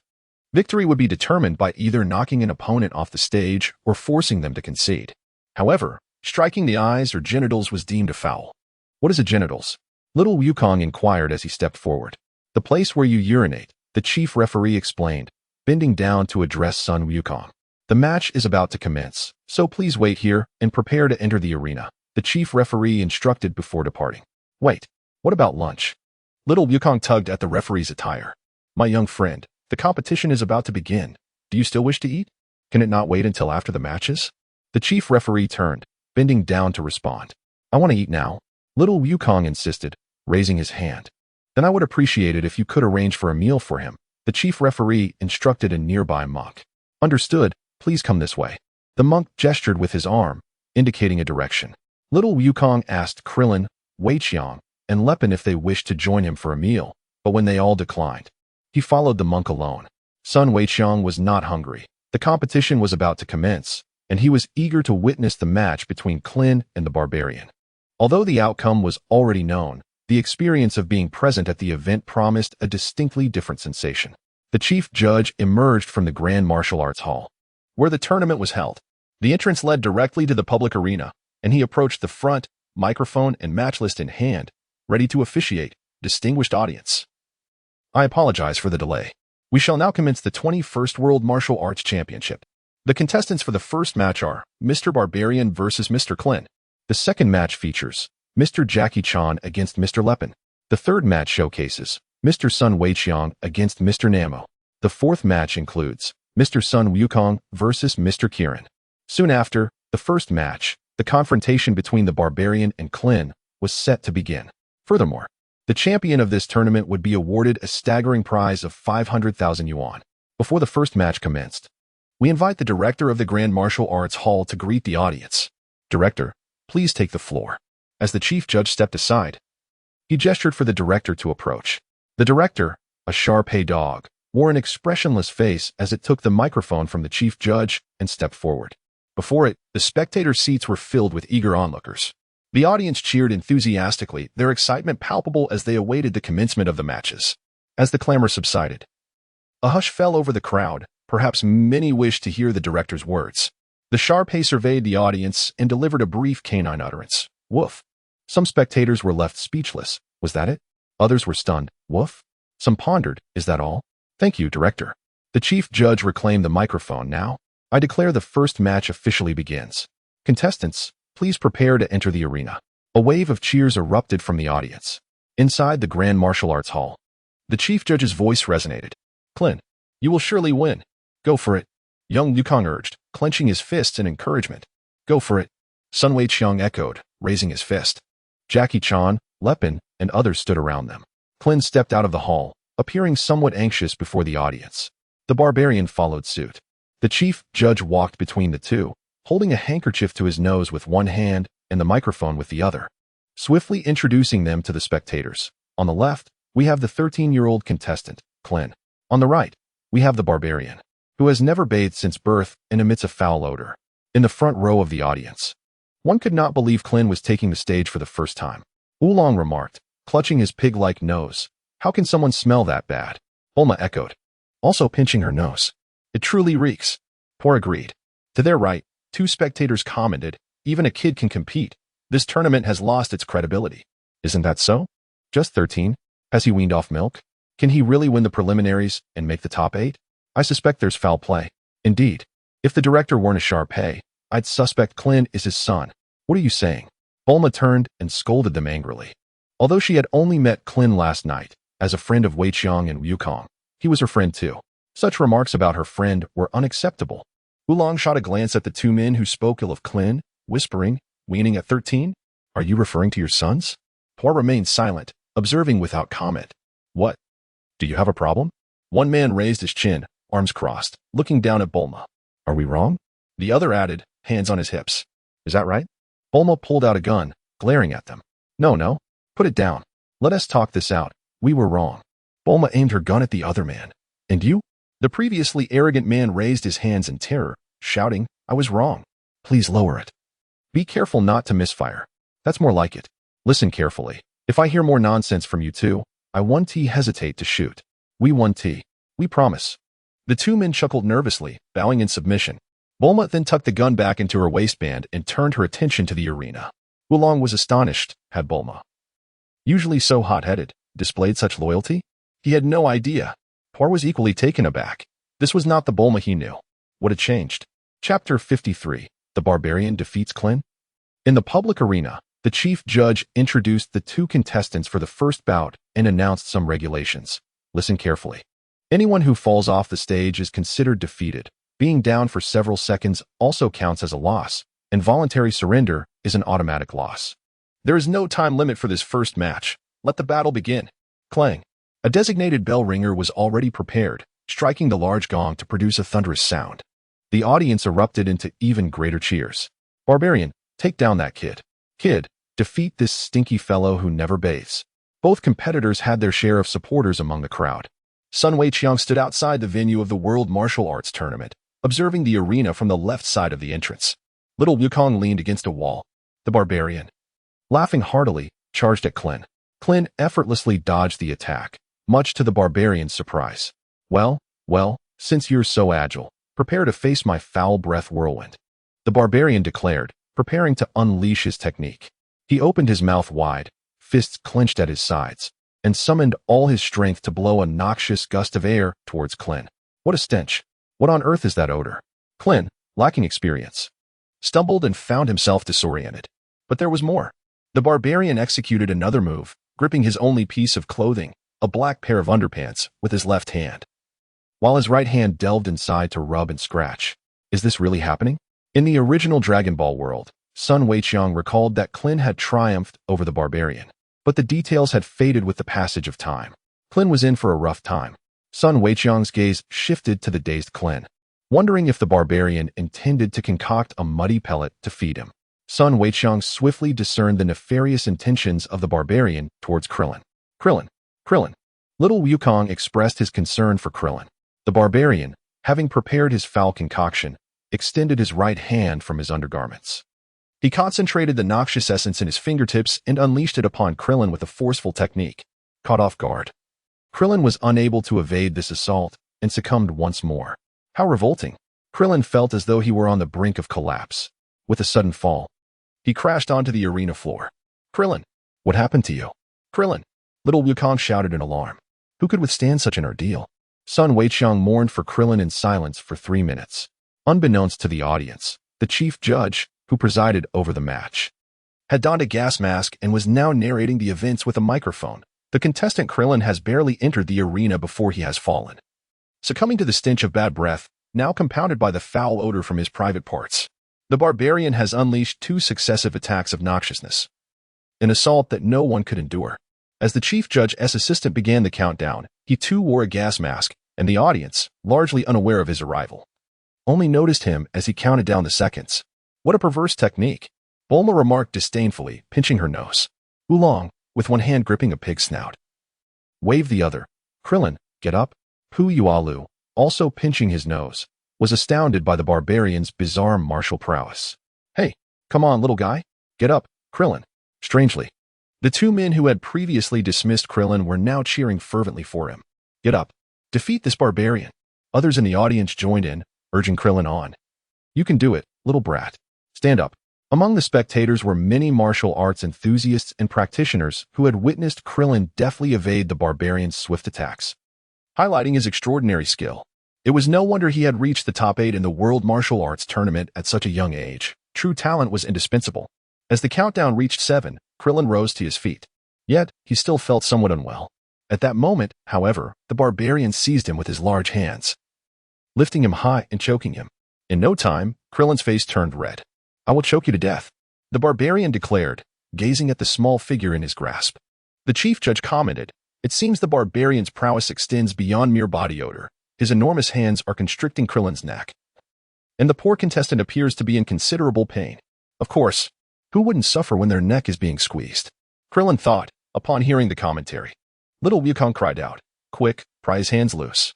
"Krillin, hurry." In Sun Weiqiang's eyes, little Wukong was far more anxious than Krillin himself. Krillin, unwilling to concede defeat to the barbarian's grip, summoned all his strength. In a moment of explosive determination, he broke free from the barbarian's grasp and launched a counterattack. The barbarian was utterly unprepared. With a thunderous crash, Krillin sent the barbarian sprawling to the ground. "Well done, Krillin. Just like that. Good job, little guy." Many in the audience erupted in cheers. As the countdown reached 3, the barbarian struggled to rise. "Damn you, little brat." He stormed towards Krillin. Soon, Krillin found himself cornered against the edge of the arena, with nowhere to retreat. "Hee, I wonder how you will escape now." The barbarian laughed with glee, believing the goddess of victory was already in his grasp. Observing the arena's surroundings, Krillin noticed a gap beneath the barbarian. With clear intent, he dashed toward it. Realizing Krillin's plan, the barbarian sat down heavily, inadvertently crushing Krillin beneath him. "Ah!" Krillin let out a cry of despair. "How foolish." Sun Weiqiang covered his forehead with his right hand. Is he truly so naive as to walk into his opponent's trap? Informing the adversary of his intentions, no less. "Krillin!" Little Wukong shouted loudly. Sun Weiqiang shook his head, glancing at the little Wukong and then at Klin. "Klin, oh Klin, how many times has little Wukong worried about you during this match? Put forth some effort, will you?" The barbarian was utterly delighted, jumping up only to plop down again. "Ah!" Klin cried out in agony. The barbarian's excitement caused him to leap repeatedly, his ample posterior crashing down each time. "Ah! Ah! Ah!" Klin's cries were relentless. He thought to himself, "This cannot continue." Enduring the pain, Klin executed a roll and pressed his hands against the barbarian's enormous backside. Remarkably, Klin was holding up the barbarian's massive behind. The chief referee's voice echoed through the microphone. "You're done for." The barbarian turned back, grinning widely, his fist clenched, summoning all his strength. Suddenly, he unleashed a thunderous fart. The chief referee announced, "The barbarian has released a foul stench, a true champion of foul odors." Sun Weiqiang inhaled sharply, staring in disbelief as the barbarian's ample rear end rubbed intimately against Klin's face, akin to a close massage. The scene was too surreal. Who could endure such a sight? Sun Weiqiang exclaimed. Little Wukong looked down at Weiqiang. The barbarian was tormenting Klin with his hefty behind, turning around and stomping on him. "Ha!"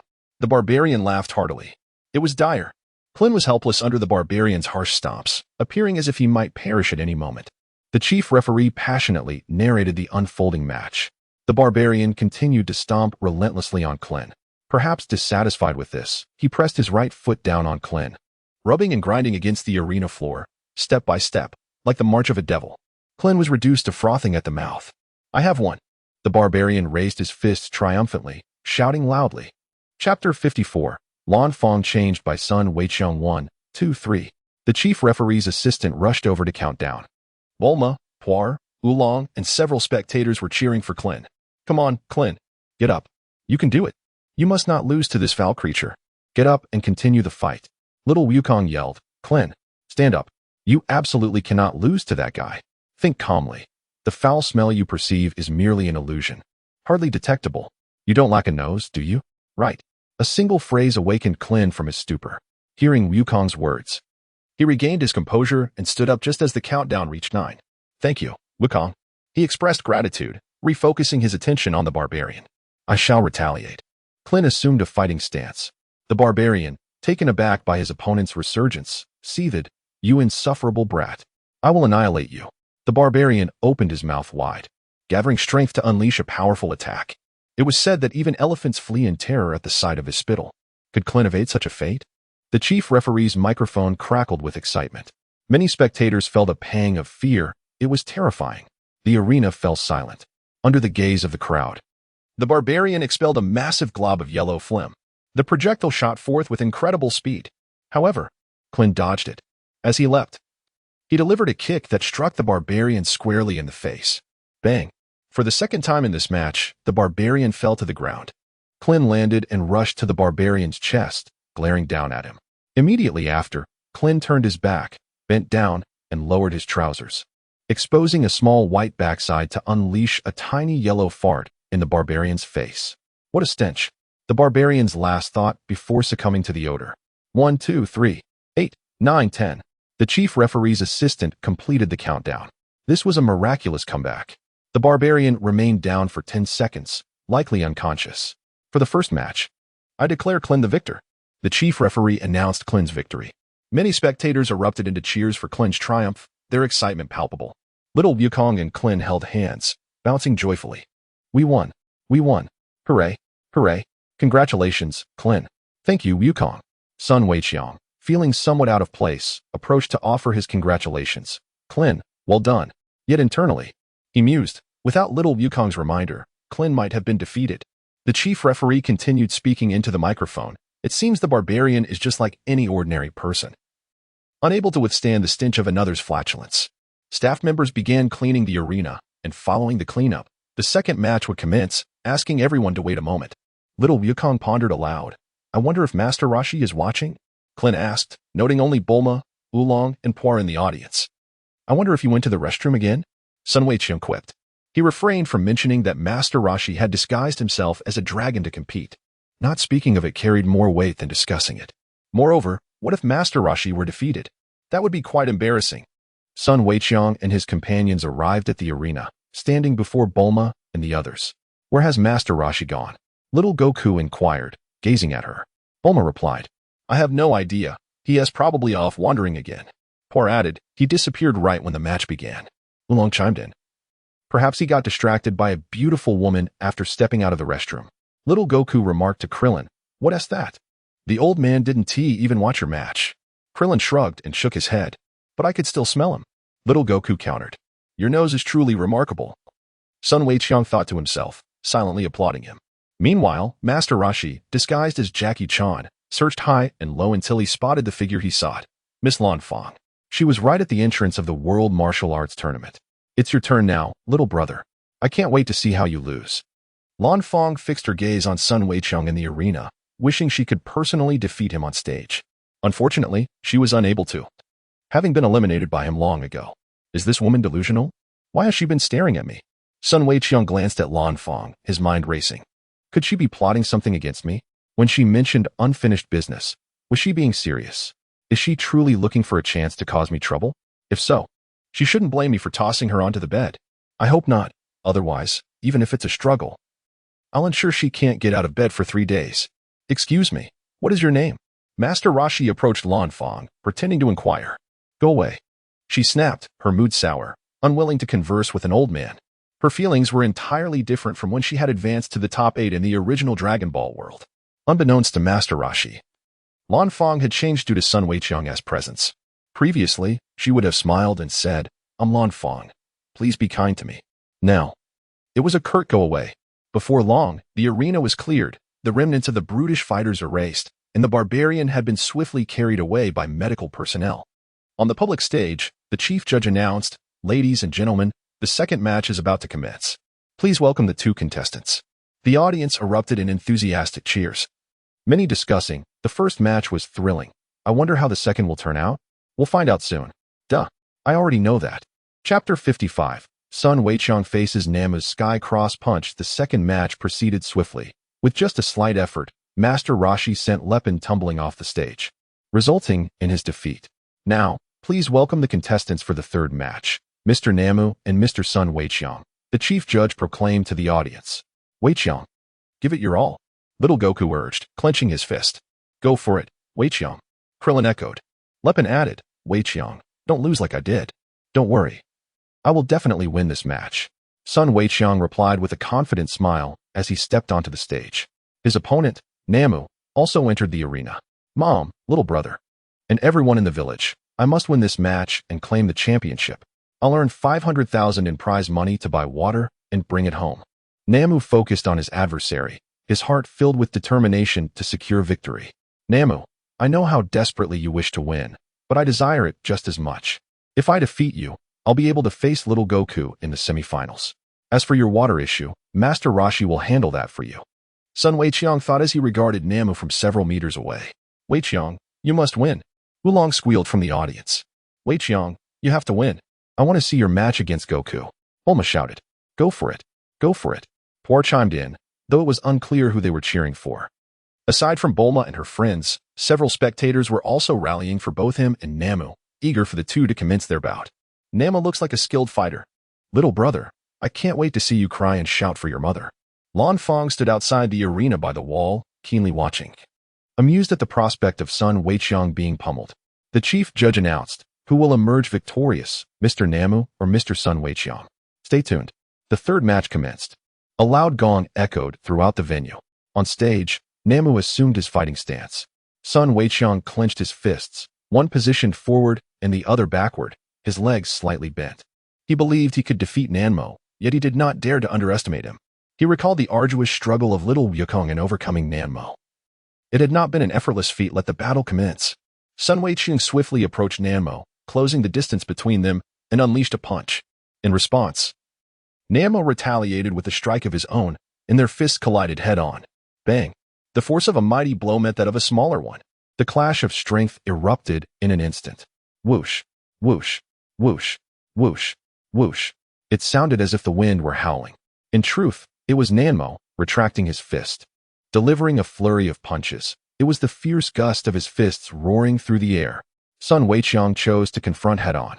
His strength was not inferior to that of Nanmo, making retreat unnecessary. The clash of fists was imminent, as they stood mere inches apart. Sun Weiqiang planted his left foot firmly on the ground and propelled his right leg forward with force. The distance was too close for Namu to react in time, and he took the brunt of Sun Weiqiang's kick.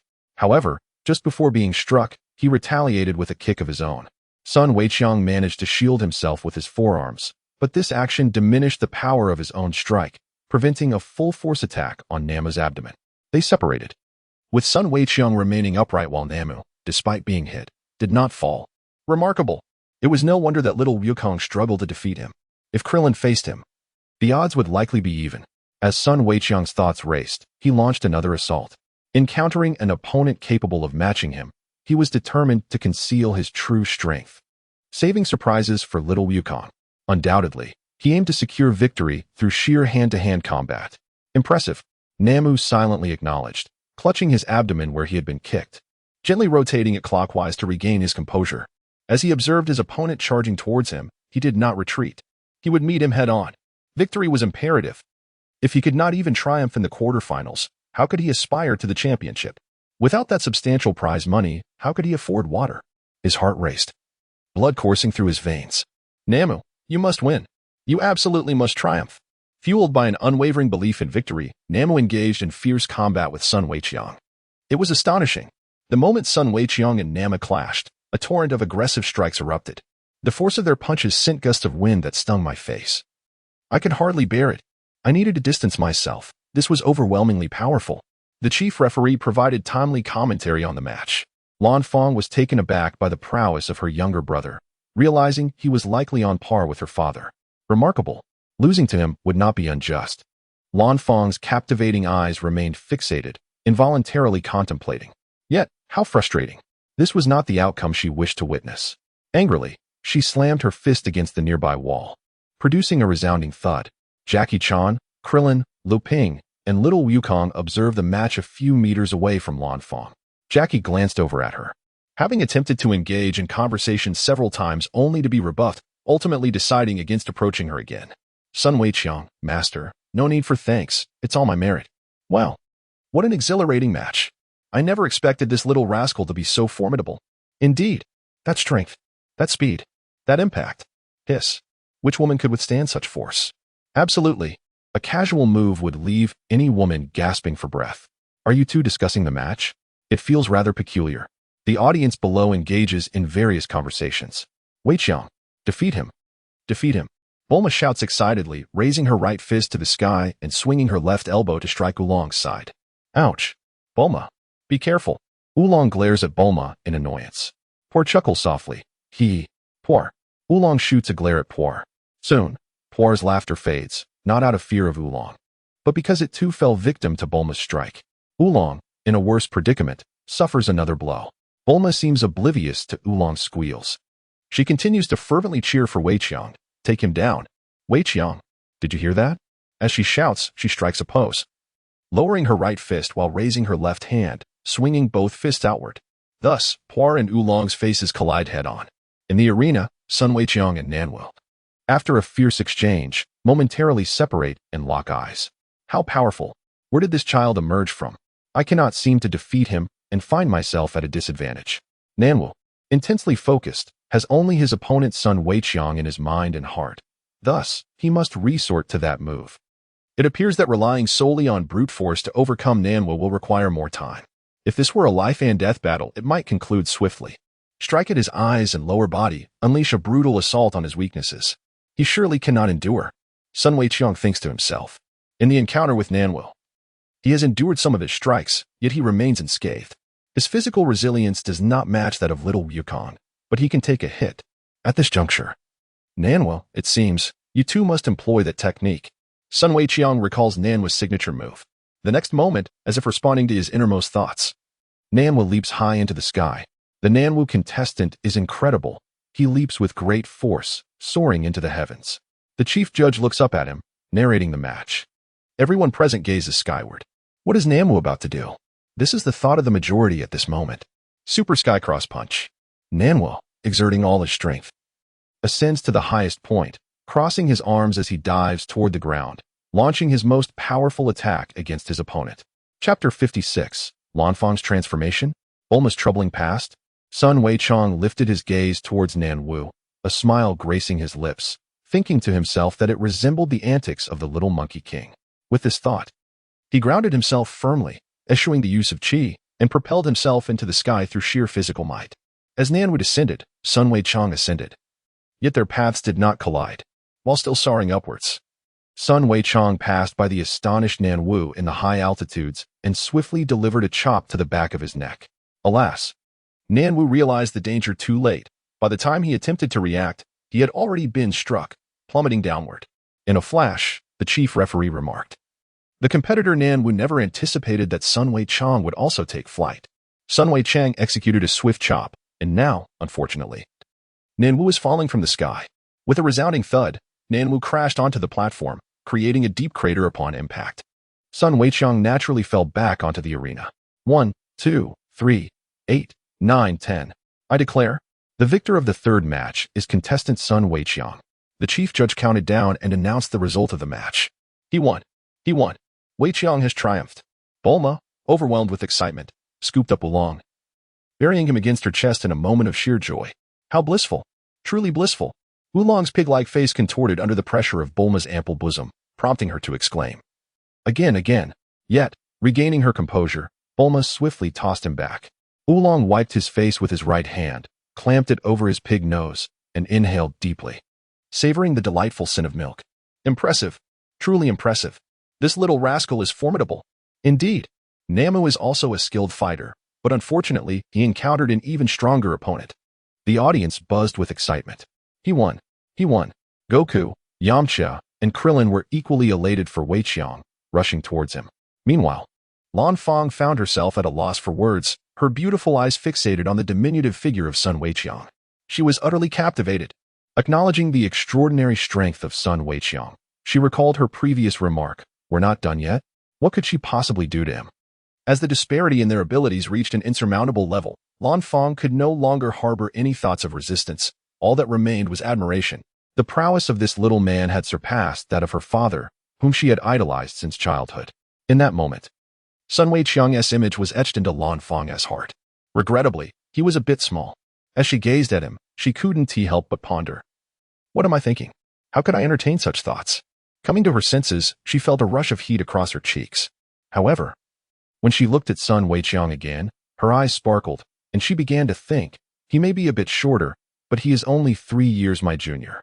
Once he grows up, with his current charming and adorable appearance, combined with such strength, it's not unthinkable.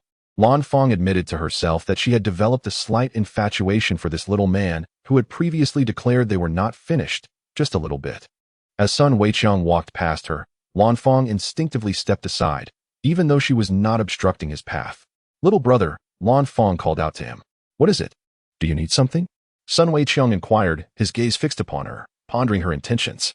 "It's nothing," Lanfang replied, shaking her head. She wished to convey something to him, yet found herself at a loss for words. Sun Weiqiang gazed quizzically at Lanfang, who stood alongside the trio of little Weiqiang, Clin, and Luping, who were merrily entering the arena. Jackie Chan observed his three disciples, feeling a sense of pressure from Sun Weiqiang's displayed prowess in this bout. He thought to himself, "He is formidable. If I were to face this young lad, there could very well be a possibility of defeat." The audience was informed by the chief referee that the stage had been prepared, and it was time for the fourth match featuring Mr. Sun Wukong and Mr. Kirin. Who is Kirin, after all? Bulma inquired from the audience, but her question went unanswered. "Wukong is about to take the stage. I am eager to see just how strong he has become. Could he possibly surpass Weiqiang?" Puyalu remarked, speculation lingering in the air. "That's uncertain," Bulma replied, shaking her head thoughtfully. The excitement was palpable as Wukong's turn finally arrived. Oolong beamed with joy, anticipating Wukong's match, secretly hoping that if Wukong emerged victorious, Bulma might, in a fit of excitement, squeeze him fiercely against her chest once more. What bliss that would be.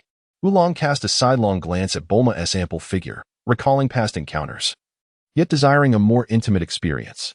However, he was well aware that such fantasies were unattainable unless he were to wish upon the dragon. Kirin boldly stepped out from the hall, his powerful strides causing the arena to tremble.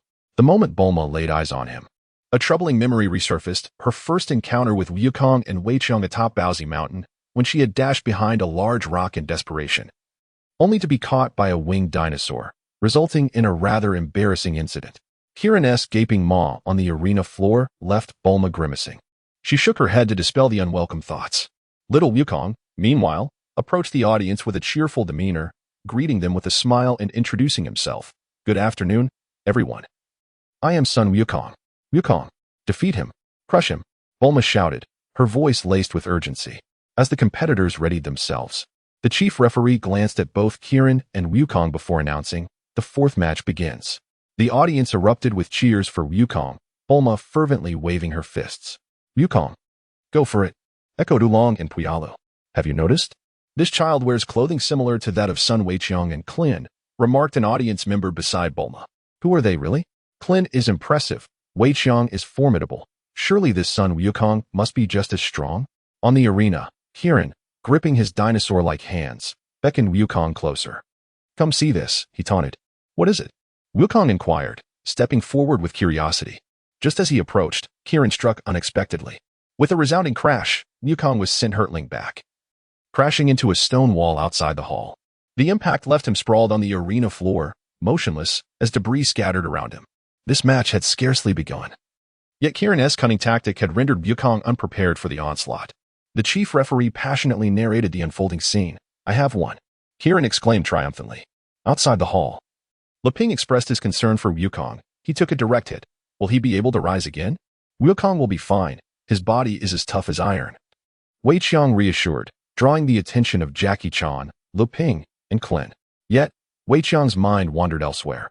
Why does that woman keep looking at me? And what is that peculiar gaze? Something feels amiss. He fixated on Lanfang, scrutinizing her intentions. Damn, she is looking at me again. Their eyes met briefly before Lanfang turned to re-enter the hall. Lanfang's thoughts were in disarray. In less than a day, she found her perceptions of a young boy shifting dramatically. This was a novel experience for her, especially with the burgeoning feelings she harbored. As she walked, she brushed her cheek, feeling warmth spread across her face. She fished a small mirror from her left pocket, only to find her cheeks flushed. Who would have thought I, with such an open personality, would find myself in this predicament? Reflecting on the boy she had just locked eyes with, she mused, he is so small, young, diminutive. Why would I even consider him? Her expression changed as she glanced around, realizing that even with others present, no one could discern her thoughts. Fool. She silently chastised herself. But then her mind spiraled back into worry. Even if I have some feelings for him, he may not feel the same. What should I do? This charming, promising young man, especially when he is earnest, he is utterly captivating. How can I win him over? A voice within her seemed to urge, Lanfang. If you let him slip away, You may never find another like him. You must seize this opportunity. Yet she dismissed the notion, thinking, with his current stature, he hardly seems a challenge to me. Oh dear, I'm getting carried away again. Lan Fang shook her head. Stepping out of the hall through a side door for a brief walk to clear her thoughts and dispel the nonsensical musings, she resolved to gather her wits before plotting her next move. Meanwhile, little Wukong had already been knocked down by Kirin. In the audience, Bulma was taken aback. Her mouth agape, how could he be so weak? Oolong, Puyalu, and many others shared her disbelief. Yet, in a surprising turn, Wukong pushed himself up from the ground, defying the odds. It was truly astonishing. Even after colliding with the brick wall, he managed to rise, albeit dazed and unable to retaliate. The chief judge expressed his astonishment. The commentary from the chief judge displeased the young Wukong, who retorted, I am not dazed. I merely feel a bit of pain. Kirin also found it remarkable that his opponent appeared unfazed. Klin remarked, Weiqiang is correct. Wukong would never be felled by a mere scratch. Jackie Chan and Lu Ping, observing the vibrant Wukong in the arena, nodded in agreement. How peculiar. Why has it not rained yet? Sun Wukong recalled that a heavy downpour had occurred before the match between young Wukong and Kirin commenced. Given his presence, the rain should have arrived earlier, rather than now, with not a single drop having fallen. He pondered this because, had he not been present, the match between Nan Wu and Lan Fang would have concluded much sooner, and he would not have engaged in such a lengthy bout with Nan Wu. Sun Weiqiang did not dwell on the weather. Whether it rained or not was of little consequence. In the arena, Shao Wukong launched an assault on Kirin. The clash of a human and a beast ensued, where massive fists met smaller ones. After exchanging a few blows, Shao Wukong landed a punch squarely on Kirin's ample belly. A pained cry escaped Kirin as its expression transformed. While it clutched its stomach in agony, Shao Wukong seized its tail and hurled it skyward. The audience collectively gazed upward. The chief referee commented, what astonishing strength. Little Sun Wukong has flung the gargantuan Kirin, who is many times his size, out of the ring. This was indeed a remarkable counterattack. Would Kirin concede defeat in this match? Kirin's actions conveyed a resolute no, as it regained composure and soared into the air. I will not fall outside the ring, rest assured, Kirin declared in fluent human speech, soaring back towards the platform. Listen to me. It's true that the rules state that the one who falls outside the ring loses, but as long as Kirin does not touch the ground, it cannot be considered a loss. The chief referee elucidated, aware that some spectators might not grasp this nuance. Was this a convoluted rationale? Shao Wukong was momentarily bewildered, believing that tossing his opponent out of the ring constituted victory. Thud. Kirin descended back onto the platform, facing Shao Wukong from a few meters away.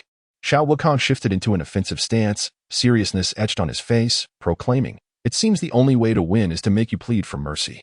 However, Kirin suddenly smiled, exhaling a purple substance that ensnared the unsuspecting Shao Wukong. Curiously, he looked down at the mystery substance enveloping him and inquired, what is this? You have been ensnared by my rubber band trap, Kirin informed his adversary. Shao Wukong strained against the binding, yet the rubber band held firm. There is no need to waste your energy struggling. No one can escape my rubber band trap, Kirin asserted with confidence. Right now, you are no more than a rag doll, completely at my mercy. It advanced toward Shao Wukong, lifting him high above. What are you doing? Shao Wukong asked. What do you think? I'm going to return the favor for what you did to me. Kirin replied candidly. Please don't. We are engaged in a fair duel. Shao Wukong pleaded for reason. The chief referee detailed the unfolding events. Things have taken a turn for the worse. Shao Wukong is immobile. If he is thrown out of the ring, he will be declared the loser. After all, he lacks wings, and there is no hope left for victory. You are doomed, Kirin proclaimed before launching Shao Wukong from the arena into the sky. Klin watched the trajectory of Wukong's flight, muttering, it's over, it's really over. Lu Ping expressed concern. Wukong, Chunlong, and Sun Weiqiang remained silent. Wow. Many spectators gasped in astonishment, including Bulma, Oolong, and Puya Lu. Chapter 58, Impossible. This is absolutely impossible. Nimbus, I implore you, come swiftly. Shao Wukong shouted as he plummeted, just as he was about to hit the ground and lose the match. Nimbus appeared precisely beneath him. I'm saved. Thank you, Nimbus. I thought you wouldn't come back after such a long absence. Thus, a familiar scene unfolded once more. Previously, Kirin had relied on its wings to return to the platform. This time, Shao Wukong depended on Nimbus to soar back. What? How can he possess such a flying golden cloud? Kirin's eyes nearly bulged in disbelief. The majority of the audience shared its astonishment, unable to fathom that Sun Wukong would return with such an unusual method. He is back. He is back. Clin and Luping rejoiced. Shenlong cautioned. The crisis has not yet been averted. Much like before, Sun Wukong found himself ensnared by Karan's rubber band trap, flung away, only to return on Nimbus. Sun Weiqiang pondered, recalling that in the original Dragon Ball world, such occurrences were commonplace. Yet, unforeseen circumstances loomed, as certain developments in this current Dragon Ball world had diverged from the original. If Wukong is thrown out again, won't he lose? Bulma remarked. It appears so, Oolong agreed, his faith wavering. Puya Lu was at a loss for words. In their line of sight, Karan approached Sun Wukong. Gritting his teeth, Sun Wukong exerted every ounce of strength to free himself from the binding. You absolutely have a second chance, Karan declared, swinging its fist to strike. Yet after the punch was thrown, where is he? Where did he vanish to? Karan looked left and right, perplexed by the disappearance of its opponent. But the spectators could see. Sun Wukong hung from the left forearm of Kirin. It's my tail. My tail has returned. Little Wukong was filled with immense joy. The exuberance of Wukong's tail reminded him of that night at Pilaf's castle during his grand transformation. Krillin was bewildered. A tail? Wukong has a tail? This development certainly came at an opportune moment, mused Chunglong quietly. Sun Weiqiang mused internally. It has grown back. Which means this match has come to an end. Yet, was it not the case that little Wukong was once again thrown out of the ring by Karan? Only to return, spinning like a helicopter with his tail? Surely, I must be mistaken, or has something changed? Wukong's tail. How terrifying was his transformation that night? A memory etched in Oolong's mind. It has regrown. Bulma could hardly forget that evening, nor could Puyalu. Rescued at last, little Wukong landed on the stage. But without breaking free, victory was unattainable. Little Wukong exerted all his strength to escape the confines of the rubber band. Are you not human? Karan stood in astonishment. Quacking like a duck, little Wukong unleashed his full might, and at last, he broke free from the rubber band. Impossible. This cannot be. Karan was left dumbfounded, unable to comprehend how his rubber band had been forcefully undone, a first in history. Finally liberated, little Wukong rejoiced, propping himself up with his tail, swaying as he declared. It is indeed when the tail is present that I feel strongest. With a powerful kick, he struck the wall outside the venue. Now that my body is in its prime condition, it is time to counterattack. Little Wukong clenched his fists, gazing at his opponent. However, Karan, producing a small white flag from seemingly nowhere, proclaimed, I concede. The audience erupted in cheers. The chief referee announced, contestant Karan has forfeited. Thus the thrilling match concludes with contestant Sun Wukong as the victor. Yet, the fact that he possessed a tail remained astonishing. As the contest concluded, a medical staff member approached Jackie Chan, mentioning a matter he had entrusted to him. Chapter 59. Matters inside and outside the arena. 2. Jackie Chan had instructed the male nurse regarding Nanwu, who had been knocked unconscious by Sun Weiqiang. After a thorough examination by the doctors, it was determined that he was not seriously harmed. Jackie conveyed to the nurse that when Nanwu regained consciousness, he should inform him that Jackie had something to discuss. In a hospital room within the venue, when Jackie entered, Nanwu had already hastily packed his belongings. Nanwu, are you heading home? Jackie inquired. Nanwu turned to look and nodded. Yes. Jackie clasped his hands behind his back. Will you not stay to see the match conclude? I have no time to watch, Nanwu replied, lowering his head as he contemplated his defeat, lamenting the loss of the championship and the 50,000 yuan prize, which meant no money for water. I apologize, dear villagers, for letting you down. Nanwu felt a pang of guilt within. By the way, sir, I heard from a nurse that you were looking for me. In an instant, Nanwu recalled the matter and lifted his head to ask, this is for you. Jackie tossed him a universal capsule. Nanwu caught it in his hand. Isn't this a universal capsule? Why are you giving it to me? It contains nothing. But it can hold plenty of water and be carried back easily, Jackie explained, gesturing towards the capsule he had given Nanwu. How do you know about the water situation? Nanwu exclaimed in disbelief, as he had not shared this with anyone. How could Jackie be aware? I am Master Wu Tian. I can discern the matters of your village from your thoughts, Jackie candidly replied. Previously, he had wanted to converse with the lovely Miss Lanfan, and upon noticing Nanwu's uniqueness, he sought to understand his thoughts. Discovering through Nanwu's mind that he participated in the World Martial Arts Tournament to compete for the championship and the prize money to procure water for his severely water-scarce hometown. You truly are Master Wu Tian? Nanwu gasped in astonishment. Shoo! Jackie raised a finger to his lips, scolding, "Fool. Do not let others hear." He glanced around before leading them out of the hospital room, walking toward a secluded area as they spoke. "Why did you change your name to participate in the tournament?" Nanwu inquired curiously. "My 3 disciples are also competing in this martial arts event." Jackie held up 3 fingers, indicating Wukong, Weiqiang, and Krillin. Jackie continued, "Under my training, they have grown at an astonishing rate, especially Sun Wukong, whose strength is beyond belief." "What? I must have misheard. Sun Wukong, not Sun Weiqiang?" Nanwu questioned. "Indeed, Mr. Nanwu. You heard correctly. The Sun Weiqiang who defeated you pales in comparison to Sun Wukong in terms of strength," Jackie affirmed with a nod. "So formidable?" Nanwu exclaimed in surprise. "That is why I allowed my 3 disciples to participate in the martial arts tournament, to test their abilities. However, they are truly exceptional, including myself. The top 4 of the World Martial Arts Tournament are all comprised of my disciples and me. If I do not compete, the championship will be decided between Weiqiang and Wukong, with Wukong having a slightly higher chance of victory. As you know, they are still immature children. Should one of them secure the championship now, they would undoubtedly become arrogant. How then could they face the various trials and challenges life has in store? I hope for their growth, to become great martial artists.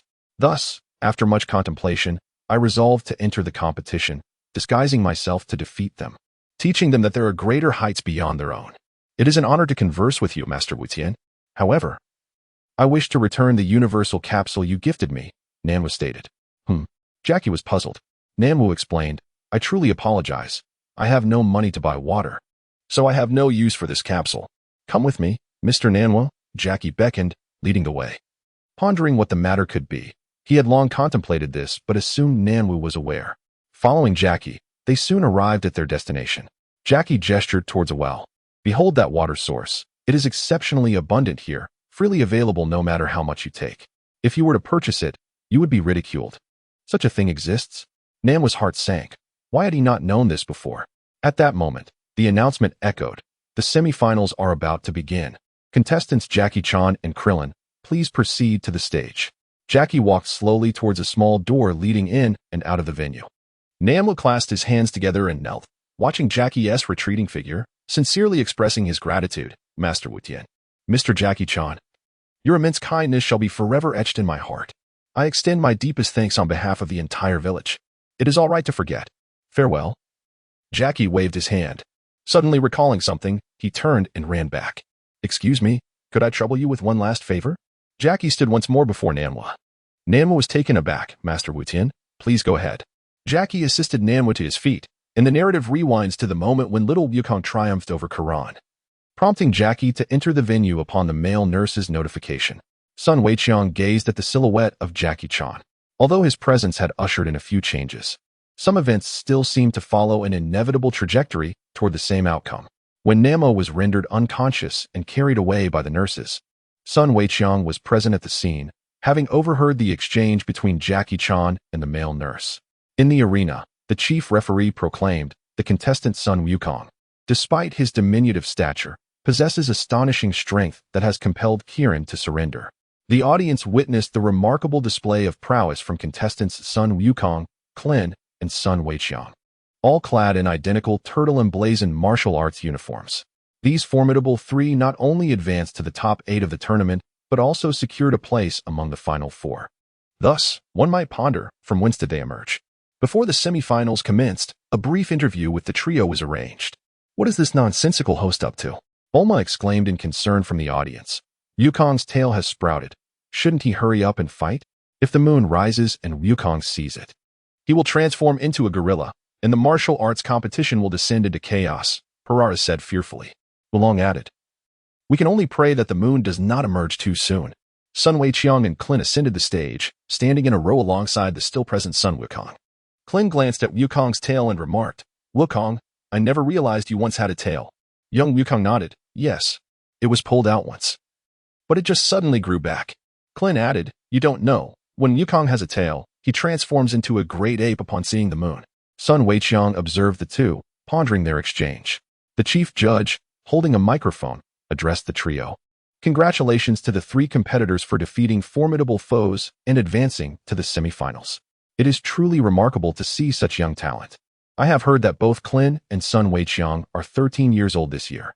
Sun Wukong, may I inquire about your age? Having parted ways with Bulma and the others outside Pilaf's castle over 9 months ago, Sun Weiqiang was aware of the birthday he had inherited upon occupying this body. Thus, he confirmed, I am 13 as well. The chief judge extended the microphone towards Sun Wukong, who pointed and asked, what is this? Is it something for me to eat? Laughter erupted from Sun Weiqiang, who mused, could it be that such a scene exists in the Dragon Ball world? Clin corrected him, you fool. That is a microphone. Young Wukong, perplexed, inquired, we? Clin, exasperated, clarified, microphone. It amplifies sound. Many audience members burst into laughter, exclaiming, this is hilarious. Does he genuinely not know? Or is he pretending? Who knows? Regardless, it's delightfully amusing. Oh, how adorable. I want to give him a kiss, pinch his chubby cheeks, and rub his round little belly. He is simply irresistible. Chapter 60. Has Weiqiang and Bulma reached that stage? The chief judge turned the microphone toward himself, stating, Sun Wukong, it appears that your joke has resonated well with the audience. He then presented the microphone to Sun Wukong once more. Clin, hands on his hips, admonished Wukong. Please don't make me lose face again. Just answer the questions obediently. What questions? Young Wukong asked, bewildered. Sun Weiqiang refrained from voicing his thoughts. I can scarcely endure this. Family. In the next moment, little Wukong experienced an epiphany. Ah, my age. He raised his chubby little hands and began counting. 1, 2, 3, 10, 11, 12. Got it. I am 12 years old. Clin interjected. But you previously claimed to be 14? Ha. Little Wukong, with a gleeful demeanor, rested his hands behind his head and replied, did not the old man teach us arithmetic? It turns out that 11 is followed by 12. I had always thought it was followed by 14. While little Wukong expressed this, Sun Weiqiang contemplated that he might indeed be 12, or perhaps even 13. Kakarot. Having been transported from planet Vegeta to Earth, left Earthlings oblivious to little Wukong's exact date of birth. Given the current technological capabilities of this parallel Earth, without knowledge of one's birth date, even the most advanced assessments could only yield an approximate age, failing to specify the exact month or day of birth. Thus, it is conceivable that little Wukong is either 12 or has already turned 13. Bulma, with her arms crossed and a frown upon her face, remarked, 12? No wonder he appears so childlike, just like Weiqiang, both lacking body hair. What a big fool. Oolong, lifting his pig-like head, mused to himself, so much information. Just like Weiqiang is hairless? What does Bulma mean by that? Lowering his gaze, Oolong glanced beneath himself, exclaiming, wait, how does she know that Weiqiang and Wukong are hairless? Let me think. Outside Pilaf's castle, after Wukong transformed into a gorilla and had his tail severed, he reverted back to his original form, revealing his hairless state. But what about Weiqiang? Since their last encounter over 9 months prior, until the commencement of the World Martial Arts Tournament, Bulma had not been with Weiqiang. This implies that prior to their meeting, Bulma must have had some encounter with Weiqiang, which led her to ascertain his hairless condition. What could have transpired between Bulma and Weiqiang for her to know such a detail? Surely, it must have involved disrobing to discover the truth, indicating that there is something significant between the two. If Weiqiang undressed, then what about Bulma? Did she also disrobe? If so, does that mean they have engaged in something intimate? At that moment, Oolong transformed into a logical pig. Clin remarked, Wukong, it turns out you are younger than I am. Little Wukong, smiling, patted Clin's bald head, saying, but in terms of height, Clin, you are even shorter than I. Clin's mood instantly soured, his face falling in dismay. Sun Weiqiang also reached out to pat Clin's bald head, chuckling, haha, Clin is much shorter than I am. You two fellows. In that moment, Clin, who had become the center of attention, felt anything but joyful, utterly annoyed.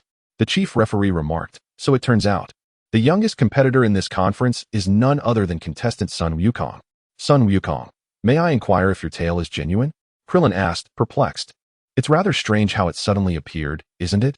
I've never heard of anyone sprouting a tail from their backside. Young Wukong earnestly replied, it is indeed a real tail. Allow me to demonstrate.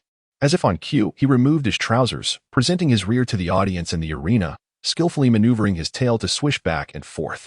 Laughter erupted among the spectators, thoroughly amused by Sun Wukong's antics. How utterly embarrassing. Krillin cautioned from the sidelines. Young Wukong then turned around to face the audience, humorously asking Krillin, is that true? His trousers still unfastened, revealing his bare backside to everyone present. Eventually, he secured his trousers, leaving the chief judge bewildered. Are you all here merely to tell jokes? He pondered, utterly confounded by the situation. Sun Wukong wanted to retort, no, at least not me. Yulong expressed his opinion.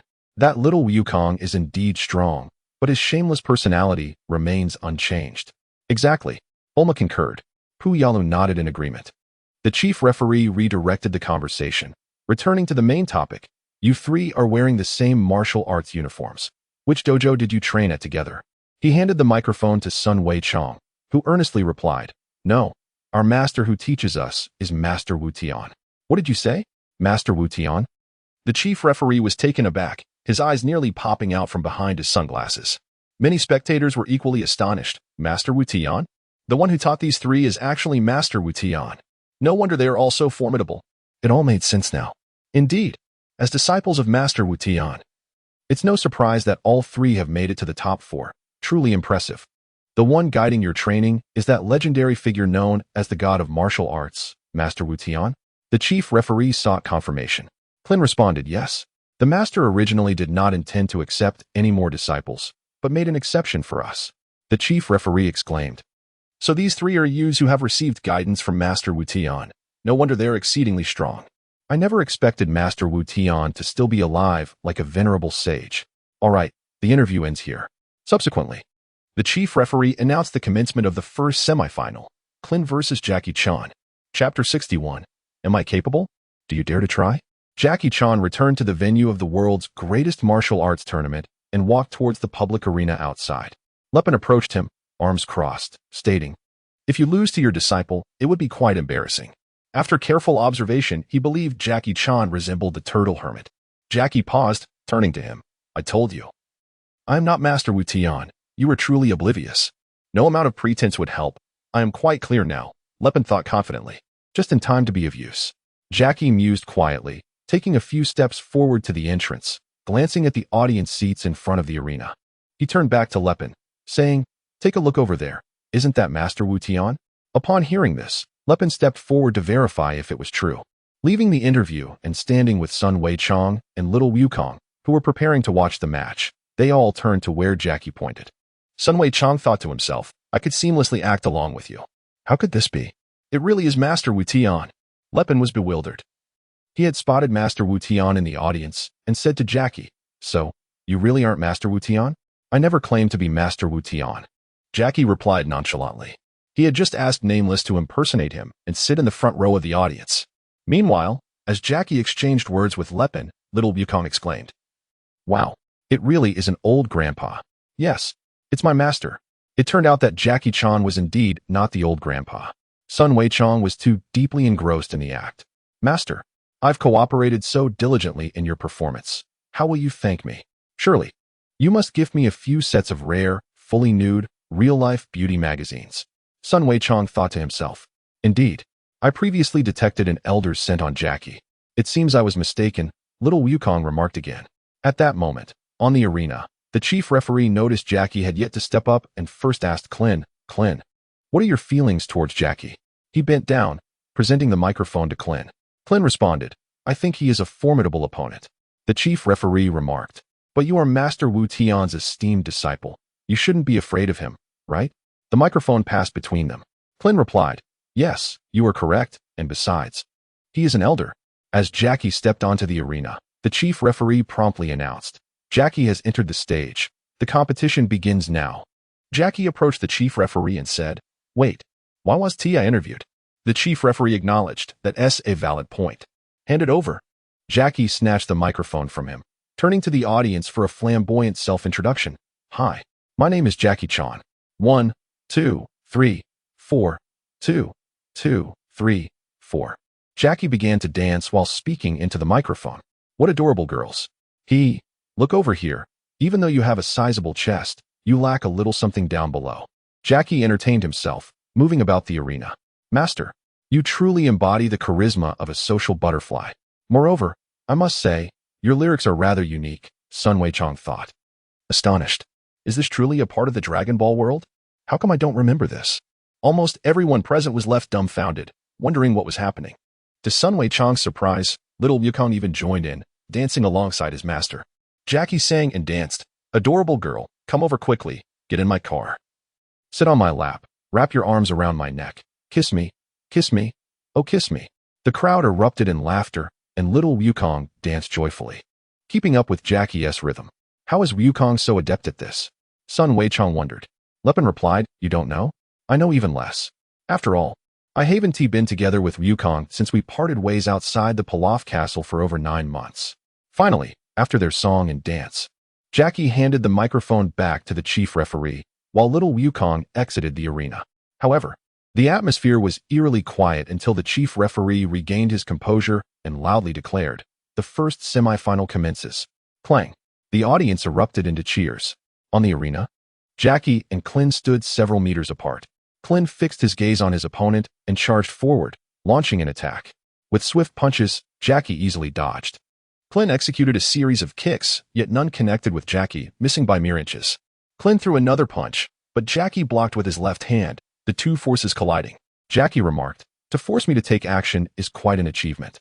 Clin thought to himself, "This old man is indeed formidable." As their exchanges momentarily concluded, they stepped back, each retreating. Jackie assumed a stance and quickly struck. Clin was hit squarely, his body propelled backward and crashing onto the arena floor. In the audience, Bulma declared, "That old man is certainly no ordinary person." Puyalu concurred, "Indeed, it goes without saying. He has made it to the top 4 of the world's greatest martial arts tournament. How could he be an ordinary individual?" The oolong pigs I looked down upon these 2 words unspoken from its swine lips. "This elderly gentleman is quite formidable. He has swiftly defeated Master Wu Tian's disciple. Indeed, this old fellow may be somewhat irreverent, yet his martial prowess is undeniably impressive." The audience buzzed with discussion. Within moments, Krillin rose from the arena, muttering to himself, "I could scarcely discern his fighting style. Such remarkable speed." Little Wukong, perched upon the wall, called out, "Krillin, what are you daydreaming about? Pay close attention. I can already see his movements, and you have trained before." Krillin stood, gazing at Wukong in disbelief. "Is that true?" Little Wukong clenched his fist, absolutely visible. Wukong was indeed correct. Nearby, Sun Wukong remarked. Following his statement, Lan Fang approached him, their proximity palpable. "Allow me to formally introduce myself. My name is Lan Fang." With a captivating smile, she bent slightly, raising her right hand. Having returned from her stroll, she had already made a decision. It was clear that a man of Sun Wukong's stature would not present many opportunities. Since fate has brought them together, she felt compelled to explore the possibility. Though he may be young, there are advantages to youth. If it is suitable, what could possibly be amiss? The enticing cleft between Lan Fang's alluring curves captured Sun Wukong's attention. What is this woman up to? His gaze was initially drawn to her enchanting bosom. Yet Sun Wukong did not succumb easily. He lifted his eyes, locking gazes with Lan Fang, who stood so near. Sun Wukong. He introduced himself as well. His right hand clasped with hers. Undeterred by her intentions, what was there to fear? As long as he remained cautious, he would be fine. Excellent. Sun Wukong did not resist her advances, which brought a glimmer of joy to Lan Fang. She had successfully taken her first, no, second, step. "What do you wish to do?" Sun Wukong inquired directly. Their hands remained intertwined, her captivating curves still lingering in his sight. "Is it not permissible to get acquainted?" Lan Fang winked, leaning in closer, whispering into his left ear, even exhaling softly. "Woman, you are playing with fire," Sun Wukong murmured. Their clasped hands slowly parted. Lan Fang, bending slightly, once again met Sun Wukong's gaze from above, smiling as she leaned closer, whispering once more into his ear, "Are you capable?" Sun Wukong slightly tilted his head, and Lan Fang nearly brushed her lips against his left cheek. With a smirk, Sun Wukong cast a sidelong glance at Lan Fang, exuding an air of confidence. "Am I capable? Do you dare to find out? Dare you?" Chapter 62. What transpired between Weiqiang and Lan Fang on the bed. What is there to fear? Lan Fang believed Weiqiang was jesting, for at such a tender age, how could it be possible? Yet, she overlooked a crucial point.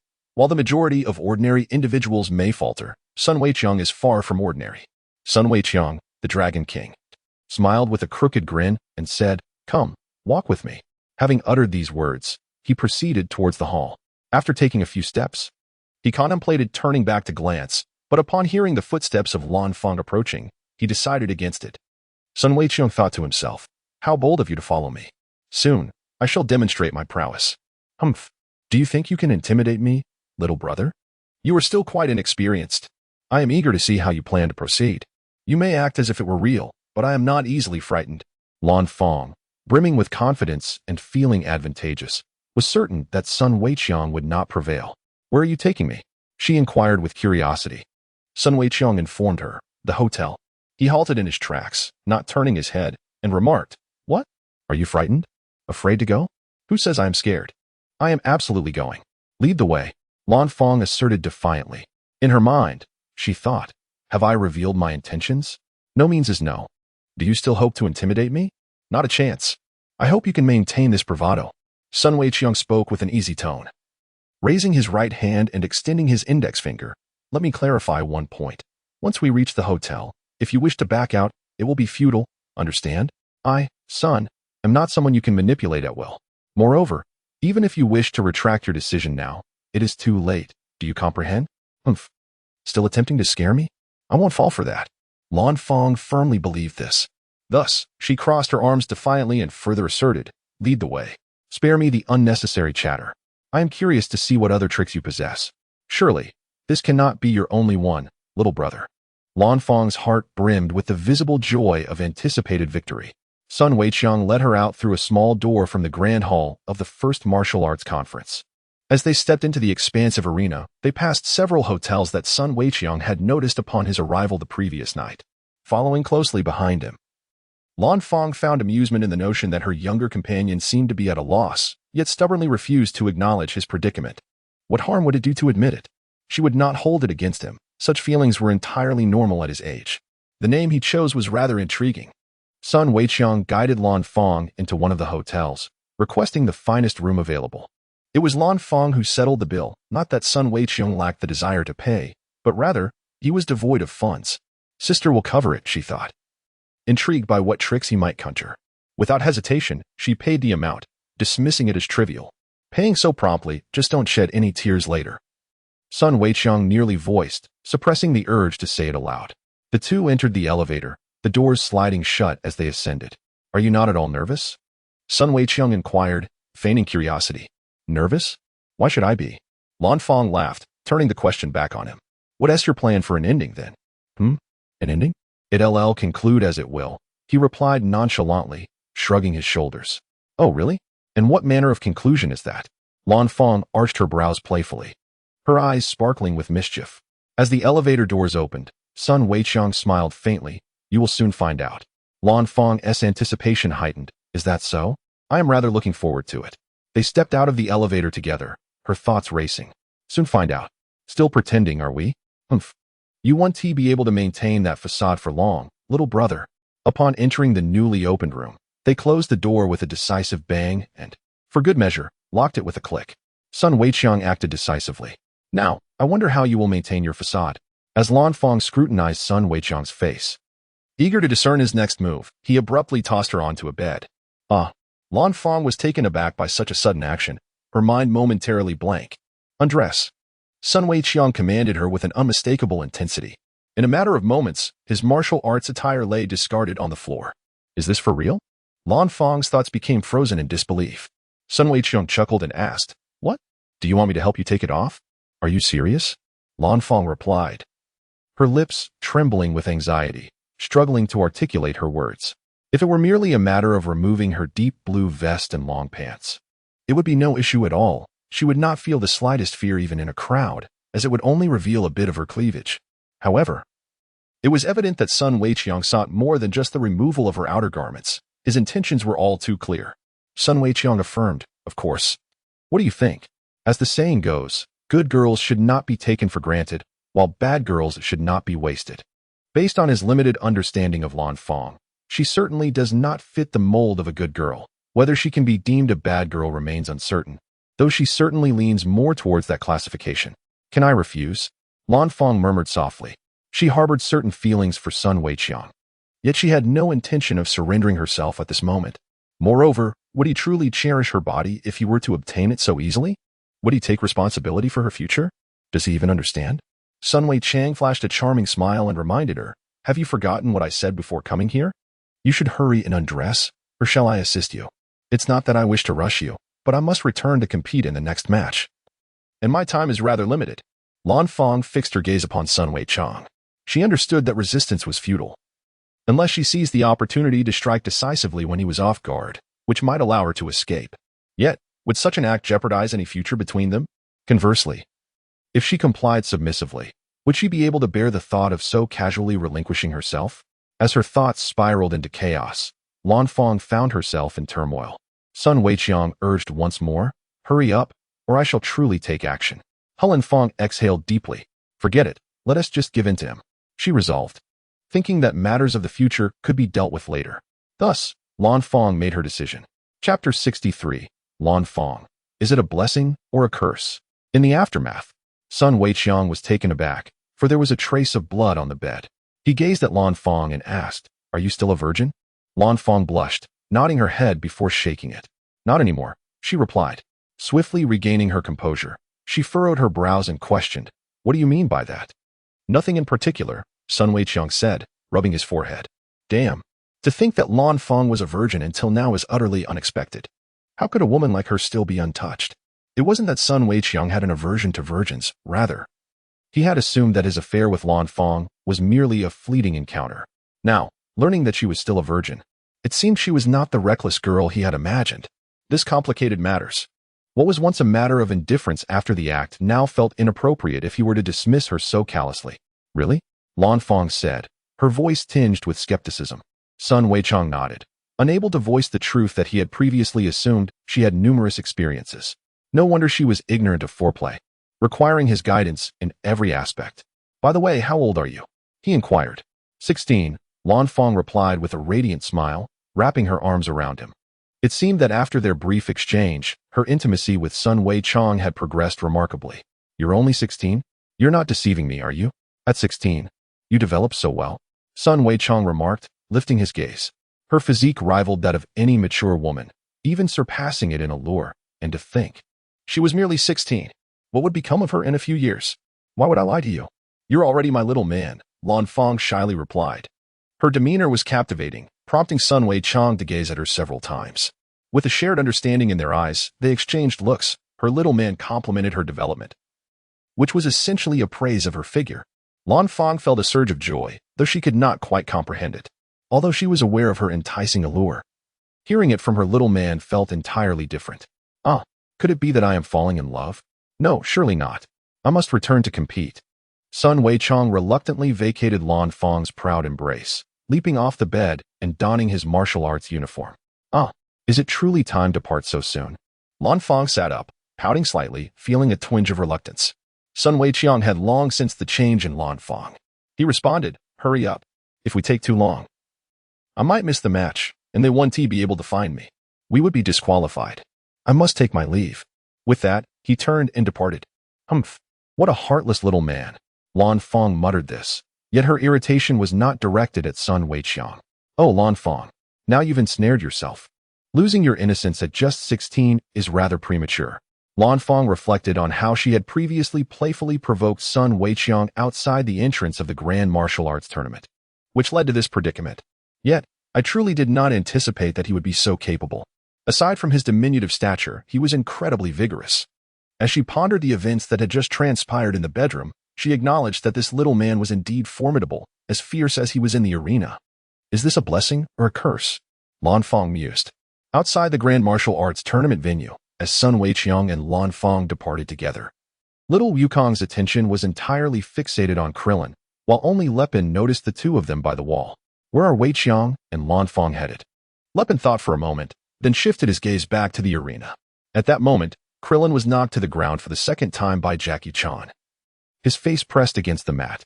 Krillin had fallen, and the countdown began. 1, 2, 3. The sound of the referee's microphone echoed throughout the arena. He could not rise. Oolong remarked. Bulma was equally skeptical. It seems Krillin is about to lose. Poor agreed. Indeed. Was Master Wu Tian's disciple to be defeated by this old man? Who was this old man? So formidable. It was indeed impressive. This was the second time Krillin had been knocked down, and he hadn't managed a single effective counterattack. This old man was no simple opponent. Yes, indeed. Some members of the audience shared Bulma's doubts about Krillin. Was Krillin really going to lose? Lepin pondered aloud. Get up. Krillin. If you don't get up soon, You will lose. Hurry.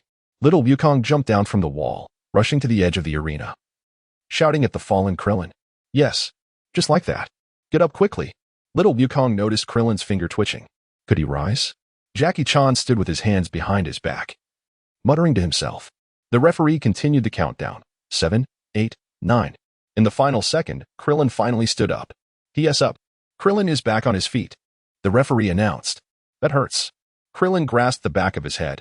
Little Wukong punched the air, overjoyed. To withstand such an attack and still rise, his training had proven worthwhile. Jackie Chan reflected on this. The referee's microphone was brought to Jackie Chan's mouth. Could you please explain what just happened? The audience couldn't see clearly. What? This is quite the predicament. Well then, I will demonstrate in slow motion. Please pay close attention, Jackie Chan replied. The referee expressed gratitude. Thank you. Jackie Chan began to illustrate. First, I attacked Krillin like this. He mimicked his earlier attack on Krillin in slow motion, and Krillin cooperatively demonstrated the same. Jackie Chan continued. I kicked at him. Krillin countered. I dodged his kick and threw a punch at Jackie Chan's face. Jackie Chan replied, poo, poo, poo. Krillin further elaborated. He spat at me, and I found it too filthy, so I stepped back. Jackie Chan interjected. Thus, I seized the opportunity to throw a punch with my left hand. Krillin chimed in. Poo, poo, poo. Jackie Chan continued. This fellow spat back at me, forcing me to retreat, and I resolved to alter my combat strategy. As he concluded his explanation, Jackie Chan stroked his beard, feigning deep thought. Krillin mirrored his contemplative demeanor. I also revised my strategy, and this exchange took approximately 0.2 seconds. Sun Wukong, you really know how to act tough. Huh, Klin? Jackie Chan remarked. In that fleeting moment, I swiftly made my decision. He assumed a stance and challenged Klin. Let's play rock, paper, scissors. What? All right. Klin replied. Thus, I couldn't help but admit, this was my greatest failure. Both Klin and Jackie Chan simultaneously declared, scissors, rock, paper. Klin chose paper, while Jackie Chan displayed scissors. Jackie exclaimed, look over there. Klin explained.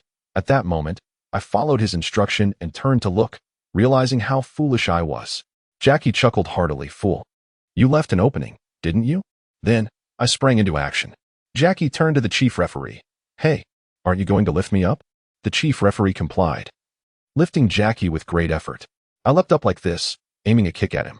Jackie turned to his referee behind him and said, excuse me, please maintain your height and move slowly this way. After traversing a short distance, the chief referee remarked, remember, you landed here, right? As he descended from the platform, Jackie half squatted with arms spread wide, nodding. This is how I settled my stance. Hey, you come help me over here. Klin shouted at the chief referee, maintaining his stance as if kicked by Jackie. The chief referee hurried over to assist. I was struck on the back of my head by Jackie's kick and was sent flying. Klin recounted the situation. The chief referee cradled him, maintaining a certain posture. Is this how it was? Klin nodded in affirmation. Yes, yes, now walk forward. The chief referee walked a short distance. Klin, I flew here, spinning around completely. Spinning around? Huh? The chief referee said, lifting Klin, but lost grip, thankfully managing to catch a leg, or Klin would have crashed onto the platform. Be careful, Klin exclaimed in mild panic, flailing his arms. Apologies. The chief referee spun Klin around and set him down. After landing on his feet, I struggled to maintain my stance, but the pain was too intense, and I collapsed. Klin pointed to the ground of the platform, explaining. The chief referee, microphone in hand, expressed astonishment. Did this intricate sequence happen in just that instant? Indeed. Jackie and Klin nodded in unison. Extraordinary. I must confess. It is my first time witnessing such swift actions from competitors. The chief referee continued. I apologize for interrupting your match. Please, continue. The audience erupted in passionate cheers. Incredible! So much transpired in such a brief moment. Jackie and Klin are truly exceptional masters. Remarkable. Absolutely remarkable. Aside from exclaiming wow, I'm at a loss for words. Chapter 64, the second semifinal, Weiqiang vs. Weiqiang. Upon returning from the hotel to the Grand Martial Arts tournament venue, the chief referee's voice resonated. The first semifinal has concluded, with Jackie Chan emerging victorious. Now, for the second semifinal, we invite contestants Sun Weiqiang and Sun Wukong to the stage. Just in time. I'm fortunate not to have lingered too long at Lanfang S. Sun Weiqiang made his way towards the arena. Soon, he stood on the platform alongside Wukong. A few meters apart. Wukong, I have awaited this day for so long. Sun Weiqiang gazed into Wukong's eyes, expressing his heartfelt sentiments. I feel the same. Wukong eagerly anticipated his bout with Sun Weiqiang, aware of his strength, uncertain if he could prevail. The chief referee announced loudly, the second semi-final begins. Ding! The audience's enthusiasm surged as they turned their attention to the platform. As disciples of the martial arts deity, Master Wu Tian, who is stronger? Sun Weiqiang or Sun Wukong? The match promises to be captivating. Go, Wukong. Defeat Sun Weiqiang. Defeat Sun Weiqiang. Take down Wukong. Take down Wukong. Sun Weiqiang. I believe in you. You can do it. Both competitors had a considerable number of supporters. Bulma cheered loudly. Go, Wukong. Weiqiang. You too. Yulong. Huialu. Who is truly stronger? Wukong or Weiqiang? I also wish to know. Lu Ping watched from the wall outside the venue. Standing alongside him, Jackie pondered who was stronger between Wukong and Weiqiang. He believed Wukong had the edge, though Weiqiang also had a chance of victory. Clin, having been knocked out by Jackie in the previous match, was not present to watch. Let us go. Sun Weiqiang bolted towards Wukong, launching a powerful punch. Bang! Wukong met the punch head-on, and they collided fiercely. Sun Weiqiang launched an attack with his other hand. Little Wukong also struck with his remaining fist. Bang! The two fists collided with tremendous force. In an instant, little Wukong gathered his strength and leapt into the air, executing a powerful double kick. Sun Weiqiang leaned backward, supporting his body with his feet. As he observed little Wukong soaring above him, a splendid opportunity. Sun Weiqiang positioned himself with both hands on the ground and unleashed a powerful kick. Bang! The strike connected, propelling little Wukong into the lofty skies. As his feet returned to the earth, Sun Weiqiang exerted all his strength, causing the arena to crack beneath him as he soared upward in pursuit. Little Wukong's body continued to ascend from the force of the kick, but Sun Weiqiang swiftly caught up to him. Wukong, unleash your full potential, for any moment of negligence on your part will result in a severe beating. With that swift declaration, Sun Weiqiang clasped his hands together and delivered a formidable blow to little Wukong's abdomen. Bang! Little Wukong plummeted towards the arena. What a surprise! From the very onset of the battle, contestant Sun Wukong was sent soaring by contestant Sun Weiqiang, and now he was being struck down from the heavens. Exclaimed the chief referee with excitement. Ouch! As he descended rapidly, little Wukong assessed the pain coursing through his body, one hand clutching his stomach and the other bracing his back.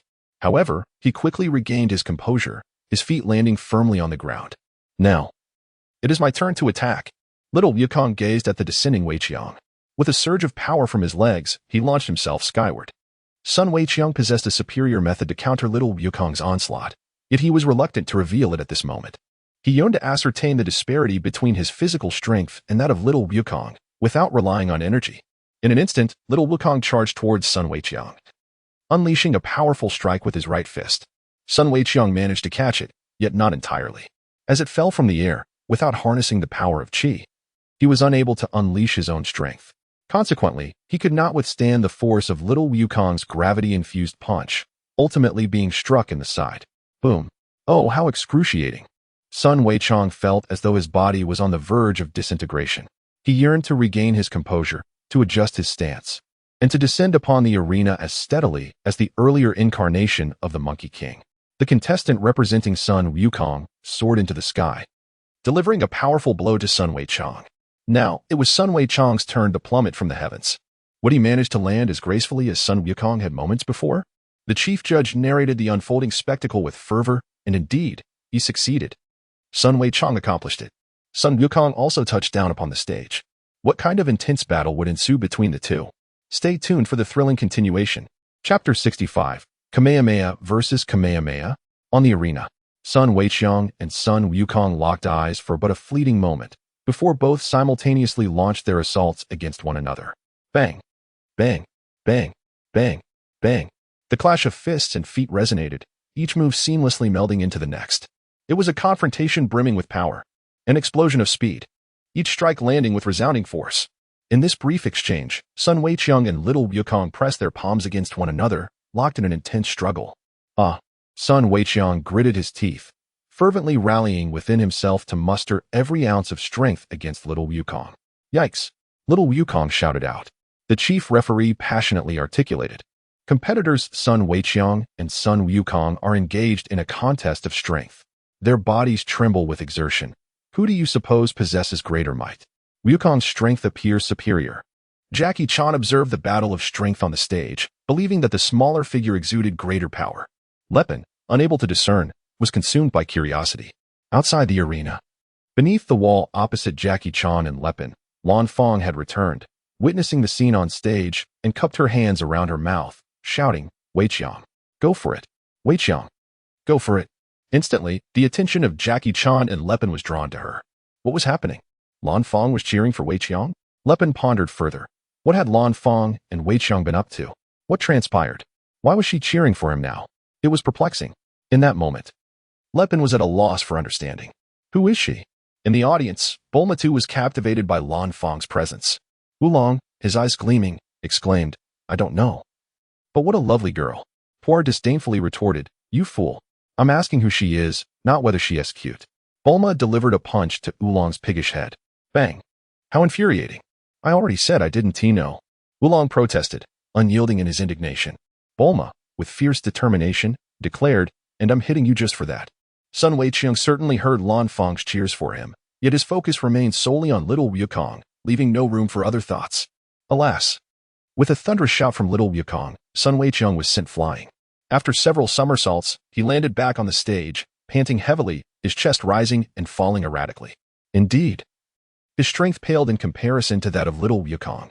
Without the use of his chi, as time progressed, he was likely to face defeat. The chief referee announced. The results are in. Contestant Sun Wukong possesses greater strength than contestant Sun Weiqiang. What remarkable performances await us next from these two?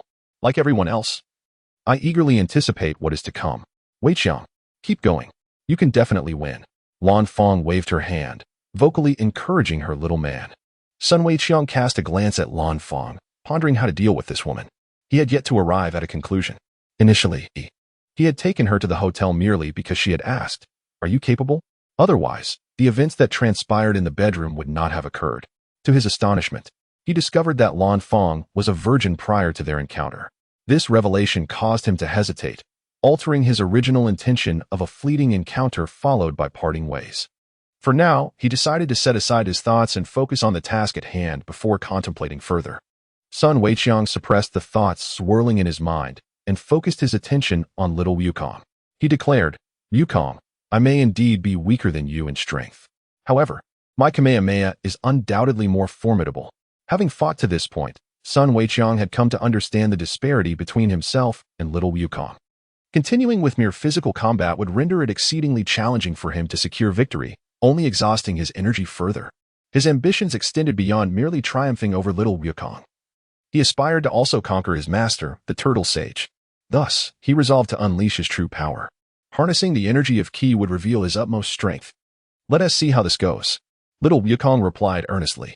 The two assumed the stances for the Kamehameha, preparing to unleash their waves of energy. Kamehameha! Kamehameha! Brilliant blue energy converged in the hands of Sun Weiqiang and Sun Wukong. With that, both unleashed their attacks. Boom!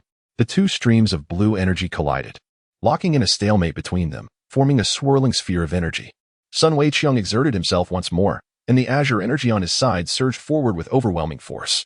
Bang! Little Wukong collapsed onto the arena. Sun Weiqiang stood firm, retracting his fighting stance, gazing at the fallen Wukong. He declared, "Wukong, I have told you. My Kamehameha is undoubtedly superior to yours. The countless nights of diligent training and exploration have not been in vain." Lan Fong was astounded. This was her little man. So formidable. It was beyond belief, utterly terrifying. Leping was equally taken aback. Krillin, who had awakened and joined Leping to witness the battle, was also in shock. What an astonishing display. Such immense power. They both trembled in awe.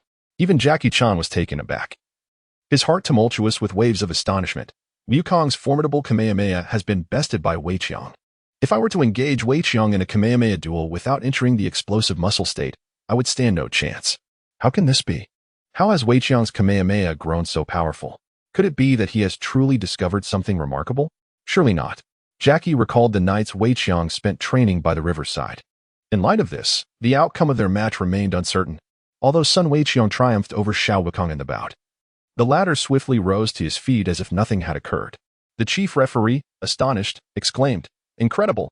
The legendary Kamehameha, a technique said to be mastered only by Master Wu-Tian, has been wielded by his disciple, Sun Weiqiang, as well as by Sun Wukong. Remarkable! Truly remarkable! Such formidable power! Surely, everyone can feel it." Although the formidable Sun Wukong's Kamehameha was bested by Sun Weiqiang's own, he appeared unfazed, a truly astonishing sight. "Wukong, press on. Weiqiang, give it your all." Bulma cupped her hands around her mouth, cheering for both competitors. Sitting beside her, Puar and Oolong, unlike at the outset of this contest, now joined in the fervent encouragement. "Stand tall, Wukong, splendid. I knew you would not succumb so easily. Weiqiang, strive onward. Victory is within your grasp. Charge. Charge. Charge." The other spectators rallied behind the two, waving flags and shouting, "Well done. I have faith in you, Sun Weiqiang. Let loose another blast. Wukong, fear not. Just go for it. Unleash another Kamehameha against Weiqiang. Trust me, this time you shall not falter. Sun Wukong, push on. Keep going. Sun Weiqiang, press on. Keep going." The atmosphere ignited, with the audience in a state of ecstatic fervor, arms waving and voices echoing in a cacophony of excitement. This breathless and intense clash has so far seen both sides exchanging blows, neither gaining the upper hand. Let us witness what further confrontations await between Sun Weiqiang and Sun Wukong.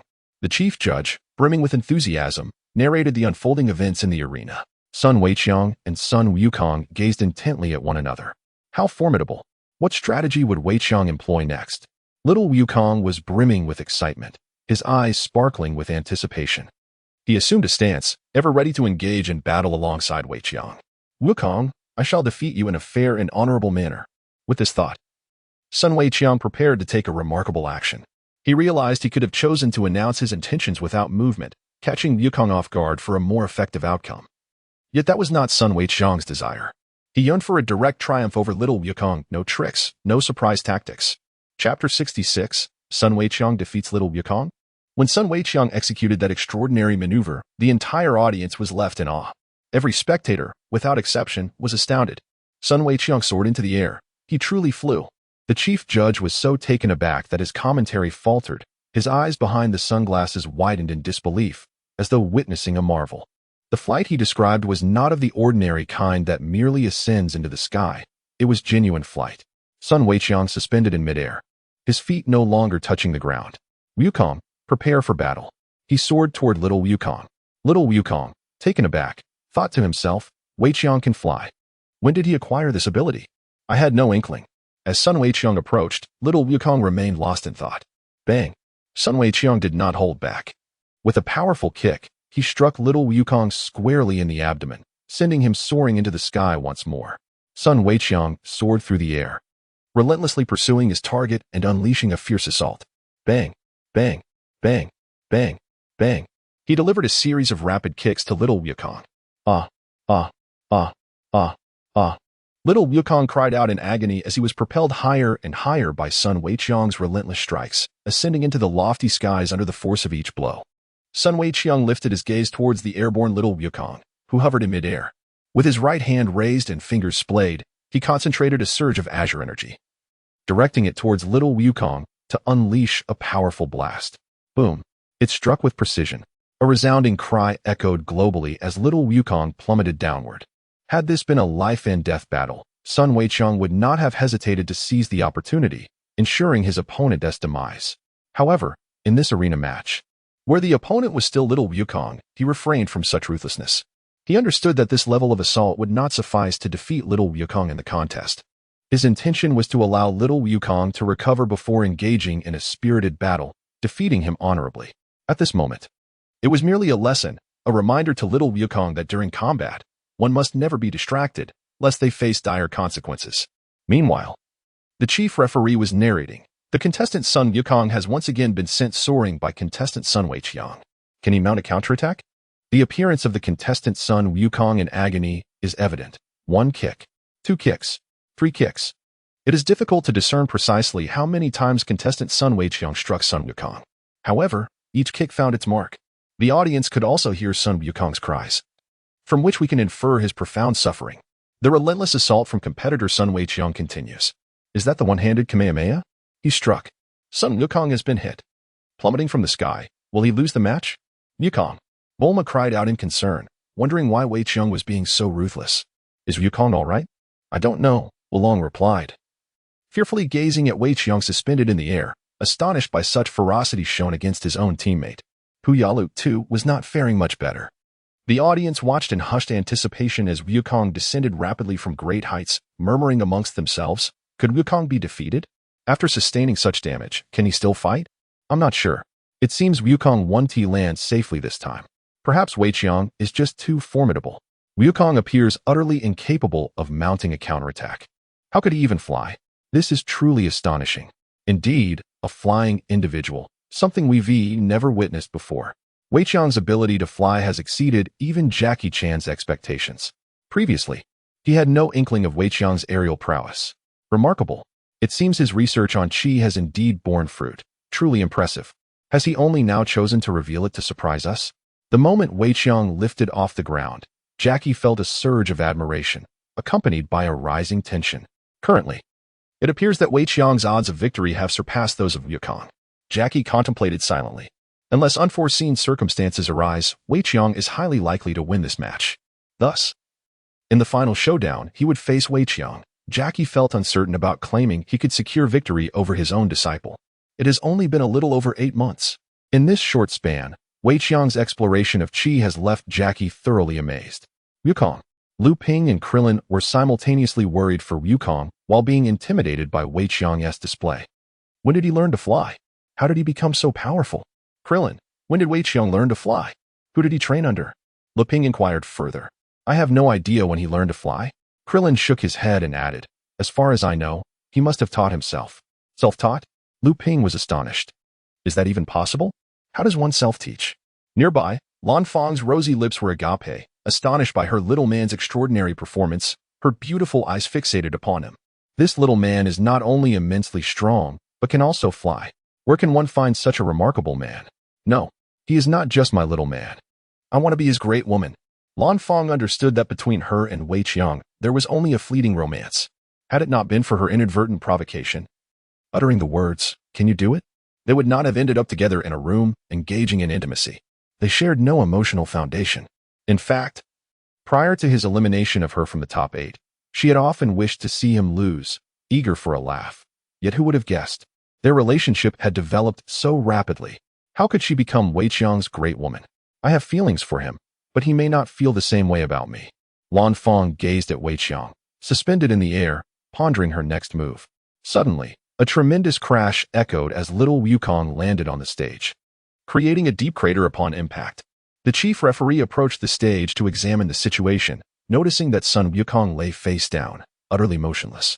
Sun Weiqiang descended from the heavens, standing beside a deep pit on the cracked pavement. The chief referees, 1 and 2, held microphones as they counted down.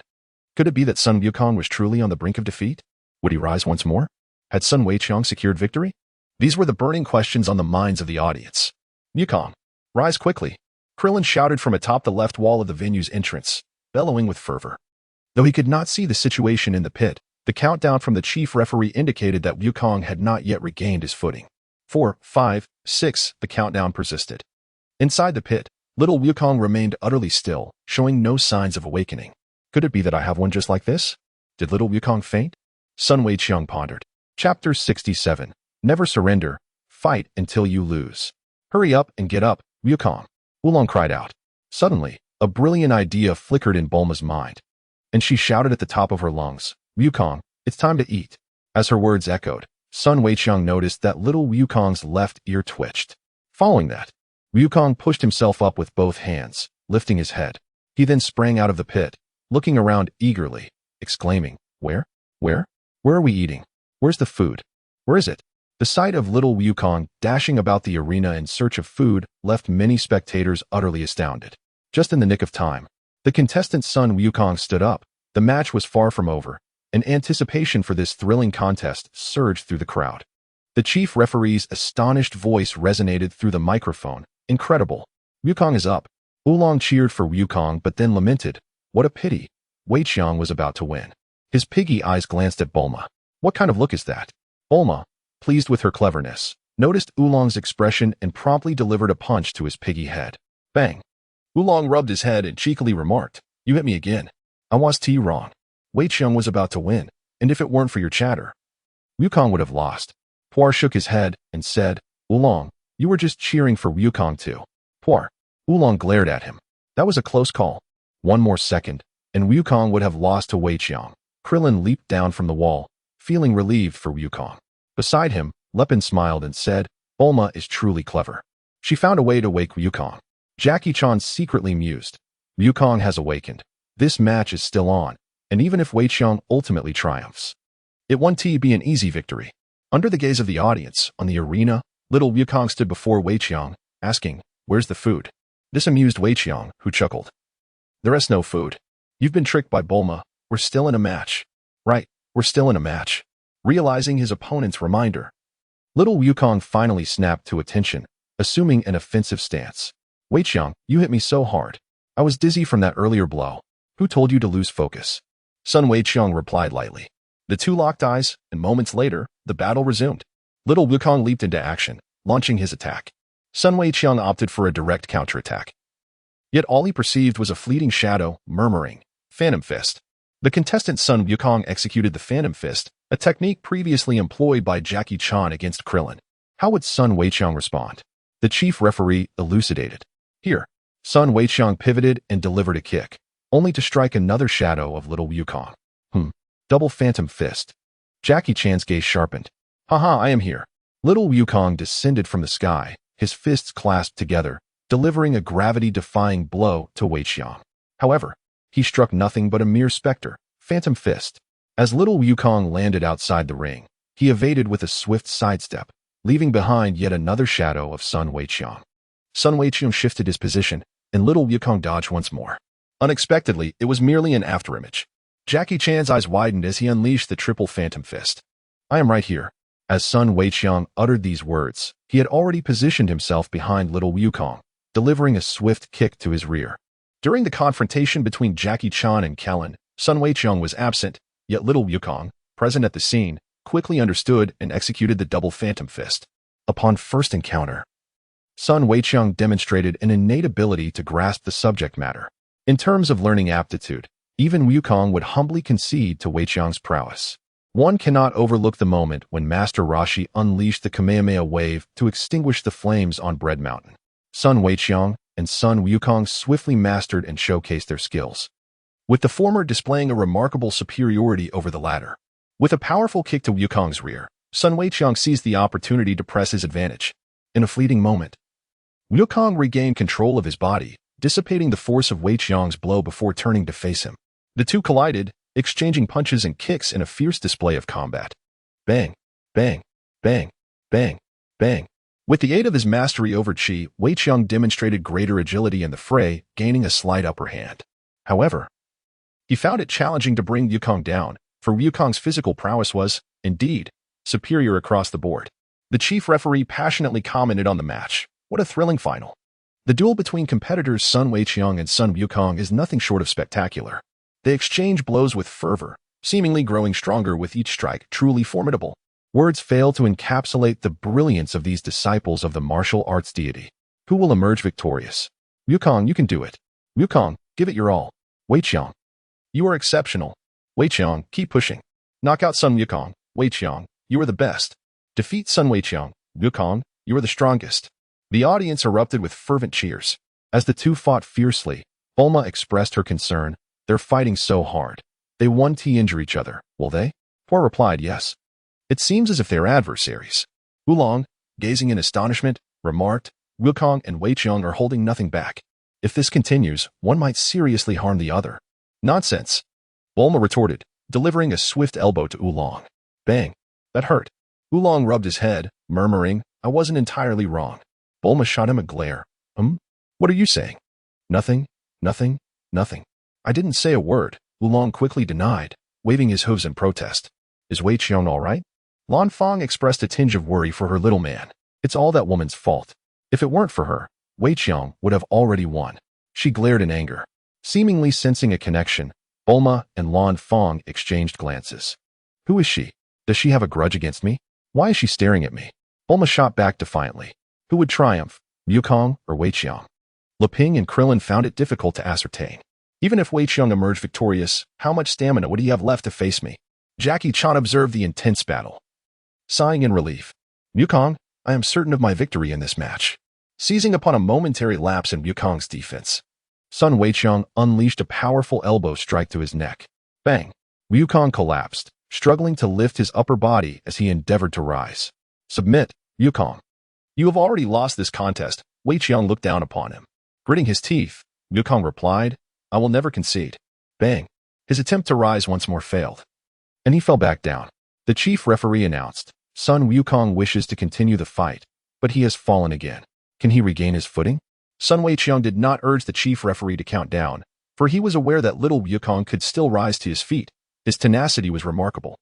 Since you refuse to concede, I shall continue to strike until you are defeated. As soon as Sun Weiqiang finished speaking, he launched his attack. Chapter 68. The excited Lan Fong, envy and resentment of Chang Long. Sun Weiqiang soared into the air, his feet leaving the ground as he ascended above the diminutive Wukong. With a graceful forward somersault, he halted just 3 meters above the arena, parallel to the stage. Were Wukong his mortal enemy? A sinister smile would likely grace his features at this moment. However, though Sun Weiqiang refrained from smiling, he concentrated the energy within his body into powerful energy attacks, unleashing a relentless barrage. Boom, boom, boom, boom, boom. Like an unending shower of foul eggs, waves of azure energy rained down upon Wukong with ferocity. Sun Weiqiang chose not to ascend to greater heights, for the greater the distance, the more space and time little Wukong would have to evade and recuperate. Conversely, a closer proximity would yield the opposite effect, were it not for the need to thwart any possible counterattack from little Wukong. A closer distance would leave him no time to react. Sun Weiqiang would have relished the opportunity to unleash his barrage at close range. The anguished cries of little Wukong echoed throughout the cosmos. To vanquish you is the utmost expression of my respect. Sun Weiqiang mused as he intensified his assault. The tiles surrounding little Wukong suffered considerable damage as a result, particularly when Sun Weiqiang's series of energy projectiles veered off course and struck the arena. Stones erupted, sending debris flying and clouds of dust billowing forth. Under the relentless onslaught from Sun Weiqiang, little Wukong's wails persisted. Was the outcome of this contest drawing near? The chief referee narrated the unfolding events. Will Wukong be all right? Bulma watched in disbelief. I have no idea, Hua replied. Wukong is still screaming. Oolong remarked, bewildered. Is Sun Weiqiang on the verge of victory? It seems so. Wukong may not be able to rise again, the audience speculated. If Weiqiang continues this way, will Wukong be all right? Lepin queried Krillin. Wukong is so strong. He should be fine. Krillin's tone was less than certain. Such mastery over energy manipulation is truly remarkable. It appears this match is finally reaching its conclusion, Jackie Chan thought quietly, his gaze unwaveringly fixed on the arena. As little Wukong's cries gradually diminished, Sun Weiqiang ceased his assault. If he continued, there was a real possibility of gravely injuring little Wukong. Sun Weiqiang emerged from the billowing gray smoke, landing on the nearby intact arena, panting heavily, breath coming in gasps. The atmosphere in the venue grew somewhat hushed as spectators turned their gazes toward the area that had just been bombarded by Sun Weiqiang, now enveloped in swirling gray smoke. The haze dissipated swiftly, revealing the shattered arena in its entirety. At the center, Sun Wukong lay sprawled on his back, his turtle-patterned martial arts uniform in tatters. The chief referee hurried forward to assess the situation and declared, it appears that contestant Sun Wukong is in a rather poor condition, yet he may still rise. His vitality is remarkably tenacious. I will not concede. Despite his disheveled appearance, Sun Wukong's gaze was resolute, his fingers twitching as he attempted to rise. Such indomitable willpower. Upon witnessing this, Sun Weiqiang couldn't help but marvel inwardly. After unleashing a barrage of energy blasts, he himself was nearly spent. It seemed that Sun Wukong might indeed rise to challenge him once more. Having exhausted so much energy, Sun Weiqiang honestly felt uncertain about his ability to overcome Sun Wukong in another round. Just then, he sensed something amiss. Sun Wukong's expression shifted dramatically. He immediately turned his head and, sure enough, it was a full moon. Sun Weiqiang acted swiftly, darting towards Wukong. With his left hand, he seized Wukong's tail, while his right hand transformed into a blade, severing the young Wukong's tail. The transformation was interrupted, and little Wukong closed his eyes, succumbing to unconsciousness for several seconds. Sun Weiqiang remarked to the chief referee with a hint of detachment that he had emerged victorious in this match, albeit somewhat fortuitously and through cunning means.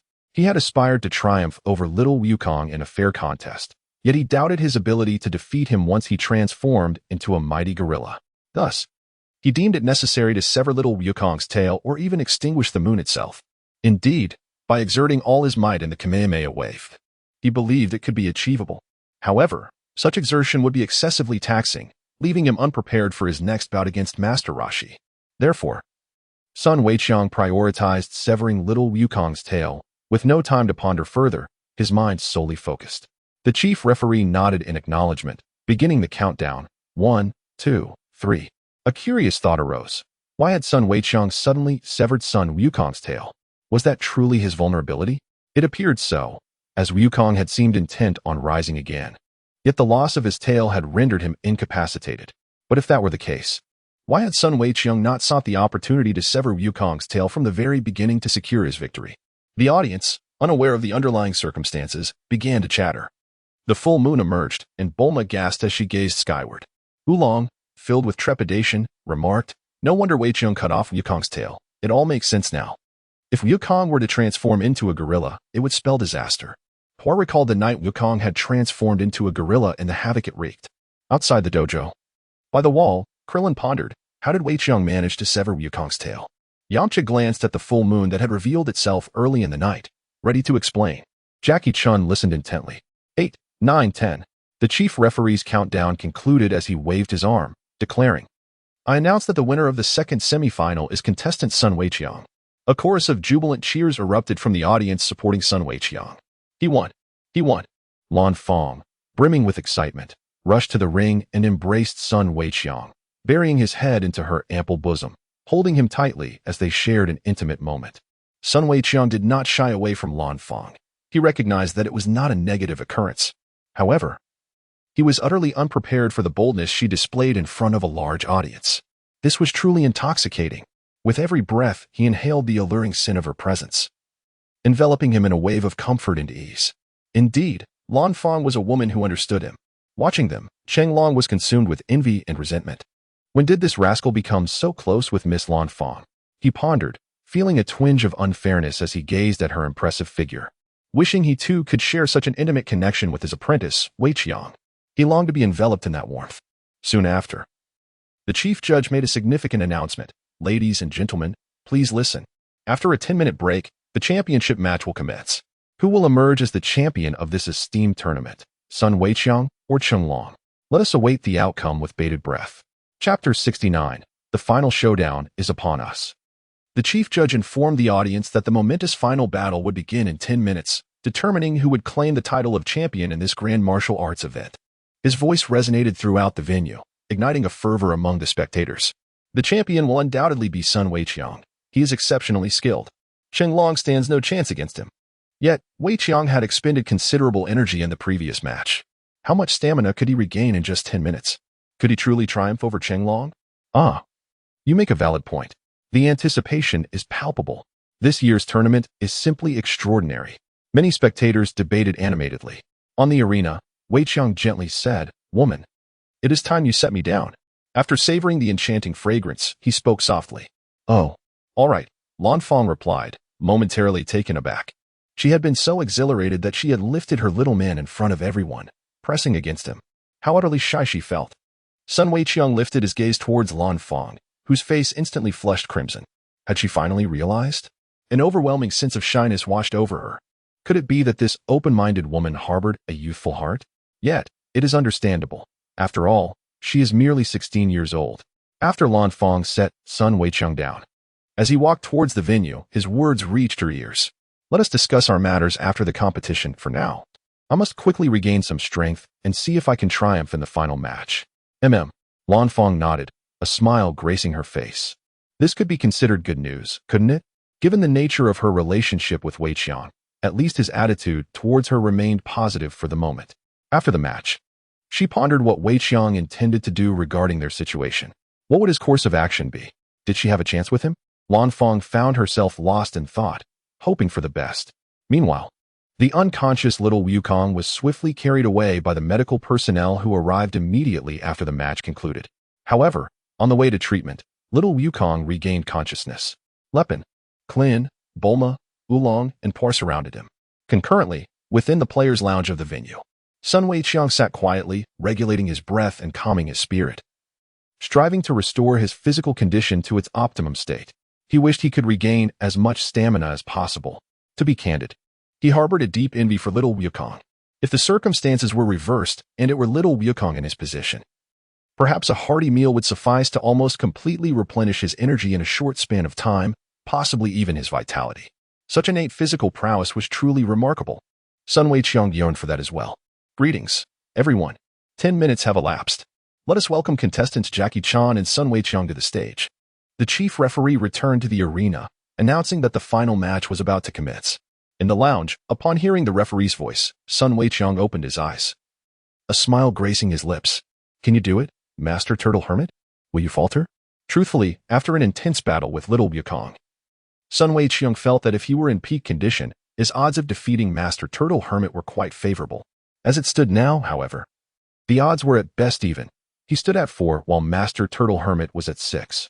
Exiting the lounge, as Sun Wukong passed by Lan Fong outside the main entrance, she encouraged him, "Go for it, Weiqiang. You can undoubtedly seize the championship." Sun Wukong glanced at her and replied softly, "I will do my best."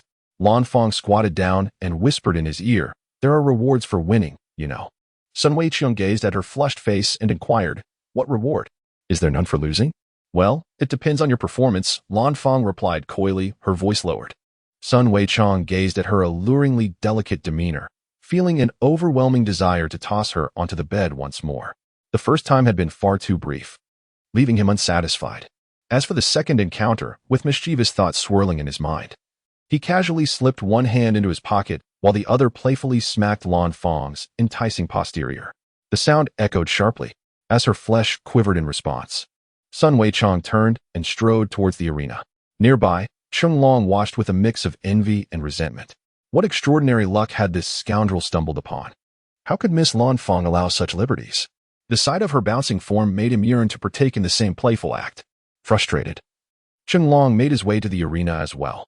"Weiqiang, give it your all," cheered the small Wukong, adorned in a garment crafted by Lan Chi herself, a matching outfit gifted to the trio. He laughed heartily, seemingly unaffected by the impending match. "Weiqiang, defeat Chung Long and seize the championship." Cleanse waved encouragingly. "Leping, Weiqiang, I believe you can win." The three of them stood outside the venue, brimming with anticipation. In the arena, Sun Wukong declared, "I will exert every effort to win this match." He glanced at the trio of small Wukong, responding earnestly, "You scoundrel, I won't concede easily." Even in a less than peak condition, Chung Long was not entirely confident in his ability to triumph over him. Below the stage, the crowd was a sea of enthusiastic spectators, their cheers resonating with fervor as the battle was on the brink of commencing. The outcome: Sun Wukong triumphed over Chung Long after a grueling contest, securing the championship title. Yet, his journey in martial arts was only just beginning. Synopsis: the tale unfolds as I, alongside Xiao Wukong and Bulma, encounter each other at Baozi Mountain. At this time, Sun Wukong is short and robust, exuding an endearingly cute charm. Bulma radiates the vibrant energy of youth. As for me, Sun Wukong, I unexpectedly find myself transported to the world of Dragon Ball. With no system to rely on, my initial intention was to cling to Sun Wukong for support, only to discover that I had become the very pillar I sought.